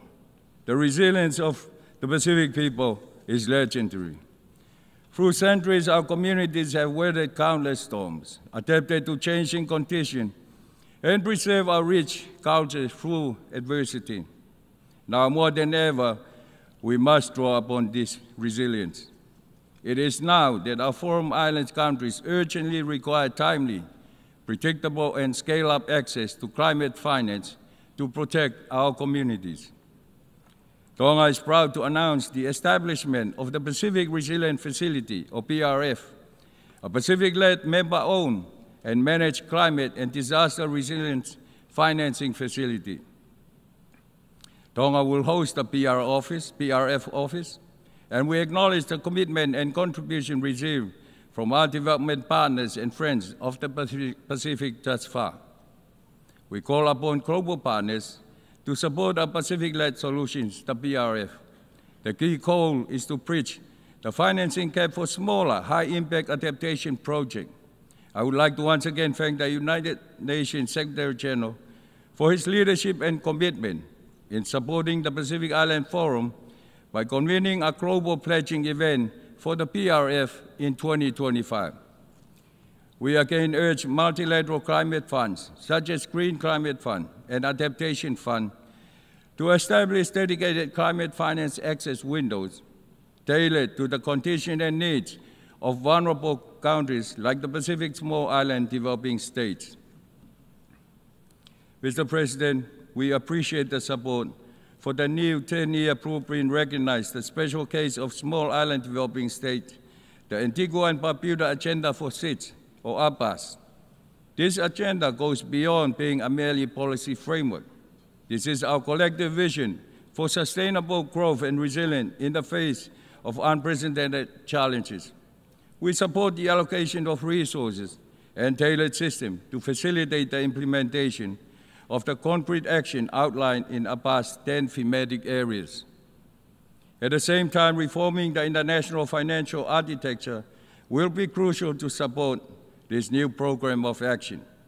And this includes three substantive global policy agendas: redefining eligibility for development resources, improving access to climate finance, and creating long-term debt sustainability. Implementing the APAS is a vital step towards accelerating the achievement of the SDG by 2030. We request the support of key entities within the UN to help implement the APAS. Recognizing our unique vulnerabilities by fellow Pacific Island Forum leaders, we welcome the adoption of the MVI. This practical instrument, advocated for over many years by SIDS, offers a more comprehensive understanding of the vulnerability, providing renewed hope and impetus to the 2030 agenda through a more context-responsive approach. We look forward to the operationalization of MVI in relevant MVI settings, UN setting, and urge international organizations and financial institutions to consider MVI ratings in their eligibility criteria for grant and concessional financing. Mr. President, the opinion may be that our Pacific communities are remote and small. Let there be no doubt our economies continue to suffer, like so many, from the effects of geopolitical tension and supply chain disruption. Our people suffer from rising inflation, and we go through increased hardship and deepening poverty, particularly for the most vulnerable in our blue Pacific continent. However, at such critical times, the Pacific Island Forum is steadfast in its commitment to building a resilient Pacific region, a region of hope and prosperity that ensures all Pacific people can lead productive lives. We invite all partners to support our development aspiration outlined in our 2050 strategy for the Blue Pacific continent and our forthcoming Pacific Roadmap for economic development. Resilient transformation demands for Pacific peoples to have access to quality, affordable, accessible, and inclusive health and education services. Our Blue Pacific region will focus on improving climate-resilient healthcare and education infrastructures and digital platforms to mitigate risks, manage climate-sensitive diseases and NCDs effectively, and ensure continuity and equity in learning across our Blue Pacific continent. We remain resolute in our commitment to the global fight against NCD. We reaffirm our commitment to building stronger partnerships between government sectors and other relevant sectors to address the root causes of NCTs through a holistic whole-of-government and whole-of-society approach. Addressing the global plastic pollution problem, especially in the marine environment, is a priority. This is a threat to our ecosystem and health, and the Pacific Ocean is our Pacific identity. It is a vital resource for food and livelihoods, and a healthy ocean will aid in our fight against climate change. Mr. President, the actions of the government of Tonga focus on three key thematic areas: national resilience, quality services and affordability, and progressive economic growth. Our goal is to enhance national resilience by creating stronger platforms to tackle natural disasters and address the persistent issues brought about by climate change. We aspire to alleviate related poverty and improve the quality of social protection measures. We will also mobilize national and international responses to reduce the supply and use of illicit drugs and address harm reduction processes. We aim to enhance education for everyone, prioritizing safer schools, tackling dropout rates, advocating for gender equality, and expanding vocational training opportunities, all while ensuring quality services and affordability. Our efforts are also directed towards improving access to health care that is both affordable and of high quality, with a particular emphasis on addressing COVID-19, NCTs, and preventative measures. Our focus is on development governance services that are of exceptional quality and can be easily accessed by all. This entails enhancing access to high-speed broadband technology and ensuring that energy, communication, drinking water, and a clean environment are more affordable.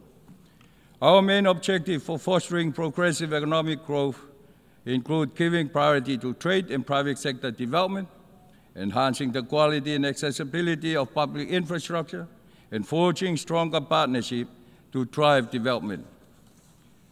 Mr. President, as I conclude, allow me to close the circle and come back to the critical element of this session's theme, leaving no one behind.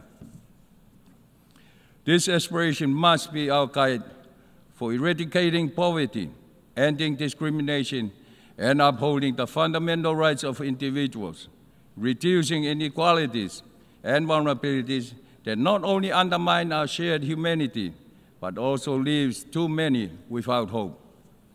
The advancement of one community or nation cannot occur in isolation from the well-being of others. By embracing a fair and equitable playing field, we foster a more resilient and harmonious global society, advancing peace, sustainable development, and human dignity. We must travel the path to ensuring peace and sustainable development with a sense of urgency, just as others have done before us. In this, let us be guided by shared values of justice and human dignity. Our collective endeavor to leave no one behind must ensure every person's potential is recognized, their rights upheld, and so we must bridge gaps, dismantle barriers, and amplify voices that have historically been marginalized. This is what we owe present and future generations. I thank you, Mr. President, and may God bless Tonga, and may God bless the United Nations.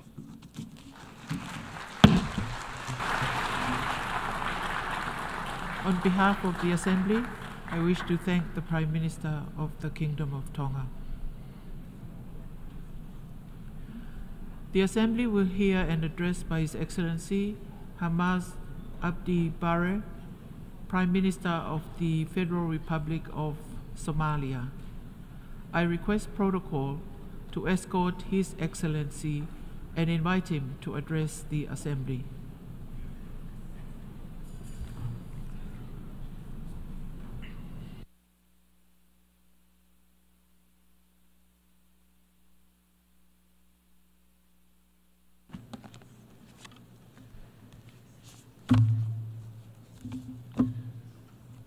Bismillah ar-Rahman ar-Rahim. Your Excellency Philemon Yang, President of the 79th session of the United Nations General Assembly, Excellencies, Heads of State and Government, distinguished guests, distinguished representatives, ladies and gentlemen, Assalamu alaikum wa rahmatullahi wa barakatuh. Allow me to begin by congratulating you, Mr. President, on your election as President of the 79th session of the United Nations General Assembly. Please be assured of Somalia's full cooperation as you undertake the responsibilities entrusted upon you during your tenure. I would also like to take this opportunity to thank your predecessor, His Excellency Denis France, for the successful presidency of the last session. Mr. President, this session of the General Assembly convenes amid a rising number of global challenges, from escalating transnational conflicts and humanitarian crises to the existential threats of climate change and growing economic inequalities. This resonates profoundly for our theme of this year, leaving no one behind, acting together for the advancement of peace, sustainable development, and human dignity for present and future generations. In the spirit of our unity and shared responsibility, we must confront the persistent and escalating conflicts that continue to cause immense human suffering and destabilize entire regions. Today, we are facing with crises that test our collective conscience and our commitment to peace. In Sudan, the conflict has escalated into severe humanitarian crisis, displacing millions and ravaging communities. Civilians endure indiscriminate violence and widespread gender-based assaults. We urgently call for immediate cessation of hostilities, the protection of civilians, and adherence to the international humanitarian law. It is crucial to ensure safe, unrestricted access for humanitarian aid and to foster inclusive dialogue that respects the rights and aspirations of all Sudanese people. In Gaza, the situation has reached catastrophic levels, driven by the persistent blockade and relentless cycles of violence that have created one of the most severe humanitarian disasters of our time. Despite the senseless killing of tens of thousands of men, women, and children since last October, over 2 million Palestinians are trapped in open-air prison, where access to basic goods, services, and medical care is severely restricted. Children in Gaza have particularly suffered the most, with the many enduring unimaginable trauma, malnutrition, and lack of access to education and health care. They live under constant fear as their homes, schools, and hospitals are repeatedly targeted and destroyed.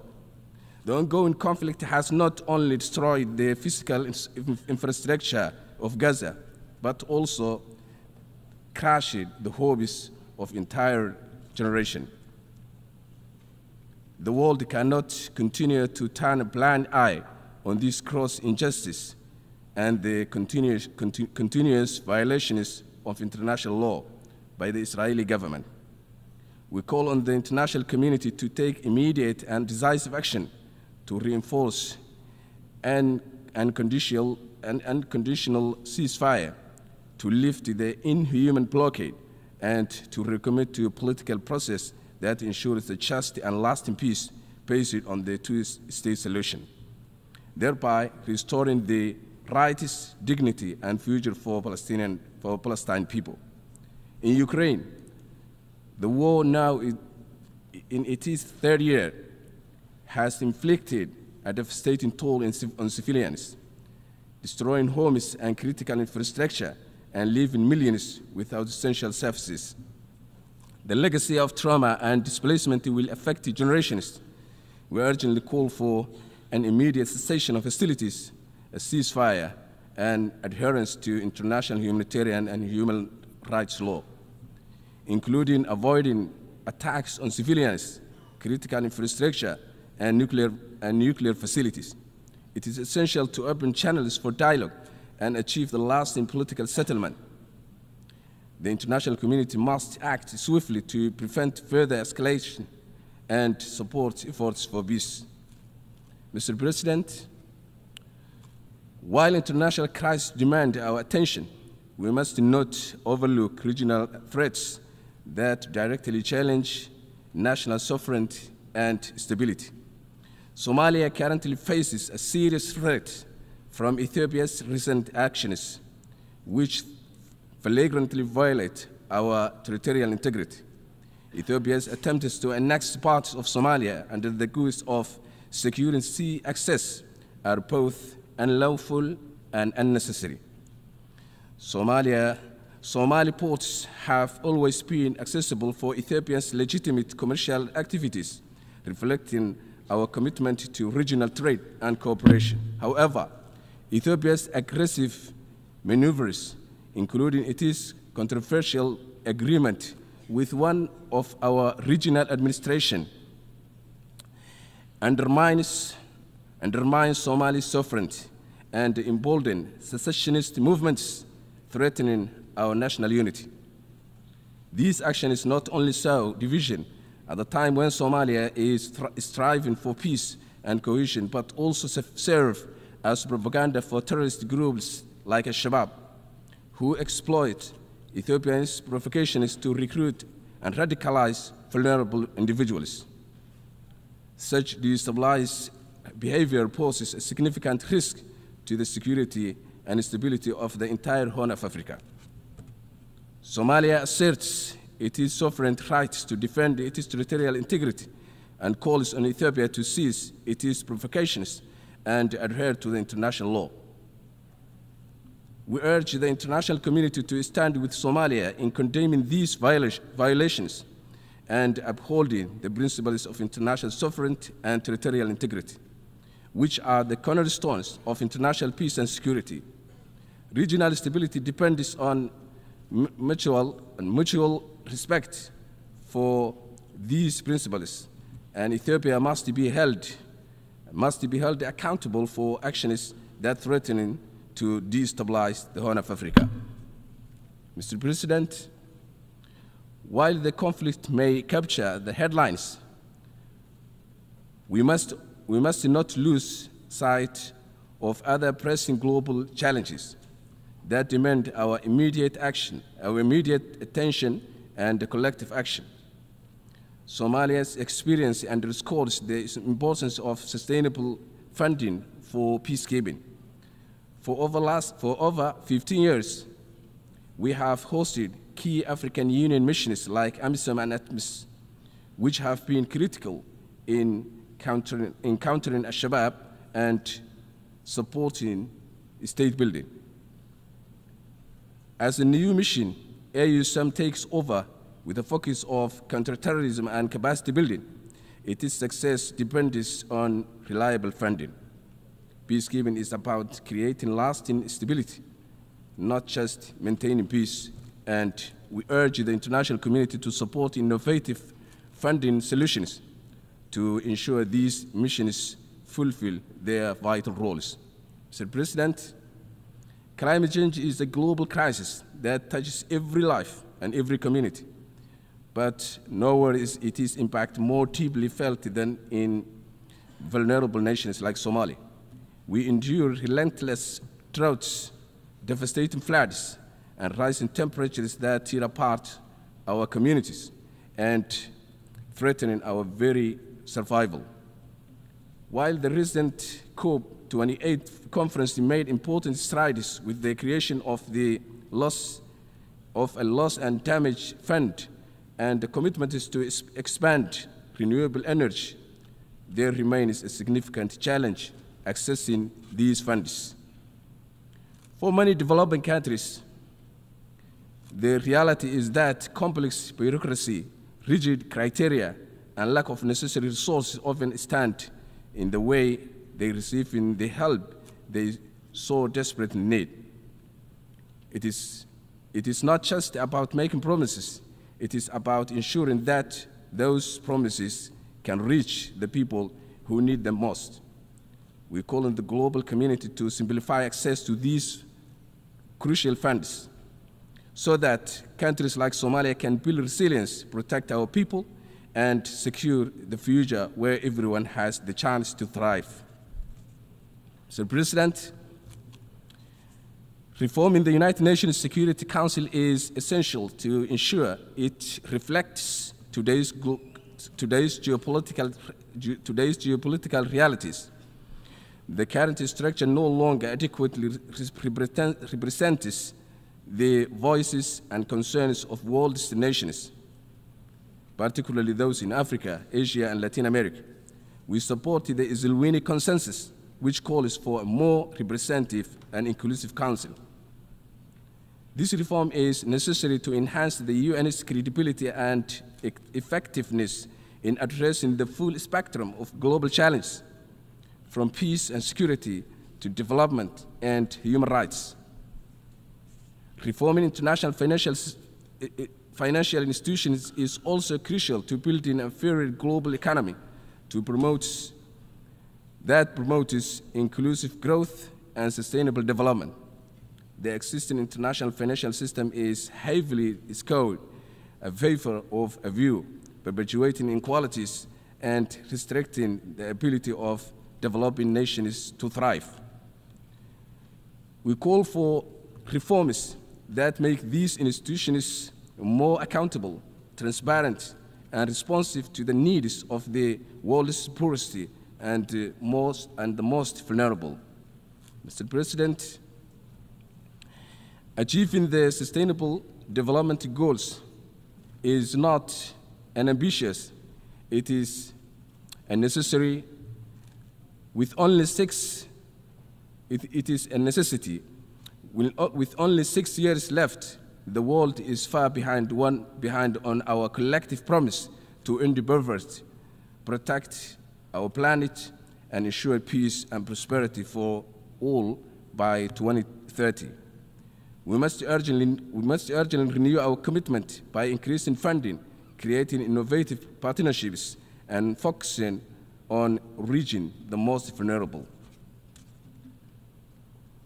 As Somalia takes its seat on the UN Security Council, we stand ready to work with all nations to address these challenges, strengthen cooperation, and promote multilateralism, and build a world where no one is left behind. Mr. President, Excellencies, ladies and gentlemen, Somalia has come a long way on its journey toward stability and development. This past year has been particularly significant, marked by critical milestones that signal Somalia's rising trajectory. We have successfully completed the debt relief process, allowing us to reclaim our economic sovereignty and integrate into a global financial system. Additionally, Somalia's accession to the East African community marks a new era of regional integration, trade, and cooperation. We have also made a historic stride in lifting a long-standing arms embargo, a step that will further enable us to safeguard our sovereignty and security. Security is fundamental to development, and Somalia has prioritized to prioritize the fight against terrorism with remarkable success. In the past 2 years, our national security forces have reclaimed more than 2/3 of the territory that was once under the control of a Shehbaz terrorist group, significantly diminishing their operational capability. Mr. President, with marked progress in governance, democratization, and political stability, Somalia stands on the brink of significant economic growth, with vast untapped resources and strategic location along major maritime trade routes. Our arable land offers great potential for agricultural protection, and our livestock sector is already among the strongest globally. We also have one of Africa's highest potentials for renewable energy, particularly on onshore wind power. And our extensive coastline provides rich opportunity for sustainable fishing and other sectors of blue economy. To capitalize on these assets, we are drafting a national transformation plan that outlines our vision for leveraging our resources to achieve stability, self-reliance, and prosperity.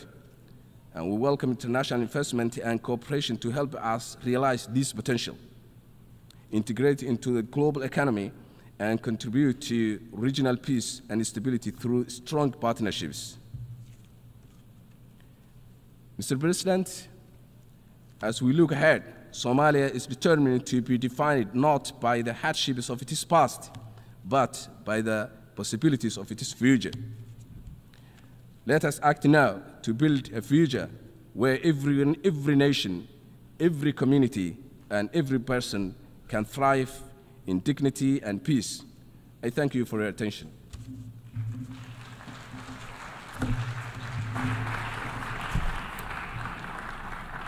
On behalf of the Assembly, I wish to thank the Prime Minister of the Federal Republic of Somalia.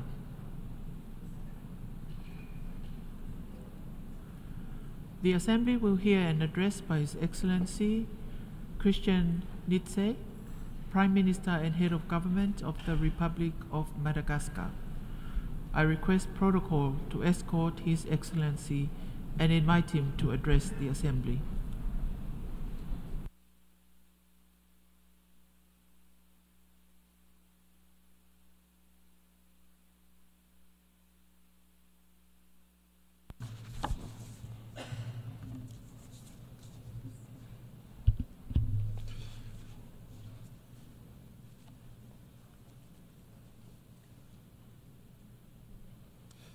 Excellence,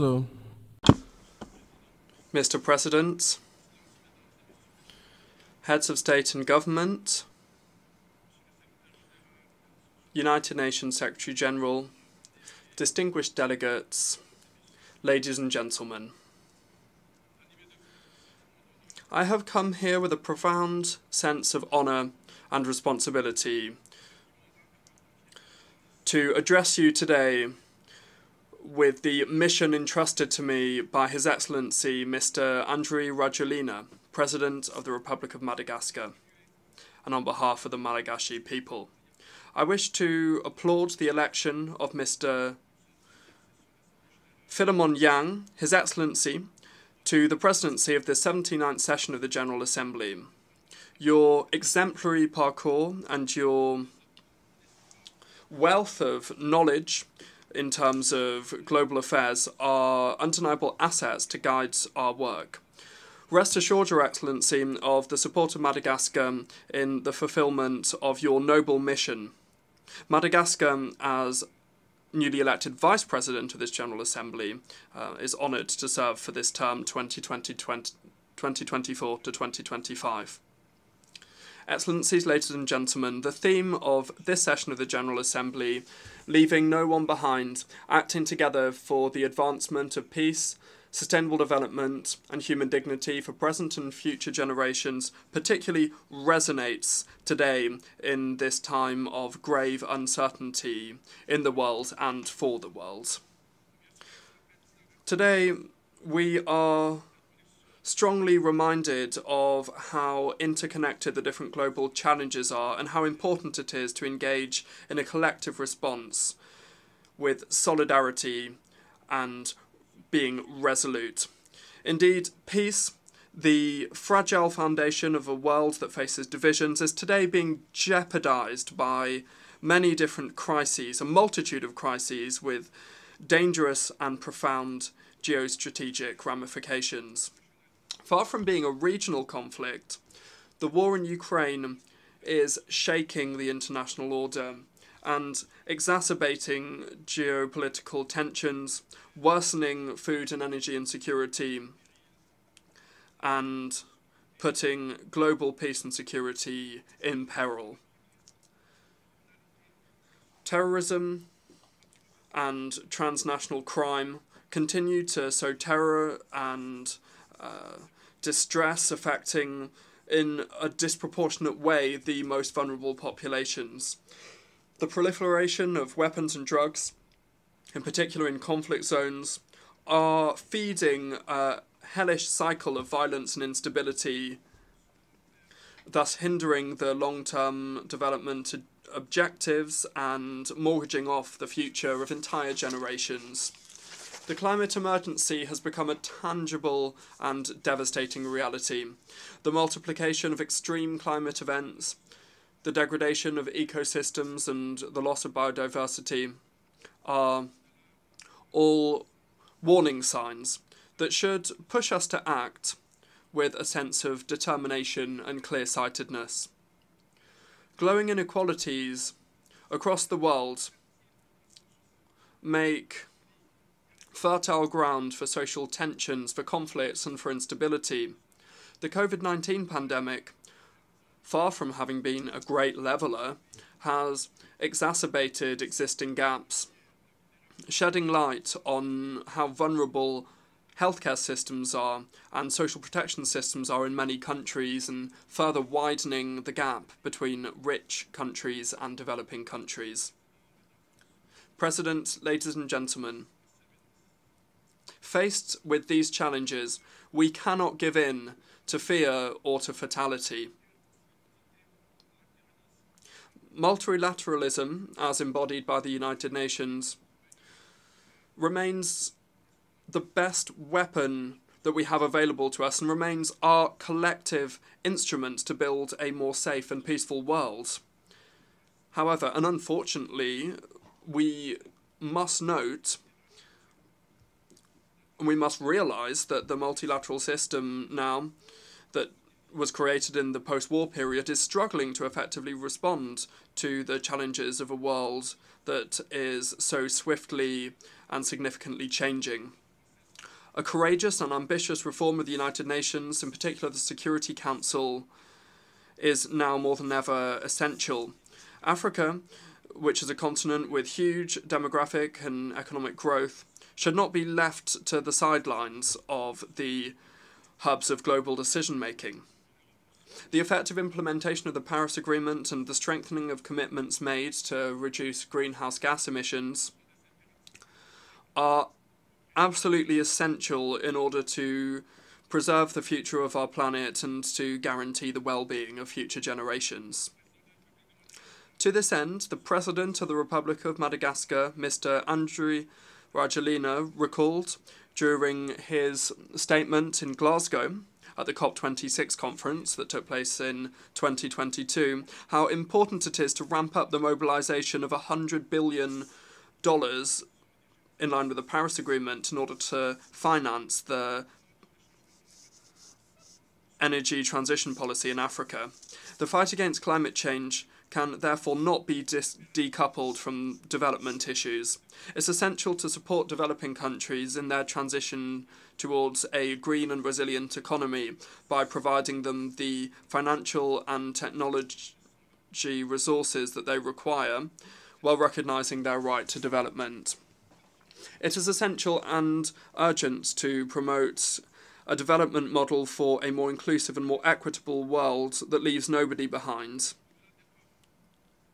Above and beyond words, now is the time to act.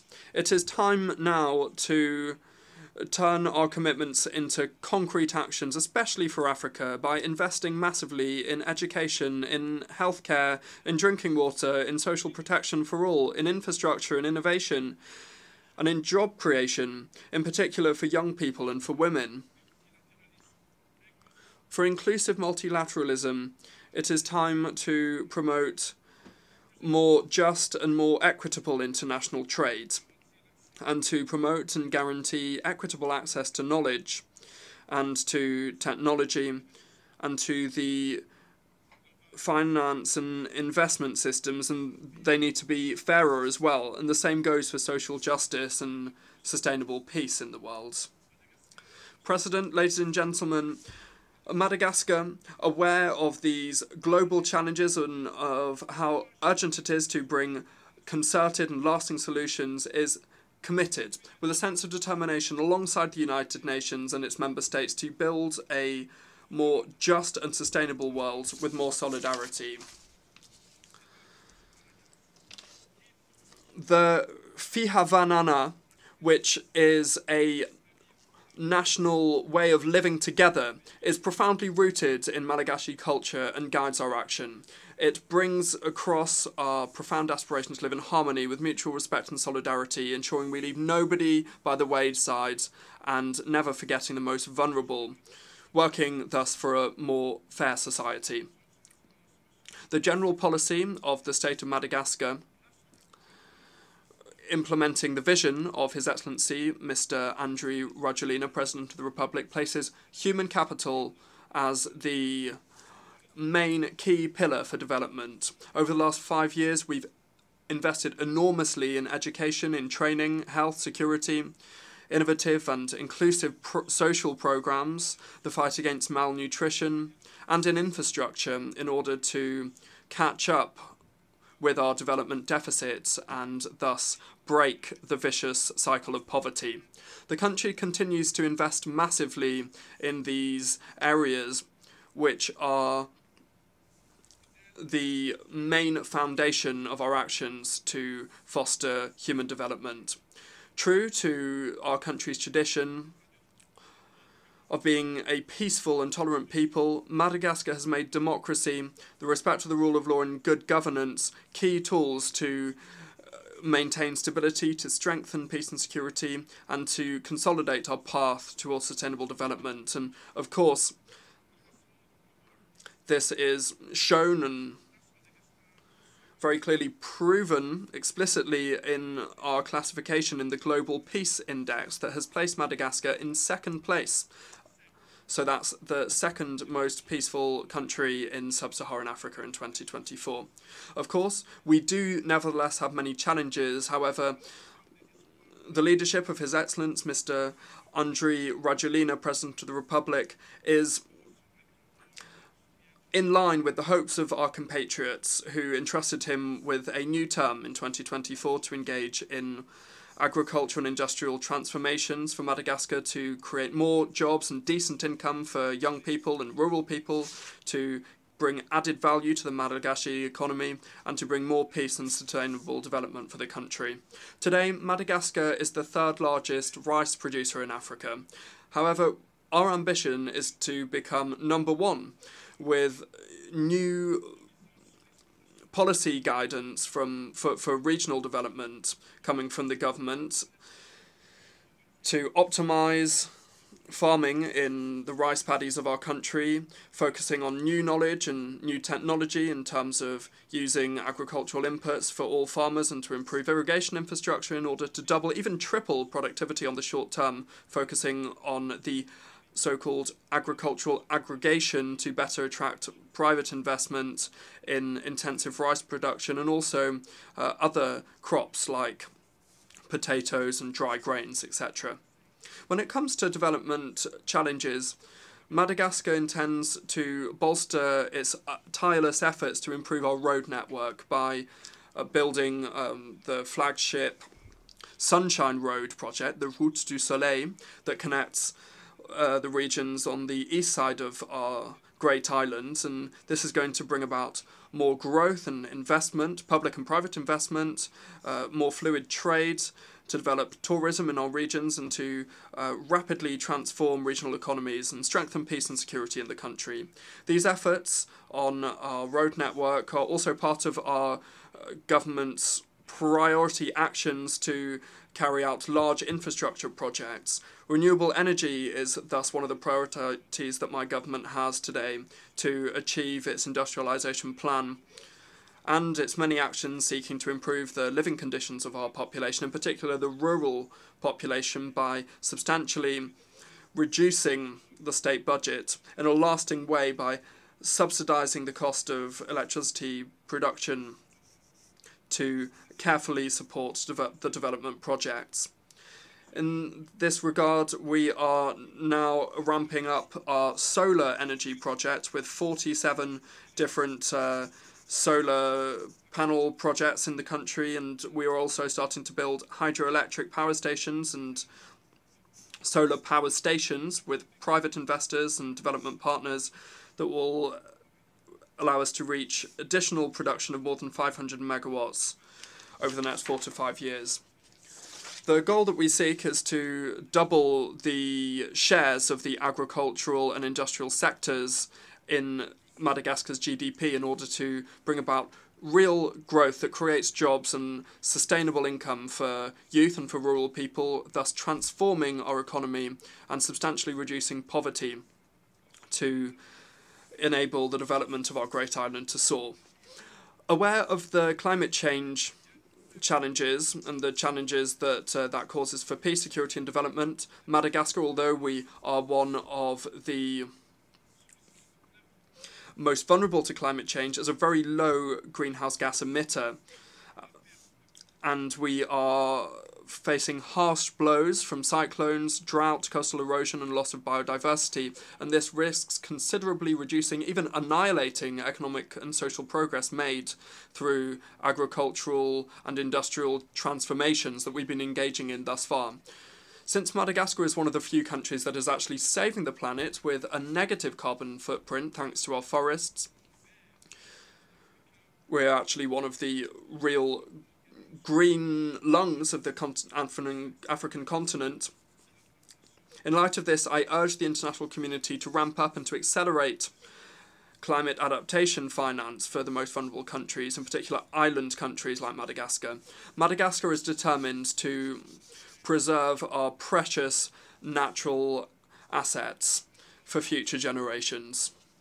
President, ladies and gentlemen, by way of conclusion, Madagascar, more than ever now, is appealing for strengthened multilateralism that is more just and that is based on dialogue, cooperation and solidarity. Madagascar will continue to work tirelessly alongside the United Nations and its member states to build a world of peace, development and dignity for all. Thank you for your attention. On behalf of the Assembly, I wish to thank the Prime Minister and Head of Government of the Republic of Madagascar.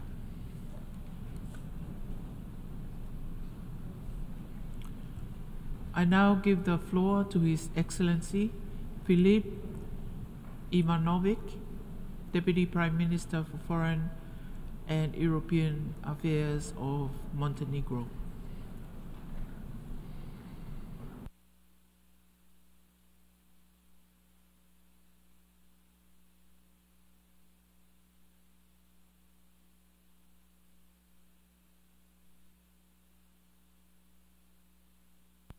Madam Chair, Excellencies, ladies and gentlemen, it is my pleasure to address to you today on behalf of Montenegro and to reiterate our unequivocal support and commitment to the goals and principles of the UN Charter, as well as the overall mission of the World Organization, as we are confronted with unprecedented challenges across the globe, not only in terms of international peace and security, but in other domains as well.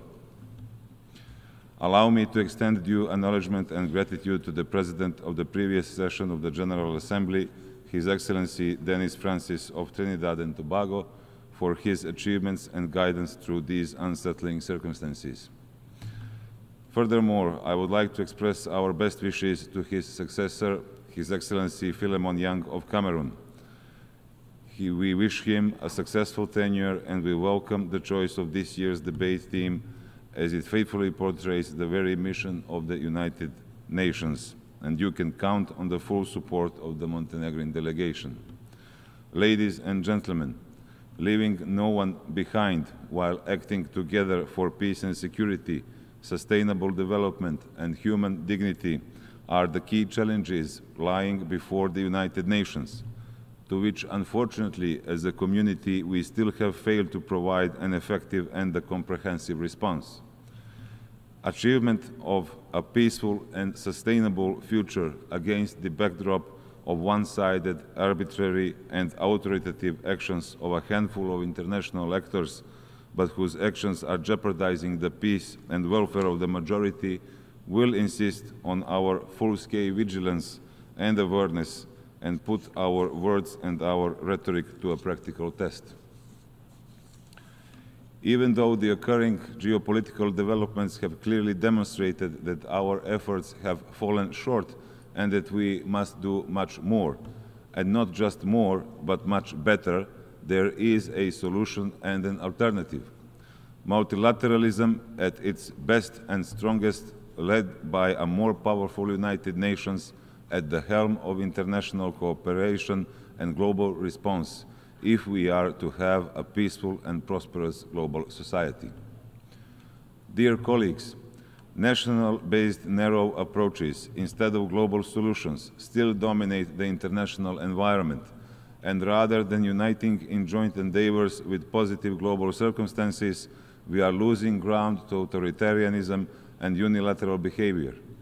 In addition to the crisis in the Middle East, Russia's aggression against Ukraine, civil war in Sudan, instability in the Horn of Africa, Yemen, Democratic Republic of Congo, Myanmar, Haiti, we are facing a number of other issues, including the climate emergency, growing food insecurity, erosion of democracy and human rights, growing terrorism and violent extremism, cyber threats and backsliding on the achievement of the Sustainable Development Goals, only contributing to an already alarming global situation.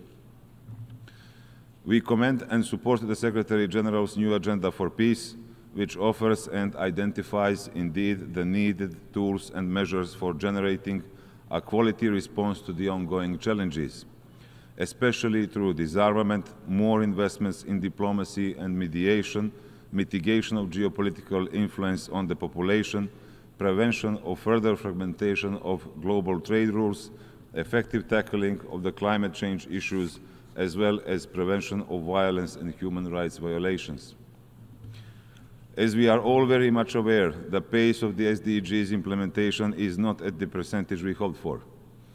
Member States need to commit to the realization of the 2030 Agenda as the best possible way to build long-standing peace and prosperity. However, we need to take into consideration that the developing economies are not able to sufficiently finance policies to implement the SDGs, especially in the light of the negative impacts of the COVID-19 pandemic and other crises. We are committed to the promotion of good governance and strong institutions at all levels as key enablers of sustainable development, peace and security, and we strongly advocate for reforms towards a more inclusive and representative international financial architecture. Therefore, we support the Secretary-General's appeal for a wholesale reform of the financial architecture, which at the moment does not offer developing countries the affordable financing needed to achieve the SDGs, and we join the UN in calling upon the international financial structure to finance these countries in a form of eligible credit arrangements. Within its capabilities, Montenegro will continue to fully support the transformation based on accelerating the implementation of the goals and objectives of sustainable development, with the aim of achieving continuous, inclusive and sustainable economic growth while protecting natural resources, improving the state of human resources and strengthening social inclusion. Excellencies, in view of the volatile situation in the Middle East, I would like to express Montenegro's deep concern over the escalating violence and the humanitarian situation in Gaza, with the destruction of infrastructure, lack of water, food and healthcare. We call upon all the parties to de-escalate and engage in a meaningful dialogue. Our position is clear. We have condemned the indiscriminate terrorist attacks by Hamas on Israel from October the 7th in 2023. At the same time, however, we also condemn every act of violence against the civilian population, as well as the interruption of water, food and energy supplies in the Gaza Strip. It is of absolute importance that the humanitarian corridors are opened and humanitarian aid provided to civilians. Any response to a terrorist attack must be undertaken in accordance with international humanitarian law. We call for a humanitarian ceasefire in Gaza, during which negotiations would be conducted towards a two-state solution, as only a two-state model guarantees lasting and sustainable peace in the region. Again, regardless of the outcome of the negotiations, the international law must be upheld by all the parties to the conflict and all hostages still in captivity released immediately and unconditionally. Montenegro also reiterates its strong condemnation of the destruction that the Russian aggression has caused in Ukraine, including the killing of civilians, as well as unlawful attacks on civilian infrastructure, sexual and gender-based violence, and reports of child abduction. We emphasize yet again that there can be no impunity for war and other heinous crimes, and that we must ensure responsibility as a precondition for ensuring a durable peace. In this regard, we support all accountability initiatives to fight impunity and ensure justice. As the aggression has been particularly devastating for children, we call on the Russian Federation to fully respect the international humanitarian law and to immediately implement measures to protect children. In addition, we call on the Russian Federation to cease attacks on civilian infrastructure and allow aid to the affected civilian population, including areas under temporary Russian military control. I would like to reconfirm our support to Ukraine's territorial integrity and sovereignty. Montenegro will continue to support Ukraine and will continue to provide financial, humanitarian, military, and diplomatic aid. Like the entire international community, we want to see a comprehensive, just, and lasting peace in Ukraine in accordance with the UN Charter and the adopted resolutions of the UN General Assembly. Dear colleagues, I believe we can all agree that the ongoing global crisis represents one of the gravest challenges to international peace and security since the creation of the World Organization. The world ought to be united as ever before in defending democracy, human rights, the freedom of choice, rule of law, and ensuring peace and prosperity, but above all preserving human lives.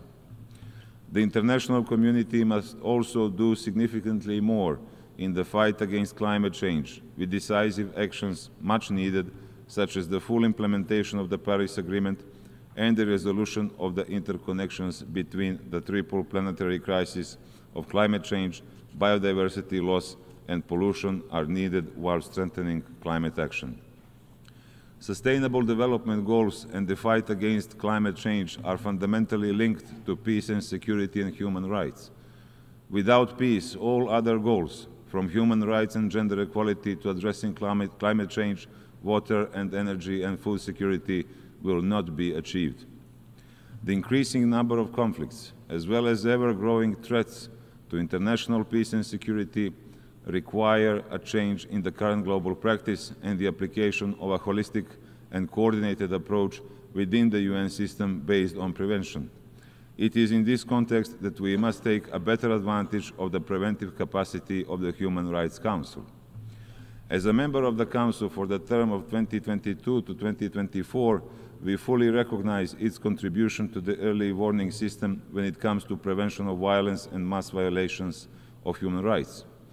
Unfortunately, as it is the case with other forums, I am afraid we do not use them properly and to the fullest scope of their potential. Nevertheless, Montenegro remains a dedicated defender and promoter of human rights and freedoms, their universality and indivisibility, which we must not take for granted. Advancing and supporting the integration of human rights and the gender perspective in all aspects of the work of the United Nations and preserving the universality and independence of the human rights system remain our absolute priority, and in that light, further strengthening of the Human Rights Council role in responding to situations of serious human rights violations globally. Excellencies, there are still far too many places in the world where peace, stability, human rights, and even basic necessities are a luxury. This is something which we cannot be proud of. On the contrary, we more often place emphasis on reactionary humanitarian response rather than on a preventive one. Nevertheless, although of vital importance for the affected population, the humanitarian aid needs to be followed by an adequate political solution representing the best way to sustainably end violence and to establish long-term peace.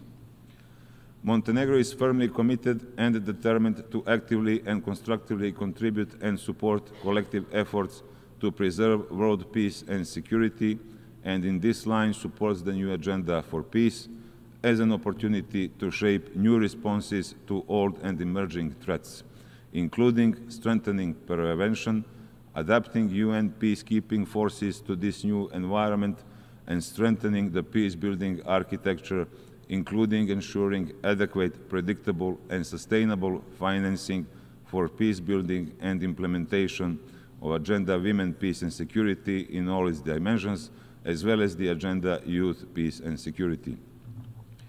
At the same time, Montenegro continues to actively participate in peacekeeping missions, aware that only a safe neighborhood can provide a guarantee of our own security and prosperity. Furthermore, we hope the new agenda for peace will contribute to the preservation, implementation, and further strengthening of the global architecture for arms control, disarmament, and non-proliferation, as well as multilateral export control regimes, strengthening at the same time multilateral capacities to address the challenges of terrorism and violent extremism, hybrid threats, as well as cyber risks. Excellencies, ladies and gentlemen, the solution to all of these challenges must go hand in hand with the reform of the UN system, in line with the reform agenda of the Secretary General. In particular, as a small country, we are interested in strengthening the authority and role of the General Assembly, as well as its efficiency, but also other main UN bodies. The reform of the UN system presupposes a flexible attitude of all participants in the negotiation process, especially in the process of reforming the Security Council. We believe that the reform of the UN Security Council as the guardian of international peace and security is necessary, with the expansion of its membership achieving a more equal representation of regional groups, which would thus enable more effective maintenance of international peace and security. In order for the United Nations to maintain and strengthen its central position in the global governance system, it is vital that the organization is reformed and adapted to the geopolitical realities of the 21st century and modern democratic values. Excellencies, in the conditions of an increasingly sharp international polarization, fragmentation and instability, economic and geopolitical uncertainty, it is our common responsibility to show the true value of the United Nations and effective multilateralism as a global solution to global challenges. We can either choose further isolationism and erosion of trust, growing xenophobia, nationalism, and extremist ideas, or we can make a breakthrough by choosing a future based on the highest civilizational values of equality, justice, responsibility, and solidarity, and not on retrograde ideologies, selfishness, and unscrupulous populism. As John Adams once said, every problem is an opportunity in disguise. It is precisely what we have at our hands, a unique opportunity to use the current deteriorating international environment as momentum for building a more equal, just, and sustainable world with a revitalized multilateralism based on fair and humane globalization, respect for human rights and dignity of all. We must act for peace and progress now, while we still have a chance built on achieving a just and quality of life for all. Montenegro, proud of its centuries-old multi-ethnic and multi-confessional tradition, remains steadfast on the course of a Euro-Atlantic future, good neighborly relations, and multilateralism. Being a geographical part of Europe, values as well as principles-wise, we are convinced that only the acceleration of integration process and a stronger incentive of our EU partners can bring about stability and prosperity of the region, which is undoubtedly an important asset and contribution to the overall security and stability of Europe. Montenegro will continue to tirelessly pursue and promote those policies with undiminished commitment to the values of multilateralism, open and friendly cooperation. To conclude, ladies and gentlemen, the very core principles of the United Nations Charter are not just being compromised, but essentially nullified. We cannot act as innocent stand-byers, as we are not. We must rise to the challenge, raise our voice and stand up for those in need, and demonstrate that our common values are not subject to interpretation, but that those who violate these principles have to be held accountable. Too many people have already lost their lives in recent conflicts across the globe. They have lost their loved ones and their homes, and in most cases forced to flee their countries. This must not happen in the 21st century. This is not what our predecessors fought for. We are better than this, but we must show it. This cannot be a heritage we wish to leave to our children. We must do better for the sake of the generations to come. I thank you.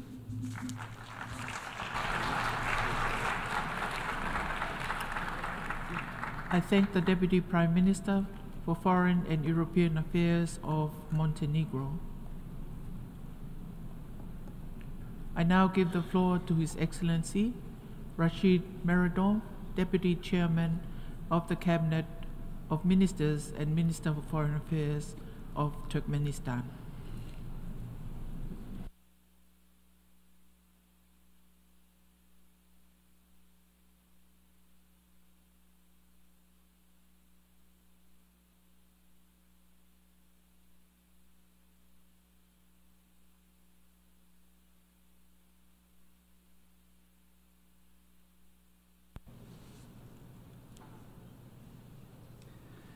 Your Excellency, Madam Chair, distinguished heads and members of delegations, first of all, allow me to congratulate you on the beginning of the 79th session of the United Nations General Assembly. I congratulate Mr. Philemon Yang on his election as the President of the General Assembly and wish him every success. I would also like to express my gratitude to Ambassador Denis Francis for his effective leadership of the General Assembly during the 78th session. Ladies and gentlemen, strategic partnership with the United Nations and cooperation with member states are the main approach of Turkmenistan in addressing the pressing global issues and challenges. The key condition and mere criterion in this work for Turkmenistan is adherence to the UN Charter, international legal norms, and recognized beneficial models of relations based on equality, sovereignty, and mutual respect among all participants in international affairs.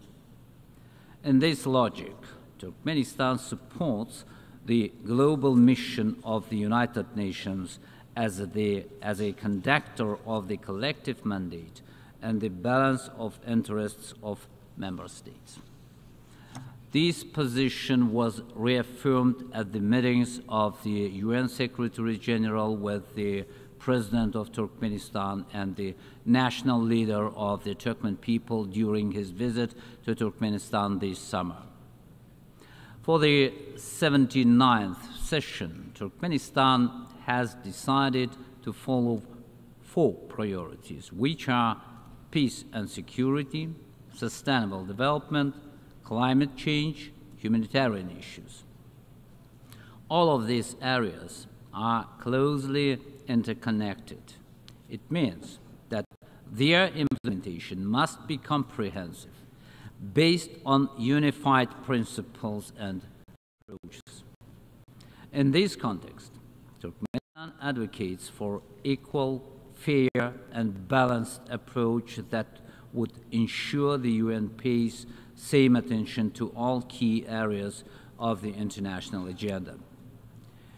In matters of ensuring peace and security, Turkmenistan's efforts at the current will be aimed at strengthening peace and trust, enhancing the role of preventive diplomacy mechanisms, and furthering peace-building processes in line with the new agenda for peace.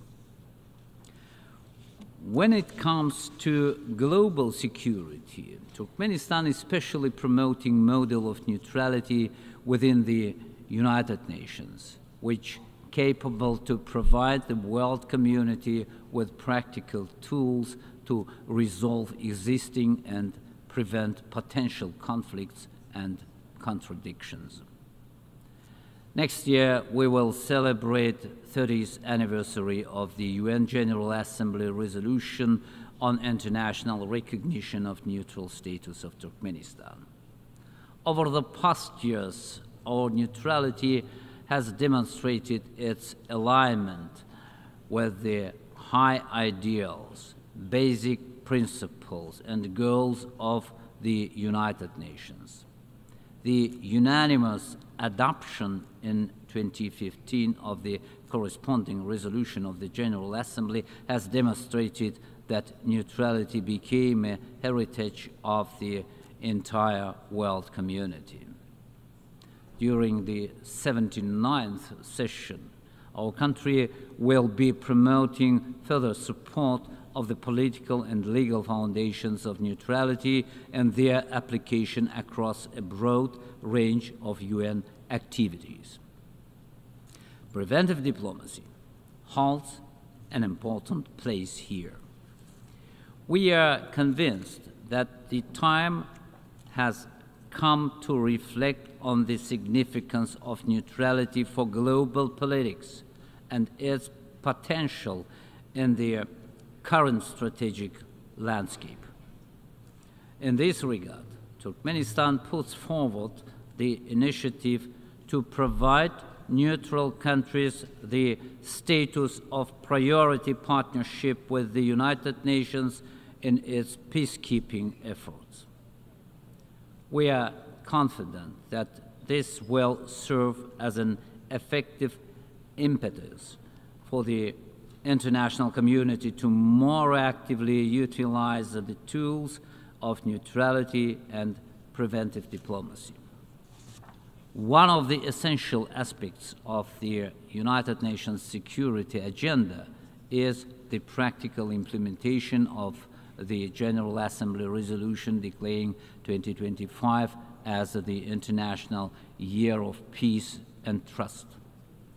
Naturally, as the country that initiated the resolution, Turkmenistan will take on the leading role in organizing relevant events next year.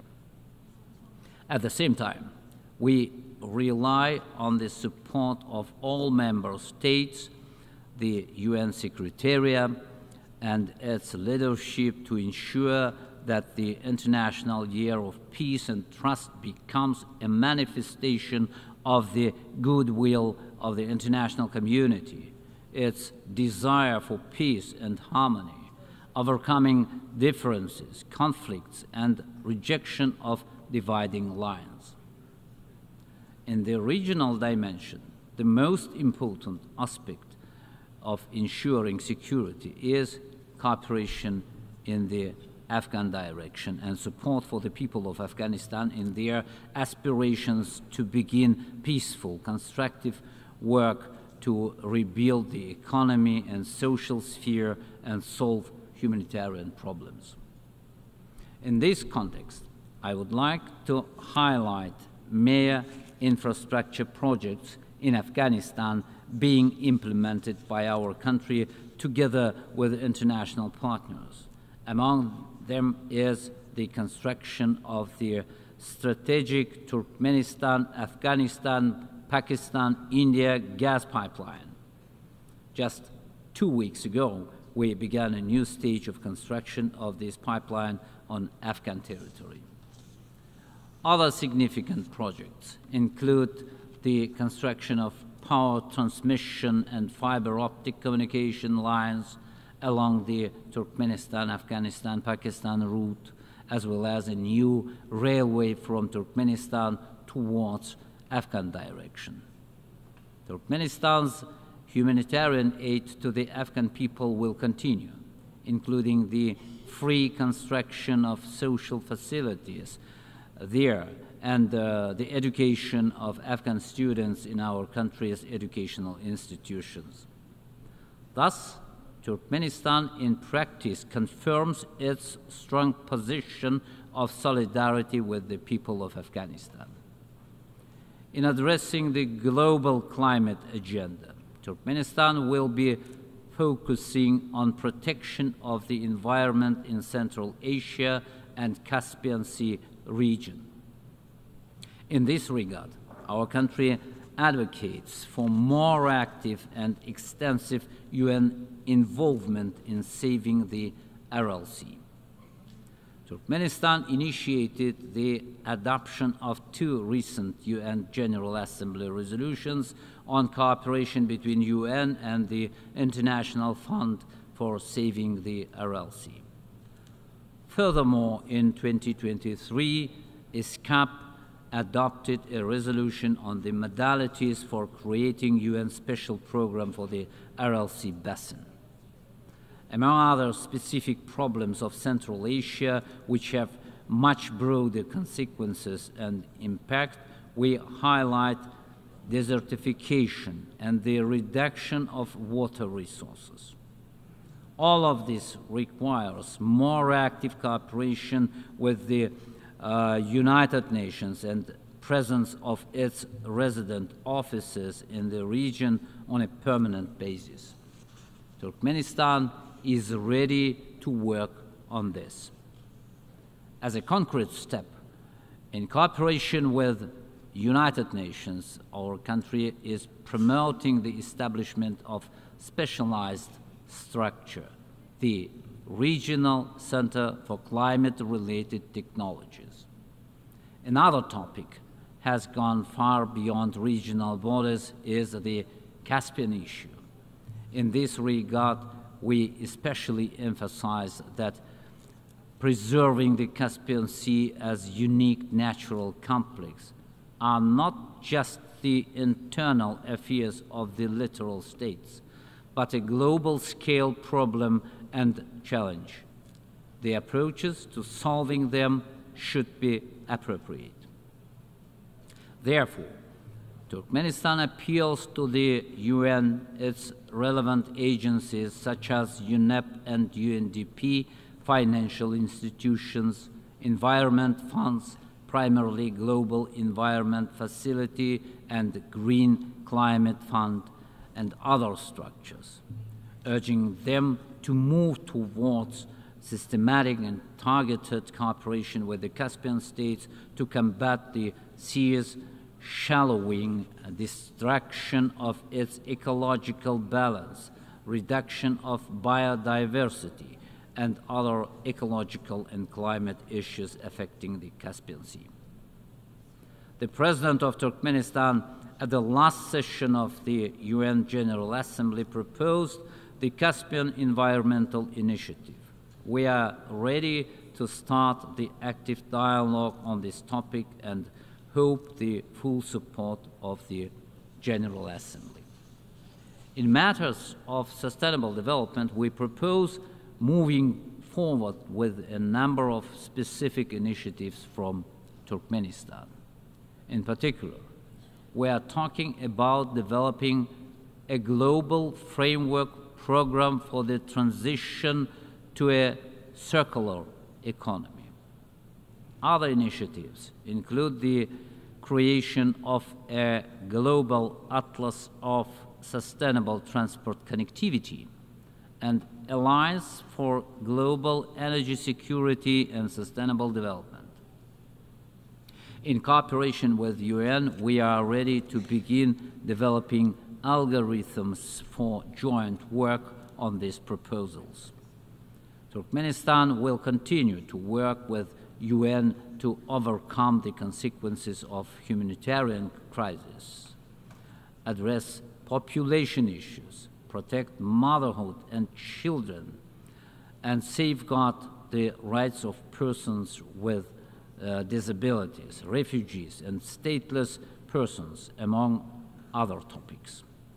I would like to note that our country has done significant work in reducing and preventing statelessness. Currently, more than 32,000 people, including refugees and stateless persons, have been granted Turkmen citizenship. It is mean that this year we have fulfilled 5-year international action plan to eliminate statelessness. Ladies and gentlemen, next year the entire world will celebrate the 80th anniversary of the United Nations. We are approaching a milestone where responsibility, foresight, and realism must guide all our thoughts and actions.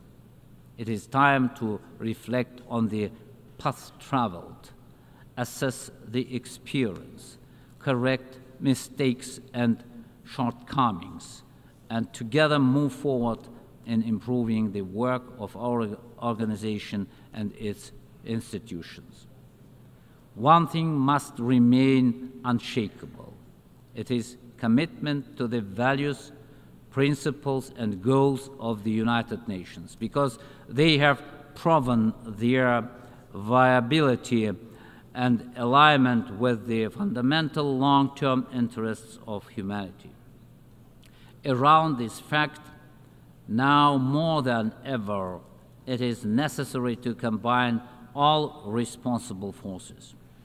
Turkmenistan believes in the United Nations and its huge creative potential. For our country, the United Nations has always been and remains the unique international organization with universal legal status.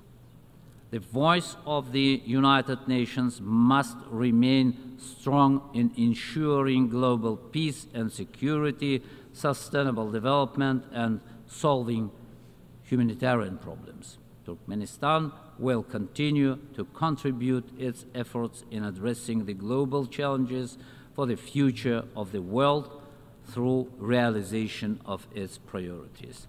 Thank you for your attention.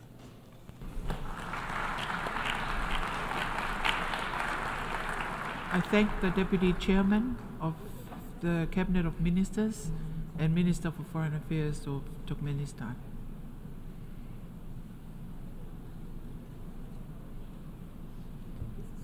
I now give the floor to His Excellency Cho Tae-yo, Minister for Foreign Affairs of the Republic of Korea.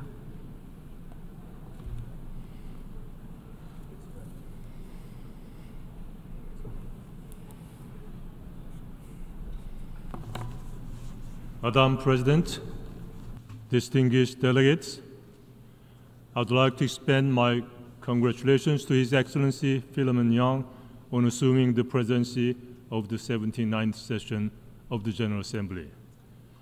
Let me also pay tribute to Secretary General Antonio Guterres for his dedication to global peace and prosperity. The year 2024 has sadly earned the distinction of being the most conflict-ridden year since World War II. Across the globe, from Ukraine to the Middle East, conflict and division have torn at the fabric of human dignity. 2 billion people, or roughly 1 in 4, reside in conflict zones. 310 million people require humanitarian assistance worldwide, and more than 120 million, or 1 in 70, are refugees. Meanwhile, records suggest that we are brushing dangerously close to the critical threshold of 1.5 Celsius degrees. Most worrying of all, the international community seems to be losing the sense of what these numbers really stand for. Real lives disrupted, families displaced, futures lost, and a planetary crisis looming. As the war of aggression against Ukraine drags on to its third year, as seemingly intractable challenges mount with no end in sight, cynicism and powerlessness are hardening in some quarters. There is growing belief that multilateralism is ineffective and the United Nations is no longer relevant. But I stand before you today to affirm that this is not true. My nation's very existence as a free, democratic, and prosperous country is the proof that the United Nations in action works. It was the first ever UN-led coalition that defended the freedom and democracy in the Republic of Korea, ravaged by war in early 1950s. Our journey from devastation to democracy and prosperity was made possible by the continued support of the international community, particularly through UN agencies and programs. The story of the Republic of Korea provides the antidote against paralyzing defeatism. It is a story of what we can achieve when good men and women choose to act together. A concrete evidence that multilateral system can make a real difference. If global challenges are mounting, then we must double down on multilateralism. We need more of UN in action, not less. This is why I applaud the timely and proactive initiative of Secretary General Antonio Guterres to convene the Summit of the Future this year. As we prepare to mark the 80th session of the UN General Assembly next year, we must ask ourselves, what will be the UN's role in the decades to come? Where do we see ourselves in the 90th and the 100th session of the UN General Assembly? The Pact for the Future is the culmination of all our soul-searching at the Summit of the Future. It galvanizes our resolve to act not just for the present, but for the future generations as well. Mr. President, now the onus is on each and every one of the UN members to fulfill the commitments on the 2030 Agenda for Sustainable Development and the Paris Agreement. Earlier, I mentioned that UN in action works, but we must not forget UN in action actually means UN members in action. Under the foreign policy vision of President Yoon Suk-yeol, the Republic of Korea seeks to be a global pivotal state, recognizing both its indebtedness to the multilateral systems and its growing ability to be their champion. The Republic of Korea is committed to do its part as a UN member by serving three functions: a facilitator, a supporter, and an initiator. First, in the global efforts to build sustainable peace, the Republic of Korea will act as a facilitator. Peace is not merely the absence of conflict. It is the sustainable presence of security and opportunity. The Republic of Korea understands this deeply, having endured the trials of war and division. Today, the Republic of Korea is one of the core contributors to UN peacekeeping and peace-building efforts around the world. Its troops and experts serve in some of the world's most volatile regions, providing not just security, but hope. To ensure that peace is durable, however, it is important to go beyond the individual efforts of contributing countries. The Republic of Korea advocates strengthening the UN's peace-building architecture with the Peacebuilding Commission at its core, fulfilling its unique mandate to bridge all three pillars of the United Nations to bring greater coherence and a more integrated approach. We will actively participate in the peace-building architecture review next year with a focus on how to strengthen the humanitarian, development, and peace nexus. We will also align our humanitarian aid and development cooperation programs with the United Nations activities to promote peace and security around the world, and collaborate with the United Nations to identify multifaceted challenges and address their root causes in a coherent and holistic manner. At the heart of our mission as a facilitator is our role as an elected member of the Security Council for the 2024 through 25 term. Our focus is on peacekeeping and peace building, advancing the UN peace and security agenda, and addressing the complex relationship between climate and security. However, we must also face the dysfunctions that have hampered the Council's effectiveness. It is increasingly difficult to justify the current structure when a permanent member continues its war of aggression on its neighbor, challenging the fundamental tenets of the UN Charter it is tasked with upholding. The misuse of its right to veto is putting deadlocks on important and urgent work. As we seek to find practical solutions by actively building common ground amongst the diverging views of the Council members, we will also work with all UN member states to achieve a comprehensive Security Council reform in the international intergovernmental negotiations. Expanding elected membership under equitable geographical distribution and through regular elections will contribute to a more democratic, effective, transparent, representative, and accountable Council. The compromise proposal of longer-term re-electable seats deserves due attention in this regard. The Republic of Korea will also actively address the surging demand for humanitarian aid in the midst of ongoing conflicts. This year, the Republic of Korea has committed $200 million in humanitarian aid to Ukraine, and we also plan to provide $100 million to tackle humanitarian crisis by this year's end, including $30 million for civilians affected by the ongoing Israel-Hamas conflict. Sadly, conflict in the Middle East is now being further escalated, especially in the Israel-Lebanon border. The Republic of Korea joins the United States, France, and many others in urging the parties to pause their fighting and instead give diplomacy a chance to succeed. Second, the Republic of Korea will play a role as a supporter for the Global South in their efforts to achieve the Sustainable Development Goals and take climate actions. As the first country to transition from an aid recipient to a donor nation, we firmly believe that we can and should be the tide that lifts other boats.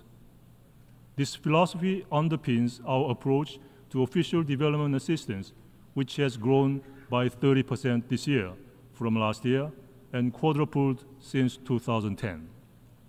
With only 6 years left to meet the SDGs and only 17% of these goals on track, we also wish to be smart about how our ODAs is put to use, however fast-growing it is. Our initiative to serve as a green ladder through our Green ODA demonstrates the commitment to tackle the nexus of climate change and the SDGs. Recently, the Republic of Korea has committed an additional $300 million to the Green Climate Fund, $7 million to the Fund for Responding to Loss and Damage, and has plans to continue expanding its Green ODA. But financial support is only part of the equation.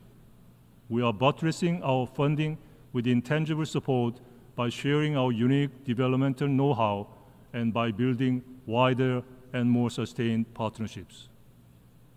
The inaugural Korea-Pacific Islands Summit held last year, as well as the first ever Korea-Africa Summit held in June this year, were landmark events which highlighted our commitment to deepening mutually enriching partnerships with these regions. At the June Korea-Africa Summit, we pledged to increase our ODA to Africa up to $10 billion by 2030 and to collaboratively address global challenges such as climate change, food insecurity, and supply chain disruptions. We put a particular focus on empowering the youth of Africa, the youngest continent in the world, to drive sustainable development through initiatives like Tech for Africa. Next year, we plan to organize the inaugural Korea Central Asia Summit, where sustainable development will again take center stage. All of this would only be a half measure without Korea's own green transition. We will remain fully committed to carbon-free energy initiative. Third, the Republic of Korea will act as an initiator in the global efforts to install new norms and governance for human dignity and well-being. The exponential growth of technology, particularly in the field of artificial intelligence, has not only opened new frontiers, but also poses potential risks to human rights and dignity. Meeting such a new challenge requires new norms and governance fit for our time. To that end, my president, standing in this very hall last year, pledged to lead the global discussions on AI governance, and we have since spearheaded efforts to establish frameworks that ensure AI is developed and used in service of humanity. The Seoul Declaration for Safe, Innovative, and Inclusive AI, adopted during the AI Seoul Summit in May, marked a significant milestone in building the norms for civilian AI. The adoption of Blueprint for Action during the second summit on responsible AI in the military domain earlier this month in Seoul further laid the groundwork for norms for military use of AI. We are also dedicated to addressing cyber threats and promoting an open, free, and safe cyberspace that respects human rights.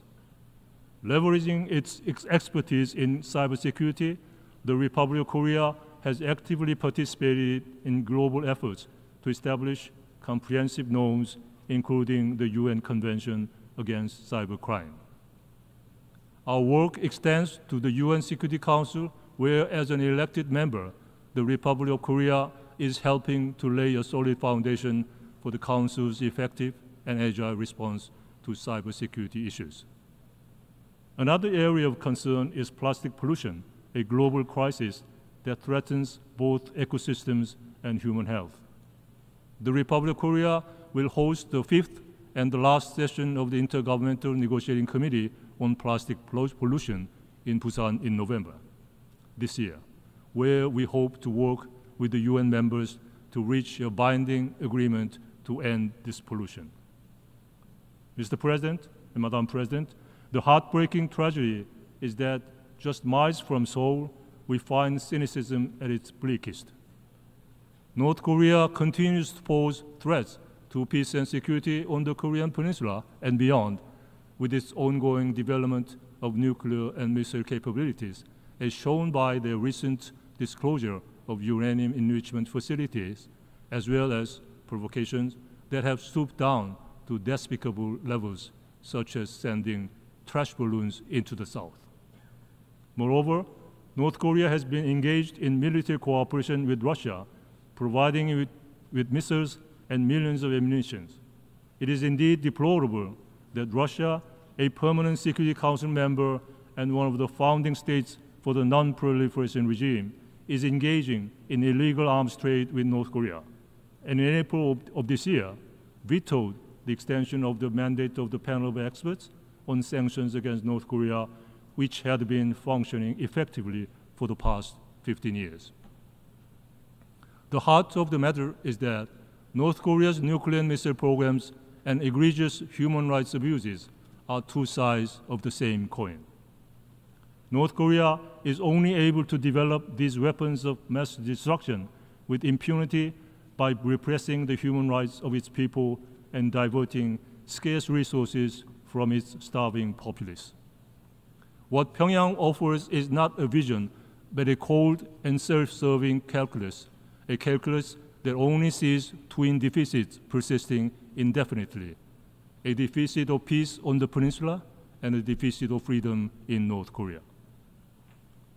Madam President, the August 15 Unification Doctrine unveiled by President Yoon Suk-yeol last month presents a vision of a unified Korean peninsula that is free, peaceful, and prosperous.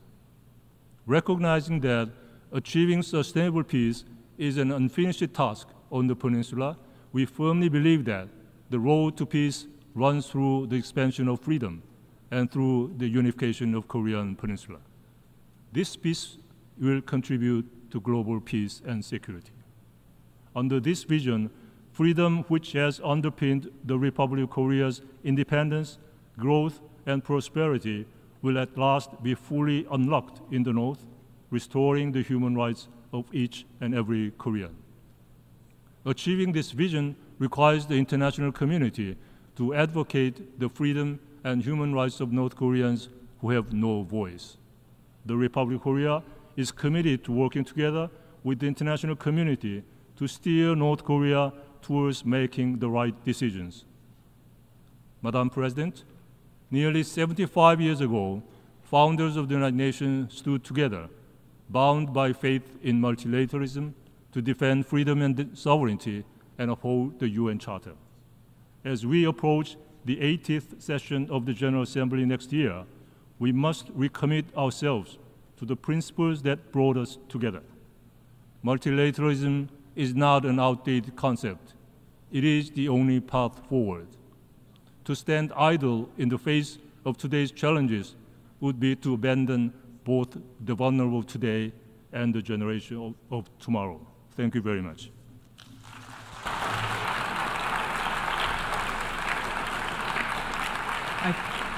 I thank the Minister for Foreign Affairs of the Republic of Korea. I now give the floor to Her Excellency Penny Wong, Minister for Foreign Affairs of Australia.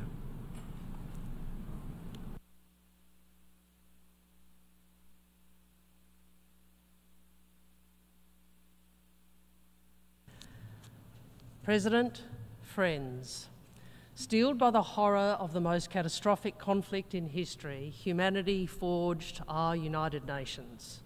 Its purpose often defined not as taking us to heaven, but saving us from hell.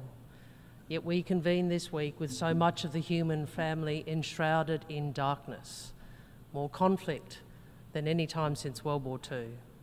Russia's invasion of Ukraine, Sudan, Myanmar, Yemen, Gaza, and now Lebanon. Brutal, degrading conflict, ingraining hate and division, pushing peace into the unseeable distance and pulling neighbours into an endless, reflexive cycle of blame and retaliation. Such entrenched violence has its own gravity. More violence becomes the path of least resistance. Seeing past hatred is hard. Building trust is hard. Compromise is hard. Making peace is hard. But the future otherwise is not worthy of our children and the present not worthy of ourselves. We must remember why we built this institution. The United Nations system is where the world comes together to agree and uphold standards and rules to protect all of the world's peoples and the sovereignty of all nations. These rules always matter, and never more so than in times of conflict, when they help guide us out of darkness back toward the light, back on a path towards peace, stability, and prosperity. Not long after we last gathered here, Israel was attacked by the terrorist group Hamas, which killed 1,200 people. This was the greatest loss of Jewish life in a single day since the Holocaust, and Hamas continues to hold hostages. It was an attack that cannot and should not be justified. Like many countries, Australia has imposed sanctions on Hamas, its leaders and financial facilitators.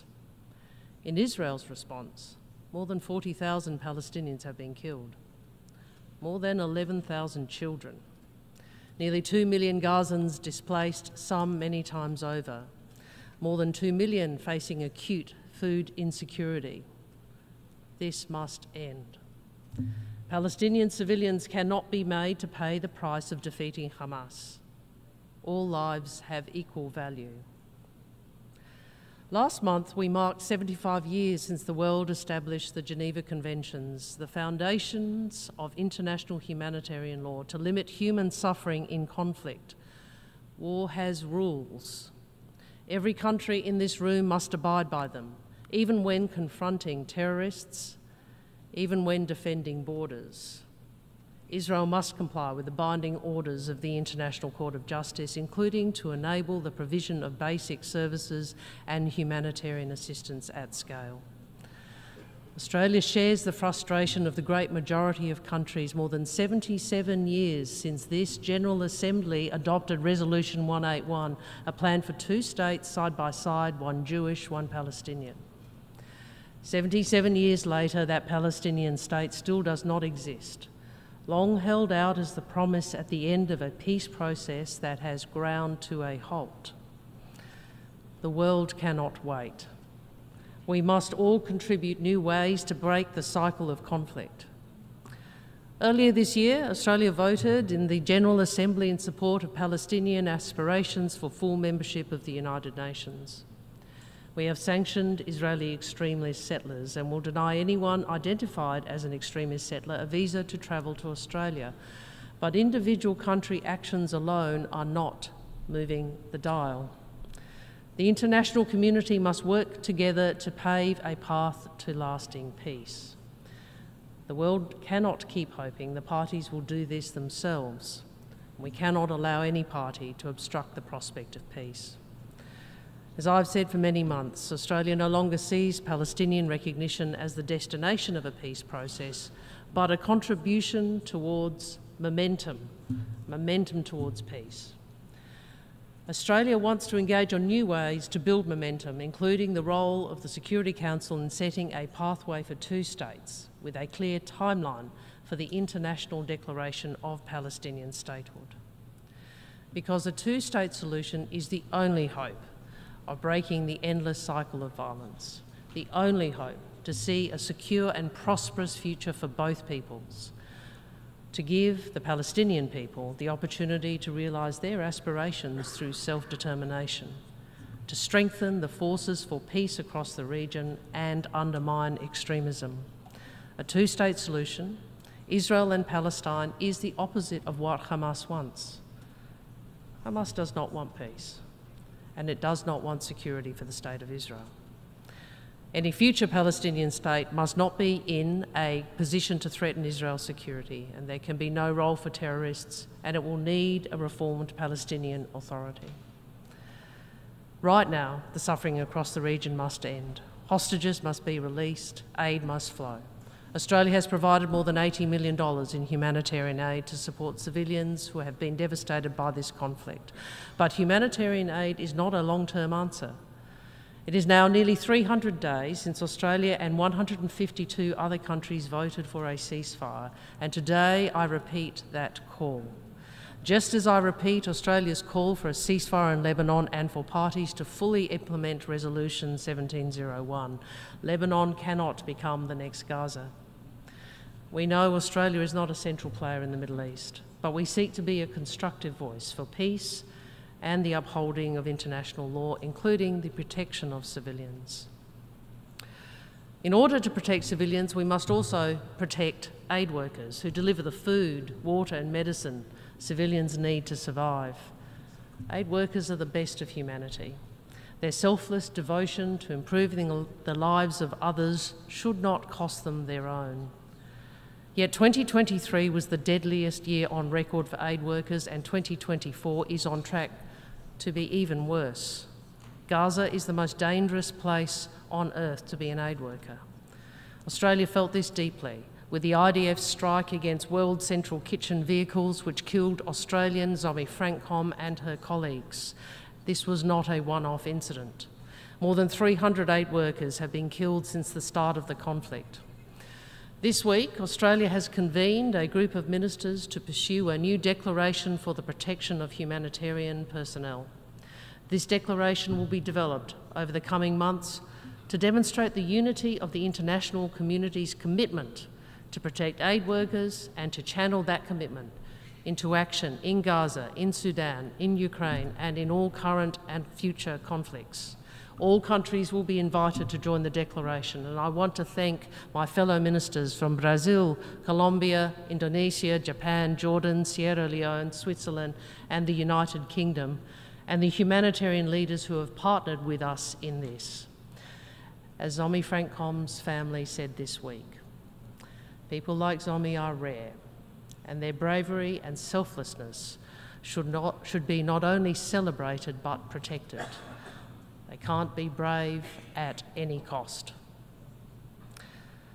The world's peoples are counting on all of us here to rededicate ourselves to international humanitarian law and the rest of the rules we have agreed to preserve peace and security.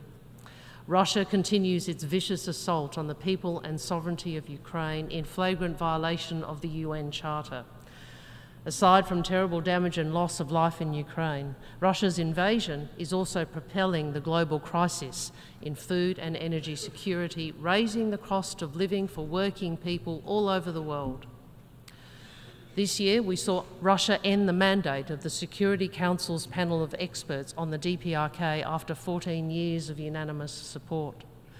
The DPRK continues its unlawful activities with impunity, conducting illegal arms transfers to Russia and threatening our region, including the Republic of Korea and Japan.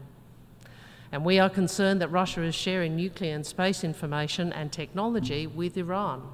Rules are being blurred, undermined, and at times blatantly violated.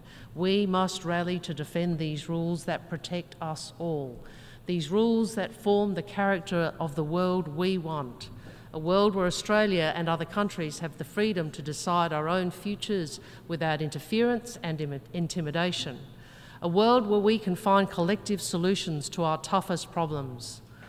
These problems are evolving and changing, but the commitment of some states to the rules underpinning the international system has not evolved for the better. Whether cyber attacks, interference, disinformation, or economic coercion, some states circumvent the rules, putting further out of reach collective approaches to counter new and emerging threats. Pressing challenges like climate change, technology, poverty, reform of financial architecture, and increasingly necessary peace-building work. We need reform of the UN system to better serve us all. But reform cannot become a means for disruptors to dismantle protections for smaller countries. No state should pretend the rules don't apply to them, ignoring international rulings, using might over multilateralism, ruling by power alone, not by law, favouring impunity rather than facing accountability, forcing outcomes by economic coercion or military muscle rather than on the level playing field we have established so carefully.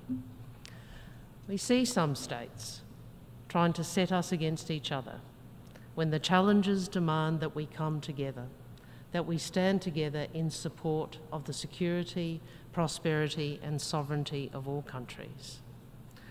Australia has a different vision for the world, one where no country dominates and no country is dominated. When disputes inevitably arise, we insist those differences are managed through dialogue and according to the rules, not simply by force or raw power. It's why we have consistently pressed China on peace and stability in the South China Sea and Taiwan Strait, and why we have welcomed the resumption of leader and military level dialogue between the United States and China.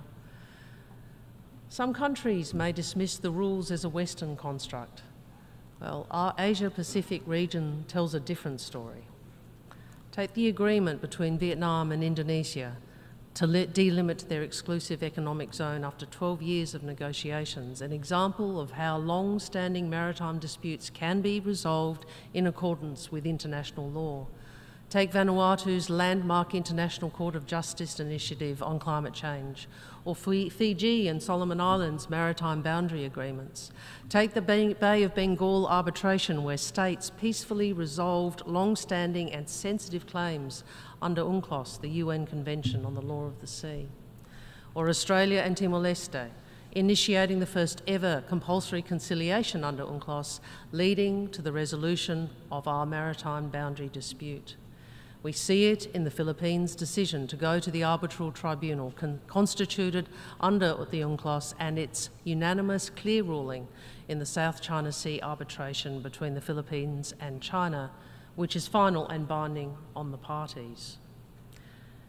These cases in our region illustrate how international law has been built, defended, and promoted by small and medium countries from different traditions. The countries of our region have embedded the rules that serve us all, and we make an ongoing contribution to maintaining and promoting them. And together we want to pursue peaceful ways to resolve disputes. We know this doesn't happen on its own. All of us help make it happen. Australia is doing this by being active, by exercising agency, and by contributing our efforts to the balance of power in our region and in the world.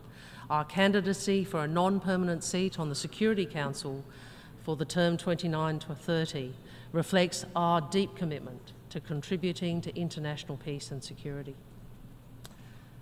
The Security Council is a foundation of our collective peace and security, but we must reform it.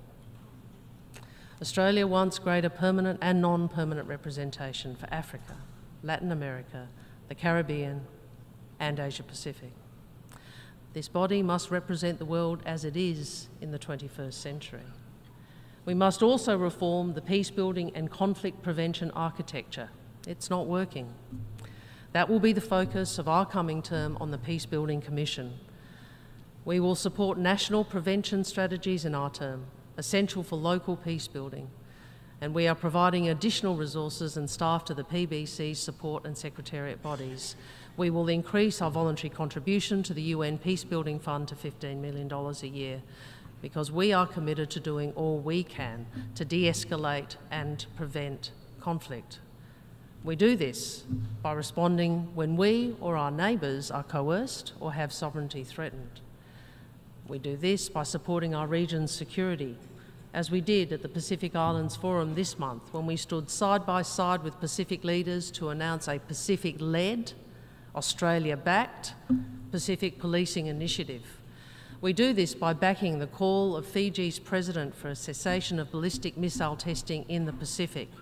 We do this by combining reassurance and deterrence, by working with our friends and partners openly and transparently, so no potential aggressor thinks the pursuit of conflict is worth the risk.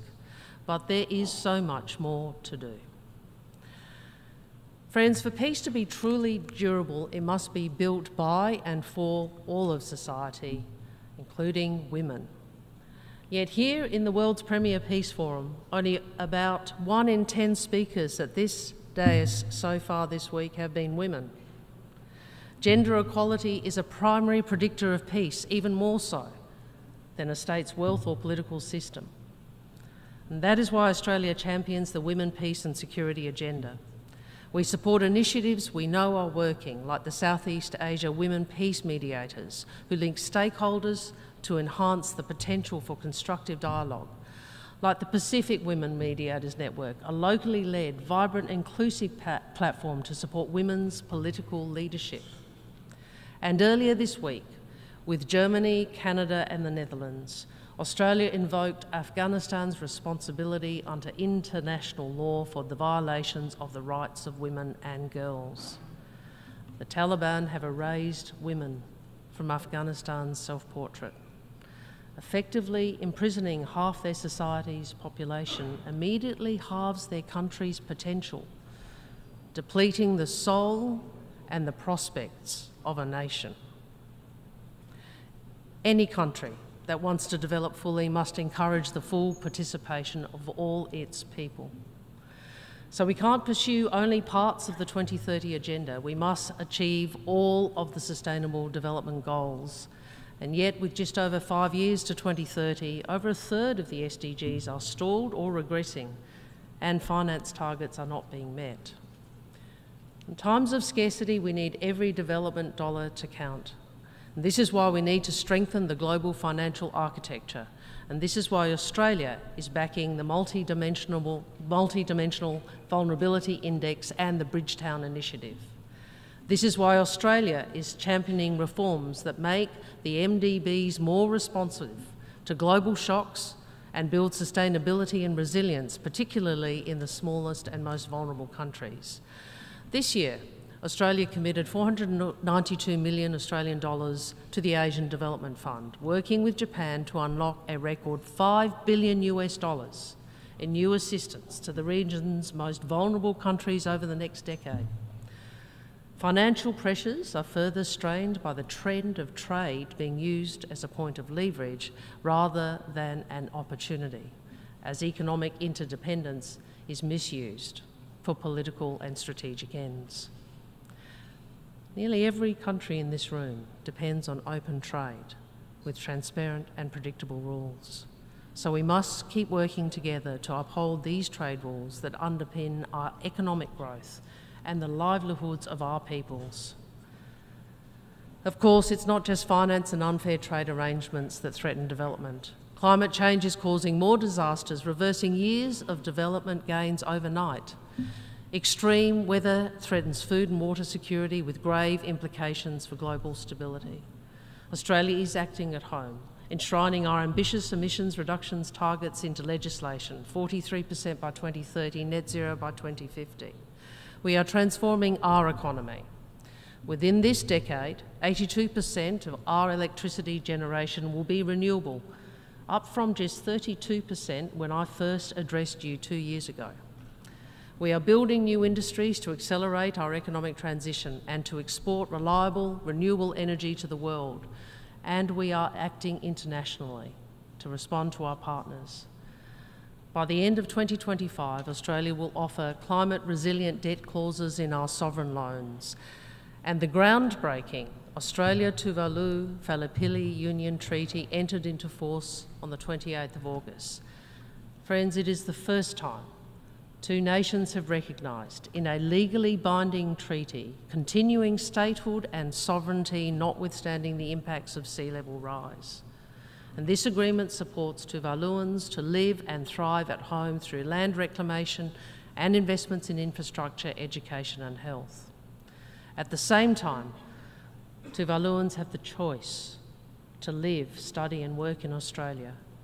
Mobility with dignity means ensuring people have a genuine choice to stay.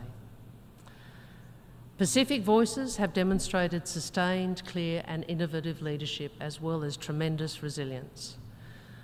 This is why we are bidding to host COP31 in partnership with the Pacific. We want to show the world the unique climate challenges facing our regions and amplify the voices of small island developing states, the custodians of the world's oceans.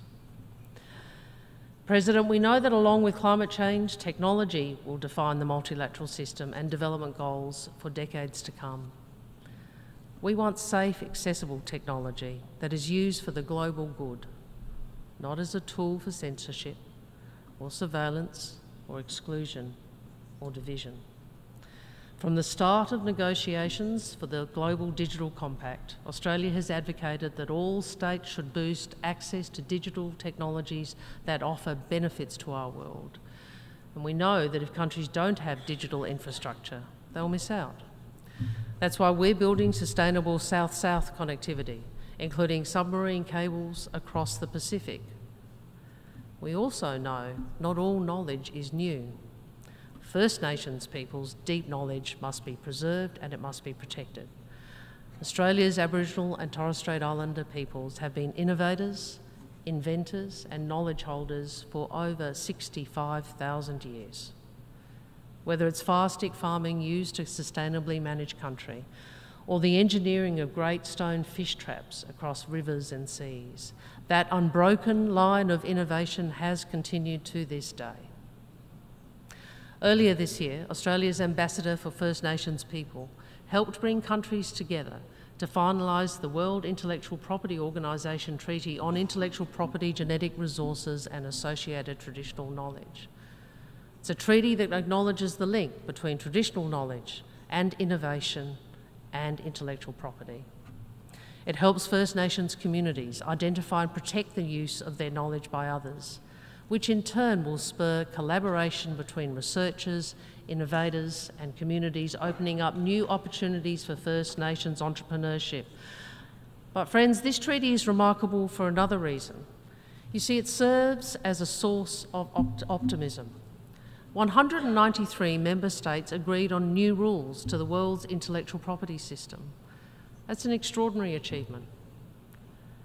As I said at the outset, the international outlook is framed by entrenched division, where consensus often seems a lost cause.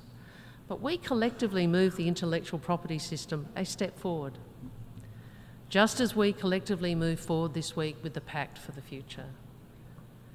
And these recent wins remind us of the gains we've made that we all need to protect, of the ways our lives are better because of the United Nations, of the ways our world is better because of our collective contribution to the international system.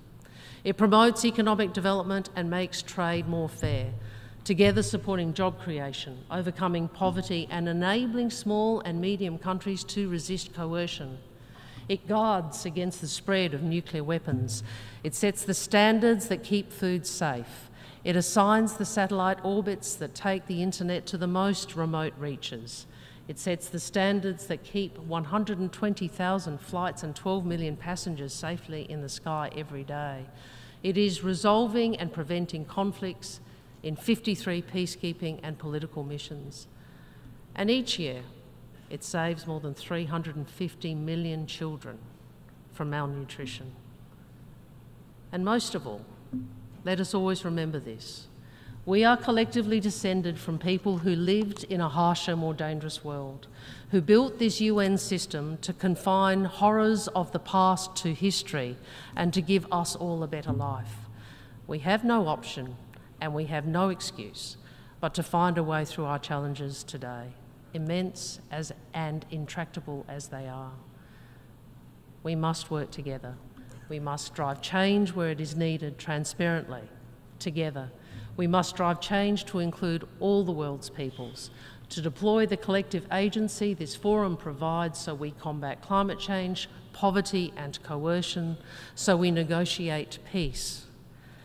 President, friends, we must not allow others to divide us for their own gain, to dilute the protections that are inherent in the UN Charter, that are codified in the Geneva Conventions. Rather, we have to reinforce those protections in the interest of all states and civilians. That is what Australia is for. A peaceful, stable, prosperous world for all, where sovereignty is respected and where civilians are protected. I thank you.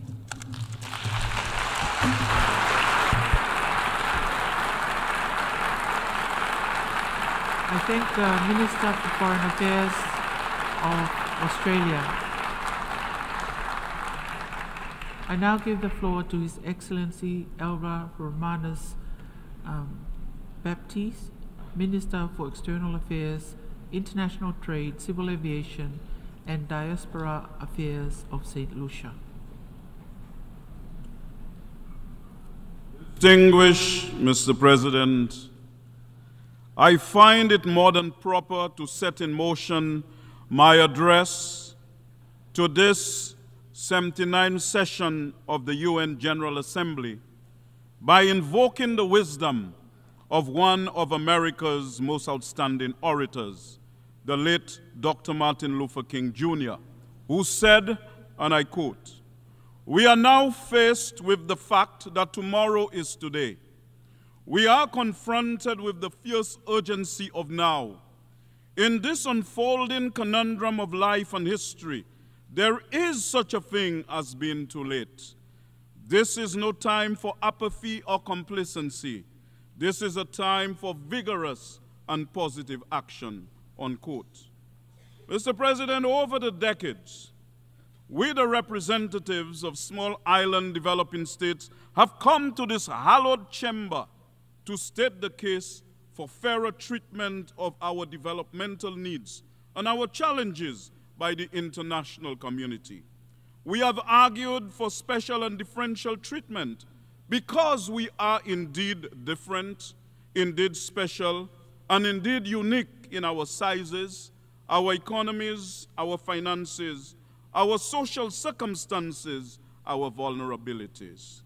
Mr. President, we are indeed severely disadvantaged by an unfair global financial system that has amplified inequities by the measurements and standards it has employed to assess our development. And despite our best efforts, it seems that we were simply engaging in odds to the death because there has hardly been the type of concrete and fundamental responses and actions to change the rules and the systems that have been suppressing our developmental aspirations.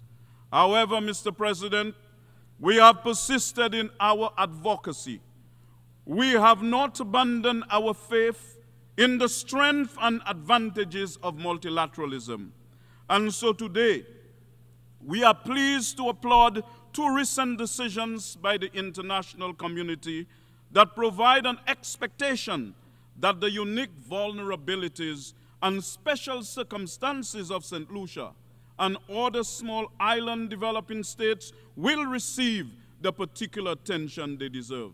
I speak first of the 4th International Conference on Small Island Developing States, recently held in Antigua and Barbuda, which adopted a new 10-year plan of action for seeds. The Antigua and Barbuda Agenda for Seeds is a bold new plan to give priority at the international level to the sustainable development needs of seeds over the next 10 years and maps out the nature of the support which the international community must deliver in order to achieve them. Through this agenda, the economies of seeds can be transformed, and so there must be absolutely no delay in its implementation and in delivering on the commitments made to bring life to its provisions. This cannot wait. The second decision that we applaud is the recent adoption by the United Nations of the Multi-Dimensional Vulnerability Index, MVI. While we note that the resolution advancing the MVI calls for its voluntary adoption, St. Lucia urges the international community to speedily adopt and implement the MVI.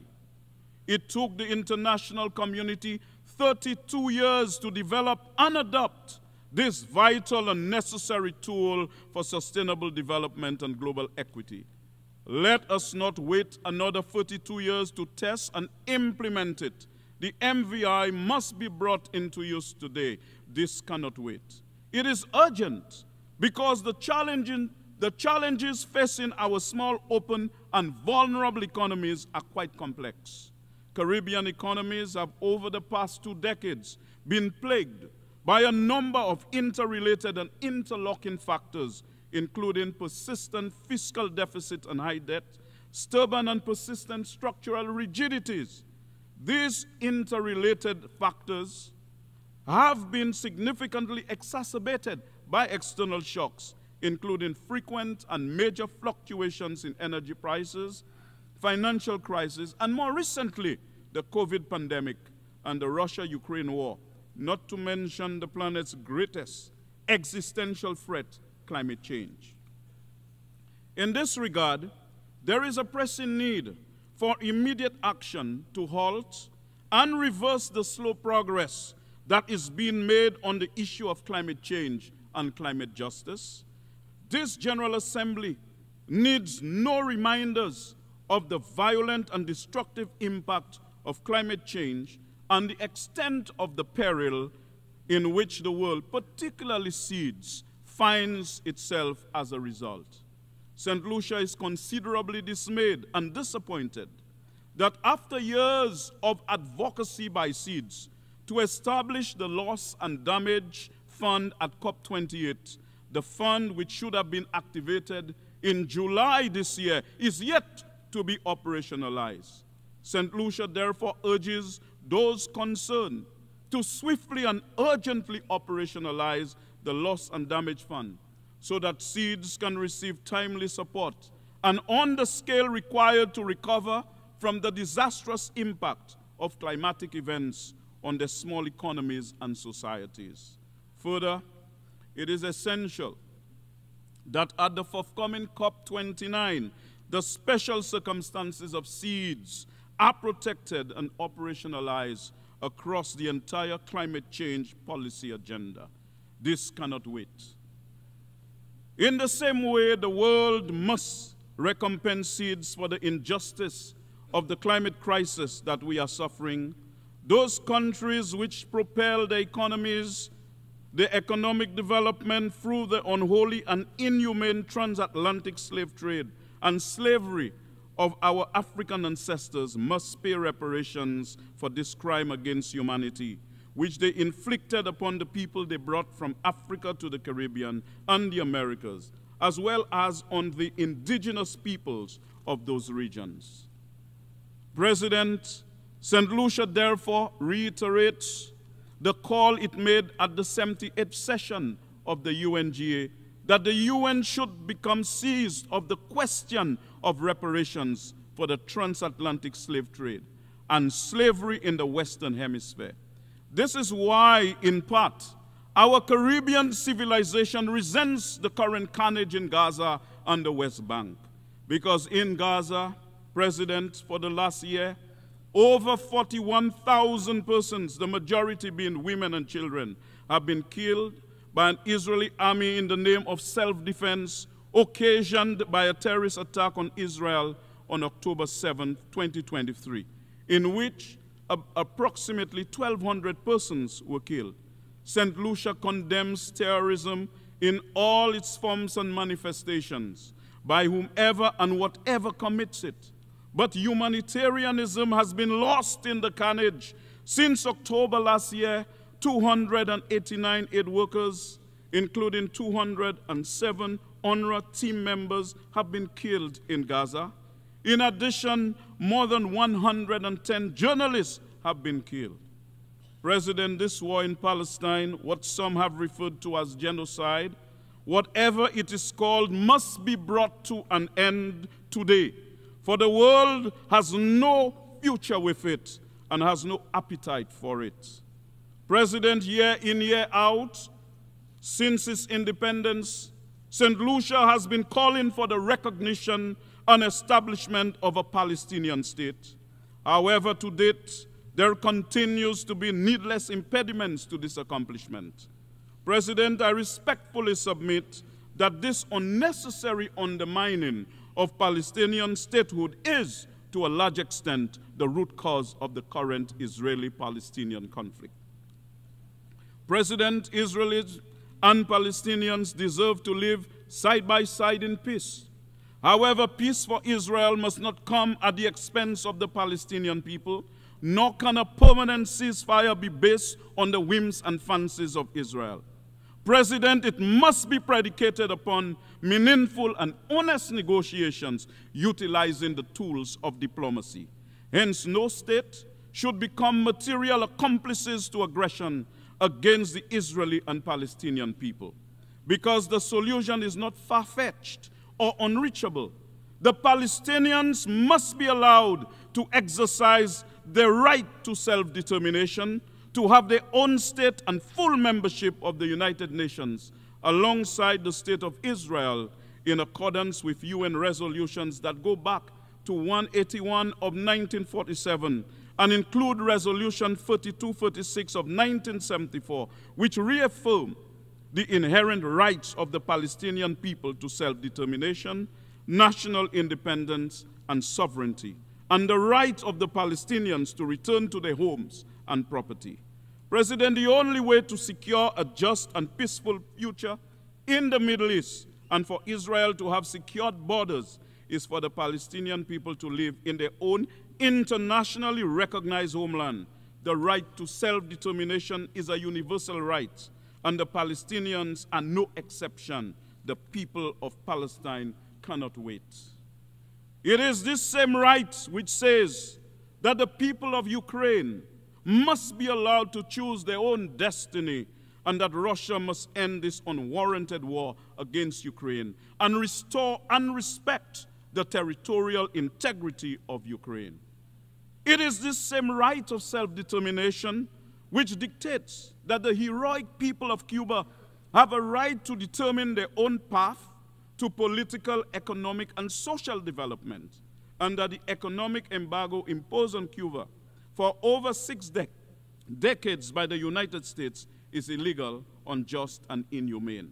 It must be ended forthwith, in accordance with the many resolutions of the UN General Assembly from 1992, which have rejected that embargo totally and overwhelmingly. The people of Cuba cannot wait. Further, Cuba's emphasis on medical internationalism as its central foreign policy objective, as well as its non-involvement in armed conflicts abroad, invalidate Cuba's inclusion on the US's list as a state sponsor of terrorism. Instead, President, given that it is well established that Cuba's alternative model of development has provided important social benefits to the Cuban people, coupled with its emphasis on medical internationalism, it should be on a list of countries acting together for the advancement of peace, sustainable development, and human dignity for present and future generations. No one must be left behind.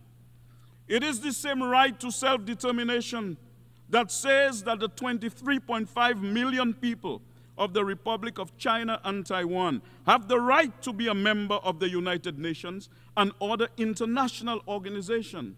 And the UN Resolution 2758 of 1971 does not preclude Taiwan's inclusion and participation in the United Nations system. We believe that Taiwan, with the 20th largest economy in the world, and with its important role in technological development and world trade, has much to offer from which the international community can benefit. No one must be left behind. It is this same right to self-determination that says that the people and government of Venezuela must be allowed to conduct their internal affairs without sanctions imposed upon them by other states. In Haiti, the situation remains unstable and deeply concerning, although some political advances have been registered through the efforts of CARICOM's Eminent Persons Group of 3 former prime ministers. However, the international community has only provided 14% of the resources required for the multilateral security support mission for Haiti. We welcome the announcement from the President of Kenya this week that it will deploy 600 more security forces to Haiti by November, and we thank the government of Kenya for its support of the Haitian people. The funding required for humanitarian assistance in Haiti is also woefully short of its target. We therefore call upon all other countries which had pledged to assist Haiti to urgently and immediately fulfill their commitments to do so. Haiti cannot wait. In view of the foregoing, to safeguard the future, we have to be prepared to take action now, this moment, this very minute, at this time, on certain issues that are essential for a peaceful and sustainable future, and we cannot and must not be selective about which declarations of the Pact or of the principles of the Charter of the UN that we will respect and when we will do so. In the convening of the Summit of the Future this week, and in the theme that is guiding the deliberations of this 79th session of the General Assembly, the international community has seemingly come to understand that it can no longer procrastinate, no longer delay the actions needed to secure a better future for mankind. Let us for once, therefore, turn our words into action. The time for action is now. The time to make multilateralism truly work, not just for SIDS, but for all of us, is now. The time for reform of the Security Council is now. The time for climate justice for SIDS is now. The time to end the conflicts and needless wars is now. The time to give the youth of this planet, who are the people of tomorrow, the hope and the opportunities to better themselves is now. The time to put humanity first is now. If we act together today for peace, for sustainable development, for justice, no one will be left behind, and there will be a better tomorrow. Consequently, President, if we do not act with the fierce urgency of now, our UN speeches and resolutions, in the words, again, if I may reach out for Dr. Martin Luther King Jr., and I quote, will end up as a meaningless drama on the stage of history, shrouded with the ugly garments of shame. President, I thank you, and I yield the floor.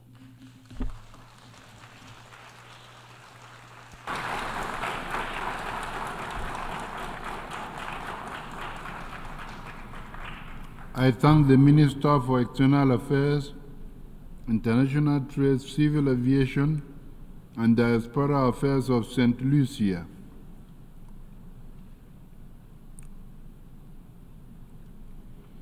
I now give the floor to Her Excellency Kamina Johnson-Smith, Minister for Foreign Affairs and Foreign Trade of Jamaica.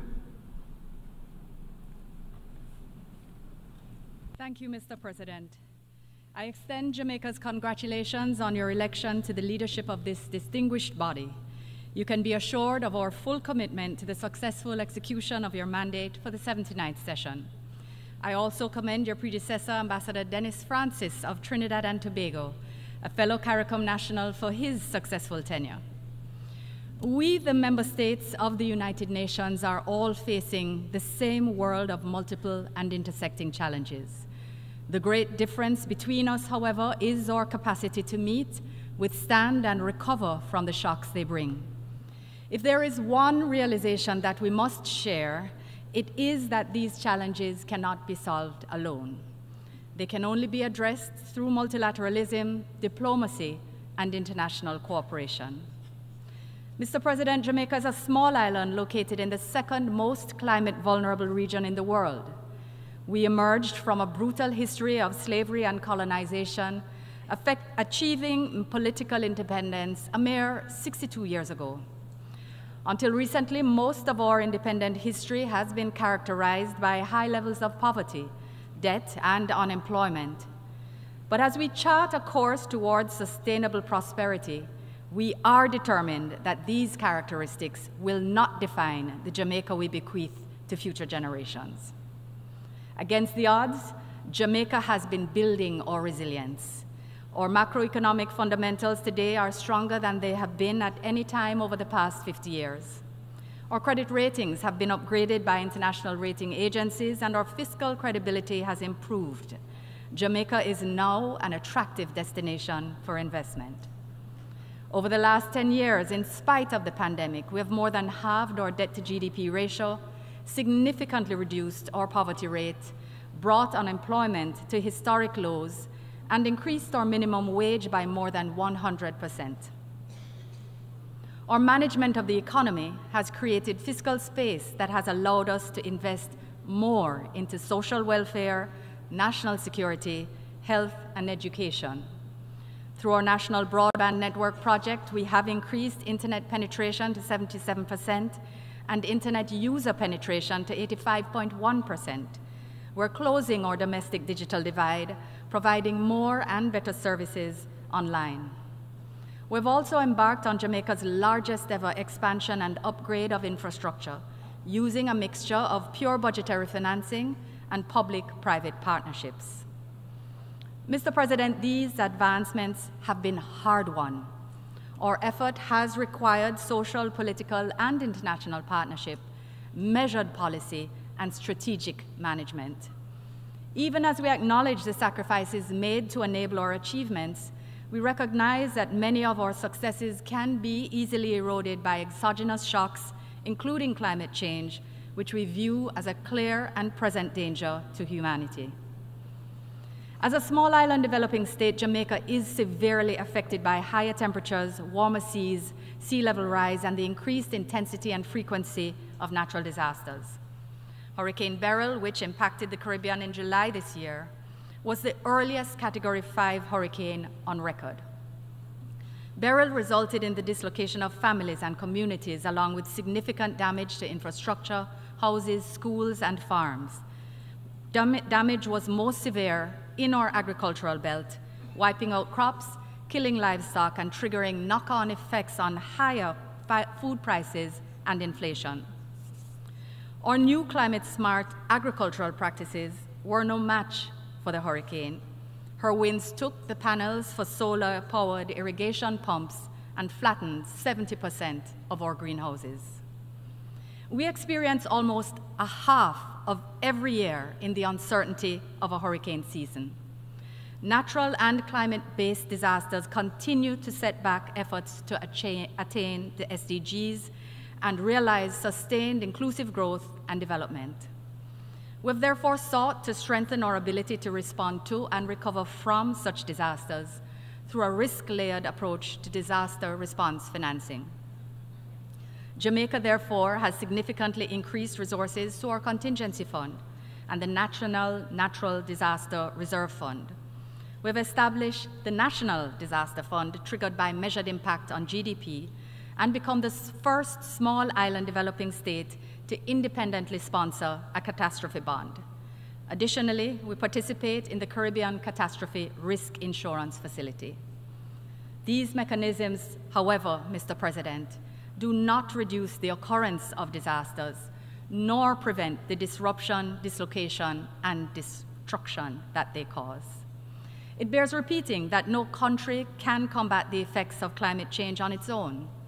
Jamaica, therefore, affirms our unwavering commitment to international cooperation to counter the negative impacts of climate change and to the pursuit of climate justice. We urge the major polluting nations to honor their commitments under the Paris Agreement and to meet their finance obligations. Furthermore, we welcome the adoption of the Antigua and Barbuda Agenda for SIDS, the ABAS, at the 4th International Conference on Small Island Developing States.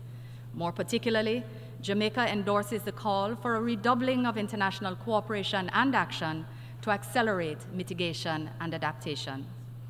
All countries must maintain the target of limiting global temperature increase to 1.5 degrees Celsius through enhanced NDCs based on the principle of common but differentiated responsibilities. Allow me to pause here to congratulate the government of Antigua and Barbuda for successfully hosting the conference. Jamaica calls on the UN and international financial institutions to adopt a new climate finance goal at COP29. We further call for urgent and accelerated mobilization of international action and resources. This includes the full and effective operationalization of the Loss and Damage Fund to address issues of responsiveness and scale that are most critical for SIDS.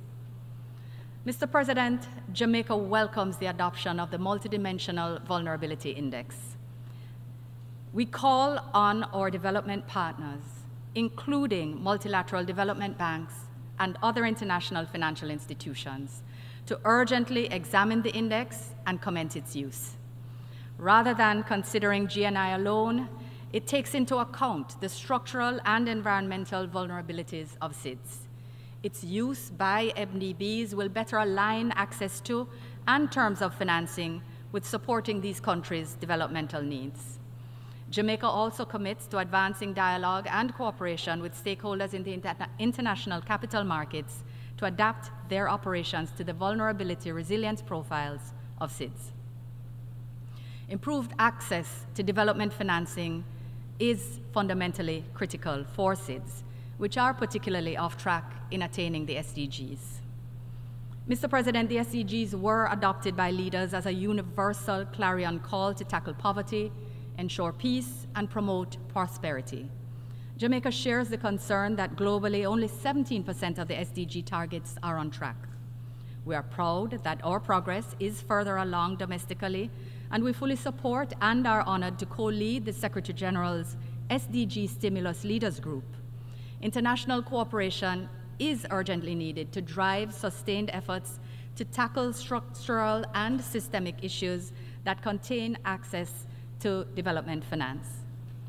Through our collective advocacy, we aim to elevate the global agenda to ensure that no one is left behind. We call upon wealthier countries and the IFIs to partner with developing countries and to redouble their efforts to create and implement innovative strategies to unlock financing and spur investments towards attaining the SDGs.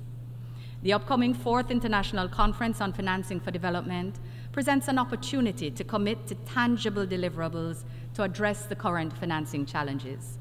These include impactful, practical, and meaningful reform of the international financial architecture, to strengthen the voice and representation of developing countries in international decision-making, and to substantially improve the quantity, accessibility, and affordability of financing for development. Mr. President, this brings me to the Summit of the Future. The adoption of the Pact for the Future, the Declaration on Future Generations, and the Global Digital Compact signaled renewed hope in multilateralism. The consensus demonstrated by our collective resolve to deliver inclusive and durable solutions to current and emerging global challenges brings new hope. With foresight, political will, and joint action, we can deliver a better world for future generations. Jamaica commends the work of Namibia and Germany in their facilitation of the pact, and we were honored to have co-facilitated, together with the Kingdom of the Netherlands, the Declaration on Future Generations. Mr. President, Jamaica believes that in leveraging multilateralism to advance sustainable development, human rights, and international peace and security to deliver results for all the peoples of the world. No country or region should be excluded from the opportunities to attain the SDGs. Jamaica, therefore, joins the call for the discontinuation of the crippling economic, commercial, and financial embargo against our closest Caribbean neighbor, Cuba. We further call for a cessation of the classification of Cuba as a state sponsor of terrorism. These measures continue to have a devastating impact on the economic and social well-being of the people of Cuba and preclude progress towards their attainment of the SDGs. Mr. President, Jamaica also once again condemns the brutal October 7 attacks in Israel and the devastating counterattacks in the Palestinian territories. The undeniable human crisis and instability compel all parties to resolve the conflict through dialogue and diplomacy. We commend the United States, Qatar, Jordan, Egypt, and others who are making concerted efforts towards a peaceful resolution. We continue to support the United Nations Security Council Resolution 242 and believe that a two-state solution is the best way to achieve lasting peace between Israel and Palestine. It is in this context that Jamaica has recognized the state of Palestine, and we call for an immediate ceasefire in Gaza and the release of hostages to bring an end to the protracted war and human suffering. Mr. President, much closer to home, Haiti continues to face one of the most challenging periods in its storied history. Rampant gangs are causing chronic instability and unspeakable violence, especially against women and children. Millions of Haitians are facing hunger and dislocation. They need and deserve the unwavering support of the international community to restore peace, security, and democracy, and to address the devastating humanitarian crisis. Jamaica will continue to play its part, including through CARICOM and the Eminent Persons Group, in supporting the political process in Haiti. Significant progress has already been made, particularly since the Kingston talks convened by CARICOM in Jamaica in March of this year.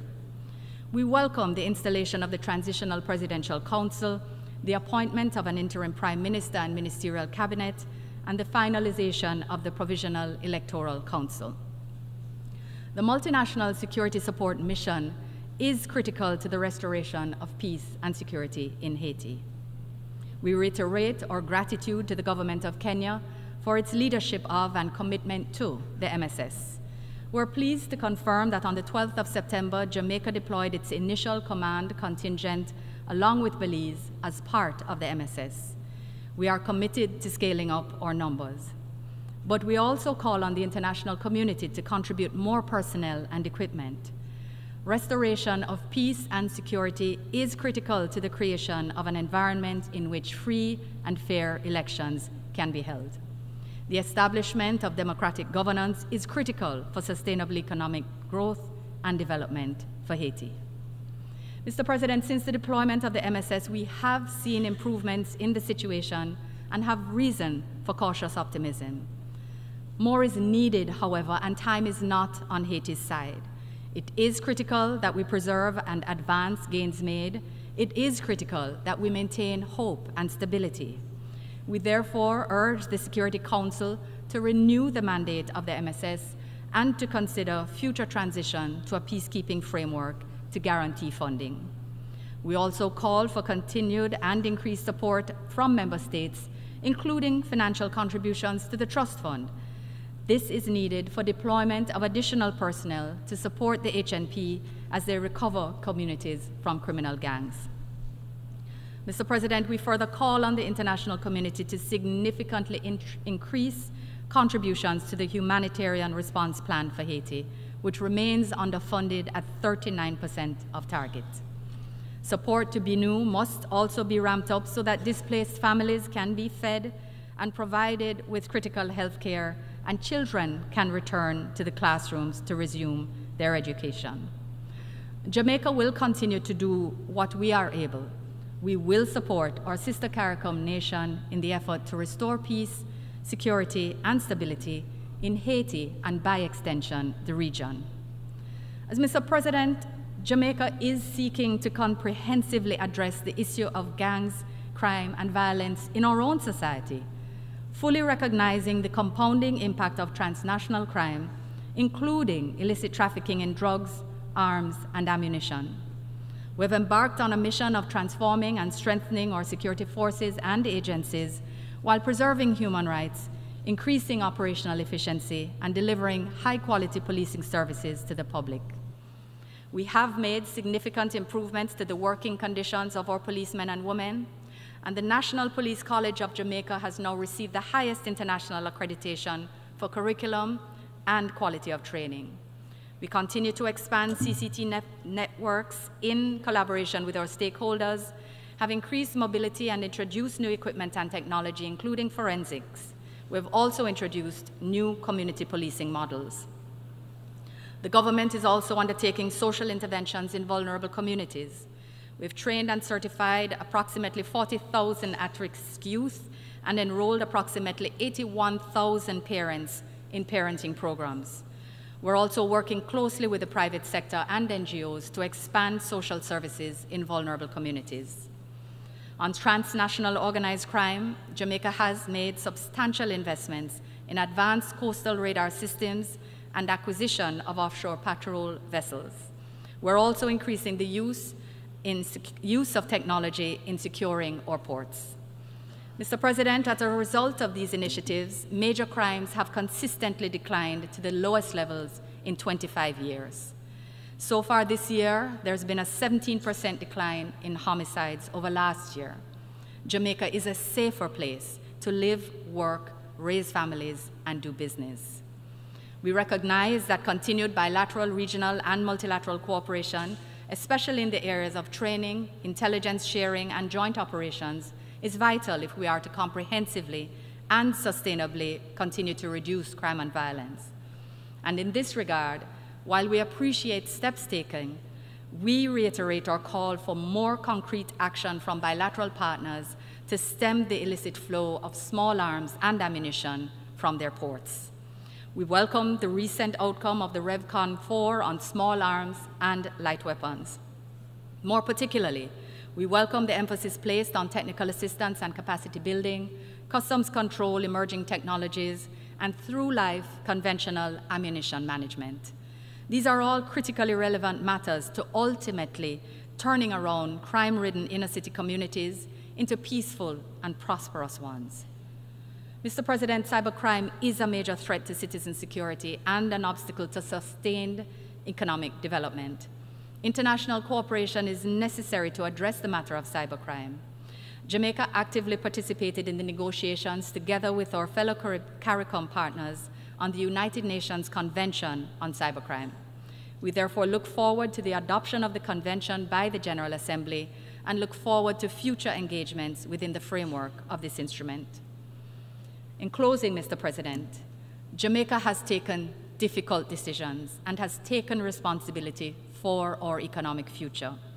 We've demonstrated that we are able to positively impact our own outcomes and redefine our future. We continue to believe not only in our own resolve, but also in the power of multilateralism and international cooperation to overcome shared global challenges.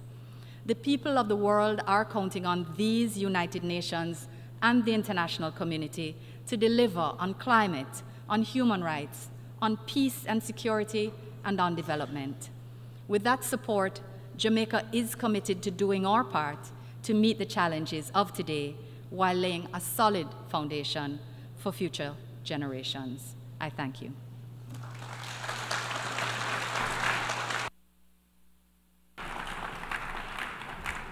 I thank the Minister for Foreign Affairs and Foreign Trade of Jamaica.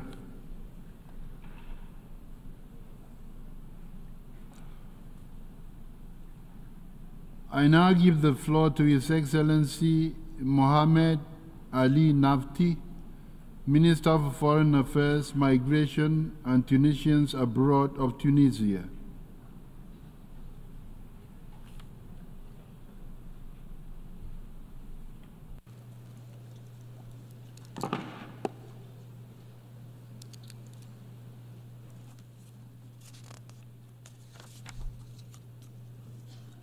In the name of God, the merciful, the compassionate, Mr. President, ladies and gentlemen. At the outset, it is my pleasure to extend our warmest congratulations to His Excellency, Mr. Philemon Yang, and the Republic of Cameroon on presiding over the 79th session of the General Assembly. We wish him success in conducting its work and stress Tunisia's support to his vision, namely, unity and diversity for the advancement of peace, sustainable development, and human dignity for everyone, everywhere. I would also like to express our heartfelt thanks and appreciation to His Excellency Mr. Dennis Francis for a successful presidency. We renew our appreciation to the continuous efforts of the Secretary-General, His Excellency Mr. Antonio Guterres, to restore trust in multilateralism. Mr. President, as hopeful as we are to achieve the necessary change and reforms and pave the way towards a safer, more peaceful, equitable, and sustainable world through the initiatives and tracks proposed in the Secretary-General's framework, our common agenda, and through the outcomes of the Summit of the Future, we express deep concern and disappointment and denounce the current situation in the Middle East.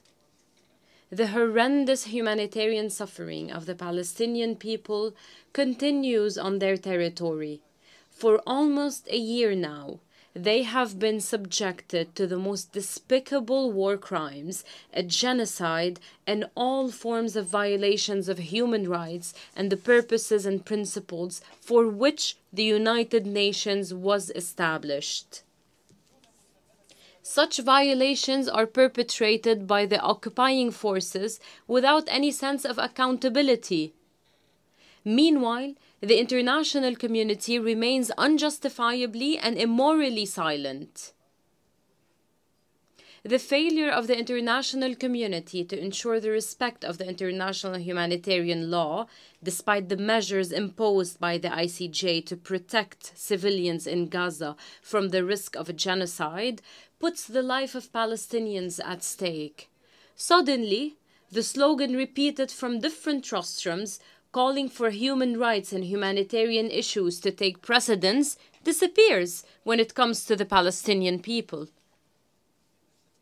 The only way towards a safe future for all peoples starts with a belief that all human beings are equal without any discrimination or selectivity, and away from double standards.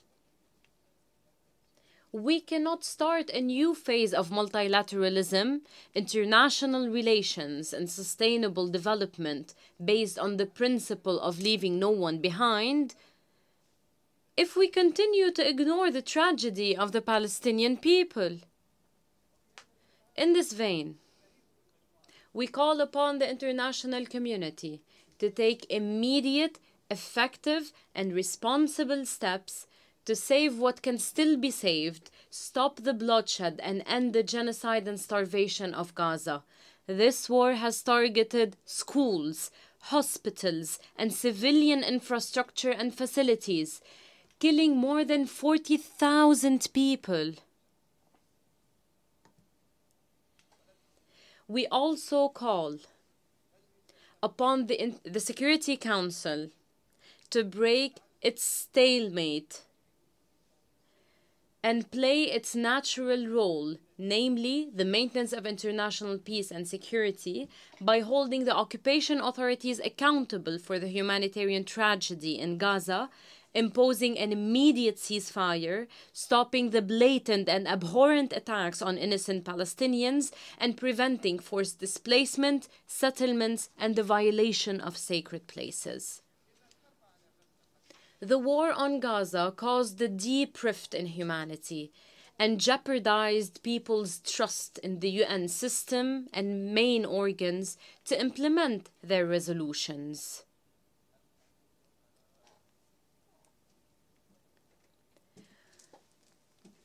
We recall the International Court of Justice's advisory opinion adopted on July 19, 2024 at the request of the General Assembly on the legal consequences arising from the policies and practices of the Zionist occupation in the occupied Palestinian territory.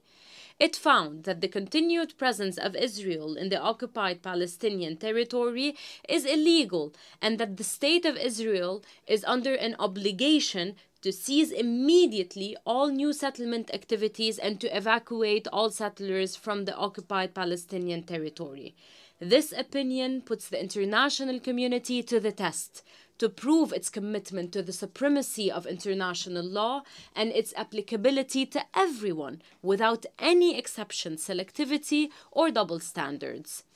Our country continues to firmly and unconditionally support the right of the Palestinian people to restore their imprescriptible, legitimate, and inalienable rights, mainly their right to self-determination and establishment of an independent, sovereign state on all the Palestinian territory with Al-Quds al-Sharif as a capital.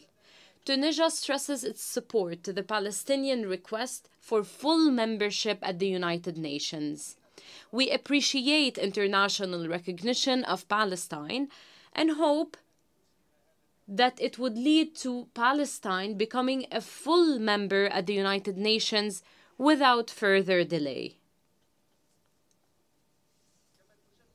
Once again, we strongly condemn the attacks on brotherly Lebanon, targeting its people and threatening its stability and security at a time when our countries are meeting at the United Nations. We call upon the Security Council to take a firm stance to stop these crimes against humanity without delay. Mr. President, the principle of leaving no one behind cannot be achieved with slogans. We cannot achieve the desired goals and overcome the failures of the past and the present unless we all have a genuine will to change and reform.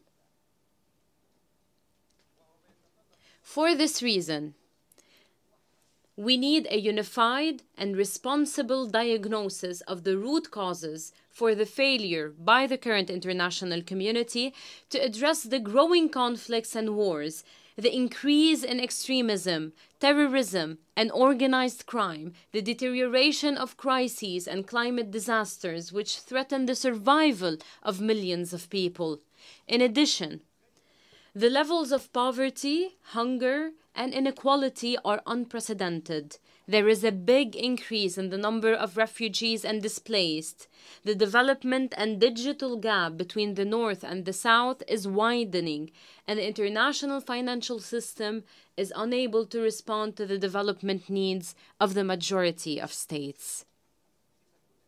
All these challenges represent dangerous indicators that the current international system is no longer on track, hence requiring us all to carry out the necessary reviews and reforms to address all the chaos, inequality, and turmoil.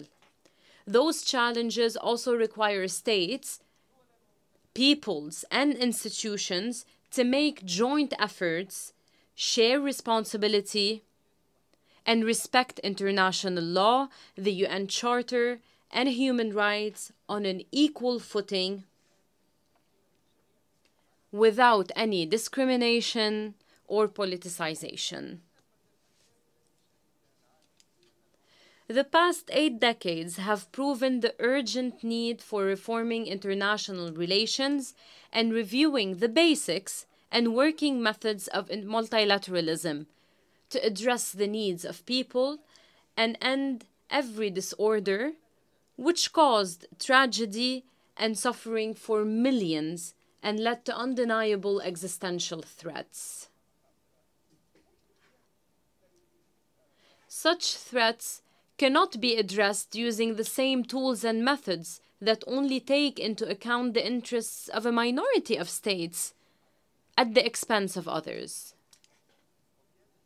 In this regard, we stress the urgent need for developed countries to respect their commitment to financing development, supporting climate efforts, and effectively contributing to the eradication of poverty while supporting growth and building the resilience and sustainability of developing countries.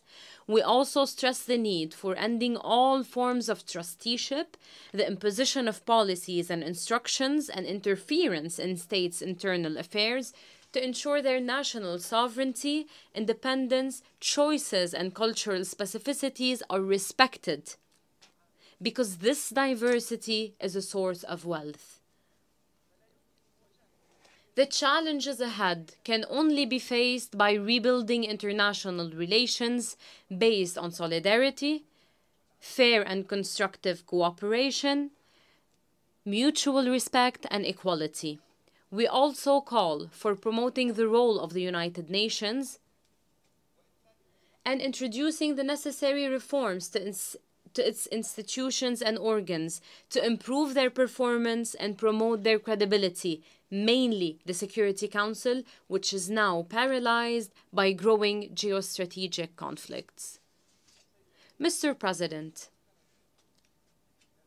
based on its genuine belief in multilateralism and its respect to the purposes of the UN Charter, Tunisia took part in all tracks and initiatives proposed by the Secretary-General's plan, Our Common Agenda, as well as the SDG Summit and the Summit of the Future, which was recently held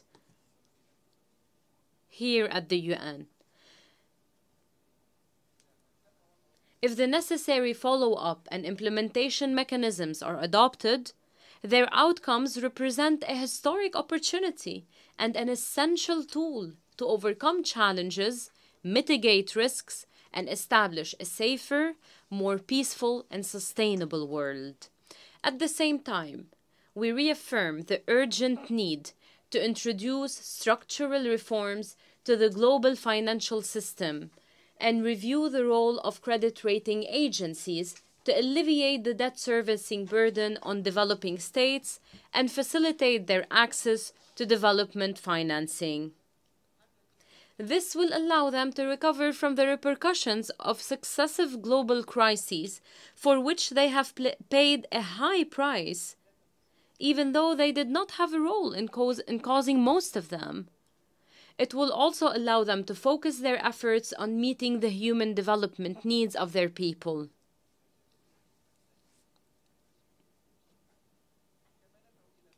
We also call for developing tools for bilateral and multilateral international cooperation to ensure the recovery of stolen assets moved abroad.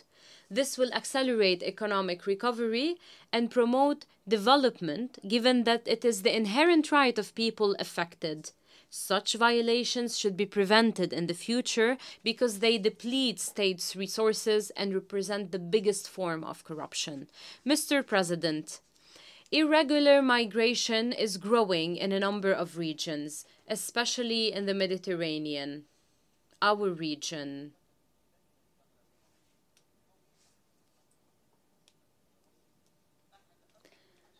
It is one of the main indicators of the weak global governance and the lack of political will to address the consequences of development crises, climate change, and conflicts. As we have stressed time and again, this multidimensional issue requires a collective responsibility-sharing approach among countries of origin, transit, and destination, as well as regional and international organizations to address the root causes of this phenomenon and not just its consequences.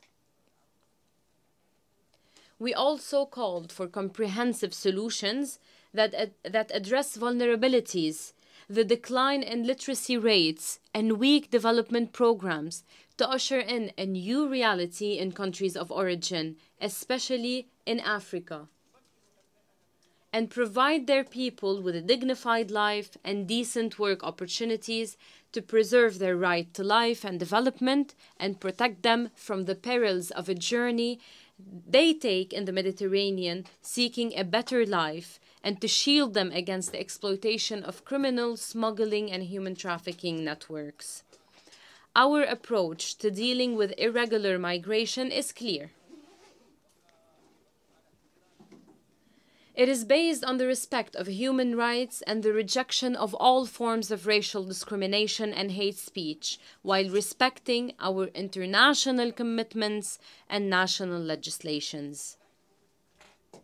We continue to make every effort possible to save lives and provide the necessary care to those in need while preserving their dignity. However, we reject any implicit settlement project for irregular migrants.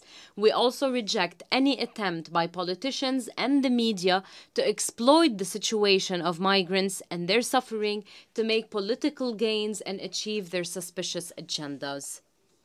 Mr. President, in Tunisia, we are aware of the challenges in the phase ahead and are firmly attached to reform and the promotion of democracy, the rule of law, and good governance. These are based on fighting and preventing corruption and achieving our people's aspirations to more well-being, prosperity, and sustainable development. We are attached to the pillars of our foreign policy and international commitments, and rely on our human capacities and our constructive cooperation and partnerships with our friends and partners based on mutual benefit.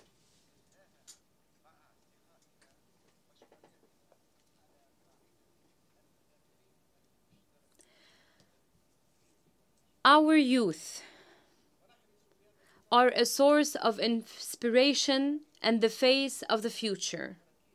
So we ensure they play a leading role in transformative solutions and decision-making. We continue to promote our legal frameworks and strategic plans